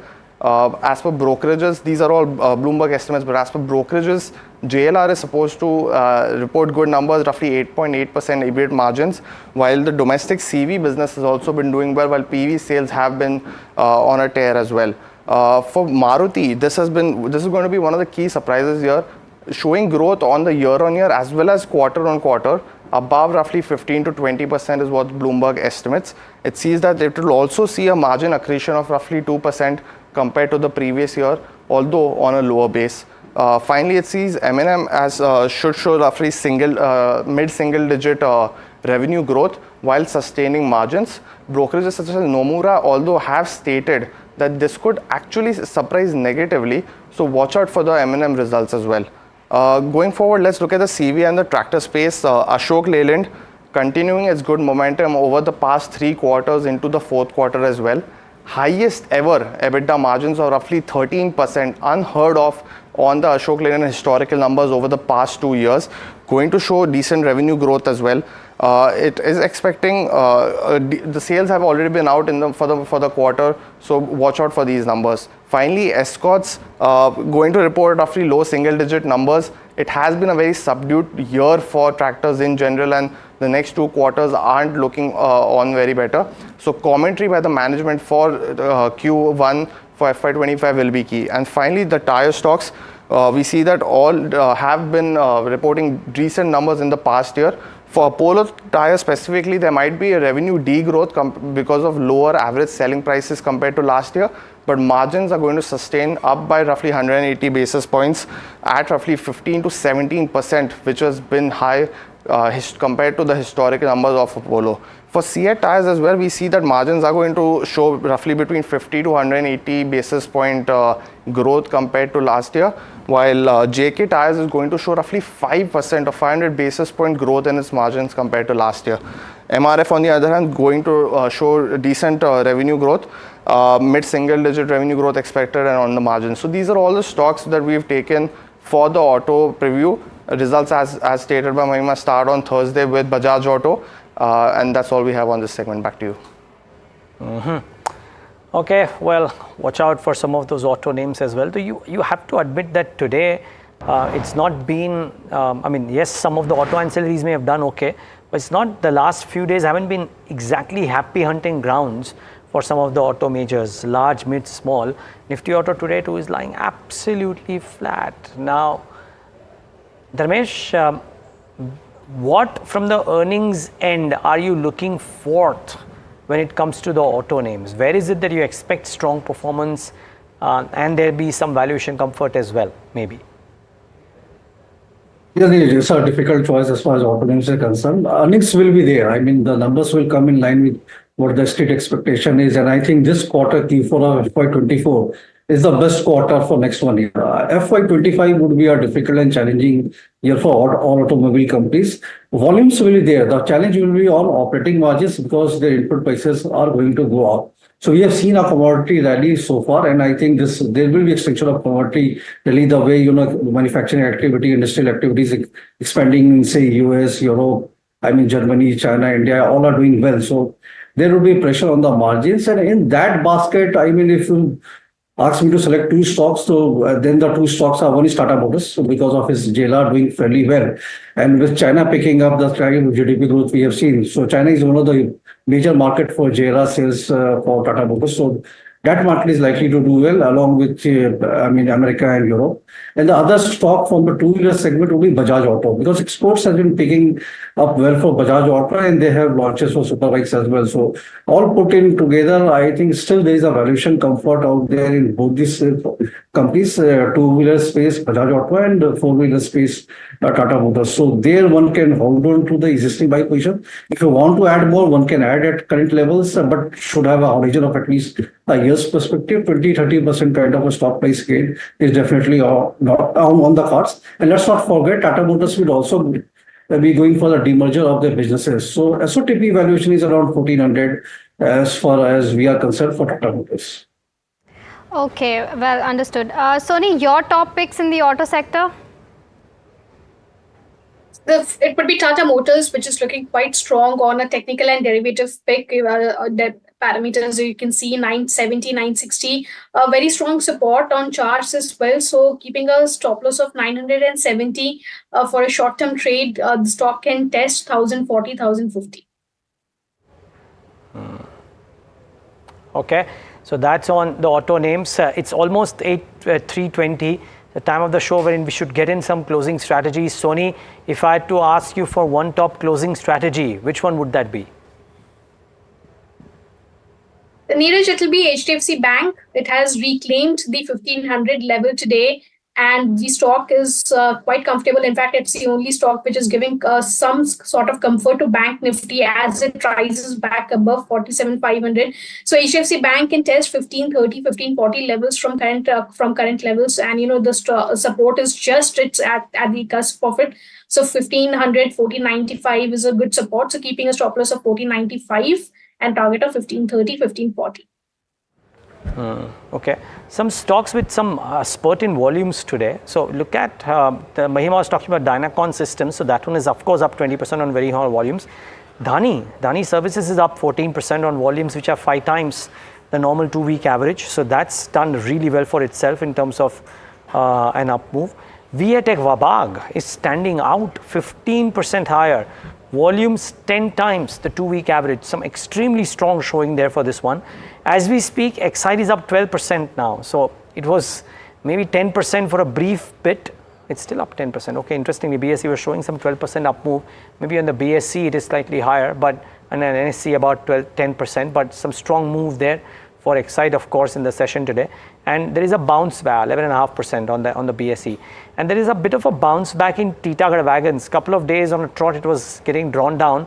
In today's session, up on fairly high volumes as well, up about 7% in trade. So really strong show. Mahima, just the classic move. Small gaps bounce back a little, and some of the stocks see some very, very strong moves today.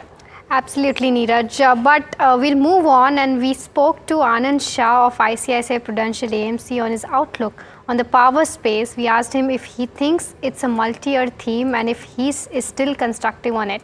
Listen in to what he had to say. There's no denying that the power, we after a long time we have reached a point where now we are worrying about power deficits, right? Plus there is a change in the structure. So if you have more solar power, we have ample power during the daylight, but then you have a pockets of a couple of hours in a day when we will be deficit. So those needs a lot of investment in grids also, a lot of investment for around the clock renewable. So there are various opportunities across the board. I think we are going very bottom up.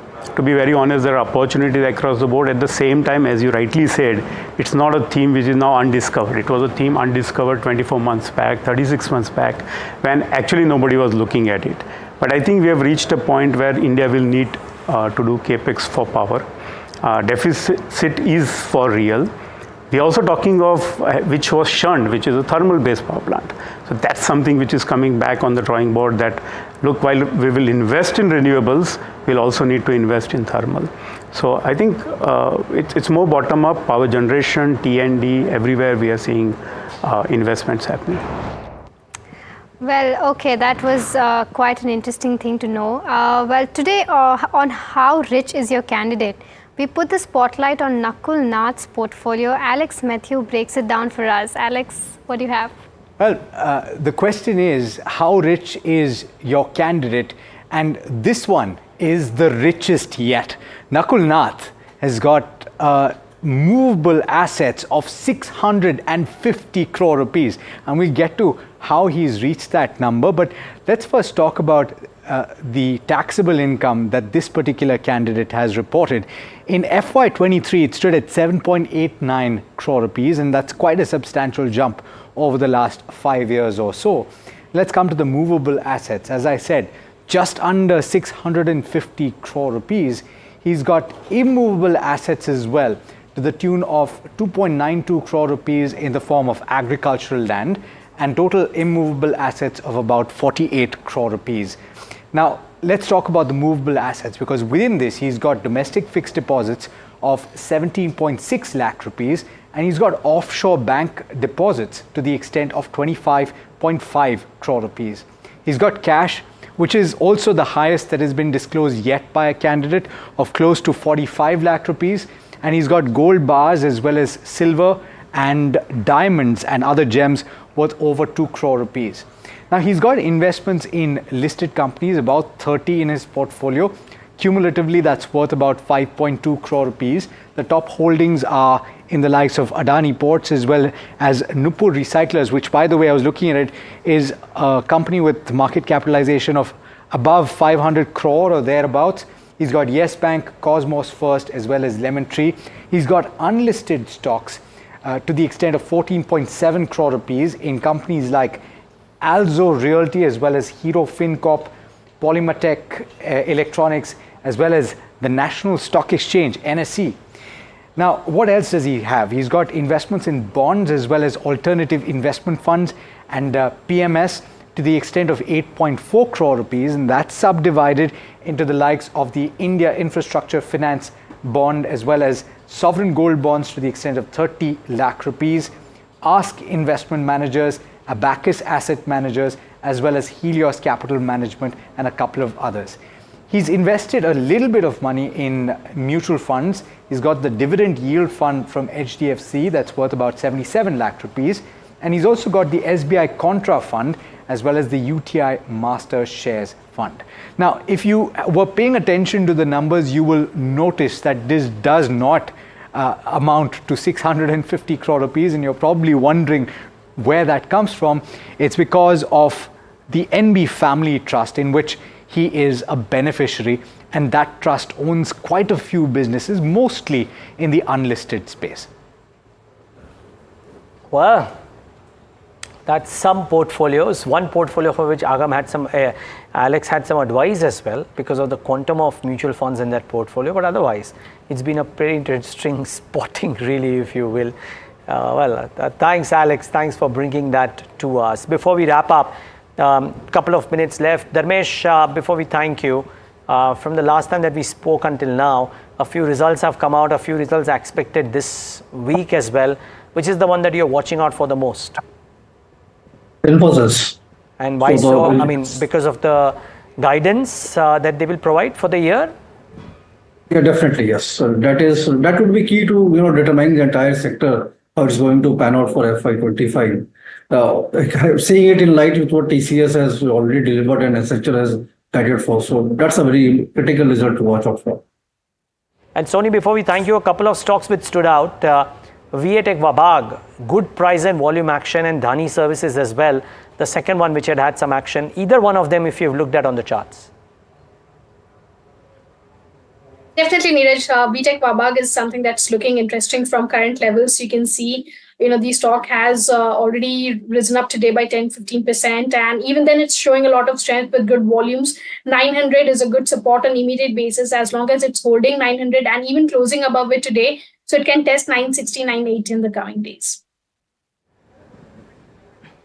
Okay, and Sony, so overall, I know you're a technical analyst, but with the earnings season coming in, any particular stocks that you are bullish on when it comes to seeing the chart patterns?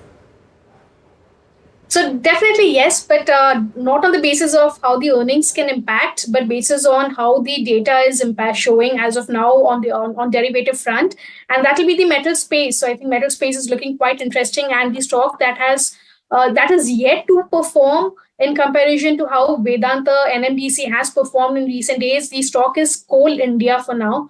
You can see it has been holding up to 440, 445 is a good support. And even today, not a lot of movement, but the moment it's able to cross 460, you can see it retesting its previous highs of 480 plus levels. I think this stock is at a very good risk-reward ratio on a technical front, with 440 as a good stop loss and 480 can be the target.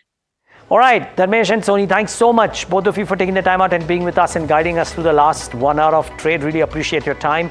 Let's start wrapping up the markets for you. And for the broader end of the spectrum, it's been a great day because ahead of a holiday, you're seeing some of the stocks seeing some serious long positioning build up as well. The Nifty stayed quiet, about 0.5% lower, so no big changes there. But the mid caps and the small caps have had a good day of trade. So even if the mid cap index is ending in the green, in the red, you would argue it's flattish, and the small caps too off the highs of the day, but still okay. Mahima will talk about the mid caps and the small caps, of course. Let me just try and bring out the larger ones. The sectoral. Okay, let's start with this and then the sectoral indices. IT stayed under a cloud today, but I must say that giving it company in some fashion are financials yet again, because IndusInd Bank is down 3% and Bajaj Finance yet again is down about 1.5%. There's something seriously amiss with what's happening to Bajaj Finance. I don't know if it's got to do the JFS effect or whatever you call it, but some of the days, Bajaj Finance, after moving up from those 60-200 levels, has succumbed to some bit of selling pressure.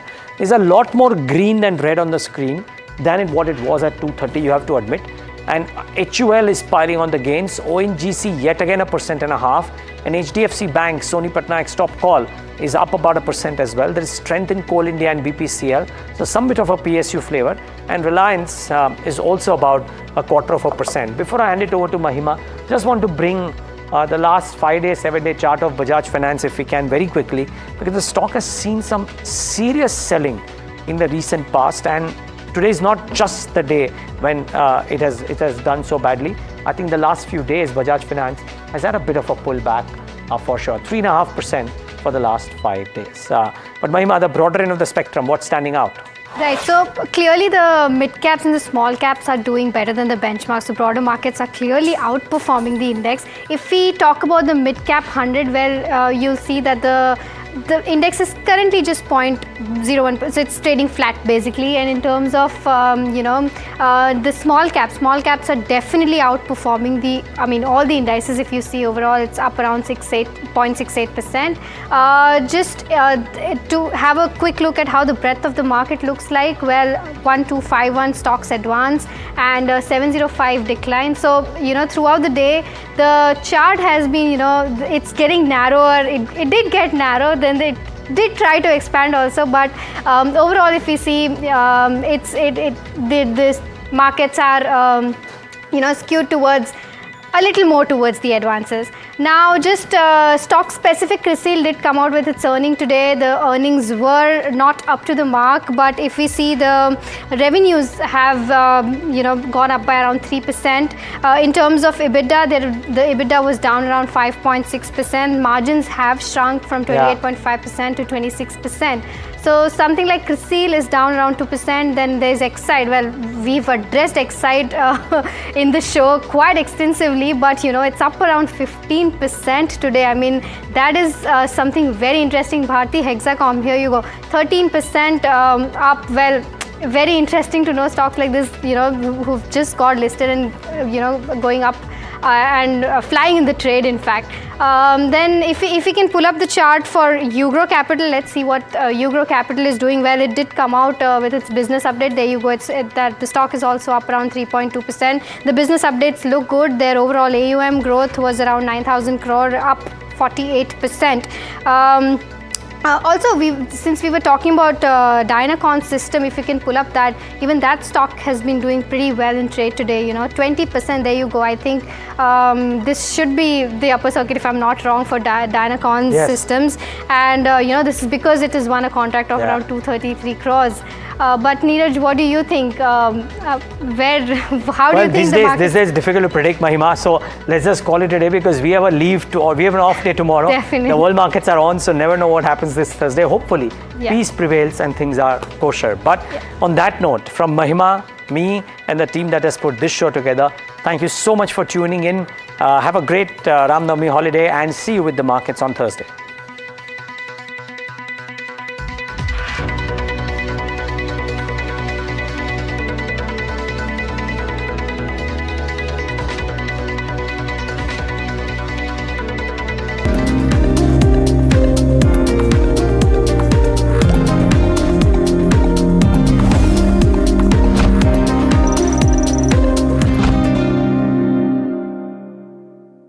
Have you been struggling with your personal finances? You're not alone. There are a lot of people out there that find it difficult to manage their money. But on Big Decisions, we'll be discussing a variety of topics that will help you make your financial decisions with confidence. Check it out on any of our social media platforms, the television channel, on the website ndtvprofit.com, or in fact, on any of the podcast platforms out there. Different people believe in different things. In cricket, some hail the king, some believe in God. Some wait for Mr. Right, some believe in swiping right. Some run away from risk, others run after it.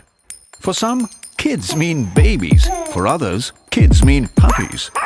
Some want a home to settle in the future. Some want to roam the world today. Some make a career in a company. Some make a career out of building companies. But when it comes to money, everybody believes in only...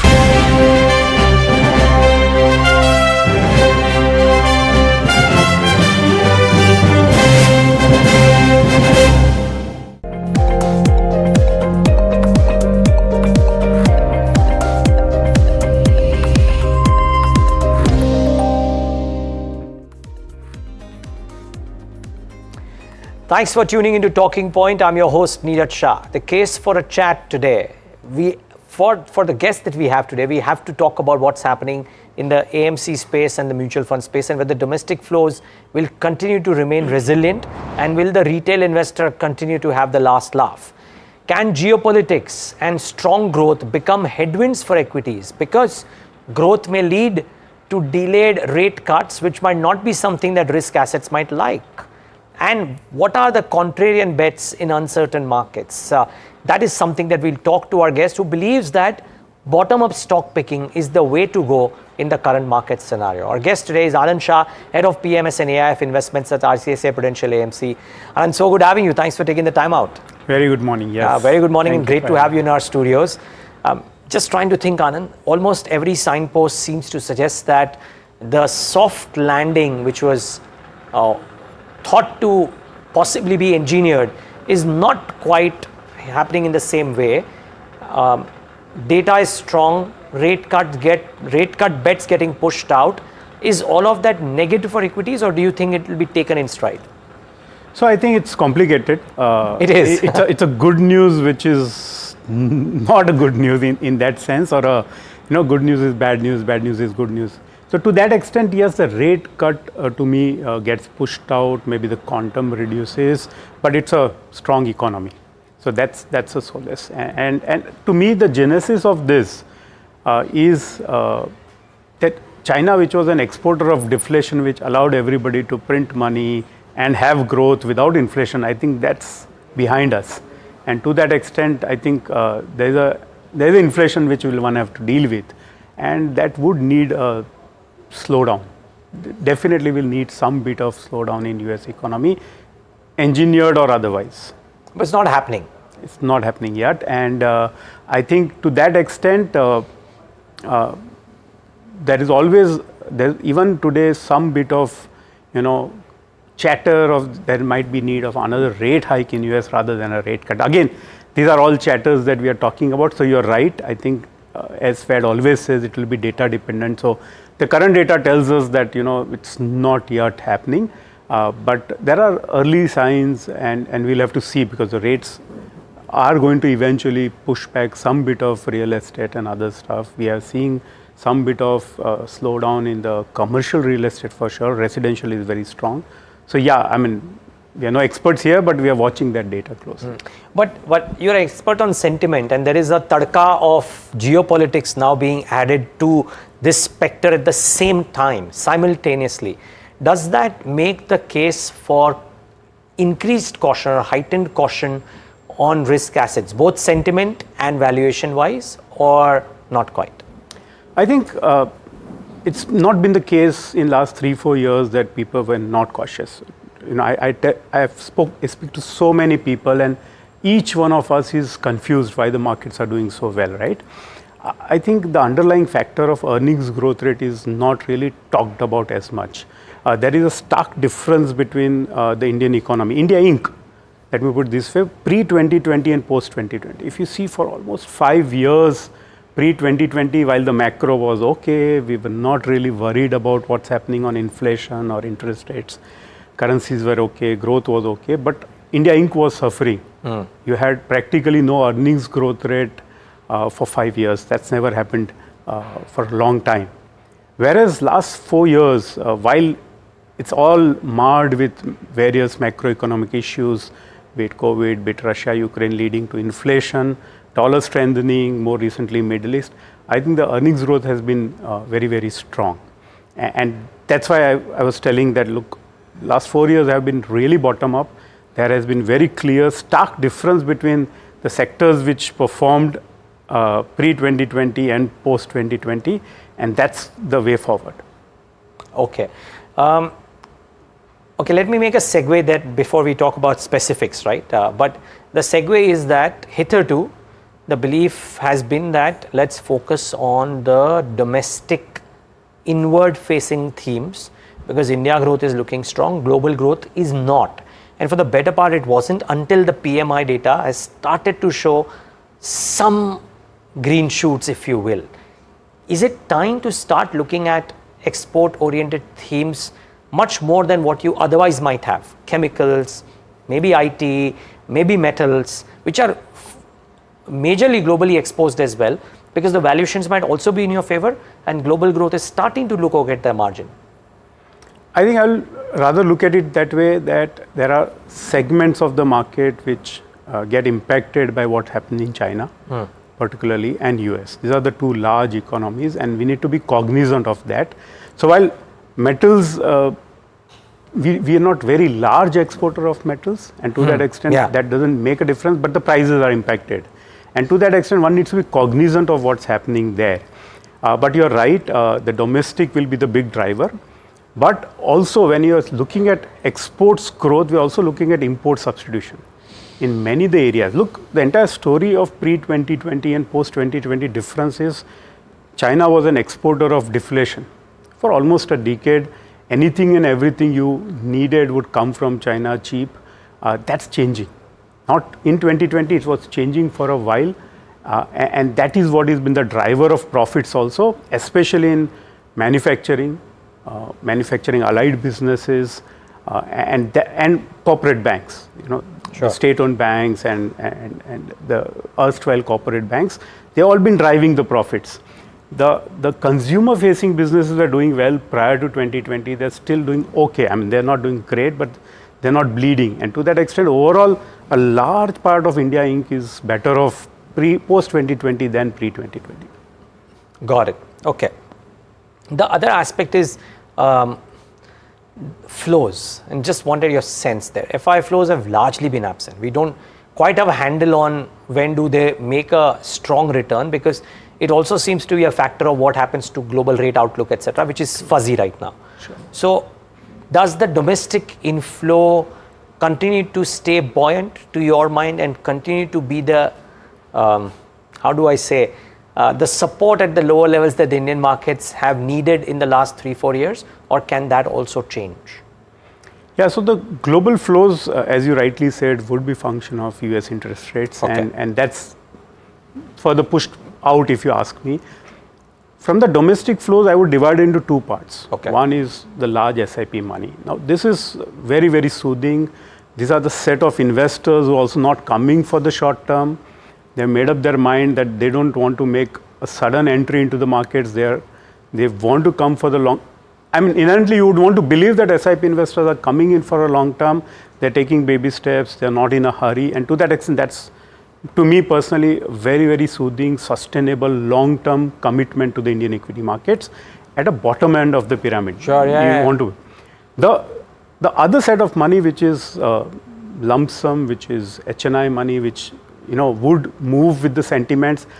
To me, it's been more or less neutral. I don't think we would have had, at least from the AMC point of view, from the mutual fund industry point of view, I think the big driver has been SIP. If you look at the net collections, net of SIP, it's not been consistent and great as such. Right. Okay. Okay. And so, what's the takeaway then, therefore? Because is this investor the smart investor who's putting individual money to work, or is this investor? I mean, what is the implication of such a behavior by large pools of money, which is lump sum in nature? So again, as I was saying, last 4 years, there's never been somebody who would not be confused with the market. Look, in the backdrop of what's happening in the economy, the market's been doing fairly well, and to that extent, people are skeptical, and rightly so. Many of us would also would question pockets of the market which are frothy. So to that extent, there is, as you rightly said, there is money available when the market dips. I think that's been a consistent factor. We have a large set of investors who would have liquidity, but they're sitting on the fence and saying, look, markets is too frothy and I would rather wait for markets to correct. So that is one set of money which is still lying. There's other set of money along with SIPs. Also, people are doing systematic deployment of capital as and when there is flattish market, correction markets, or so on and so forth. Got it. Okay. Okay, Anand, stay on. We need to slip into a quick break. We've dissected the basic macro thought process, I believe, around equities, global sentiment and local factors. We'll try and talk about what specific themes should one watch out for in the scenario on a bottom-up basis on the other side of this very quick break. Stay tuned.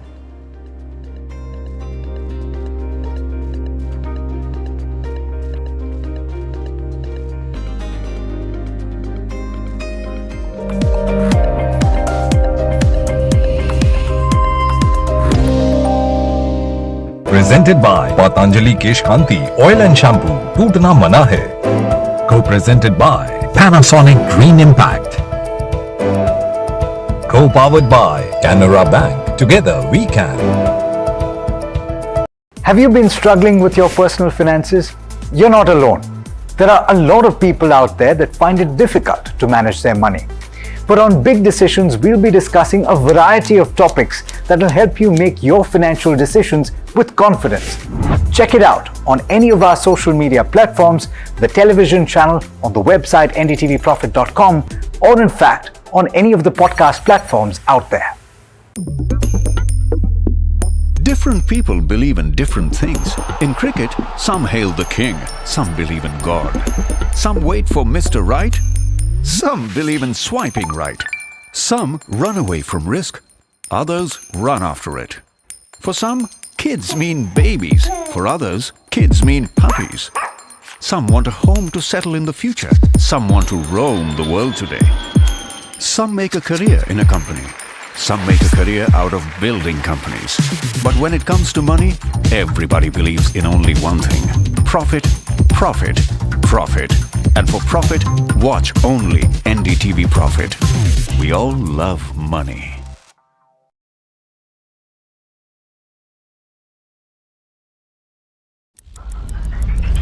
Headlines you start your day with. What matters worldwide is now in the palm of your hands. Get ready to seize the day and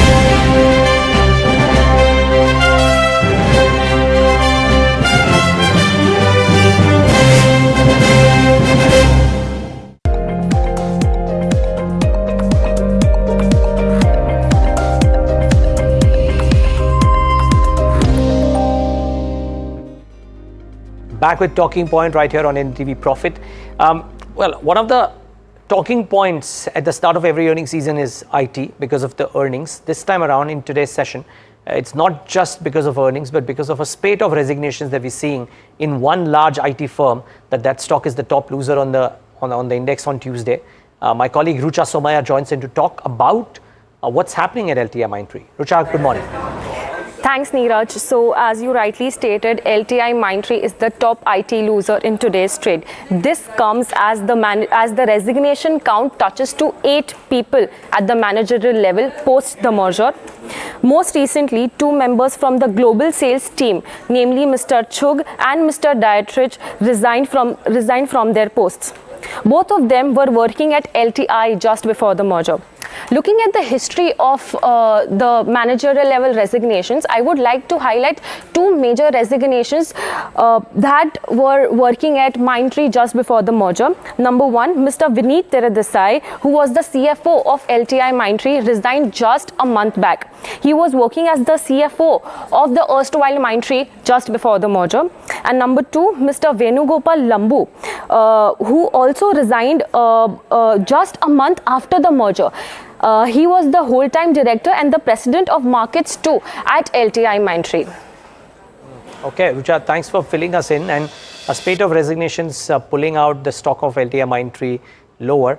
And information technology, when you look at what's happening some churn here and there, AI bringing out this uncertainty around the business that might be there, though IT companies seem to believe that they'll still play a vital part here in the transmission, if not the product development. But the discretionary spending in the US, there seems to be still lack of clarity there. One of the companies mentioned that there might be lack of clarity in the clients till the elections are done. Now, what do you do with IT? So I think the businesses are great. They've been generating a lot of free cash flow, and not today, for last many years. Incrementally, they're also distributing that sort of profits back to the investors. I think the direction is right in terms of the challenge is growth, and that challenge came about because the valuations at which they are trading today, they need growth. So I think that's what has changed. You had a very fabulous 2 years when the world was in lockdown or in social distancing, and to that extent, corporates had extra money to spend on IT. I think that's pulling back. So to that extent, the investors will have to realign or get adjusted to the new growth rates, which will be much lower than what we saw in those 2 years. And that's the adjustment which I think the sector is going through for last 18 odd months, I think maybe another 12 months, but that's the adjustment we are looking for, that valuations have to be more in alignment with what growth this sector can do. So currently the valuations don't make it a compelling buy, looking at the mix of growth versus valuations. Am I? Yeah, I think as you rightly said, we are still confused. What's the new growth for this sector? Given that we still, the US economy is very strong. I can't say that, look, we have already reached the bottom. So I think if there's going to be requirement of a more slowdown, lower inflation in US, then I think we need to see much more slowdown before we see the uptick. Okay. That's fair call. Okay. And now I heard you say that that the approach has to be a lot more bottom up in a market scenario like this. Now, I know we can't talk stocks and we don't want to, but just trying to get a leaf of wherever you may have taken your large bottom up bets, what are those themes and where is it that you find favor from an earnings growth perspective or a valuation perspective, or both? I think the key is inflation. I think we've been overweight manufacturing and then the businesses which sort of support manufacturing growth, because as I was saying, the key difference between the two eras of pre-2020, post-2020 is that world will need to manufacture more outside China. China would not be the factory for the world, or would not be allowed, let me put it this way, because each government also wants to protect whatever of manufacturing is left, also develop new manufacturing. So I think that's the one area where we've been focused on for last 3 years. Valuations were very attractive at that point of time, given that almost for a decade that was a sector which was struggling. They have deleveraged, the balance sheets are improving. I think both banks and India Inc. is ready to do the next round of growth, next round of capex, given that they have deleveraged and banks have also been sitting on a very fabulous asset quality as we speak today. So I think that's one area. We believe both infrastructure and the private sector corporate capex, I think both should be a good medium to long-term story as we speak, given that the capacity to relations are reaching a point, plus China plus one can lead to select export opportunities also. I'm not saying across the board, but in select areas where we actually are good, we are globally competitive, we can do manufacturing exports also. Okay, so not necessarily just the companies which are doing capex, but the ones which might be aiding the capex. So it could be commodities, it could be cement, it could be wire companies, what have you. And capital goods, power is a very big, I would say, lubricant for the economy in general. Yeah. So if the manufacturing were to pick up, and today we are talking of the growth in electricity demand even in US, so obviously India would see much more. Then I think the entire power value chain needs to be prepared to do the capex as the industry takes off, as manufacturing takes off in this country. Got it. Anand, can you spend a little bit of time on this power? For the longest time it was shunned, right? Valuations were not there. I mean, people believe that kya hi ho jayega isme. Suddenly, there in the last 12 months, 18 months, 24 months, there has been a recognition of the importance, there has been valuation multiples assigned, and there is earnings growth that is following across the chain. Conventional power, new power, suppliers, distributors, what have you, financiers. So there has been some gains that have happened. Is this a multi-year theme? Are you still constructive here? And therefore, if so, within this whole ecosystem, what is the first amongst equals? What is the favorite? So there's no denying that the power, we after a long time we have reached a point where now we are worrying about power deficits, right? Plus there is a change in the structure. So if you have more solar power, we have ample power during the daylight, but then you have pockets of a couple of hours in a day when we will be deficit. So those needs a lot of investment in grids also, a lot of investment for around the clock renewable. So there are various opportunities across the board. I think we are going very bottom up. To be very honest, there are opportunities across the board. At the same time, as you rightly said, it's not a theme which is now undiscovered. It was a theme undiscovered 24 months back, 36 months back, when actually nobody was looking at it. But I think we have reached a point where India will need to do capex for power. Deficit is for real. We are also talking of which was shunned, which is a thermal based power plant. So that's something which is coming back on the drawing board, that look, while we will invest in renewables, we'll also need to invest in thermal. So I think it's more bottom up, power generation, T&D, everywhere we are seeing investments happening. Okay, and you would be constructive across the value chain depending on the valuations? Yes. Okay. Final set of questions. I heard you say that power is no longer as undiscovered. It was probably a new theme 24 months, 36 months back. What is it that is, to your mind, a relatively undiscovered theme right now, which to your mind the market will take cognizance of maybe 12, 24, 36 months out? To me, I think we are all, when we are looking at manufacturing, we are still looking at the new age manufacturing. We are looking at electronics, we are looking at some bit of solar and modules. Right? Yes, that is there. The high-tech manufacturing, EV manufacturing is something which is, of course, we will have to get it right, and we are giving a lot of PLI support. I think the low-hanging fruit is the old economy manufacturing, which you already know. I think that is the one area of manufacturing where China, given the labor is getting expensive, their pollution costs are going up, they would be letting go of many of these old economy manufacturing, and that's where we even find value today. So be it commodity chemicals, be it metals, be it textiles, these are the areas where it's not that it's new to us, we know that, and we can actually scale up very rapidly. Whereas the areas in electronics and all that will need a learning curve. So that's also great, but across the value chain of manufacturing, we believe the low-hanging fruit is in more the old economy manufacturing. Which the market is not taking cognizance right now, but you believe earnings growth will follow in the years to come? Yes. That's what I'm saying. And to be very honest, they've not done great. Even in the last few years, it's not that metals have been a blowout performer or something like that. So there's always skepticism that, China can always come back with the capacity and always can dump. I think that's something which will take time for people, because people have scars of the yesterday. Yes. Every time you do little well, and then China will dump a lot of those stuff. So why do you think this time will be different? Sorry, that's why I'm saying that's a structural change. I'm saying not only in India, not only that the government would want to protect this manufacturing, but even in China, as they become more prosperous, their ability to manufacture this and dump in the rest of the world, and their willingness, both are questioned. Okay, interesting thoughts.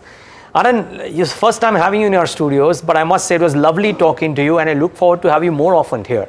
Thank you so much for having me. Now, the pleasure was entirely ours, and viewers, thanks for tuning into this edition of The Talking Point.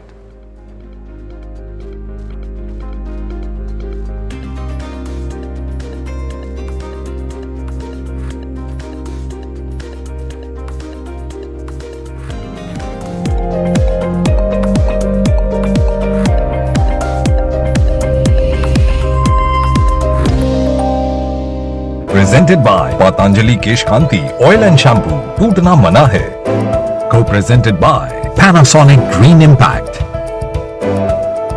Co-powered by Canara Bank. Together we can.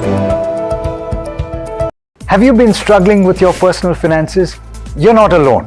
There are a lot of people out there that find it difficult to manage their money. But on big decisions, we'll be discussing a variety of topics that will help you make your financial decisions with confidence. Check it out on any of our social media platforms, the television channel, on the website ndtvprofit.com, or in fact, on any of the podcast platforms out there. Different people believe in different things. In cricket, some hail the king, some believe in God. Some wait for Mr. Right, some believe in swiping right.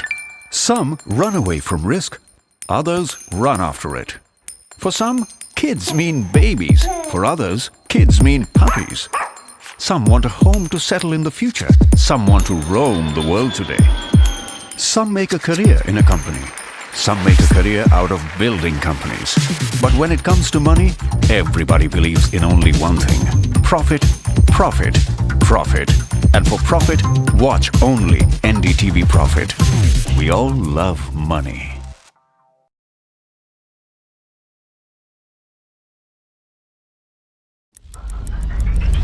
Headlines you start your day with. What matters worldwide is now in the palm of your hands. Get ready to seize the day and maximize your financial potential. Stay ahead of the curve with all you need to know on NDTV Profit.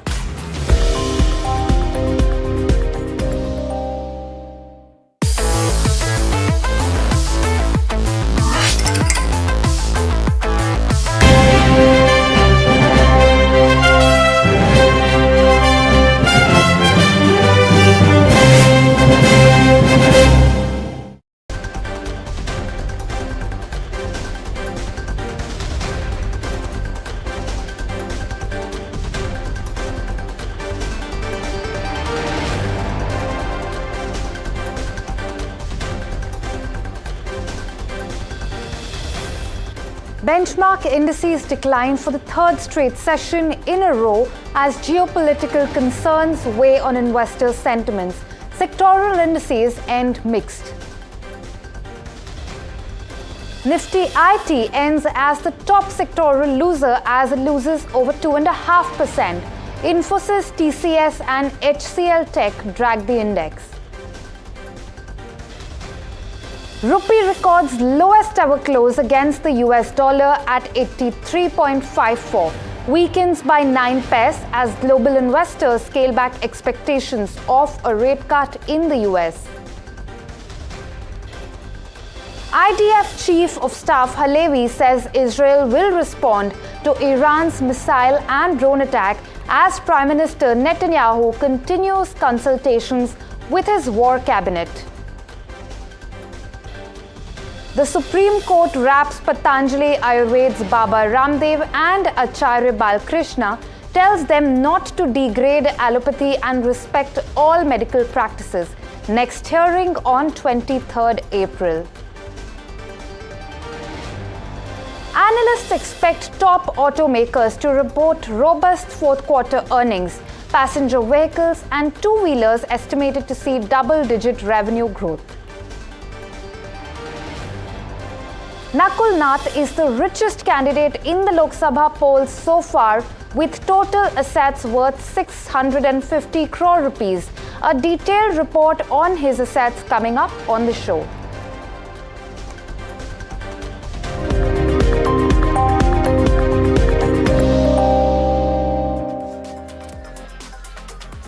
Hello and welcome. You're watching The Reporter on NDTV Profit. I'm your host Pallavi Nahata, and as always, the show aims to bring to you market headlines along with national and international news.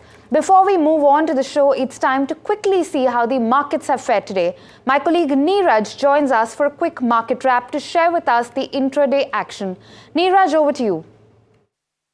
Well, a close in the red for the large caps, but the broader end of the spectrum did okay. You have to admit that today was a day which had more positives than negatives. Positives because if you look at the market breadth for the day today, it was firmly in the green in favor of the advances because the small cap index had a pretty strong outing in the session today, about 0.64% higher, and which is why the advance decline ratio, the worms will show you how they were in the green for a better part of the day and traded nearly 3:2 or slightly above 3:2 in favor of the advances. Now get the heat map up on the screen and show you what moved and what not on the large cap end of the market. There was some strength in iShares, in fact serious strength in iShares and HUL as well, which was down in trade on Monday on very high delivery volumes, being up about 1.5% in trade today. ONGC second on a trot, up about 1.5%. Titan had some gains, Divi's had some gains.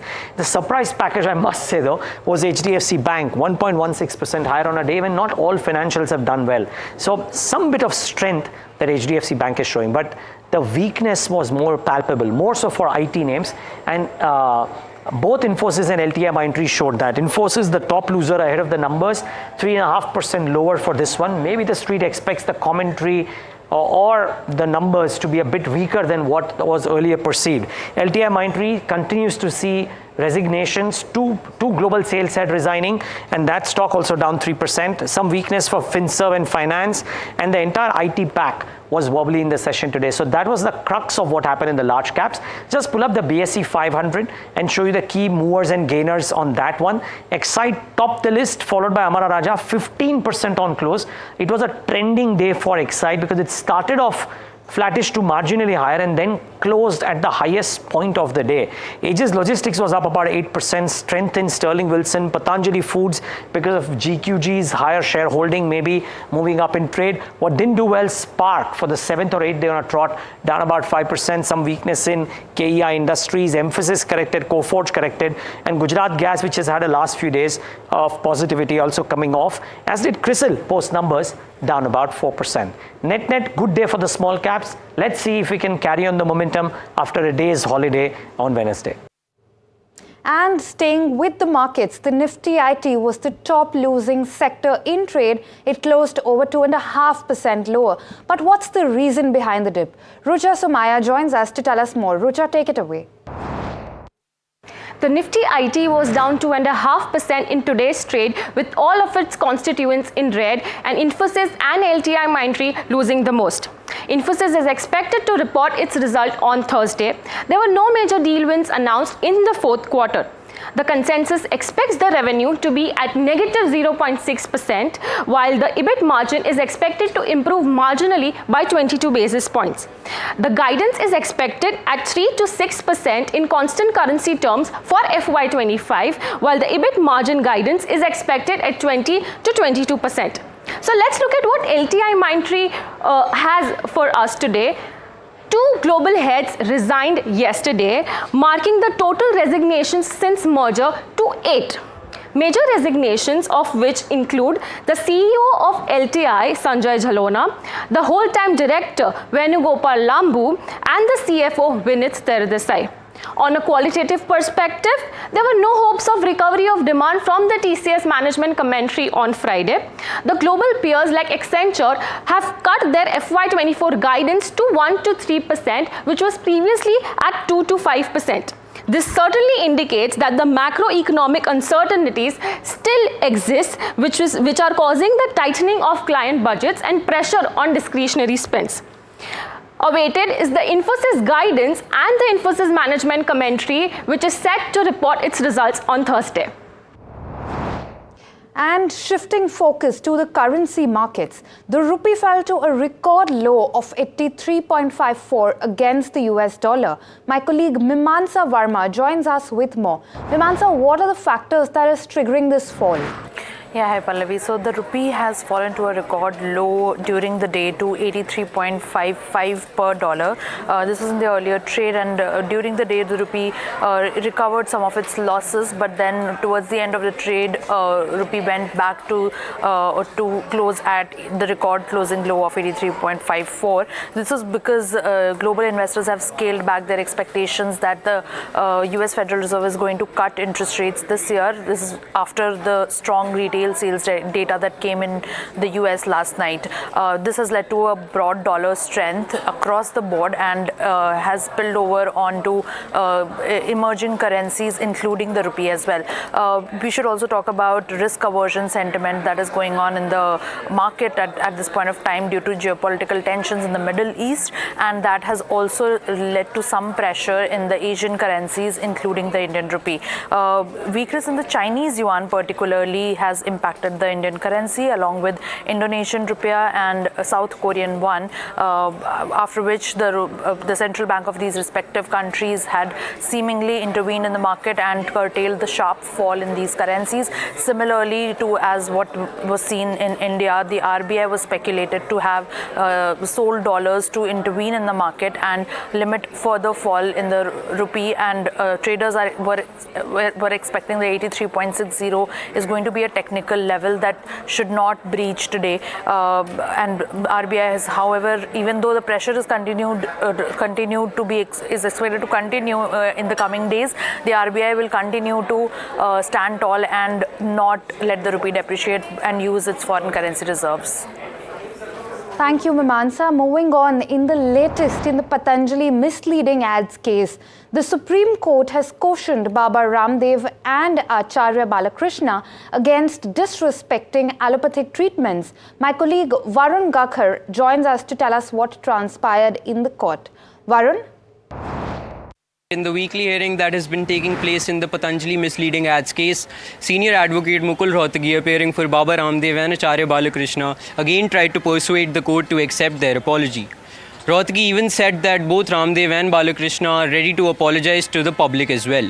Now, during the hearing, the top court called both Ramdev and Balakrishna to the forefront and questioned them whether it would be right to accept their apology, given that their actions are in direct confrontation with the court's directives and with their own undertakings as well.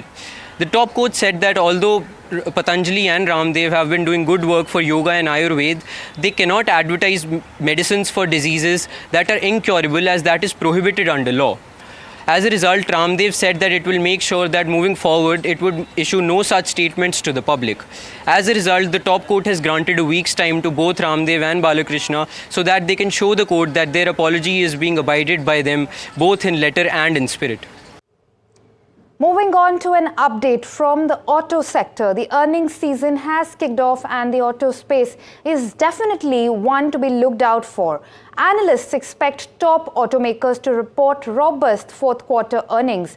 Puneet Javeri joins us to tell us what the expectations are from other auto companies. Bajaj Auto is expected to report great numbers as well, roughly 29% revenue growth expected compared to last year, and keeping margins stable at roughly 20%. Now its peer TVS is no behind. The company is also expected to report great numbers, roughly 20% revenue growth, while maintaining margins above 11%.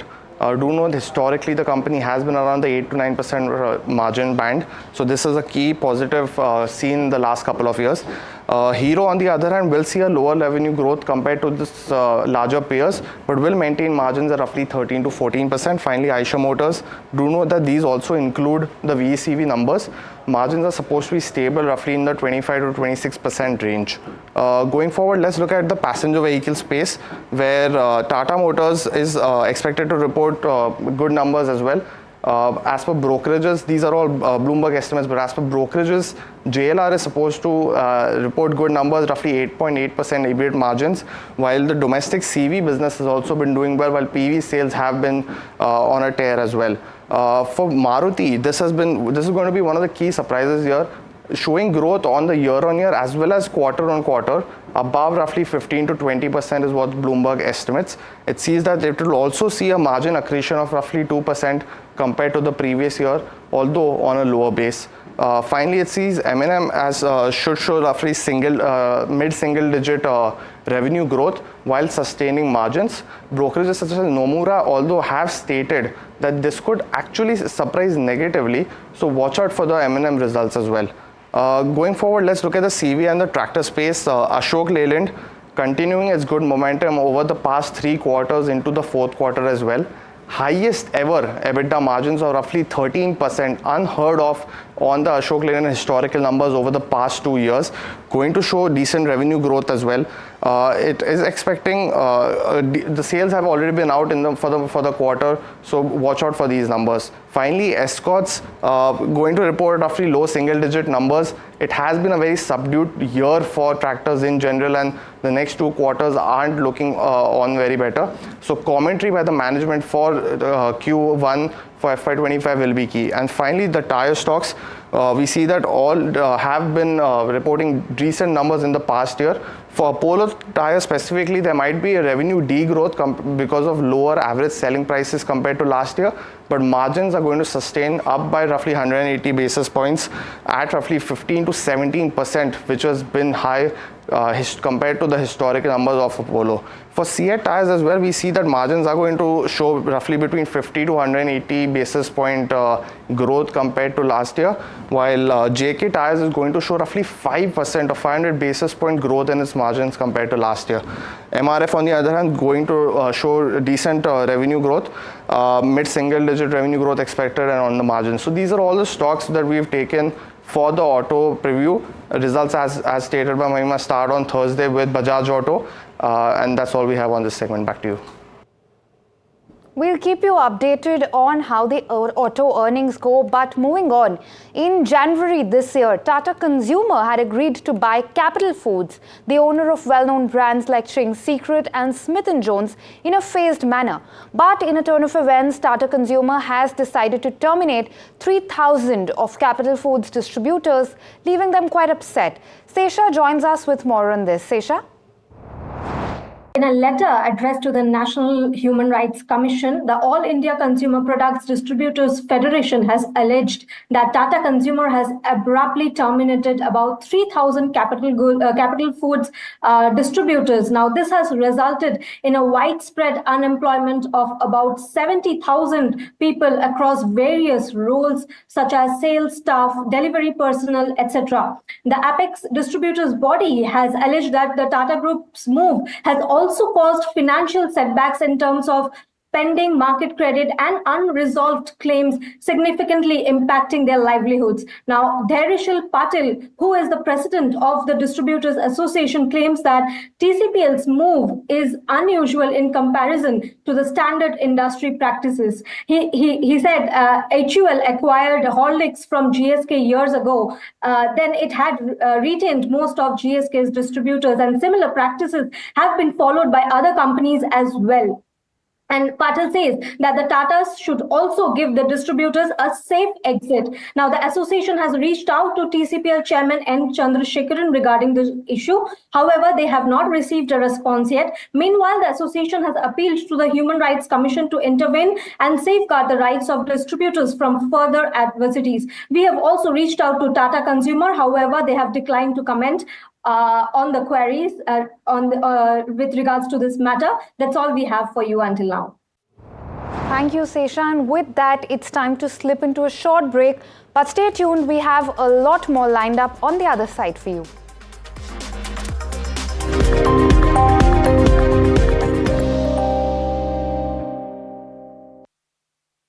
Have you been struggling with your personal finances? You're not alone. There are a lot of people out there that find it difficult to manage their money.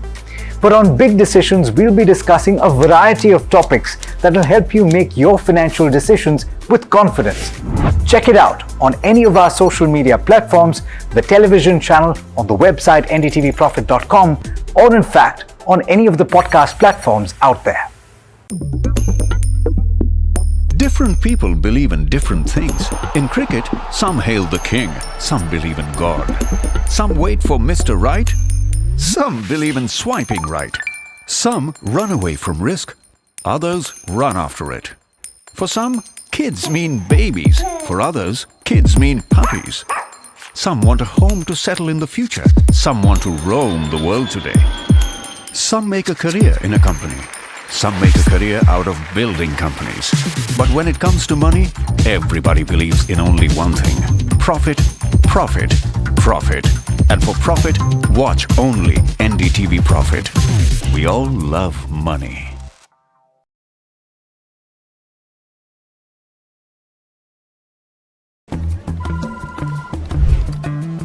Bro, what are you doing? I'm trading FNOs. So, have you made any money? Oh, it's simple. If you think the market is moving upwards, just buy Nifty call option. But if you think the market could slide downwards, simplifying futures and options trading. Don't worry about the future. We've got your options covered. Futures and options strategy that will help you move with the tide. An unmissable trade. If you want to be in the money,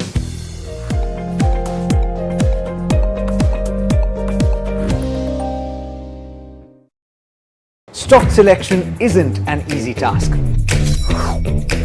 And neither is choosing the right moment to sell. Whether it's a doubt about a short-term trade or a long-term investment.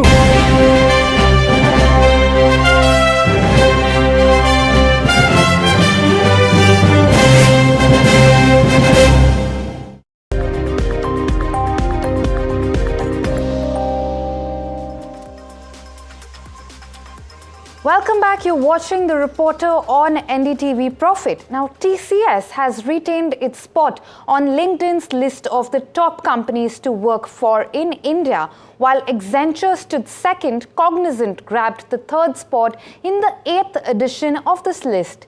The list has derived insights from LinkedIn data on in-demand skills, top locations, and the largest job functions within these companies.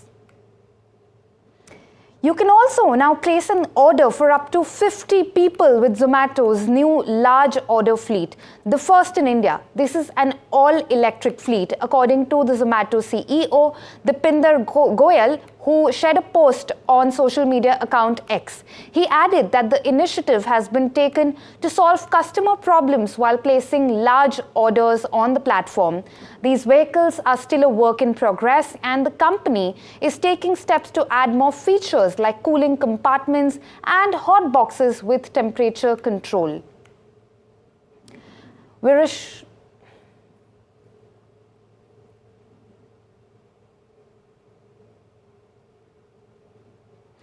we're a short while away from the upcoming general elections, and in NDTV Profit's special series, How Rich is Your Candidate? Today's spotlight is on Nakul Nath's portfolio. Alex Matthew breaks it down for us. The question is, how rich is your candidate? And this one is the richest yet.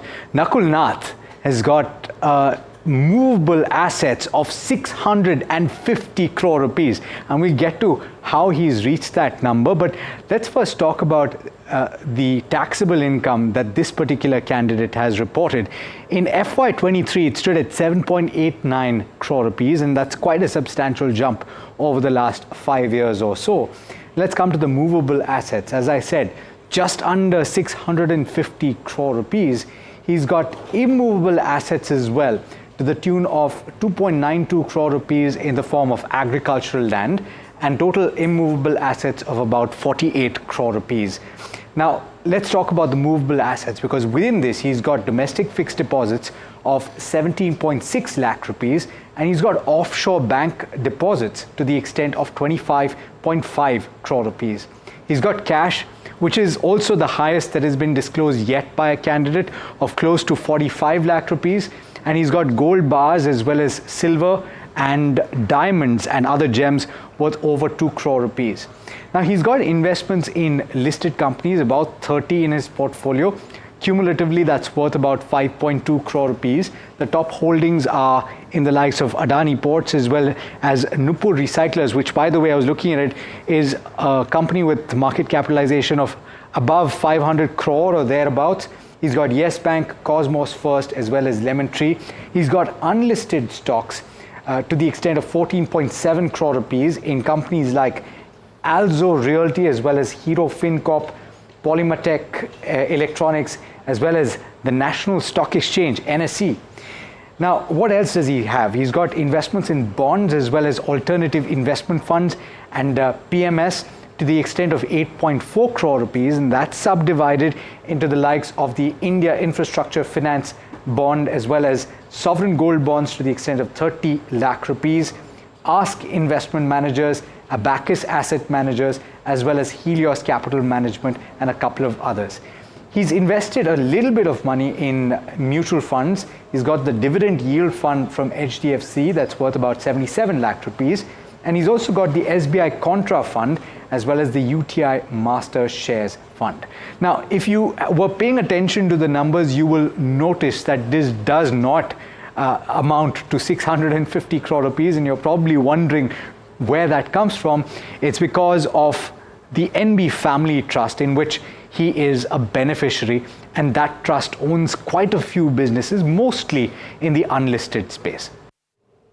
And staying with the pre-election coverage, Samajwadi Party's sitting MP Dimple Yadav filed her nomination from the Mainpuri seat in Uttar Pradesh. She was accompanied by SP Chief and her husband Akhilesh Yadav and senior party leaders Shivpal Singh Yadav and Ram Gopal Yadav. Polling will be held there in the third round of the Lok Sabha elections on May 7th.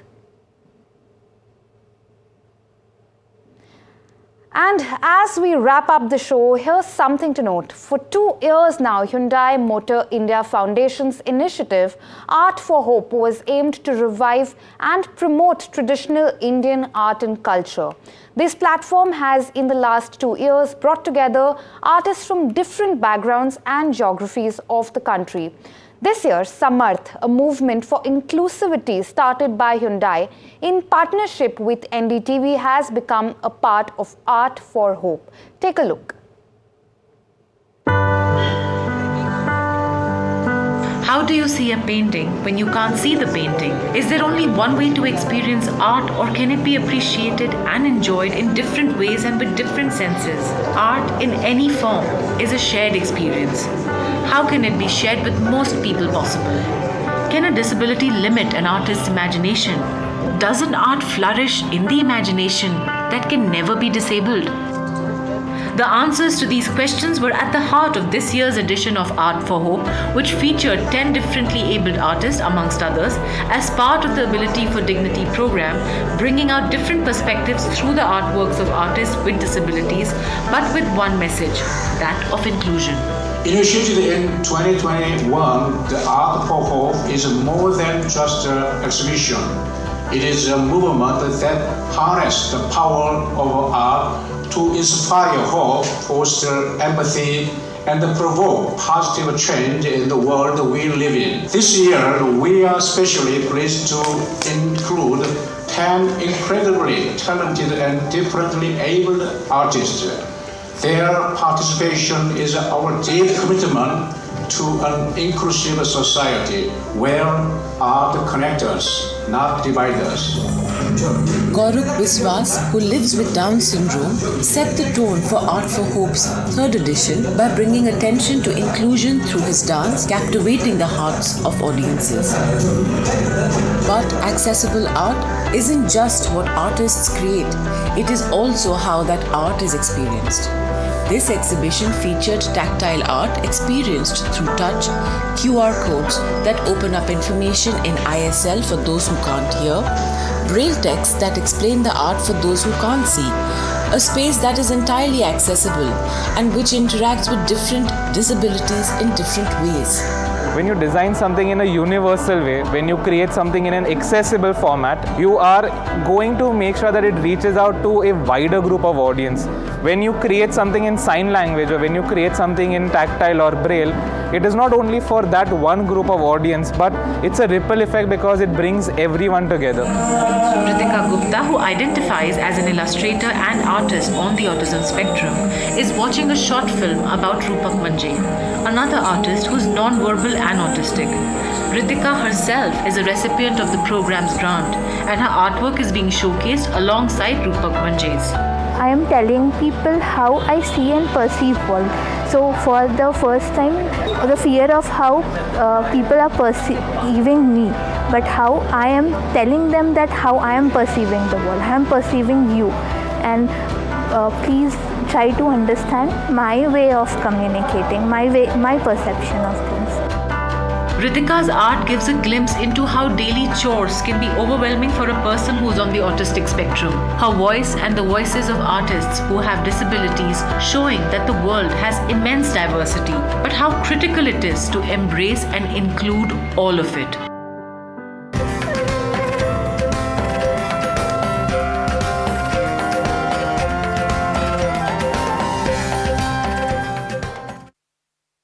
Have you been struggling with your personal finances? You're not alone. There are a lot of people out there that find it difficult to manage their money. But on big decisions, we'll be discussing a variety of topics that will help you make your financial decisions with confidence. Check it out on any of our social media platforms, the television channel, on the website ndtvprofit.com, or in fact, on any of the podcast platforms out there. Different people believe in different things. In cricket, some hail the king, some believe in God. Some wait for Mr. Right, some believe in swiping right. Some run away from risk, others run after it. For some, kids mean babies. For others, kids mean puppies. Some want a home to settle in the future. Some want to roam the world today. Some make a career in a company. Some make a career out of building companies. But when it comes to money, everybody believes in only one thing: profit, profit, profit.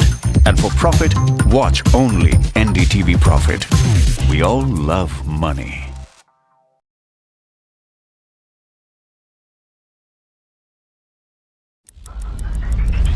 Headlines you start your day with. What matters worldwide is now in the palm of your hands. Get ready to seize the day and maximize your financial potential. Stay ahead of the curve with all you need to know on NDTV Profit.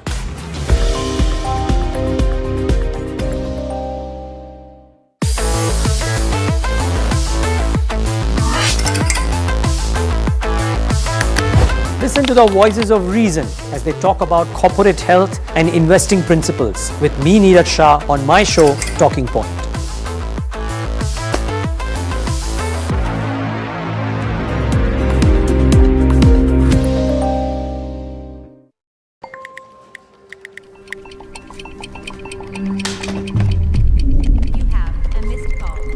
Let's be real, guys.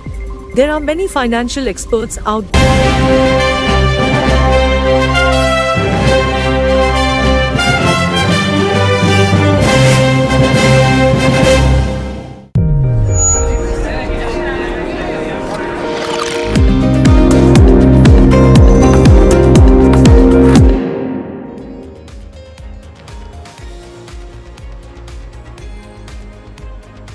Hello and welcome. You're tuned into Ask Profit on NDTV Profit. I'm Smriti Chaudhary, and the next 30 minutes are all about your stock-related queries. So write to us on any of our social media channels or on the WhatsApp number that will be on your screen in just a minute. You can write in your short-term queries or long-term investment strategy plans that you need to ask.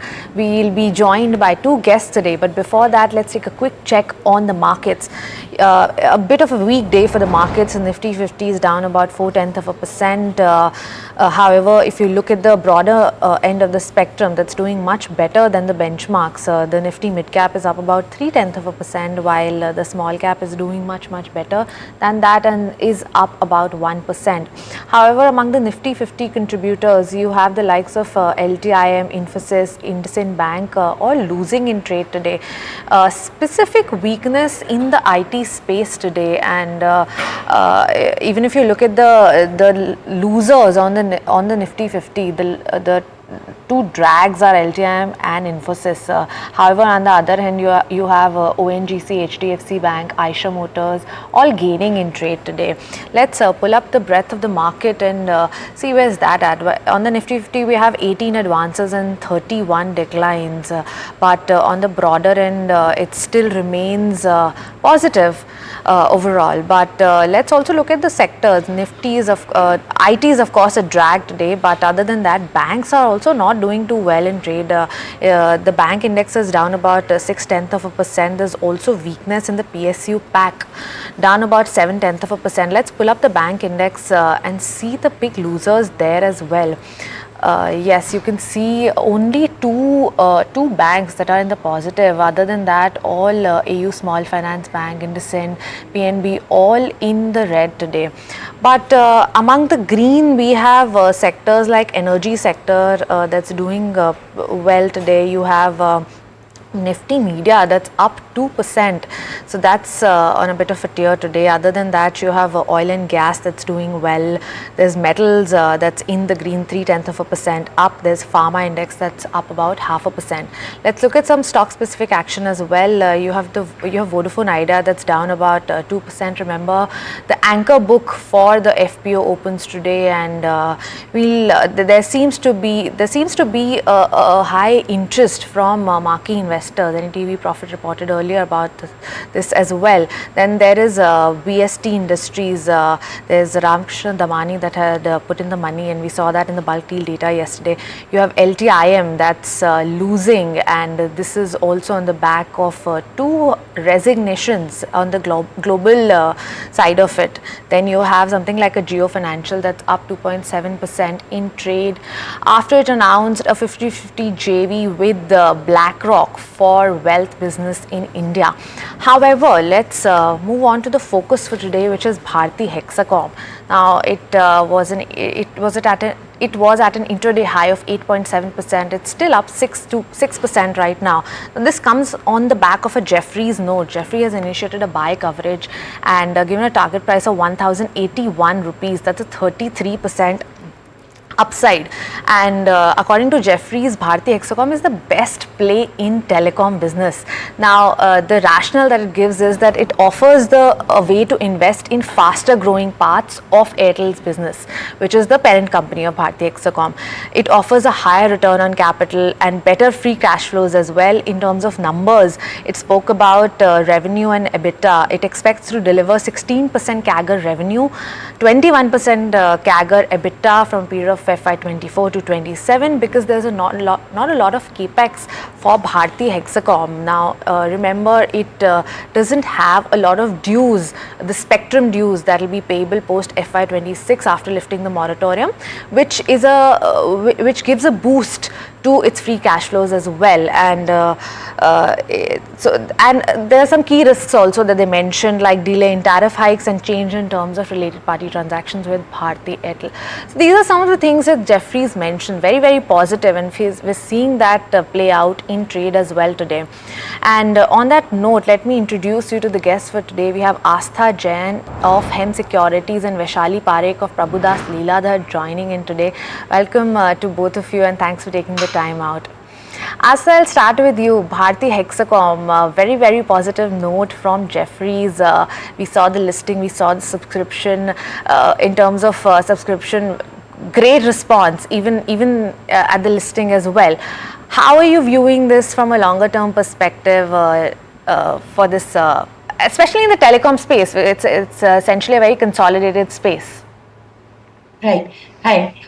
Good morning to both of you. So talking about this counter, first of all, when we issued IPO note, in fact, I made myself IPO note. So I have given the subscribe rating to all our clients. And in fact, our view was that subscribe for limited listing gain but high long-term gain. So we were assuming it as a portfolio stock, and we have given the recommendation in that regard only. In fact, even we were also very much surprised by the listing, because we were expecting 10 to 15% listing gain. Now, talking about this counter, what is working positive for this company is, first of all, their premiumization, because the kind of plans which they are now introducing, like family plan, in which each member of the family, if they subscribe to the Bharti Hexacom, then definitely they will get some sort of discount. So if they are working on such kind of plan, then definitely they will go on a good subscriber base. So that was the major point. Secondly, we were also very much positive on the government policy towards the telecom sector, and we were expecting if something great come from the government side on the sector, then Bharti Hexacom was well placed to cater the opportunities present there, because it's a well set infrastructure. So that was also our view. And now what we are thinking, that their ARPUs already, they have shown a great rise, because from I suppose 135 to 197, the ARPUs have grown from FY21 to FY23, or 9 months ended FY23, whichever the latest data they have presented in the RHP. So the ARPUs have shown a steady rise, and our view was that even, in fact, the valuation at which they bought the IPO, even the valuations were reasonable. So looking after all that, we are still positive on on this counter, although maximum has been priced in. But our price target for Bharti Hexacom in the longer run was 940 when the issue came. So I still stick to that price target initially. So we are keeping the price target of 940, 945 and recommending hold on this counter. And those who want to make a fresh entry, they can make a fresh entry, but at the lower prices of 800 or 780 sort of. So this is what our view on Bharti Hexacom. Buy on dips is recommended as well as hold for the possible price target of 940 to 945. All right, fair point. So buy on dip strategy for Bharti Hexacom, and if you already have the shares, then hold on to it. Let's start off with the queries now. The first one is from Shrikant from Andhra Pradesh. This is on Vascon Engineering. They bought shares at a slightly elevated price of 87 rupees. Vaishali, we're seeing a little bit of uptick today, but the price has come down from this buy price that Shrikant bought it on. What would you suggest Shrikant to do with the stock? Very good afternoon, good morning, ladies. So I think Vascon is showing signs of improvement. I mean, if this stock has to be in the process of making higher bottom on a technical level, I think it should hold on with the support of 65. And once we see this stock moving above 72, I think it gives a further confirmation for targets like 83, 88. Right. Let's take up the next question. This one's from Rahul from Guwahati. The counter that we're talking about is Infosys. They bought the shares at pretty much the current levels, 1,485 rupees. Now they're talking about, considering the geopolitical tensions that have between Iran and Israel, do you see some impact on Infosys? And Vaishali, Asa, I'll come to you on this. From a longer term perspective, do you see any sort of this geopolitical tensions impacting something like an Infosys? And we're also going to see the results on 18th. So what should you suggest to a viewer who is hoping for results to come out but is now scared due to these geopolitical tensions? So talking about this counter, see, IT industries is always affected by the US growth economy, US economy's growth prospects, and that is the major, factor if you want to look at the IT sector, because most of the IT companies, they really, affected by if any some sort of distortion takes place in the US economy or something like that, then definitely it going to affect the Indian IT sector as well, because the main clientele of all the IT companies is America. So this is one of the major points. So I don't think that any sort of geopolitical tension that is existing right now between Iran and Israel going to affect IT industries as such, until unless there's some steps taken from the US side. And then we can see the major point which is affecting IT industry right now is the kind of data or the numbers which we are getting from the US economy. We are still not getting any sort of respite in the terms of inflation, because the data which is coming continuously out from there, that is showing that the economy is continuously growing. So I think that is one factor which we really need to look upon. Now talking about Infosys as such, I think Gen A, they are into Gen A and the cloud, etc. All these are working strongly for the company, and we are expecting strong numbers from this company also, because whatever TC has posted in their numbers, definitely I think, in fact, Infosys will also going to show some sort of growth in their numbers, and that's why we are positive on this counter, recommending hold on this counter with the price target of somewhere at around 1600 at the current juncture, provided if the results come in line with the expectation, what we are expecting on this counter. All right, fair point. Next up, we have a question from Mr. Ramesh from Bangalore. He says he's a senior citizen. He's already bought shares of Indian Energy Exchange at 210 a piece. Vaishali, now the shares are much lower, trading lower than the buy price, but the stock also hasn't done too much in the last 1 year. Would you suggest getting out of the stock at this juncture? Well, actually, we have recommended a buy in this stock. Basically, in spite of all the negative news, the stock has continuously taken support at 130 levels. And from there on, we are seeing signs of improvement. So I would say with the support of 142, this stock shows strength. Further confirmation, of course, comes above 158, 160 levels. But for now, it is a buy with a stop loss of 142 as the near-term support levels. So I would say hold if a person has bought, or wait for some dip to occur to buy near 142. Next, we have a question from Abhishek. Now, this is also an IT stock. Asta, this is Coforge that we're talking about, a mid-cap stock. It's trading at about, if you can pull up the chart for that one. Yeah, it's above 5,200 levels. The buy price is at 5,100. Would you suggest holding on to this? Do you also see similar kind of results coming in for something like a Coforge? So yes, we can expect strong set of numbers from this counter as well, and definitely a hold from my side. So I think right now, because the result season is around the corner, so wait and hold is a better strategy for any IT company in order to play right now. Because what I think about the Coforge is, yes, there some of the verticals are really working strongly, and that will be helping the company in posting strong set of numbers going ahead also. So we are positive on this counter, maintaining hold. For buy, we really need to see how the results come out. But yes, at present point of a time, a hold from my side with a price target of 5,500 to 5,600. All right. Asa, next one is on the pharma space. Now, there are two queries on this, the one is from Rajiv and the other one is from Neeraj. And because they're all pharma stocks, I'm combining these two. One is on Lupin. Now, the buy price for Lupin is 1,500 that Rajiv has mentioned. There's another question from Neeraj where he's asking what's a better pick, Cipla versus Sun Pharma. Now, let's keep three of them together, Lupin, Sun Pharma and Cipla.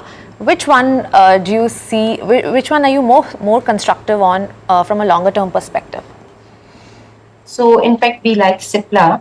Talking about Lupin also, Lupin is looking strong to us. First of all, the strong geographical presence which this company is having. So that is really playing positive for this company. In fact, they have the market leadership in various geographies. If I'm talking about Lupin,